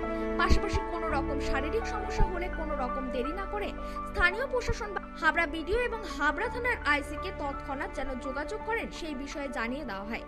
তবে পরিযায়ী দম্পতির স্বামী অরুণাব জানা বয়স 38 এবং শ্রী মিনতি জানা বয়স 34 জানান, কোথা থেকে যাচ্ছেন আর কি কি পেলেন? কোথা থেকে যাচ্ছি বলতে আমরা চাঁদপাড়া থেকে রওনা দিয়েছিলাম বাড়ির উদ্দেশ্যে। কেননা পরিবারের অবস্থাও সেরকম শোচনীয় আমাদের, এবং আমাদের অর্থনৈতিক অবস্থাও খুব একটা ভালো ছিল না। যতদিন আমাদের লকডাউন ছিল সেই সমস্ত অর্থ সমস্যা শেষ হয়ে গেছিলো। তা আস্তে আস্তে আমাদের প্রশাসন বলতে হাবড়া থানার প্রশাসন একরকম ভগবানের মতো কাজ করেছেন। ওনাদের দৌলতে আমরা সেখান থেকে নিয়ে এখানকার লোকাল বিডিও অফিসের যে দাদারা বা কর্তাকর্মীরা যারা আছেন তারা আমাদের যথেষ্ট সাহায্য করেছেন, এবং আমাদের একটা খুব সুন্দর একটা গাড়িও ব্যবস্থা করে দিয়েছেন আমাদের সুন্দরভাবে বাড়ি যাওয়ার জন্য। সাথে আমাদের 1 মাসের খাবার দাবার সঙ্গে চাল, ডিম, ডাল যাবতীয় যা কিছু আমাদের মানে চা পাতা থেকে সকাল গুড মর্নিং থেকে গুড নাইট অবধি ওনাদের একটা প্যাকেজের ব্যবস্থা করেছেন। খুব সুন্দর লেগেছে এবং আমরা সত্যি চিরকৃতজ্ঞ। মনে হচ্ছে যেন একটা নতুন জীবন, মানে এই লকডাউনের বা এই করোনা সংকটের মধ্যে থেকেও আমাদের একটা নতুন আবার একটা দিশা পেয়েছি এরকম মনে হচ্ছে। পুলিশ কি খাওয়া দাওয়ার ব্যবস্থা করেছে? হ্যাঁ, আমরা ওই আপাতত ওইখানে যে থানা ছিল মানে আমাদের হাবড়া থানার ভিতরে অফিসাররা আমাদেরকে ওই ক্যান্টিনে বসে খুব সুন্দরভাবে খাইয়েছে। পুলিশের এই উদ্যোগ কি বলবেন? মানে অসাধারণ। আমরা যে পুলিশকে অনেক সময় অনেক রকমভাবে আমরা মিডিয়াতে দেখি, কিন্তু এই যে উদ্যোগটা পাশাপাশি বিডিও সাহেব দিল আপনাদেরকে, পাশাপাশি নিয়ারেস্ট পুলিশ স্টেশন হাবড়া থানাকে আমরা যথেষ্ট ধন্যবাদ। মানে ধন্যবাদই ছোটো করা না ঠিক না, মানে আমি কী বলবো ভাষা হারিয়ে মানে সত্যি কথা খুব অপূর্ব। আপনারা যখন হেঁটে আসছিলেন তখন কি কেউ খাবার বা জল দিয়েছিল আপনাদেরকে? না, যখন আমরা হেঁটে আসছিলাম তখন সাধারণ মানুষ আমাদেরকে মানে কীরকম বলবো যেন আমাদের গায়ে কিছু লেগে আছে বা আমাদের যেন কোনো কিছু একটা হয়েছে, মানে এরকমভাবে দূর করা ভাব ছিল। এক দাদার কাছে জল চাইতে গেছিলাম, উনিও দিননি। বা আমি আরেক জায়গায় বসে খাবার চেষ্টা করেছিলাম, একটুখানি মুড়ি ছিল আমাদের সাথে, সেখানে বসে খেতে দেওয়া হয়নি। আরও তাদের অভিযোগ, রেল লাইন দিয়ে হেঁটে আসার সময় বিভিন্ন ব্যক্তিরা তাদেরকে দেখে নানা ধরনের টোন টিটকারি করে। যদিও এই ঘটনাকে নিন্দাজনকভাবে জানিয়েছেন হাবড়া 1 নম্বর ব্লকের বিডিও সুব্রনীল নন্দী। পাশাপাশি তিনি আরও জানান, এরা আমাদের কাছে আজকে খবর আসে পুলিশের মারফত যে এরকম দুজন মানুষ রেল লাইন ধরে বাড়ি ফেরার চেষ্টা করছেন। তো তাদেরকে পুলিশ উদ্ধার করে রেল লাইনে। তারা চাঁদপাড়া থেকে হেঁটে বারাসাতে তাদের বাড়ি, সেখানে তারা ফেরার চেষ্টা করছিল। কাজ এই মুহূর্তে তাদের বন্ধ থাকার জন্য কিছু যেহেতু উপায় নেই, কোনোভাবে ফিরতে পারছিলেন না। তো যাতে সেই এবং তাদের উদ্ধারের পর জানা গেল তারা দুদিন ধরে অভুক্তও ছিলেন। তো তাদেরকে উদ্ধার করে পুলিশ তাদের খাওয়া দাওয়ার প্রথমে ব্যবস্থা করা হয় এবং আমরা গাড়ি করে তারা যাতে সুস্থভাবে স্বাভাবিকভাবে বাড়ি পৌঁছতে পারেন এবং তার আগামী কিছুদিন যাতে তিনি ভালোভাবে খেয়ে পড়ে বেঁচে থাকতে পারেন। তার বয়স্ক বৃদ্ধ বাবা মা আছে বাড়িতে, তারাও যাতে খেয়ে পড়ে, তার জন্য আমাদের যে সরকারি উদ্যোগে সামান্য সুযোগ আছে সেখান থেকে আমরা তাদের জন্য এই ক্ষুদ্র প্রচেষ্টা করেছি। পাশাপাশি তারা যেটা জানিয়েছেন যে বিভিন্ন জায়গায় তারা খাবার চেয়েছেন, এমনকি জলও চেয়েছেন, তবুও মানুষ এগিয়ে আসেননি। কি বলবেন? এটা মানুষ এই সময় বহু মানুষ বহুভাবে মানুষকে সহযোগিতা করছে, এটা সত্যি দুর্ভাগ্যজনক যেটা ওনারা বললেন, কিন্তু এটার সাথে এটাই সামগ্রিক চিত্র নয়। এখানে বহু মানুষ মানুষকে সহযোগিতার কাজও করছেন, সেটাও হচ্ছে। হয়তো এটা একটা বিচ্ছিন্ন ঘটনা, এটাই আমরা আশা করব, কারণ এই বিপদে মানুষ মানুষের পাশে যদি না দাঁড়ায় তাহলে সভ্যতা বা সমাজ আমরা এগিয়ে রাখতে পারবো না, বেঁচে থাকাটাও খুব কঠিন হয়ে যাবে। সেই দিনে দাঁড়িয়ে হয়তো ওনাদের সাথে যেটা ঘটেছে কিছু ক্ষেত্রে দুর্ভাগ্যজনক, কিন্তু তারপরে শেষ যেটা হলো সেটা আশা করি ওনাদের পক্ষে ওনারাও সেটা ভালোভাবে নিয়েছেন। উত্তর 24 পরগনা থেকে শান্তনু বিশ্বাসের রিপোর্ট, দৈনন্দিন।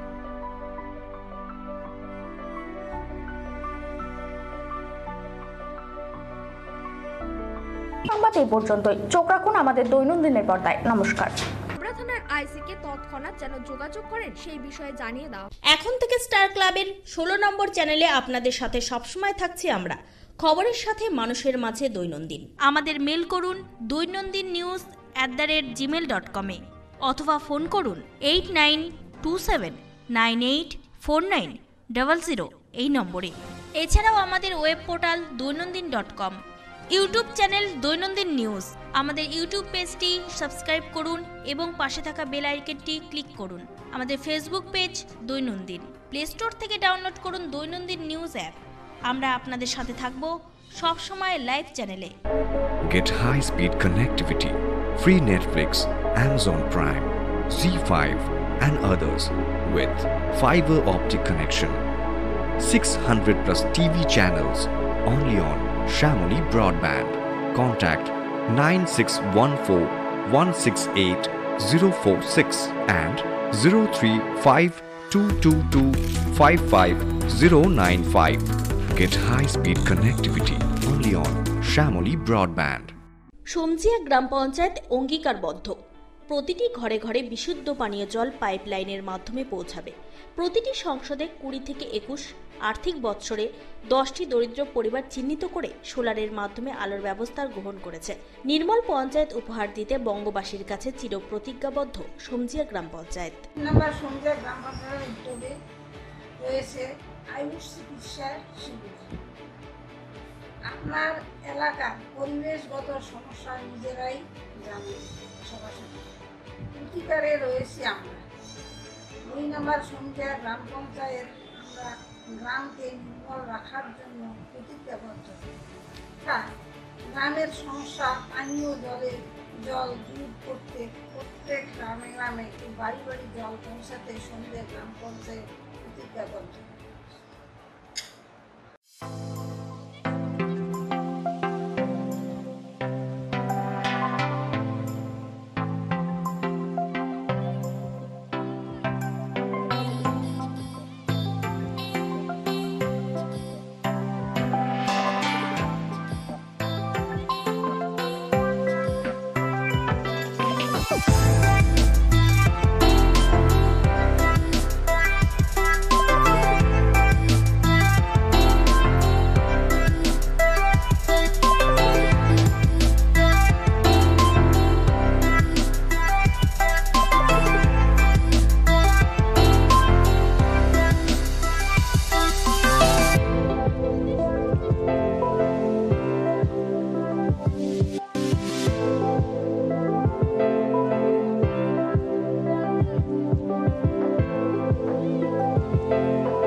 Diagnostic Das polyclinic and collection centre. এখানে অটোমেটিক বায়োকেমিস্ট্রি অ্যানালাইজারে সমস্ত বায়োকেমিস্ট্রি পরীক্ষা করা হয়। হেমাটোলজি, সেরোলজি, হরমোন পরীক্ষা সহ রক্ত, মলমূত্র, ধাতুগর্ভ ইত্যাদি পরীক্ষা করা হয়। এছাড়াও ক্লিনিক্যাল প্যাথোলজি, কালচার সেন্সিটিভিটি এইসব ধরনের পরীক্ষা অতি যত্ন সহকারে করা হয়। আপনাদের সঠিক রোগ নিরাময়ের জন্য আজই যোগাযোগ করুন অনন্যা ডায়াগনস্টিক ল্যাবে। এমডি প্যাথোলজিস্ট প্রদীপ কুমার ধরের তত্ত্বাবধানে সব ধরনের পরীক্ষা করা হয় অত্যাধুনিক যন্ত্রপাতির দ্বারা। আমাদের ঠিকানা অনন্যা ডায়াগনস্টিক, বালুরঘাট, রঘুনাথপুর, দক্ষিণ দিনাজপুর। আমাদের ফোন নম্বরগুলি হল 9382771741 অথবা 7384197301। বালুরঘাট শহরের দম বিরিয়ানির সেরা ঠিকানা আর যে বিরিয়ানি হাব। এখানে পাবেন mutton biryani, chicken biryani, egg biryani, এছাড়াও পাবেন চিকেন চাপ, মাটন চাপ। আমাদের ঠিকানা 3.5 নম্বর মোড়, বালুরঘাট, দক্ষিণ দিনাজপুর। খাবার অর্ডার দিতে যোগাযোগ করুন স্ক্রিনে দেওয়া নম্বরে।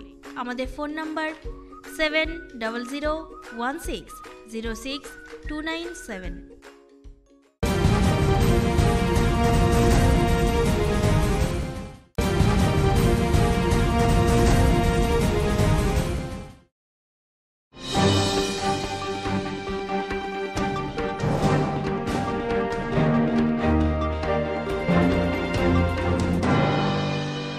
লকডাউনের ফলে মায়ের মৃত্যুবার্ষিকী না মানিয়ে 2500 লোকের ফ্রি বাজার বসালেন মোথাবাড়ির শফিকুল ইসলাম।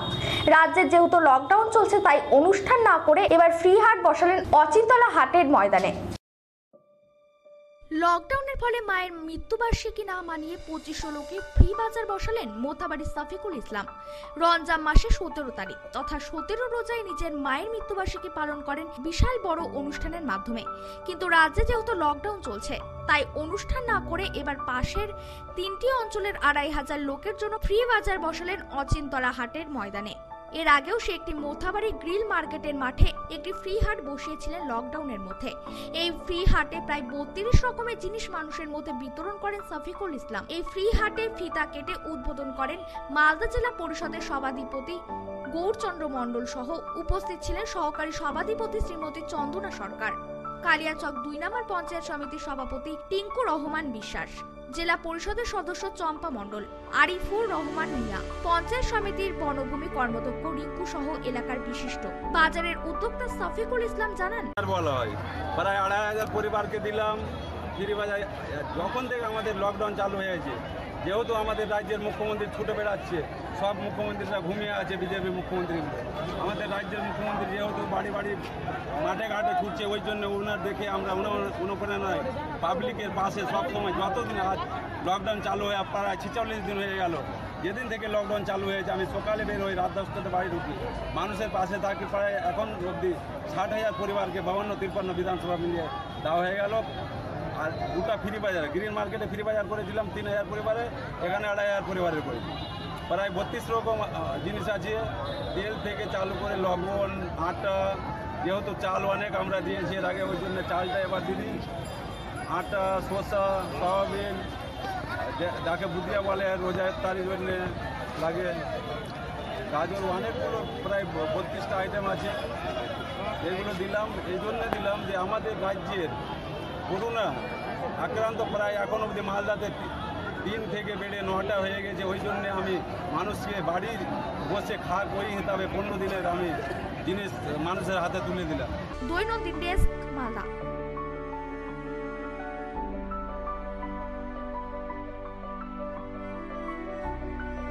শ্রমিক বোঝাই ট্রেন আসার আগে দুর্গাপুরের রেল স্টেশন খতিয়ে দেখলেন জেলা শাসক সহ আসানসোল দুর্গাপুর পুলিশ কমিশনারেটের উচ্চপদস্থ আধিকারিকরা। শ্রমিক বোঝাই ট্রেন আসার আগে দুর্গাপুরের রেল স্টেশন খতিয়ে দেখলেন জেলা শাসক সহ আসানসোল দুর্গাপুর কমিশনারেটের উচ্চপদস্থ আধিকারিকরা।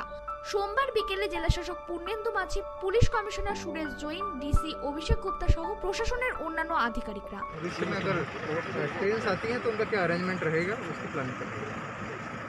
और यहाँ से कहाँ का ये व्यवस्था कहाँ जाएगा? वो जैसे डिटेल्स आएगा तब आपको बताएंगे। फिलहाल हम लोग अरेंजमेंट्स की प्लान करने के लिए यहाँ पे आए हुए हैं। हम आए हुए हैं, डीएम साहब आए हुए हैं, सभी आए हुए हैं, और किस तरह से सोशल डिस्टेंसिंग को मेंटेन करते हुए क्या व्यवस्था यहाँ पे रहेंगी वो देखने के लिए। পাঞ্জাব থেকে একটি ট্রেন দুর্গাপুরে আসার সম্ভাবনা আছে, সেই জন্য আগে থেকে প্রস্তুত চলেছে। কিভাবে শ্রমিকদের ট্রেন থেকে নামানো হবে, কিভাবে নিয়ে যাওয়া হবে, এই সব দিকগুলি এই দিন দেখা হয়। পশ্চিম বর্ধমান জেলা শাসক পূর্ণেন্দু মাঝি জানিয়েছেন, দুর্গাপুরের প্রশাসন তৎপর আছে যে কোনো পরিস্থিতিতে। কি করলেন আপনারা এখানে? আমরা এখানে ট্রেন আসতে পারে সেটুকু অ্যারেঞ্জমেন্টে রাখছি, যখন লোকজন নামবে তাকে কী করে আমরা কুইক পৌঁছাবো, কী করে মেডিকেল অ্যারেঞ্জমেন্ট করবো যাতে সোশ্যাল ডিস্টেন্সিং মেনটেন হয়, সেগুলো অ্যারেঞ্জমেন্টগুলো আমরা করি এবং আমরা সরকারে দেখছি। ফলে এগুলো জাস্ট প্রিপারেটরি অ্যারেঞ্জমেন্ট, যখন আসবে তখন যাতে সব কিছু প্ল্যান ঠিক করে আগে থেকে সব দেখে নেওয়া। আচ্ছা বলছি, আজকে কালকে যে ট্রেন আসবে সেখানে কোন শ্রমিক মানে কোন জেলার শ্রমিকরা থাকবে বাঁকুড়া? এখনও কিছু ঠিক নেই। যেটা হচ্ছে কালকে হাওড়াতে আসছে, হাওড়ার প্রায় 400 লোক মতো আমাদের আসবে, সেটা টিম যাবে। ফলে এটা এখনও ফাইনাল হয়নি, যখন হবে আপনারা জানবেন, বাট আগে থেকে আমরা অ্যারেঞ্জমেন্ট রাখছি। স্যার পশ্চিম বর্ধমান জেলা এখন কী পরিস্থিতি? এখন পশ্চিম বর্ধমান খুব ভালো পরিস্থিতি। দুর্গাপুরে আপাতত কয়জন? দুর্গাপুরে আমরা পেয়েছি, সেটা টেস্টিং চলছে, সব কিছু চলছে, এখন সব আন্ডার কন্ট্রোল আছে। কোনো কন্টেনমেন্ট জোন হবে কি? না, কন্ট্রোল করার মতো সেটা সিচুয়েশন নেই এখন আমাদের, ঠিক আছে। যেগুলো পেয়েছি আমরা সেগুলো সব হচ্ছে বাইরে থেকে এসছে, মাইগ্রেন্ট লেবার এসছে, ফলে যা যা প্রিপারেশন আমরা সব নিয়ে ফেলেছি। পশ্চিম বর্ধমান থেকে সনাতন করাই রিপোর্ট, দৈনন্দিন। ঔরঙ্গাবাদের পুনরাবৃত্তি ঘটার আগে রেল লাইন থেকে রাজ্যের পরিযায়ী দম্পতি শ্রমিকদের উদ্ধার করে বাড়ি ফেরালেন হাবড়া থানার পুলিশ এবং প্রশাসন। পুলিশের ভূমিকায় খুশি গোটা হাওড়াবাসী। ঔরঙ্গাবাদের পুনরাবৃত্তি ঘটার আগে রেল লাইন থেকে রাজ্যের পরিযায়ী দম্পতি শ্রমিকদের উদ্ধার করে বাড়ি ফেরালেন হাবড়া থানার পুলিশ এবং প্রশাসন। পুলিশের ভূমিকায় খুশি গোটা হাবড়াবাসী। ঘটনাটি হাবড়া থানার 31 নম্বর রেলগেট সংলগ্ন গোয়ালবাটি এলাকায়। লকডাউন থাকায় রেল লাইন ধরে পায়ে হেঁটে বাড়ি ফেরার পথে মহারাষ্ট্রের ঔরঙ্গাবাদে মালবাহী ট্রেনের ধাক্কায় মৃত্যু হলো 17 পরিযায়ী শ্রমিকদের। ঠিক তারপরেই ফের বাড়ি ফেরার পথে মধ্যপ্রদেশের ট্রাক উল্টে মৃত্যু হয় 5 পরিযায়ী শ্রমিকের। এবার সেই ঘটনার পুনরাবৃত্তি ঘটার আগেই হাবড়া পুলিশের তৎপরতায় রাজ্যের এক দম্পতি পরিযায়ী শ্রমিকের রেল লাইন থেকে উদ্ধার করে বাড়ি ফেরানোর ব্যবস্থা করলেন পুলিশ। হাবড়া থানার পুলিশ সোমবার রাতে সূত্র মারফত খবর পায় এক দম্পতি রাতের অন্ধকারে রেল লাইন ধরে পায়ে হেঁটে আসছেন। হঠাৎ গোয়ালবাটি এলাকায় এসে অসুস্থ হয়ে পড়েন রেল লাইনের উপর। খবর পেয়ে ঘটনাস্থলে পৌঁছায় হাবড়া থানার পুলিশ। দম্পতি শ্রমিকদের রেল লাইন থেকে উদ্ধার করে নিয়ে আসেন হাবড়া হাসপাতালে। থার্মাল স্ক্রিনিং থেকে শারীরিক সমস্ত পরীক্ষা করা হয় হাবড়া হাসপাতালে। পরবর্তীতে কিছুটা সুস্থ হলে পুলিশের পক্ষ থেকে তাদেরকে খাওয়ানোর ব্যবস্থা করা হয়। হাসপাতাল সূত্রে খবর, দীর্ঘ সময় খাবার না খাওয়াতে অসুস্থ হয়ে পড়েন দম্পতি। এরপরে হাবড়া থানার আইসি গৌতম মিত্র এবং হাবড়ার ভিডিও শুভ্র নন্দীর তৎপরতায় দম্পতিকে গাড়ির ব্যবস্থা করে বাড়ি পাঠানোর ব্যবস্থা করা হয়। পাশাপাশি তাদের 1 মাসের খাদ্য সামগ্রী তুলে দেওয়া হয় হাবড়া 1 নম্বর ভিডিও শুভ্র নন্দীর পক্ষ থেকে। দম্পতিকে অন্ততপক্ষে 14 দিন হোম কোয়ারেন্টাইনে থাকার নির্দেশ দেওয়া হয়। পাশাপাশি কোনো রকম শারীরিক সমস্যা হলে কোনো রকম দেরি না করে স্থানীয় প্রশাসন হাবড়া ভিডিও এবং হাবড়া থানার আইসিকে তৎক্ষণাৎ যেন যোগাযোগ করেন সেই বিষয়ে জানিয়ে দেওয়া হয়। তবে পরিযায়ী দম্পতির স্বামী অরুণাভ জানা বয়স 38 এবং শ্রী মিনতি জানা বয়স 34 জানান, কোথা থেকে যাচ্ছেন আর কি কি পেলেন? কোথা থেকে যাচ্ছি বলতে আমরা চাঁদপাড়া থেকে রওনা দিয়েছিলাম বাড়ির উদ্দেশ্যে, কেননা পরিবারের অবস্থাও সেরকম শোচনীয় আমাদের, এবং আমাদের অর্থনৈতিক অবস্থাও খুব একটা ভালো ছিল না। যতদিনের আমাদের লকডাউন ছিল সেই সমস্ত অর্থ সমস্যা শেষ হয়ে গেছিলো। তা আস্তে আস্তে আমাদের প্রশাসন বলতে হাবড়া থানার প্রশাসন একরকম ভগবানের মতো কাজ করেছেন। ওনাদের দৌলতে আমরা সেখান থেকে নিয়ে এখানকার লোকাল বিডিও অফিসের যে দাদারা বা কর্তাকর্মীরা যারা আছেন তারা আমাদের যথেষ্ট সাহায্য করেছেন এবং আমাদের একটা খুব সুন্দর একটা গাড়িও ব্যবস্থা করে দিয়েছেন আমাদের সুন্দরভাবে বাড়ি যাওয়ার জন্য। সাথে আমাদের 1 মাসের খাবার দাবার সঙ্গে চাল, ডিম, ডাল যাবতীয় যা কিছু আমাদের চা পাতা থেকে সকাল গুড মর্নিং থেকে গুড নাইট অবধি ওনাদের একটা প্যাকেজের ব্যবস্থা করেছেন। খুব সুন্দর লেগেছে এবং আমরা সত্যি ছিল কৃতজ্ঞ। মনে হচ্ছে যেন একটা নতুন জীবন, মানে এই লকডাউনের বা এই করোনা সংকটের মধ্যে থেকেও আমাদের একটা নতুন আবার একটা দিশা পেয়েছি, এরকম লাগছে। পুলিশ কি খাওয়া দাওয়ার ব্যবস্থা করেছে? হ্যাঁ, আমরা ওই আপাতত ওইখানে যে থানা ছিল মানে আমাদের হাবড়া থানার ভিতরে অফিসাররা আমাদেরকে ওই ক্যান্টিনে বসে খুব সুন্দরভাবে খাইয়েছে। পুলিশের এই উদ্যোগ কি বলবেন? মানে অসাধারণ। আমরা যে পুলিশকে অনেক সময় অনেক রকমভাবে আমরা মিডিয়াতে দেখি, কিন্তু এই যে উদ্যোগটা পাশাপাশি বিডিও সাহেব দিল আপনাদেরকে, পাশাপাশি নিয়ারেস্ট পুলিশ স্টেশন হাবড়া থানাকে আমি যথেষ্ট ধন্যবাদ, মানে ধন্যবাদ দিয়ে ছোটো করা না ঠিক না, মানে আমি কী বলবো ভাষা হারিয়ে, মানে সত্যি কথা খুব অপূর্ব। আপনারা যখন হেঁটে আসছিলেন তখন কি কেউ খাবার বা জল দিয়েছিল আপনাদেরকে? না, যখন আমরা হেঁটে আসছিলাম তখন সাধারণ মানুষ আমাদেরকে মানে কীরকম বলবো, যেন আমাদের গায়ে কিছু লেগে আছে বা আমাদের যেন কোনো কিছু একটা হয়েছে, মানে এরকমভাবে দূর করা ভাবছিল। এক দাদার কাছে জল চাইতে গেছিলাম, উনিও দিননি। বা আমি আরেক জায়গায় বসে খাবার চেষ্টা করেছিলাম, একটুখানি মুড়ি ছিল আমাদের সাথে, সেখানে বসে খেতে দেওয়া হয়নি। আরও তাদের অভিযোগ, রেল লাইন দিয়ে হেঁটে আসার সময় বিভিন্ন ব্যক্তিরা তাদেরকে দেখে নানা ধরনের টোন টিটকারি করে। যদিও এই ঘটনাকে নিন্দাজনকভাবে জানিয়েছেন হাবড়া 1 নম্বর ব্লকের বিডিও সুব্রনীল নন্দী। পাশাপাশি তিনি আরও জানান, এরা আমাদের কাছে আজকে খবর আসে পুলিশের মারফত যে এরকম দুজন মানুষ রেল লাইন ধরে বাড়ি ফেরার চেষ্টা করছেন। তো তাদেরকে পুলিশ উদ্ধার করে রেল লাইনে। তারা চাঁদপাড়া থেকে হেঁটে বারাসাতে তাদের বাড়ি, সেখানে তারা ফেরার চেষ্টা করছিল। কাজ এই মুহূর্তে তাদের বন্ধ থাকার জন্য কিছু যেহেতু উপায় নেই, কোনোভাবে ফিরতে পারছিলেন না।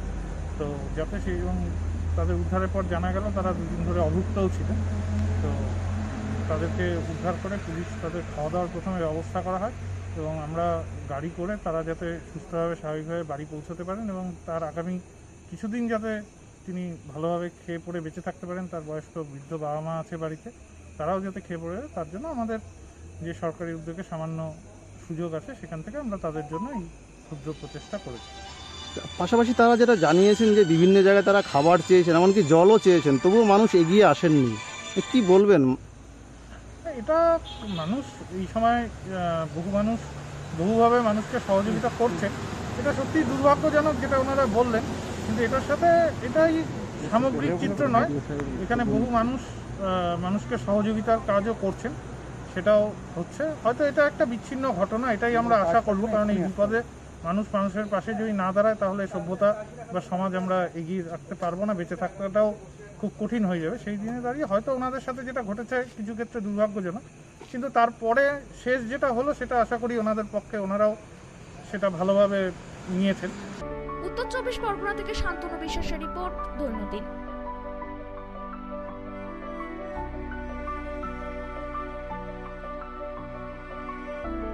সংবাদ এই পর্যন্তই। চোখ রাখুন আমাদের দৈনন্দিনের পর্দায়। নমস্কার। থানার আইসিকে তৎক্ষণাৎ যেন যোগাযোগ করেন সেই বিষয়ে জানিয়ে দাও। এখন থেকে স্টার ক্লাবের 16 নম্বর চ্যানেলে আপনাদের সাথে সবসময় থাকছি আমরা, খবরের সাথে মানুষের মাঝে দৈনন্দিন। আমাদের মেল করুন doinandinnews@gmail.com এ অথবা ফোন করুন 8927984900 এই নম্বরে। এছাড়াও আমাদের web portal doinandin.com, YouTube channel দৈনন্দিন নিউজ। আমাদের ইউটিউব পেজটি সাবস্ক্রাইব করুন এবং পাশে থাকা বেল আইকনটি ক্লিক করুন। আমাদের ফেসবুক পেজ দৈনন্দিন। প্লে স্টোর থেকে ডাউনলোড করুন দৈনন্দিন নিউজ অ্যাপ। আমরা আপনাদের সাথে থাকব সব সময় লাইভ চ্যানেলে। Get high-speed connectivity, free Netflix, Amazon Prime, Z5 and others with fiber optic connection. 600 plus TV channels only on Shamoli Broadband. Contact 9614168046 and 03522255095. Get high-speed connectivity only on Shamoli Broadband. সমজিয়া গ্রাম পঞ্চায়েত অঙ্গীকারবদ্ধ, প্রতিটি ঘরে ঘরে বিশুদ্ধ পানীয় জল পাইপলাইনের মাধ্যমে পৌঁছাবে। প্রতিটি সংসদে 20 থেকে 21 আর্থিক বৎসরে 10টি দরিদ্র পরিবার চিহ্নিত করে সোলারের মাধ্যমে আলোর ব্যবস্থা গ্রহণ করেছে। নির্মল পঞ্চায়েত উপহার দিতে বঙ্গবাসীর কাছে চিরপ্রতিজ্ঞাবদ্ধ সমজিয়া গ্রাম পঞ্চায়েত। সমজিয়া গ্রাম পঞ্চায়েতের উদ্যোগে রয়েছে আয়ুষ চিকিৎসা শিবির। আপনার এলাকার পরিবেশগত সমস্যা নিজেরাই জানেন, সরাসরি অধিকারে রয়েছি আমরা। 2 নম্বর সমজিয়া গ্রাম পঞ্চায়েত আমরা গ্রামকে নির্মল রাখার জন্য প্রতিজ্ঞাবদ্ধ। গ্রামের সমস্যা পানীয় জল দূর করতে প্রত্যেক গ্রামে গ্রামে বাড়ি বাড়ি জল পৌঁছাতে সমজিয়া গ্রাম পঞ্চায়েত প্রতিজ্ঞাবদ্ধ।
Ananya diagnostic Das polyclinic and collection centre.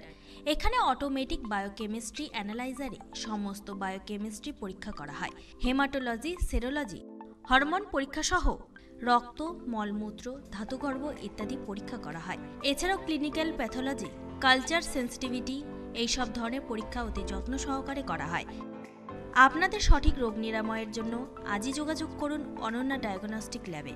MD pathologist প্রদীপ কুমার ধরের তত্ত্বাবধানে সব ধরনের পরীক্ষা করা হয় অত্যাধুনিক যন্ত্রপাতির দ্বারা। আমাদের ঠিকানা অনন্যা ডায়াগনস্টিক, বালুরঘাট, রঘুনাথপুর, দক্ষিণ দিনাজপুর। আমাদের ফোন নম্বরগুলি হল 9382771741 অথবা 7384197301। বালুরঘাট শহরের দম বিরিয়ানির সেরা ঠিকানা আর যে বিরিয়ানি হাব। এখানে পাবেন mutton biryani, chicken biryani, egg biryani, এছাড়াও পাবেন চিকেন চাপ, মাটন চাপ। আমাদের ঠিকানা 3.5 নম্বর মোড়, বালুরঘাট, দক্ষিণ দিনাজপুর। খাবার অর্ডার দিতে যোগাযোগ করুন স্ক্রিনে দেওয়া নম্বরে। আমাদের ফোন নম্বর 7001606297।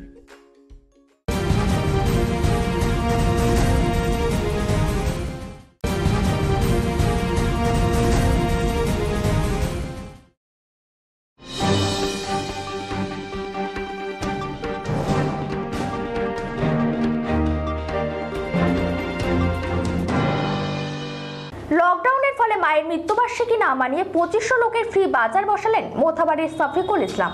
রাজ্যের যেহেতু লকডাউন চলছে তাই অনুষ্ঠান না করে এবার ফ্রি হাট বসালেন অচিন্তলা হাটের ময়দানে। লকডাউনের ফলে মায়ের মৃত্যুবার্ষিকী না মানিয়ে 2500 লোকে ফ্রি বাজার বসালেন মোথাবাড়ির শফিকুল ইসলাম। রমজান মাসে 17 তারিখ তথা 17 রোজায় নিজের মায়ের মৃত্যুবার্ষিকী পালন করেন বিশাল বড় অনুষ্ঠানের মাধ্যমে। কিন্তু রাজ্যে যেহেতু লকডাউন চলছে তাই অনুষ্ঠান না করে এবার পাশের 3টি অঞ্চলের 2500 লোকের জন্য ফ্রি বাজার বসালেন অচিন্তলা হাটের ময়দানে। এর আগেও সে একটি মোথাবাড়ি গ্রিল মার্কেটের মাঠে একটি ফ্রি হাট বসিয়েছিলেন লকডাউনের মধ্যে।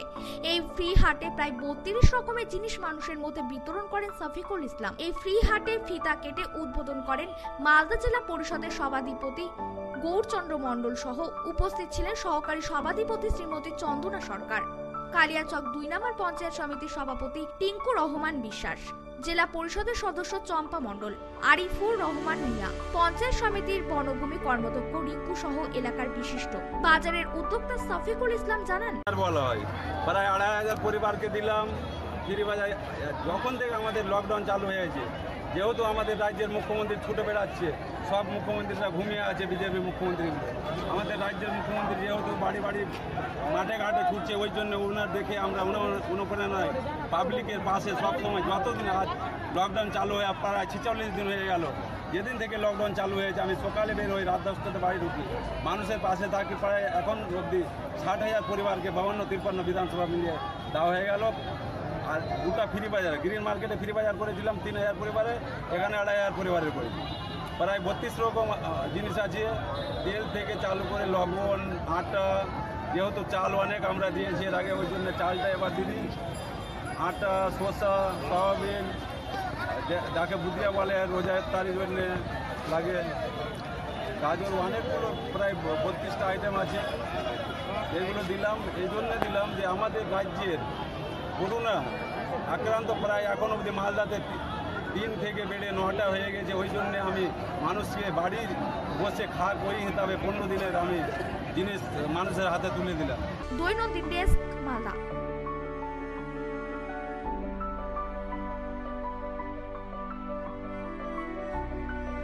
শ্রমিক বোঝাই ট্রেন আসার আগে দুর্গাপুরের রেল স্টেশন খতিয়ে দেখলেন জেলা শাসক সহ আসানসোল দুর্গাপুর পুলিশ কমিশনারেটের উচ্চপদস্থ আধিকারিকরা।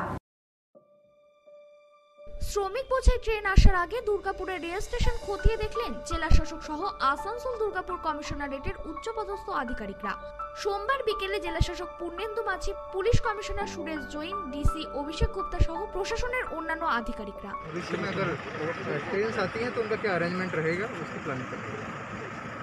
और यहाँ से कहाँ कहाँ का ये व्यवस्था कहाँ कहाँ जाएगा? जैसे डिटेल्स आएगा तब आपको बताएंगे। फिलहाल हम लोग अरेंजमेंट्स की प्लान करने के लिए यहाँ पे आए हुए हैं। हम आए हुए हैं, डीएम साहब आए हुए हैं, सभी आए हुए हैं, और किस तरह से सोशल डिस्टेंसिंग को मेंटेन करते हुए क्या व्यवस्था यहाँ पे रहेंगी वो देखने के लिए। পাঞ্জাব থেকে একটি ট্রেন দুর্গাপুরে আসার সম্ভাবনা আছে, সেই জন্য আগে থেকে প্রস্তুত চলেছে। কিভাবে শ্রমিকদের ট্রেন থেকে নামানো হবে, কিভাবে নিয়ে যাওয়া হবে, এই সব দিকগুলি এই দিন দেখা হয়। পশ্চিম বর্ধমান জেলা শাসক পূর্ণেন্দু মাঝি জানিয়েছেন, দুর্গাপুরের প্রশাসন তৎপর আছে যে কোনো পরিস্থিতিতে। কি করলেন আপনারা এখানে? আমরা এখানে ট্রেন আসতে পারে সেরকমকে অ্যারেঞ্জমেন্টে রাখছি, যখন লোকজন নামবে তাকে কী করে আমরা কুইক পৌঁছাবো, কী করে মেডিকেল অ্যারেঞ্জমেন্ট করবো যাতে সোশ্যাল ডিস্টেন্সিং মেনটেন হয়, সেগুলো অ্যারেঞ্জমেন্টগুলো আমরা পুলিশ এবং আমরা সবাই মিলে দেখছি।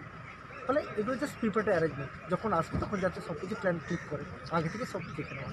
আচ্ছা বলছি, আজকে কালকে যে ট্রেন আসবে সেখানে কোন শ্রমিক মানে কোন জেলার শ্রমিকরা থাকবে বাঁকুড়া? এখনও কিছু ঠিক নেই। যেটা হচ্ছে কালকে হাওড়াতে আসছে, হাওড়ার প্রায় 400 লোক মতো আমাদের আসবে, সেটা টিম যাবে।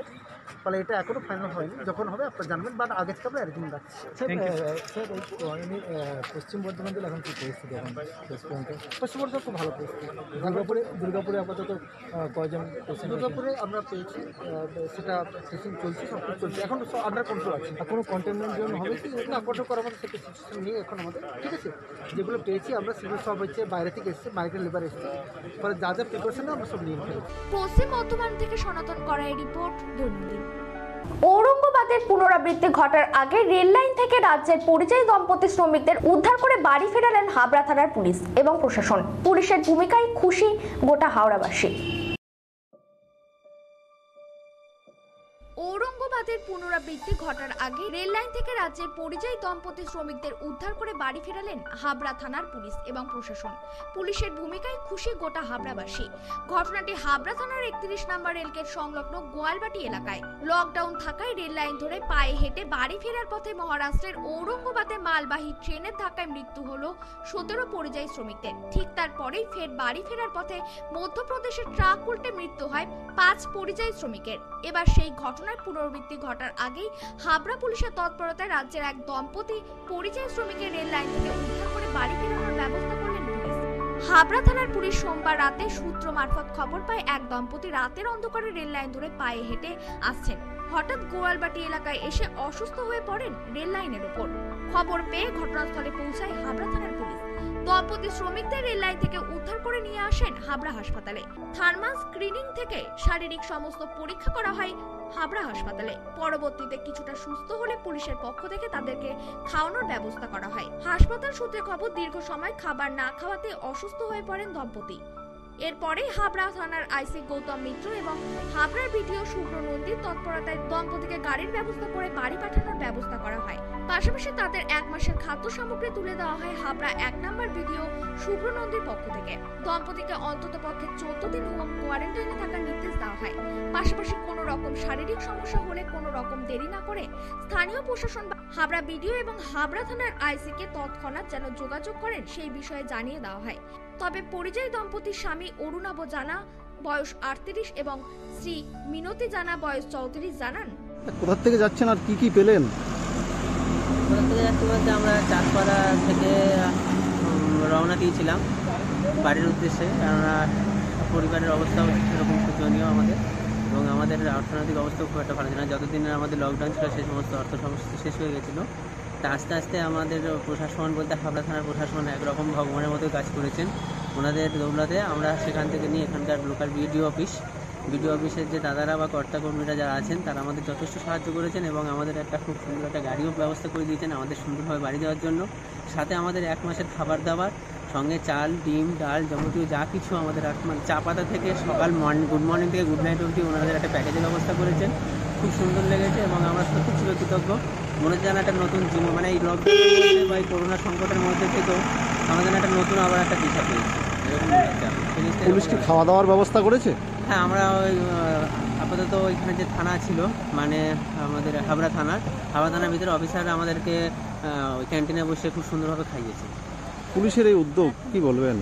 মানে অসাধারণ। আমরা যে পুলিশকে অনেক সময় অনেক রকমভাবে আমরা মিডিয়াতে দেখি, কিন্তু এই যে উদ্যোগটা পাশাপাশি বিডিও সাহেব দিল আপনাদেরকে, পাশাপাশি নিয়ারেস্ট পুলিশ স্টেশন হাবড়া থানাকে আমরা যথেষ্ট ধন্যবাদ, মানে ধন্যবাদ দিয়ে ছোটো করা না ঠিক না, মানে আমি কী বলবো ভাষা হারিয়ে গেছি। মানে সত্যি কথা খুব অপূর্ব। আপনারা যখন হেঁটে আসছিলেন তখন কি কেউ খাবার বা জল দিয়েছিল আপনাদেরকে? না, যখন আমরা হেঁটে আসছিলাম তখন সাধারণ মানুষ আমাদেরকে মানে কীরকম বলবো, যেন আমাদের গায়ে কিছু লেগে আছে বা আমাদের যেন কোনো কিছু একটা হয়েছে, মানে এরকমভাবে দূর করা ভাবছিল। এক দাদার কাছে জল চাইতে গেছিলাম, উনিও দিননি।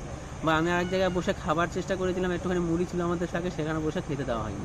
আরও তাদের অভিযোগ, রেল লাইন দিয়ে হেঁটে আসার সময় বিভিন্ন ব্যক্তিরা তাদেরকে দেখে নানা ধরনের টোন টিটকারি করে। যদিও এই ঘটনাকে নিন্দাজনকভাবে জানিয়েছেন হাবড়া 1 নম্বর ব্লকের বিডিও সুব্রনীল নন্দী।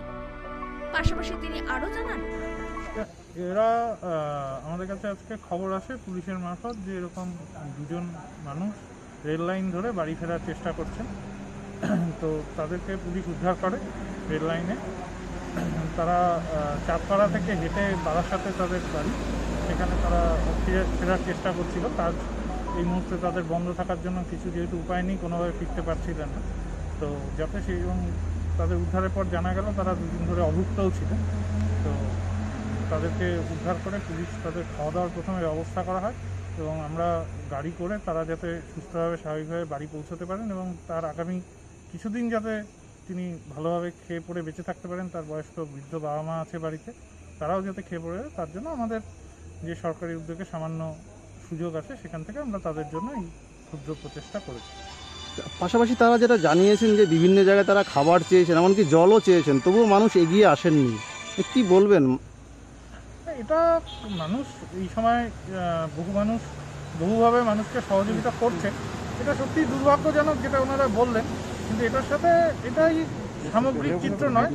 এখানে বহু মানুষ মানুষকে সহযোগিতার কাজও করছেন, সেটাও হচ্ছে। হয়তো এটা একটা বিচ্ছিন্ন ঘটনা, এটাই আমরা আশা করবো, কারণ এই বিপদে মানুষ মানুষের পাশে যদি না দাঁড়ায় তাহলে সভ্যতা বা সমাজ আমরা এগিয়ে রাখতে পারবো না, বেঁচে থাকাটাও খুব কঠিন হয়ে যাবে। সেই দিনে দাঁড়িয়ে হয়তো ওনাদের সাথে যেটা ঘটেছে কিছু ক্ষেত্রে দুর্ভাগ্যজনক, কিন্তু তারপরে শেষ যেটা হলো সেটা আশা করি ওনাদের পক্ষে ওনারাও সেটা ভালোভাবে নিয়েছেন। উত্তর 24 পরগনা থেকে শান্তনু বিশ্বাসের রিপোর্ট, দৈনন্দিন।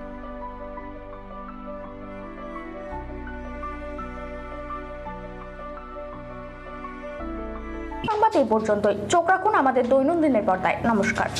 থানার আইসিকে তৎক্ষণাৎ যেন যোগাযোগ করেন সেই বিষয়ে জানিয়ে দাও। এখন থেকে স্টার ক্লাবের 16 নম্বর চ্যানেলে আপনাদের সাথে সবসময় থাকছি আমরা, খবরের সাথে মানুষের মাঝে দৈনন্দিন। আমাদের মেল করুন doinandinnews@gmail.com অথবা ফোন করুন 8927984900 এই নম্বরে। এছাড়াও আমাদের web portal doinandin.com, YouTube channel দৈনন্দিন নিউজ। আমাদের ইউটিউব পেজটি সাবস্ক্রাইব করুন এবং পাশে থাকা বেল আইকনটি ক্লিক করুন।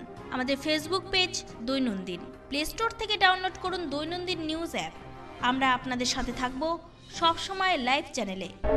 Get high-speed connectivity, free Netflix, Amazon Prime, Z5 and others with fiber optic connection. 600 plus TV channels only on Shamoli Broadband. Contact 9614168046 and 03522255095. Get high-speed connectivity only on Shamoli Broadband. সমজিয়া গ্রাম পঞ্চায়েত অঙ্গীকারবদ্ধ, প্রতিটি ঘরে ঘরে বিশুদ্ধ পানীয় জল পাইপলাইনের মাধ্যমে পৌঁছাবে। প্রতিটি সংসদে 20 থেকে 21 আর্থিক বৎসরে 10টি দরিদ্র পরিবার চিহ্নিত করে সোলারের মাধ্যমে আলোর ব্যবস্থা গ্রহণ করেছে। নির্মল পঞ্চায়েত উপহার দিতে বঙ্গবাসীর কাছে চিরপ্রতিজ্ঞাবদ্ধ সমজিয়া গ্রাম পঞ্চায়েত। নাম্বার সমজিয়া গ্রাম পঞ্চায়েতের উদ্যোগে রয়েছে আয়ুষ চিকিৎসার শিবির। আপনার এলাকার পরিবেশগত সমস্যা নিজেরাই জানেন, সরাসরি অধিকারে রয়েছি আমরা। 2 নম্বর সমজিয়া গ্রাম পঞ্চায়েত আমরা গ্রামকে নির্মল রাখার জন্য প্রতিজ্ঞাবদ্ধ। তাই গ্রামের সমস্যা পানীয় জল দূর করতে প্রত্যেক গ্রামে গ্রামে বাড়ি বাড়ি জল পৌঁছাতে সমজিয়া গ্রাম পঞ্চায়েত প্রতিজ্ঞাবদ্ধ।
Diagnostic Das polyclinic and collection centre.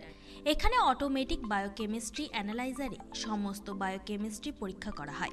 Haematology, serology, hormone পরীক্ষা সহ রক্ত, মলমূত্র, ধাতুগর্ভ ইত্যাদি পরীক্ষা করা হয়। এছাড়াও ক্লিনিক্যাল প্যাথোলজি, কালচার সেন্সিটিভিটি এইসব ধরনের পরীক্ষা অতি যত্ন সহকারে করা হয়। আপনাদের সঠিক রোগ নিরাময়ের জন্য আজই যোগাযোগ করুন অনন্যা ডায়াগনস্টিক ল্যাবে। এমডি প্যাথোলজিস্ট প্রদীপ কুমার ধরের তত্ত্বাবধানে সব ধরনের পরীক্ষা করা হয় অত্যাধুনিক যন্ত্রপাতির দ্বারা। আমাদের ঠিকানা অনন্যা ডায়াগনস্টিক, বালুরঘাট, রঘুনাথপুর, দক্ষিণ দিনাজপুর। আমাদের ফোন নম্বরগুলি হল 9382771741 অথবা 7384197301। বালুরঘাট শহরের দম বিরিয়ানির সেরা ঠিকানা আর যে বিরিয়ানি হাব। এখানে পাবেন mutton biryani, chicken biryani, egg biryani, এছাড়াও পাবেন চিকেন চাপ, মাটন চাপ। আমাদের ঠিকানা 3.5 নম্বর মোড়, বালুরঘাট, দক্ষিণ দিনাজপুর। খাবার অর্ডার দিতে যোগাযোগ করুন স্ক্রিনে দেওয়া নম্বরে।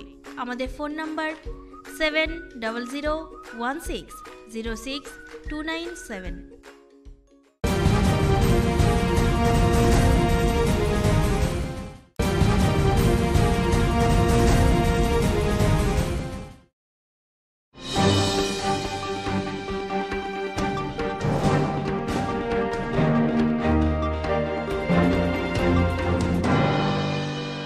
লকডাউনের ফলে মায়ের মৃত্যুবার্ষিকী না মানিয়ে 2500 লোকের ফ্রি বাজার বসালেন মোথাবাড়ির শফিকুল ইসলাম। রাজ্যে যেহেতু লকডাউন চলছে তাই অনুষ্ঠান না করে এবার ফ্রি হাট বসালেন অচিন্তলা হাটের ময়দানে। লকডাউনের ফলে মায়ের মৃত্যুবার্ষিকী না মানিয়ে 2500 লোকে ফ্রি বাজার বসালেন মোথাবাড়ির শফিকুল ইসলাম। রমজান মাসে 17 তারিখ তথা 17 রোজায় নিজের মায়ের মৃত্যুবার্ষিকী পালন করেন বিশাল বড় অনুষ্ঠানের মাধ্যমে। কিন্তু রাজ্যে যেহেতু লকডাউন চলছে তাই অনুষ্ঠান না করে এবার পাশের 3টি অঞ্চলের 2500 লোকের জন্য ফ্রি বাজার বসালেন অচিন্তলা হাটের ময়দানে। এর আগেও সে একটি মোথাবাড়ি গ্রিল মার্কেটের মাঠে একটি ফ্রি হাট বসিয়েছিলেন লকডাউনের মধ্যে। এই ফ্রি হাটে প্রায় 32 রকমের জিনিস মানুষের মধ্যে বিতরণ করেন শফিকুল ইসলাম। এই ফ্রি হাটে ফিতা কেটে উদ্বোধন করেন মালদা জেলা পরিষদের সভাধিপতি গৌরচন্দ্র মণ্ডল সহ উপস্থিত ছিলেন সহকারী সভাধিপতি শ্রীমতী চন্দনা সরকার, কালিয়াচক 2 নম্বর পঞ্চায়েত সমিতির সভাপতি টিঙ্কু রহমান বিশ্বাস, জেলা পরিষদের সদস্য চম্পা মণ্ডল, আরিফুর রহমান মিয়া, পঞ্চায়েত সমিতির বনভূমি কর্মদক্ষ রিঙ্কু সহ এলাকার বিশিষ্ট বাজারের উদ্যোক্তা শফিকুল ইসলাম জানান, বলা হয় প্রায় 2500 পরিবারকে দিলাম ফ্রি বাজার। যখন থেকে আমাদের লকডাউন চালু হয়েছে, যেহেতু আমাদের রাজ্যের মুখ্যমন্ত্রী ছুটে বেড়াচ্ছে, সব মুখ্যমন্ত্রীরা ঘুমিয়ে আছে, বিজেপি মুখ্যমন্ত্রী। আমাদের রাজ্যের মুখ্যমন্ত্রী যেহেতু বাড়ি বাড়ি মাঠে ঘাটে ছুটছে, ওই জন্য ওনার দেখে আমরা অনুপ্রেরণায় পাবলিকের পাশে সবসময়, যতদিন আজ লকডাউন চালু হয়ে প্রায় 46 দিন হয়ে গেল, যেদিন থেকে লকডাউন চালু হয়েছে আমি সকালে বের হই, রাত 10টাতে বাড়ি ঢুকি, মানুষের পাশে থাকি। প্রায় এখন অবধি 60,000 পরিবারকে 52-53 বিধানসভা মিলিয়ে দেওয়া হয়ে গেল। আর দুটা ফ্রি বাজার, গ্রিন মার্কেটে ফ্রি বাজার করেছিলাম 3000 পরিবারে, এখানে 2500 পরিবারের করেছি। প্রায় 32 রকম জিনিস আছে, তেল থেকে চালু করে লবণ, আটা, যেহেতু চাল অনেক আমরা দিয়েছি এর আগে, ওই জন্য চালটা এবার দিদি, আটা, শসা, সয়াবিন, যাকে বুদিয়া বলে রোজার তারিখ জন্য লাগে, গাজর, অনেকগুলো প্রায় 32টা আইটেম আছে। এগুলো দিলাম, এই জন্য দিলাম যে আমাদের রাজ্যের করোনা আক্রান্ত প্রায় এখন অবধি মালদাতে 3 থেকে বেড়ে 9টা হয়ে গেছে। ওই জন্যে আমি মানুষকে বাড়ি বসে খাক ওই হিসাবে 15 দিনের আমি জিনিস মানুষের হাতে তুলে দিলাম। দৈনন্দিন ডেস্ক, মালদা।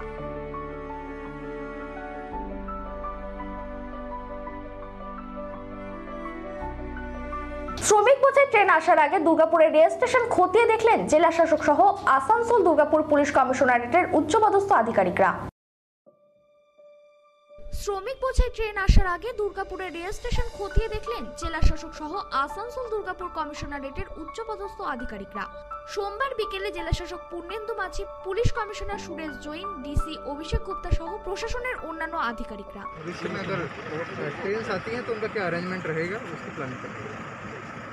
और यहाँ से कहाँ कहाँ का ये व्यवस्था कहाँ जाएगा? वो जैसे डिटेल्स आएगा तब आपको बताएंगे। फिलहाल हम लोग अरेंजमेंट्स की प्लान करने के लिए यहाँ पे आए हुए हैं। हम आए हुए हैं, डीएम साहब आए हुए हैं, सभी आए हुए हैं, और किस तरह से सोशल डिस्टेंसिंग को मेंटेन करते हुए क्या व्यवस्थाएं यहाँ पे रहेंगी वो देखने के लिए। পাঞ্জাব থেকে একটি ট্রেন দুর্গাপুরে আসার সম্ভাবনা আছে, সেই জন্য আগে থেকে প্রস্তুত চলেছে। কিভাবে শ্রমিকদের ট্রেন থেকে নামানো হবে, কিভাবে নিয়ে যাওয়া হবে, এই সব দিকগুলি এই দিন দেখা হয়। পশ্চিম বর্ধমান জেলা শাসক পূর্ণেন্দু মাঝি জানিয়েছেন, দুর্গাপুরের প্রশাসন তৎপর আছে যে কোনো পরিস্থিতিতে। কি করলেন আপনারা এখানে? আমরা এখানে ট্রেন আসতে পারে সেরকমটা অ্যারেঞ্জমেন্টে রাখছি। যখন লোকজন নামবে তাকে কী করে আমরা কুইক পৌঁছাবো, কী করে মেডিকেল অ্যারেঞ্জমেন্ট করবো যাতে সোশ্যাল ডিস্টেন্সিং মেনটেন হয়, সেগুলো অ্যারেঞ্জমেন্টগুলো আমরা পুলিশ এবং আমরা সবাই মিলে দেখছি। ফলে এগুলো জাস্ট প্রিপারেটরি অ্যারেঞ্জমেন্ট, যখন আসবে তখন যাতে সব কিছু প্ল্যান ঠিক করে আগে থেকে সব দেখে নেওয়া। আচ্ছা বলছি, আজকে কালকে যে ট্রেন আসবে সেখানে কোন শ্রমিক মানে কোন জেলার শ্রমিকরা থাকবে বাঁকুড়া? এখনও কিছু ঠিক নেই। যেটা হচ্ছে কালকে হাওড়াতে আসছে, হাওড়ার প্রায় 400 লোক মতো আমাদের আসবে, সেটা টিম যাবে। ফলে এটা এখনও ফাইনাল হয়নি, যখন হবে আপনারা জানবেন, বাট আগে থেকে আমরা অ্যারেঞ্জমেন্ট রাখছি। স্যার পশ্চিম বর্ধমান জেলা এখন কী পরিস্থিতি? এখন পশ্চিম বর্ধমান খুব ভালো পরিস্থিতি। দুর্গাপুরে আপাতত কয়জন? দুর্গাপুরে আমরা পেয়েছি, সেটা টেস্টিং চলছে, সব কিছু চলছে, এখন সব আন্ডার কন্ট্রোল আছে। কোনো কন্টেনমেন্ট জোন হবে কি? না, কন্ট্রোল করার মতো সেটা সিচুয়েশন নেই এখন আমাদের, ঠিক আছে। যেগুলো পেয়েছি আমরা সেগুলো সব হচ্ছে বাইরে থেকে এসছে, মাইগ্রেন্ট লেবার এসছে, ফলে যা যা প্রিপারেশন আমরা সব নিয়ে ফেলেছি। পশ্চিম বর্ধমান থেকে সনাতন করাই রিপোর্ট, দৈনন্দিন। ঔরঙ্গাবাদের পুনরাবৃত্তি ঘটার আগে রেল লাইন থেকে রাজ্যের পরিযায়ী দম্পতি শ্রমিকদের উদ্ধার করে বাড়ি ফেরালেন হাবড়া থানার পুলিশ এবং প্রশাসন। পুলিশের ভূমিকায় খুশি গোটা হাওড়াবাসী। ঔরঙ্গাবাদের পুনরাবৃত্তি ঘটার আগে রেল লাইন থেকে রাজ্যের পরিযায়ী দম্পতি শ্রমিকদের উদ্ধার করে বাড়ি ফেরালেন হাবড়া থানার পুলিশ এবং প্রশাসন। পুলিশের ভূমিকায় খুশি গোটা হাবড়াবাসী। ঘটনাটি হাবড়া থানার 31 নম্বর রেলগেট সংলগ্ন গোয়ালবাটি এলাকায়। লকডাউন থাকায় রেল লাইন ধরে পায়ে হেঁটে বাড়ি ফেরার পথে মহারাষ্ট্রের ঔরঙ্গাবাদে মালবাহী ট্রেনের ধাক্কায় মৃত্যু হলো 17 পরিযায়ী শ্রমিকদের। ঠিক তারপরেই ফের বাড়ি ফেরার পথে মধ্যপ্রদেশের ট্রাক উল্টে মৃত্যু হয় 5 পরিযায়ী শ্রমিকের। এবার সেই ঘটনার পুনরাবৃত্তি ঘটার আগেই হাবড়া পুলিশের তৎপরতায় রাজ্যের এক দম্পতি পরিযায়ী শ্রমিকের রেল লাইন থেকে উদ্ধার করে বাড়ি ফেরানোর ব্যবস্থা করলেন পুলিশ। হাবড়া থানার পুলিশ সোমবার রাতে সূত্র মারফত খবর পায় এক দম্পতি রাতের অন্ধকারে রেল লাইন ধরে পায়ে হেঁটে আসছেন। হঠাৎ গোয়ালবাটি এলাকায় এসে অসুস্থ হয়ে পড়েন রেল লাইনের উপর। খবর পেয়ে ঘটনাস্থলে পৌঁছায় হাবড়া থানার পুলিশ। দম্পতি শ্রমিকদের রেল লাইন থেকে উদ্ধার করে নিয়ে আসেন হাবড়া হাসপাতালে। থার্মাল স্ক্রিনিং থেকে শারীরিক সমস্ত পরীক্ষা করা হয় হাবড়া হাসপাতালে। পরবর্তীতে কিছুটা সুস্থ হলে পুলিশের পক্ষ থেকে তাদেরকে খাওয়ানোর ব্যবস্থা করা হয়। হাসপাতাল সূত্রে খবর, দীর্ঘ সময় খাবার না খাওয়াতে অসুস্থ হয়ে পড়েন দম্পতি। এরপরে হাবড়া থানার আইসি গৌতম মিত্র এবং হাবড়ার বিডিও শুভ্র নন্দীর তৎপরতায় দম্পতিকে গাড়ির ব্যবস্থা করে বাড়ি পাঠানোর ব্যবস্থা করা হয়। পাশাপাশি তাদের 1 মাসের খাদ্য সামগ্রী তুলে দেওয়া হয় হাবড়া 1 নম্বর বিডিও শুভ্র নন্দীর পক্ষ থেকে। দম্পতিকে অন্ততপক্ষে 14 দিন হোম কোয়ারেন্টাইনে থাকার নির্দেশ দেওয়া হয়। পাশাপাশি কোনো রকম শারীরিক সমস্যা হলে কোনো রকম দেরি না করে স্থানীয় প্রশাসন হাবড়া বিডিও এবং হাবড়া থানার আইসিকে তৎক্ষণাৎ যেন যোগাযোগ করেন সেই বিষয়ে জানিয়ে দেওয়া হয়। তবে পরিযায়ী দম্পতির স্বামী অরুণাভ জানা বয়স 38 এবং শ্রী মিনতি জানা বয়স 34 জানান, কোথা থেকে যাচ্ছেন আর কি কি পেলেন? কোথা থেকে যাচ্ছি বলতে আমরা চাঁদপাড়া থেকে রওনা দিয়েছিলাম বাড়ির উদ্দেশ্যে, কেননা পরিবারের অবস্থাও সেরকম শোচনীয় আমাদের, এবং আমাদের অর্থনৈতিক অবস্থাও খুব একটা ভালো ছিল না। যতদিন আমাদের লকডাউন ছিল সেই সমস্ত অর্থ সমস্যা শেষ হয়ে গেছিলো। তা আস্তে আস্তে আমাদের প্রশাসন বলতে হাবড়া থানার প্রশাসন একরকম ভগবানের মতো কাজ করেছেন। ওনাদের দৌলতে আমরা সেখান থেকে নিয়ে এখানকার লোকাল বিডিও অফিসের যে দাদারা বা কর্তাকর্মীরা যারা আছেন তারা আমাদের যথেষ্ট সাহায্য করেছেন এবং আমাদের একটা খুব সুন্দর একটা গাড়িও ব্যবস্থা করে দিয়েছেন আমাদের সুন্দরভাবে বাড়ি যাওয়ার জন্য। সাথে আমাদের 1 মাসের খাবার দাবার সঙ্গে চাল, ডিম, ডাল যাবতীয় যা কিছু আমাদের চা পাতা থেকে সকাল গুড মর্নিং থেকে গুড নাইট অবধি ওনাদের একটা প্যাকেজের ব্যবস্থা করেছেন। খুব সুন্দর লেগেছে এবং আমরা সত্যি চিরকৃতজ্ঞ। মনে হচ্ছে যেন একটা নতুন জীবন, মানে এই লকডাউনের বা এই করোনা সংকটের মধ্যে থেকেও আমাদের একটা নতুন আবার একটা দিশা পেয়েছি এরকম মনে পুলিশ কি খাওয়া দাওয়ার ব্যবস্থা করেছে? হ্যাঁ, আমরা ওই আপাতত ওইখানে যে থানা ছিল মানে আমাদের হাবড়া থানার ভিতরে অফিসাররা আমাদেরকে ওই ক্যান্টিনে বসে খুব সুন্দরভাবে খাইয়েছে। পুলিশের এই উদ্যোগ কি বলবেন?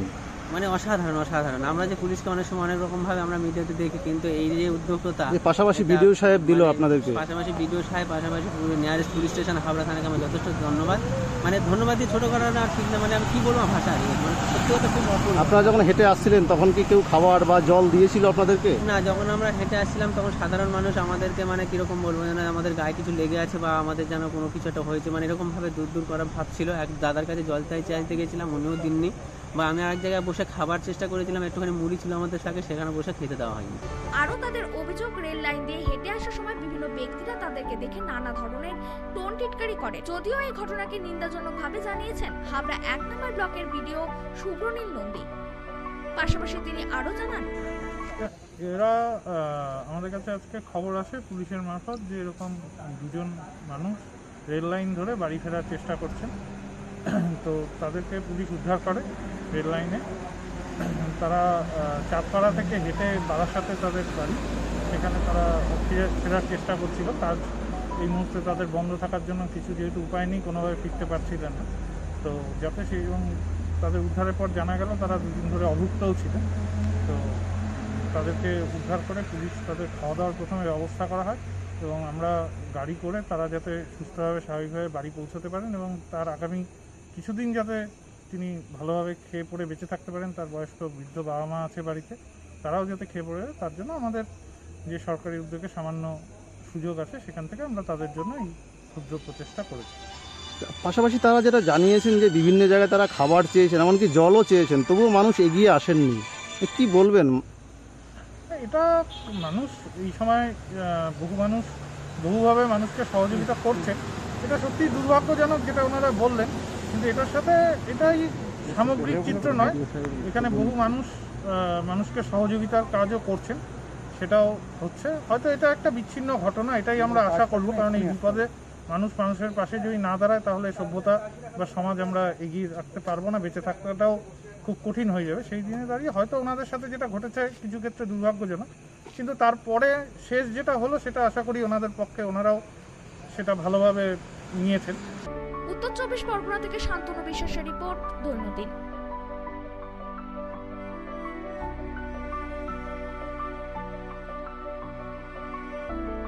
সংবাদ এই পর্যন্তই। চোখ রাখুন আমাদের দৈনন্দিনের পর্দায়। নমস্কার। থানার আইসিকে তৎক্ষণাৎ যেন যোগাযোগ করেন সেই বিষয়ে জানিয়ে দাও। এখন থেকে স্টার ক্লাবের 16 নম্বর চ্যানেলে আপনাদের সাথে সবসময় থাকছি আমরা, খবরের সাথে মানুষের মাঝে দৈনন্দিন। আমাদের মেল করুন doinandinnews@gmail.com অথবা ফোন করুন 8927984900 এই নম্বরে। এছাড়াও আমাদের web portal doinandin.com, YouTube channel দৈনন্দিন নিউজ। আমাদের ইউটিউব পেজটি সাবস্ক্রাইব করুন এবং পাশে থাকা বেল আইকনটি ক্লিক করুন। আমাদের ফেসবুক পেজ দৈনন্দিন। প্লে স্টোর থেকে ডাউনলোড করুন দৈনন্দিন নিউজ অ্যাপ। আমরা আপনাদের সাথে থাকব সব সময় লাইভ চ্যানেলে।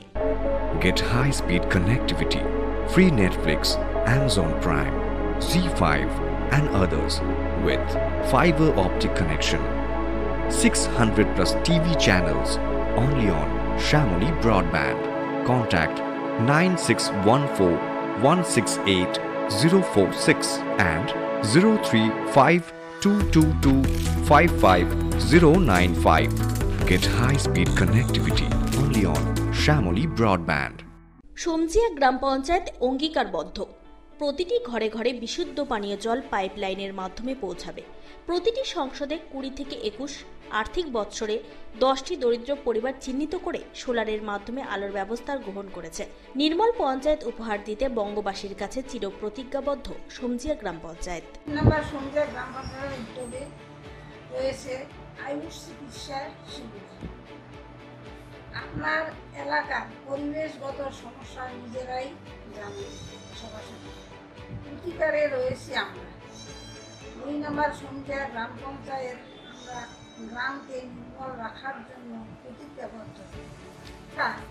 গ্রামের সমস্যা পানীয় জল দূর করতে প্রত্যেক গ্রামে গ্রামে বাড়ি বাড়ি জল পৌঁছাতে সমজিয়া গ্রাম পঞ্চায়েত প্রতিজ্ঞাবদ্ধ।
Diagnostic Das polyclinic and collection centre. এখানে অটোমেটিক বায়োকেমিস্ট্রি অ্যানালাইজারে সমস্ত বায়োকেমিস্ট্রি পরীক্ষা করা হয়। হেমাটোলজি, সেরোলজি, হরমোন পরীক্ষা সহ রক্ত, মলমূত্র, ধাতুগর্ভ ইত্যাদি পরীক্ষা করা হয়। এছাড়াও ক্লিনিক্যাল প্যাথোলজি, কালচার, সেন্সিটিভিটি এইসব ধরনের পরীক্ষা অতি যত্ন সহকারে করা হয়। আপনাদের সঠিক রোগ নিরাময়ের জন্য আজই যোগাযোগ করুন অনন্যা ডায়াগনস্টিক ল্যাবে। এমডি প্যাথোলজিস্ট প্রদীপ কুমার ধরের তত্ত্বাবধানে সব ধরনের পরীক্ষা করা হয় অত্যাধুনিক যন্ত্রপাতির দ্বারা। আমাদের ঠিকানা অনন্যা ডায়াগনস্টিক, বালুরঘাট, রঘুনাথপুর, দক্ষিণ দিনাজপুর। আমাদের ফোন নম্বরগুলি হল 9382771741 অথবা 7384197301।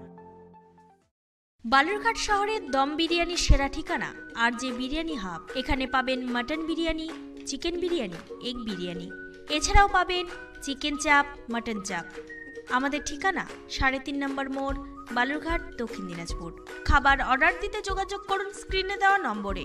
আমাদের ফোন নম্বর 7001606297।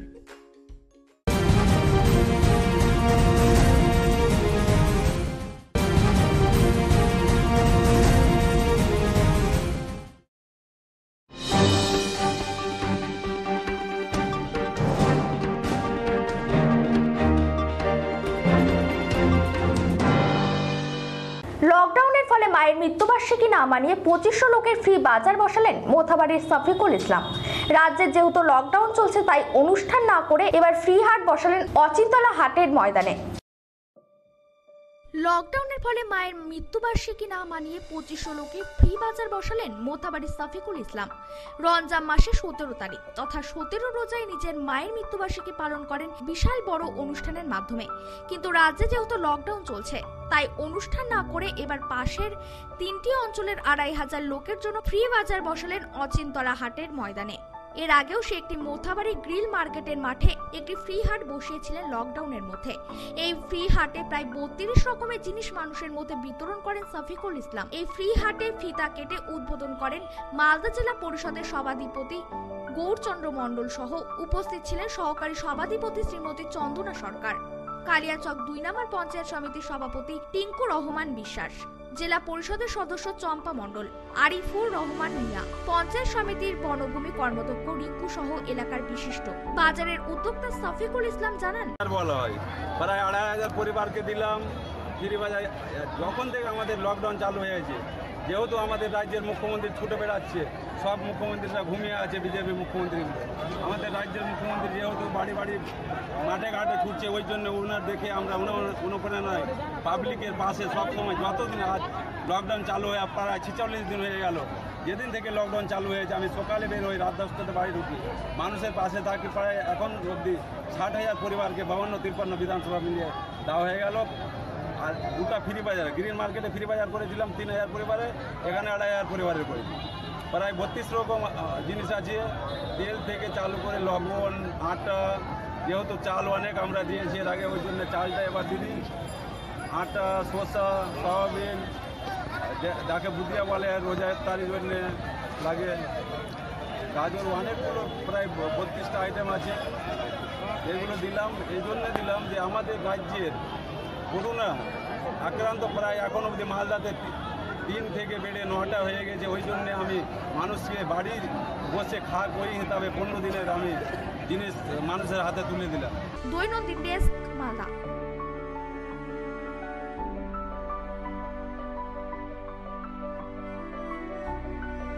শ্রমিক বোঝাই ট্রেন আসার আগে দুর্গাপুরের রেল স্টেশন খতিয়ে দেখলেন জেলা শাসক সহ আসানসোল দুর্গাপুর পুলিশ কমিশনারেটের উচ্চপদস্থ আধিকারিকরা।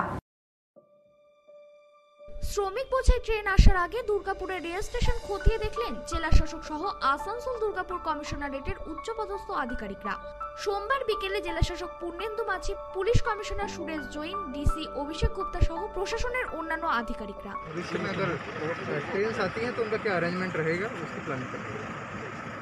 और यहाँ से कहाँ कहाँ का ये व्यवस्था कहाँ कहाँ जाएगा? वो जैसे डिटेल्स आएगा तब आपको बताएंगे। फिलहाल हम लोग अरेंजमेंट्स की प्लान करने के लिए यहाँ पे आए हुए हैं। हम आए हुए हैं, डीएम साहब आए हुए हैं, सभी आए हुए हैं, और किस तरह से सोशल डिस्टेंसिंग को मेंटेन करते हुए क्या व्यवस्था यहाँ पे रहेंगी वो देखने के लिए। থেকে একটি ট্রেন দুর্গাপুরে আসার সম্ভাবনা আছে, সেই জন্য আগে থেকে প্রস্তুত চলেছে। কিভাবে শ্রমিকদের ট্রেন থেকে নামানো হবে, কিভাবে নিয়ে যাওয়া হবে, এই সব দিকগুলি এই দিন দেখা হয়। পশ্চিম বর্ধমান জেলা শাসক পূর্ণেন্দু মাঝি জানিয়েছেন, দুর্গাপুরের প্রশাসন তৎপর আছে যে কোনো পরিস্থিতিতে। কি করলেন আপনারা এখানে?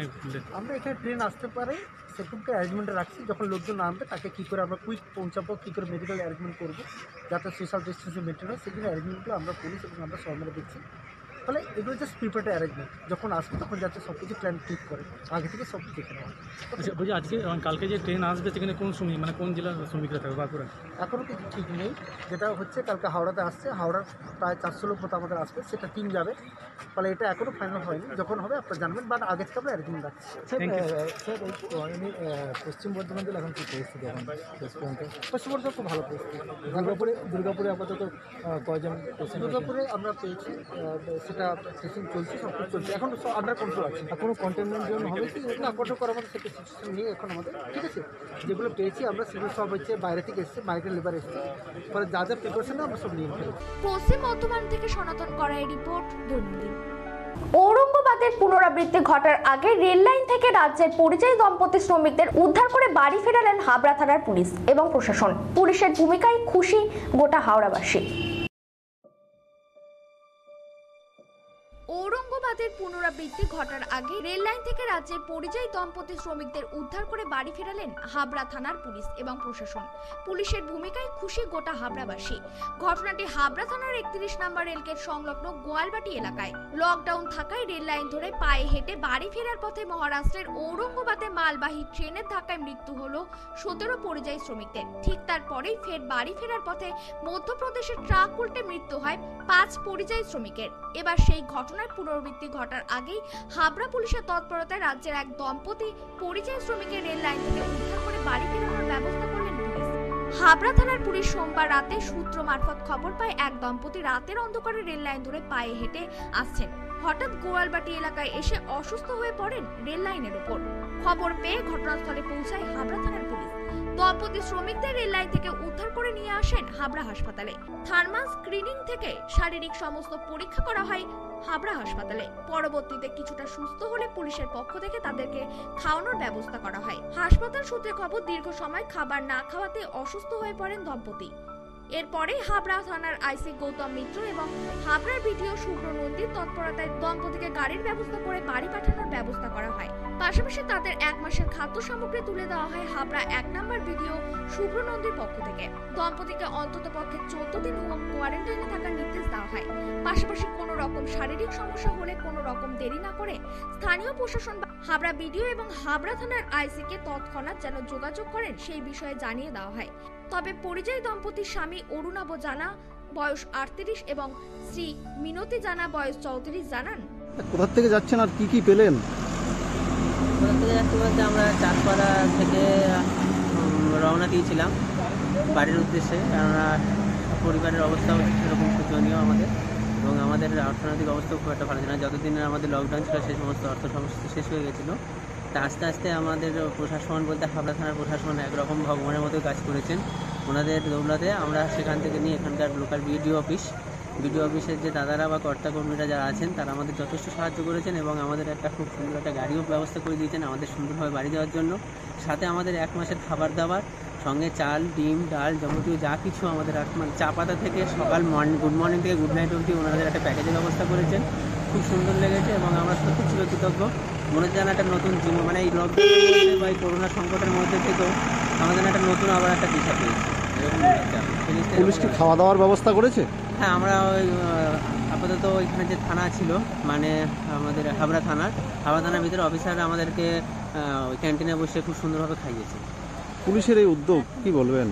মানে অসাধারণ। আমরা যে পুলিশকে অনেক সময় অনেক রকমভাবে আমরা মিডিয়াতে দেখি, কিন্তু এই যে উদ্যোগটা পাশাপাশি বিডিও সাহেব দিল আপনাদেরকে, পাশাপাশি নিয়ারেস্ট পুলিশ স্টেশন হাবড়া থানাকে আমি যথেষ্ট ধন্যবাদ, মানে ধন্যবাদ দিয়ে ছোটো করা না ঠিক না, মানে আমি কী বলবো ভাষা মানে সত্যি কথা খুব অপূর্ব। আপনারা যখন হেঁটে আসছিলেন তখন কি কেউ খাবার বা জল দিয়েছিল আপনাদেরকে? না, যখন আমরা হেঁটে আসছিলাম তখন সাধারণ মানুষ আমাদেরকে মানে কীরকম বলবো যেন আমাদের গায়ে কিছু লেগে আছে বা আমাদের যেন কোনো কিছু একটা হয়েছে, মানে এরকমভাবে দূর করা ভাব ছিল। এক দাদার কাছে জল চাইতে গেছিলাম, উনিও দিননি। বা আমি আরেক জায়গায় বসে খাবার চেষ্টা করেছিলাম, একটুখানি মুড়ি ছিল আমাদের সাথে, সেখানে বসে খেতে দেওয়া হয়নি। আরও তাদের অভিযোগ, রেল লাইন দিয়ে হেঁটে আসার সময় বিভিন্ন ব্যক্তিরা তাদেরকে দেখে নানা ধরনের টোন টিটকারি করে। যদিও এই ঘটনাকে নিন্দাজনকভাবে জানিয়েছেন হাবড়া 1 নম্বর ব্লকের বিডিও শুভ্রনীল নন্দী। পাশাপাশি তিনি আরও জানান, এরা আমাদের কাছে আজকে খবর আসে পুলিশের মারফত যে এরকম দুজন মানুষ রেল লাইন ধরে বাড়ি ফেরার চেষ্টা করছেন। তো তাদেরকে পুলিশ উদ্ধার করে রেল লাইনে। তারা চাঁদপাড়া থেকে হেঁটে বারাসাতে তাদের বাড়ি, সেখানে তারা ফেরার চেষ্টা করছিল। কাজ এই মুহূর্তে তাদের বন্ধ থাকার জন্য কিছু যেহেতু উপায় নেই, কোনোভাবে ফিরতে পারছিলেন না। তো যাতে সেই এবং তাদের উদ্ধারের পর জানা গেল তারা দুদিন ধরে অভুক্তও ছিলেন। তো তাদেরকে উদ্ধার করে পুলিশ তাদের খাওয়া দাওয়ার প্রথমে ব্যবস্থা করা হয় এবং আমরা গাড়ি করে তারা যাতে সুস্থভাবে স্বাভাবিকভাবে বাড়ি পৌঁছতে পারেন এবং তার আগামী কিছুদিন যাতে তিনি ভালোভাবে খেয়ে পড়ে বেঁচে থাকতে পারেন। তার বয়স্ক বৃদ্ধ বাবা মা আছে বাড়িতে, তারাও যাতে খেয়ে পড়ে, তার জন্য আমাদের যে সরকারি উদ্যোগে সামান্য সুযোগ আছে সেখান থেকে আমরা তাদের জন্য এই ক্ষুদ্র প্রচেষ্টা করেছি। পাশাপাশি তারা যেটা জানিয়েছেন যে বিভিন্ন জায়গায় তারা খাবার চেয়েছেন, এমনকি জলও চেয়েছেন, তবুও মানুষ এগিয়ে আসেননি। কি বলবেন? এটা মানুষ এই সময় বহু মানুষ বহুভাবে মানুষকে সহযোগিতা করছে, এটা সত্যিই দুর্ভাগ্যজনক যেটা ওনারা বললেন, কিন্তু এটার সাথে এটাই সামগ্রিক চিত্র নয়। এখানে বহু মানুষ মানুষকে সহযোগিতার কাজও করছেন, সেটাও হচ্ছে। হয়তো এটা একটা বিচ্ছিন্ন ঘটনা, এটাই আমরা আশা করব, কারণ এই বিপদে মানুষ মানুষের পাশে যদি না দাঁড়ায় তাহলে সভ্যতা বা সমাজ আমরা এগিয়ে রাখতে পারবো না, বেঁচে থাকাটাও খুব কঠিন হয়ে যাবে। সেই দিনে দাঁড়িয়ে হয়তো ওনাদের সাথে যেটা ঘটেছে কিছু ক্ষেত্রে দুর্ভাগ্যজনক, কিন্তু তারপরে শেষ যেটা হলো সেটা আশা করি ওনাদের পক্ষে ওনারাও সেটা ভালোভাবে নিয়েছেন। উত্তর 24 পরগনা থেকে শান্তনু বিশ্বাসের রিপোর্ট, দৈনন্দিন।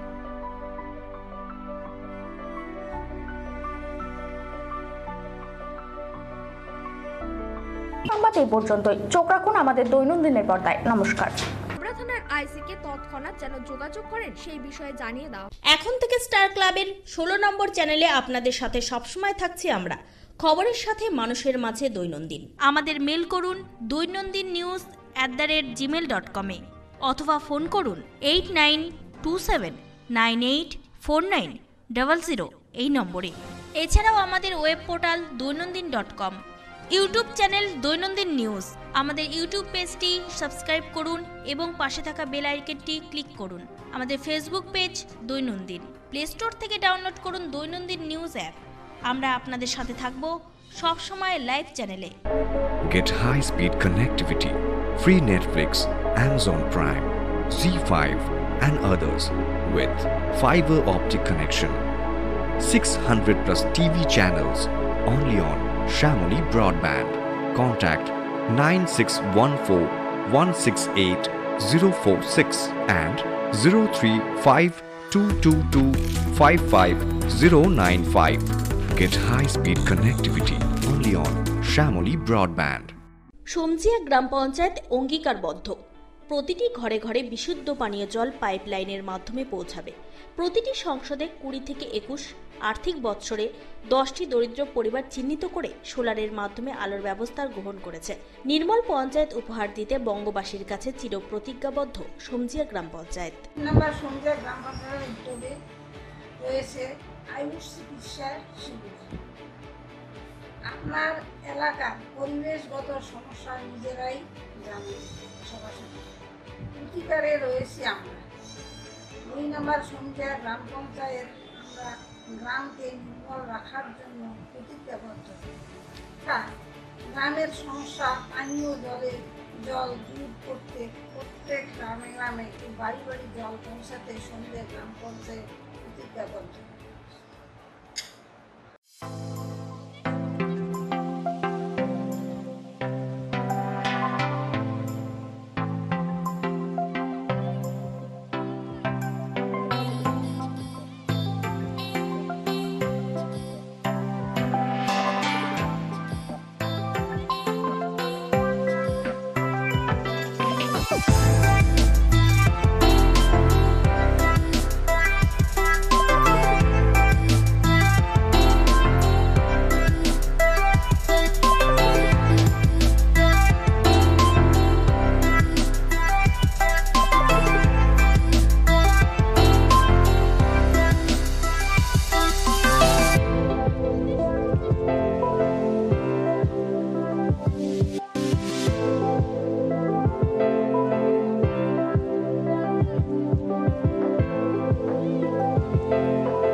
Ananya diagnostic Das polyclinic and collection centre.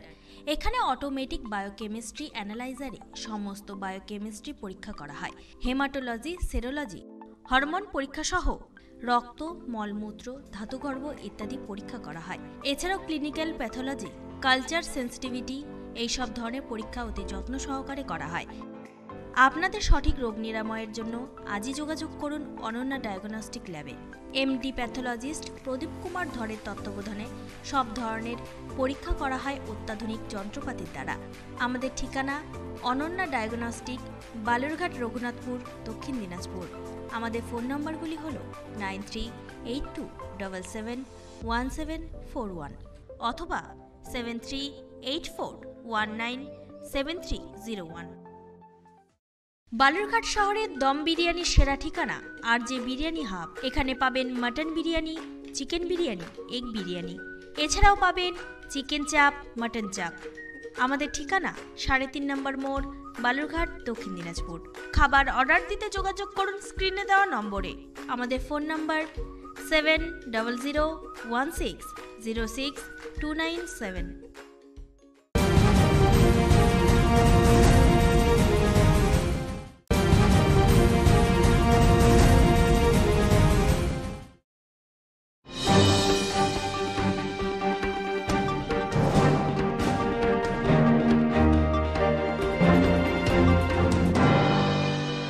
লকডাউনের ফলে মায়ের মৃত্যুবার্ষিকী না মানিয়ে 2500 লোকের ফ্রি বাজার বসালেন মোথাবাড়ির শফিকুল ইসলাম।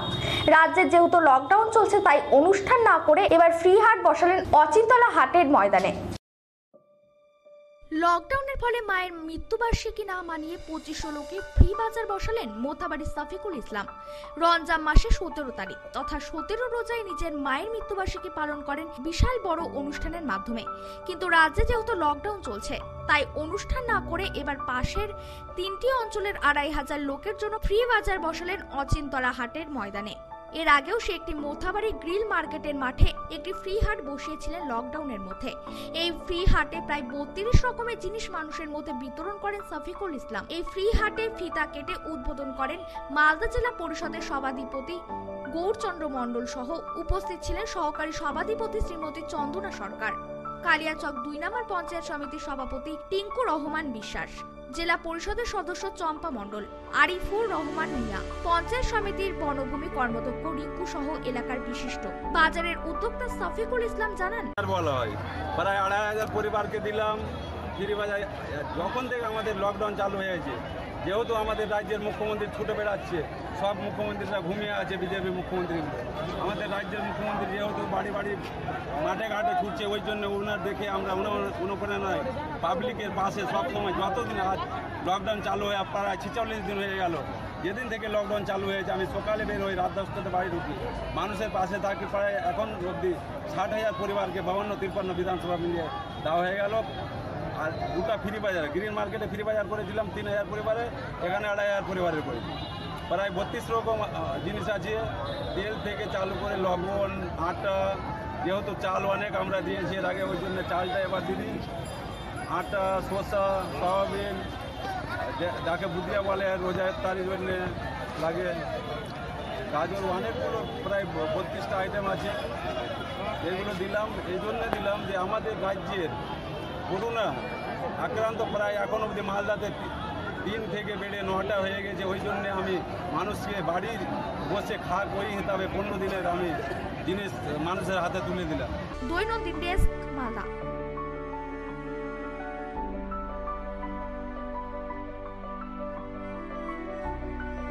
শ্রমিক বোঝাই ট্রেন আসার আগে দুর্গাপুরের রেল স্টেশন খতিয়ে দেখলেন জেলা শাসক সহ আসানসোল দুর্গাপুর পুলিশ কমিশনারেটের উচ্চপদস্থ আধিকারিকরা।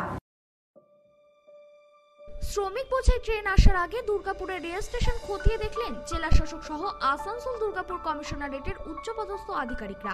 সোমবার বিকেলে জেলা শাসক Purnendu Majhi, police commissioner Suresh Jain, DC Abhishek Gupta সহ প্রশাসনের অন্যান্য আধিকারিকরা।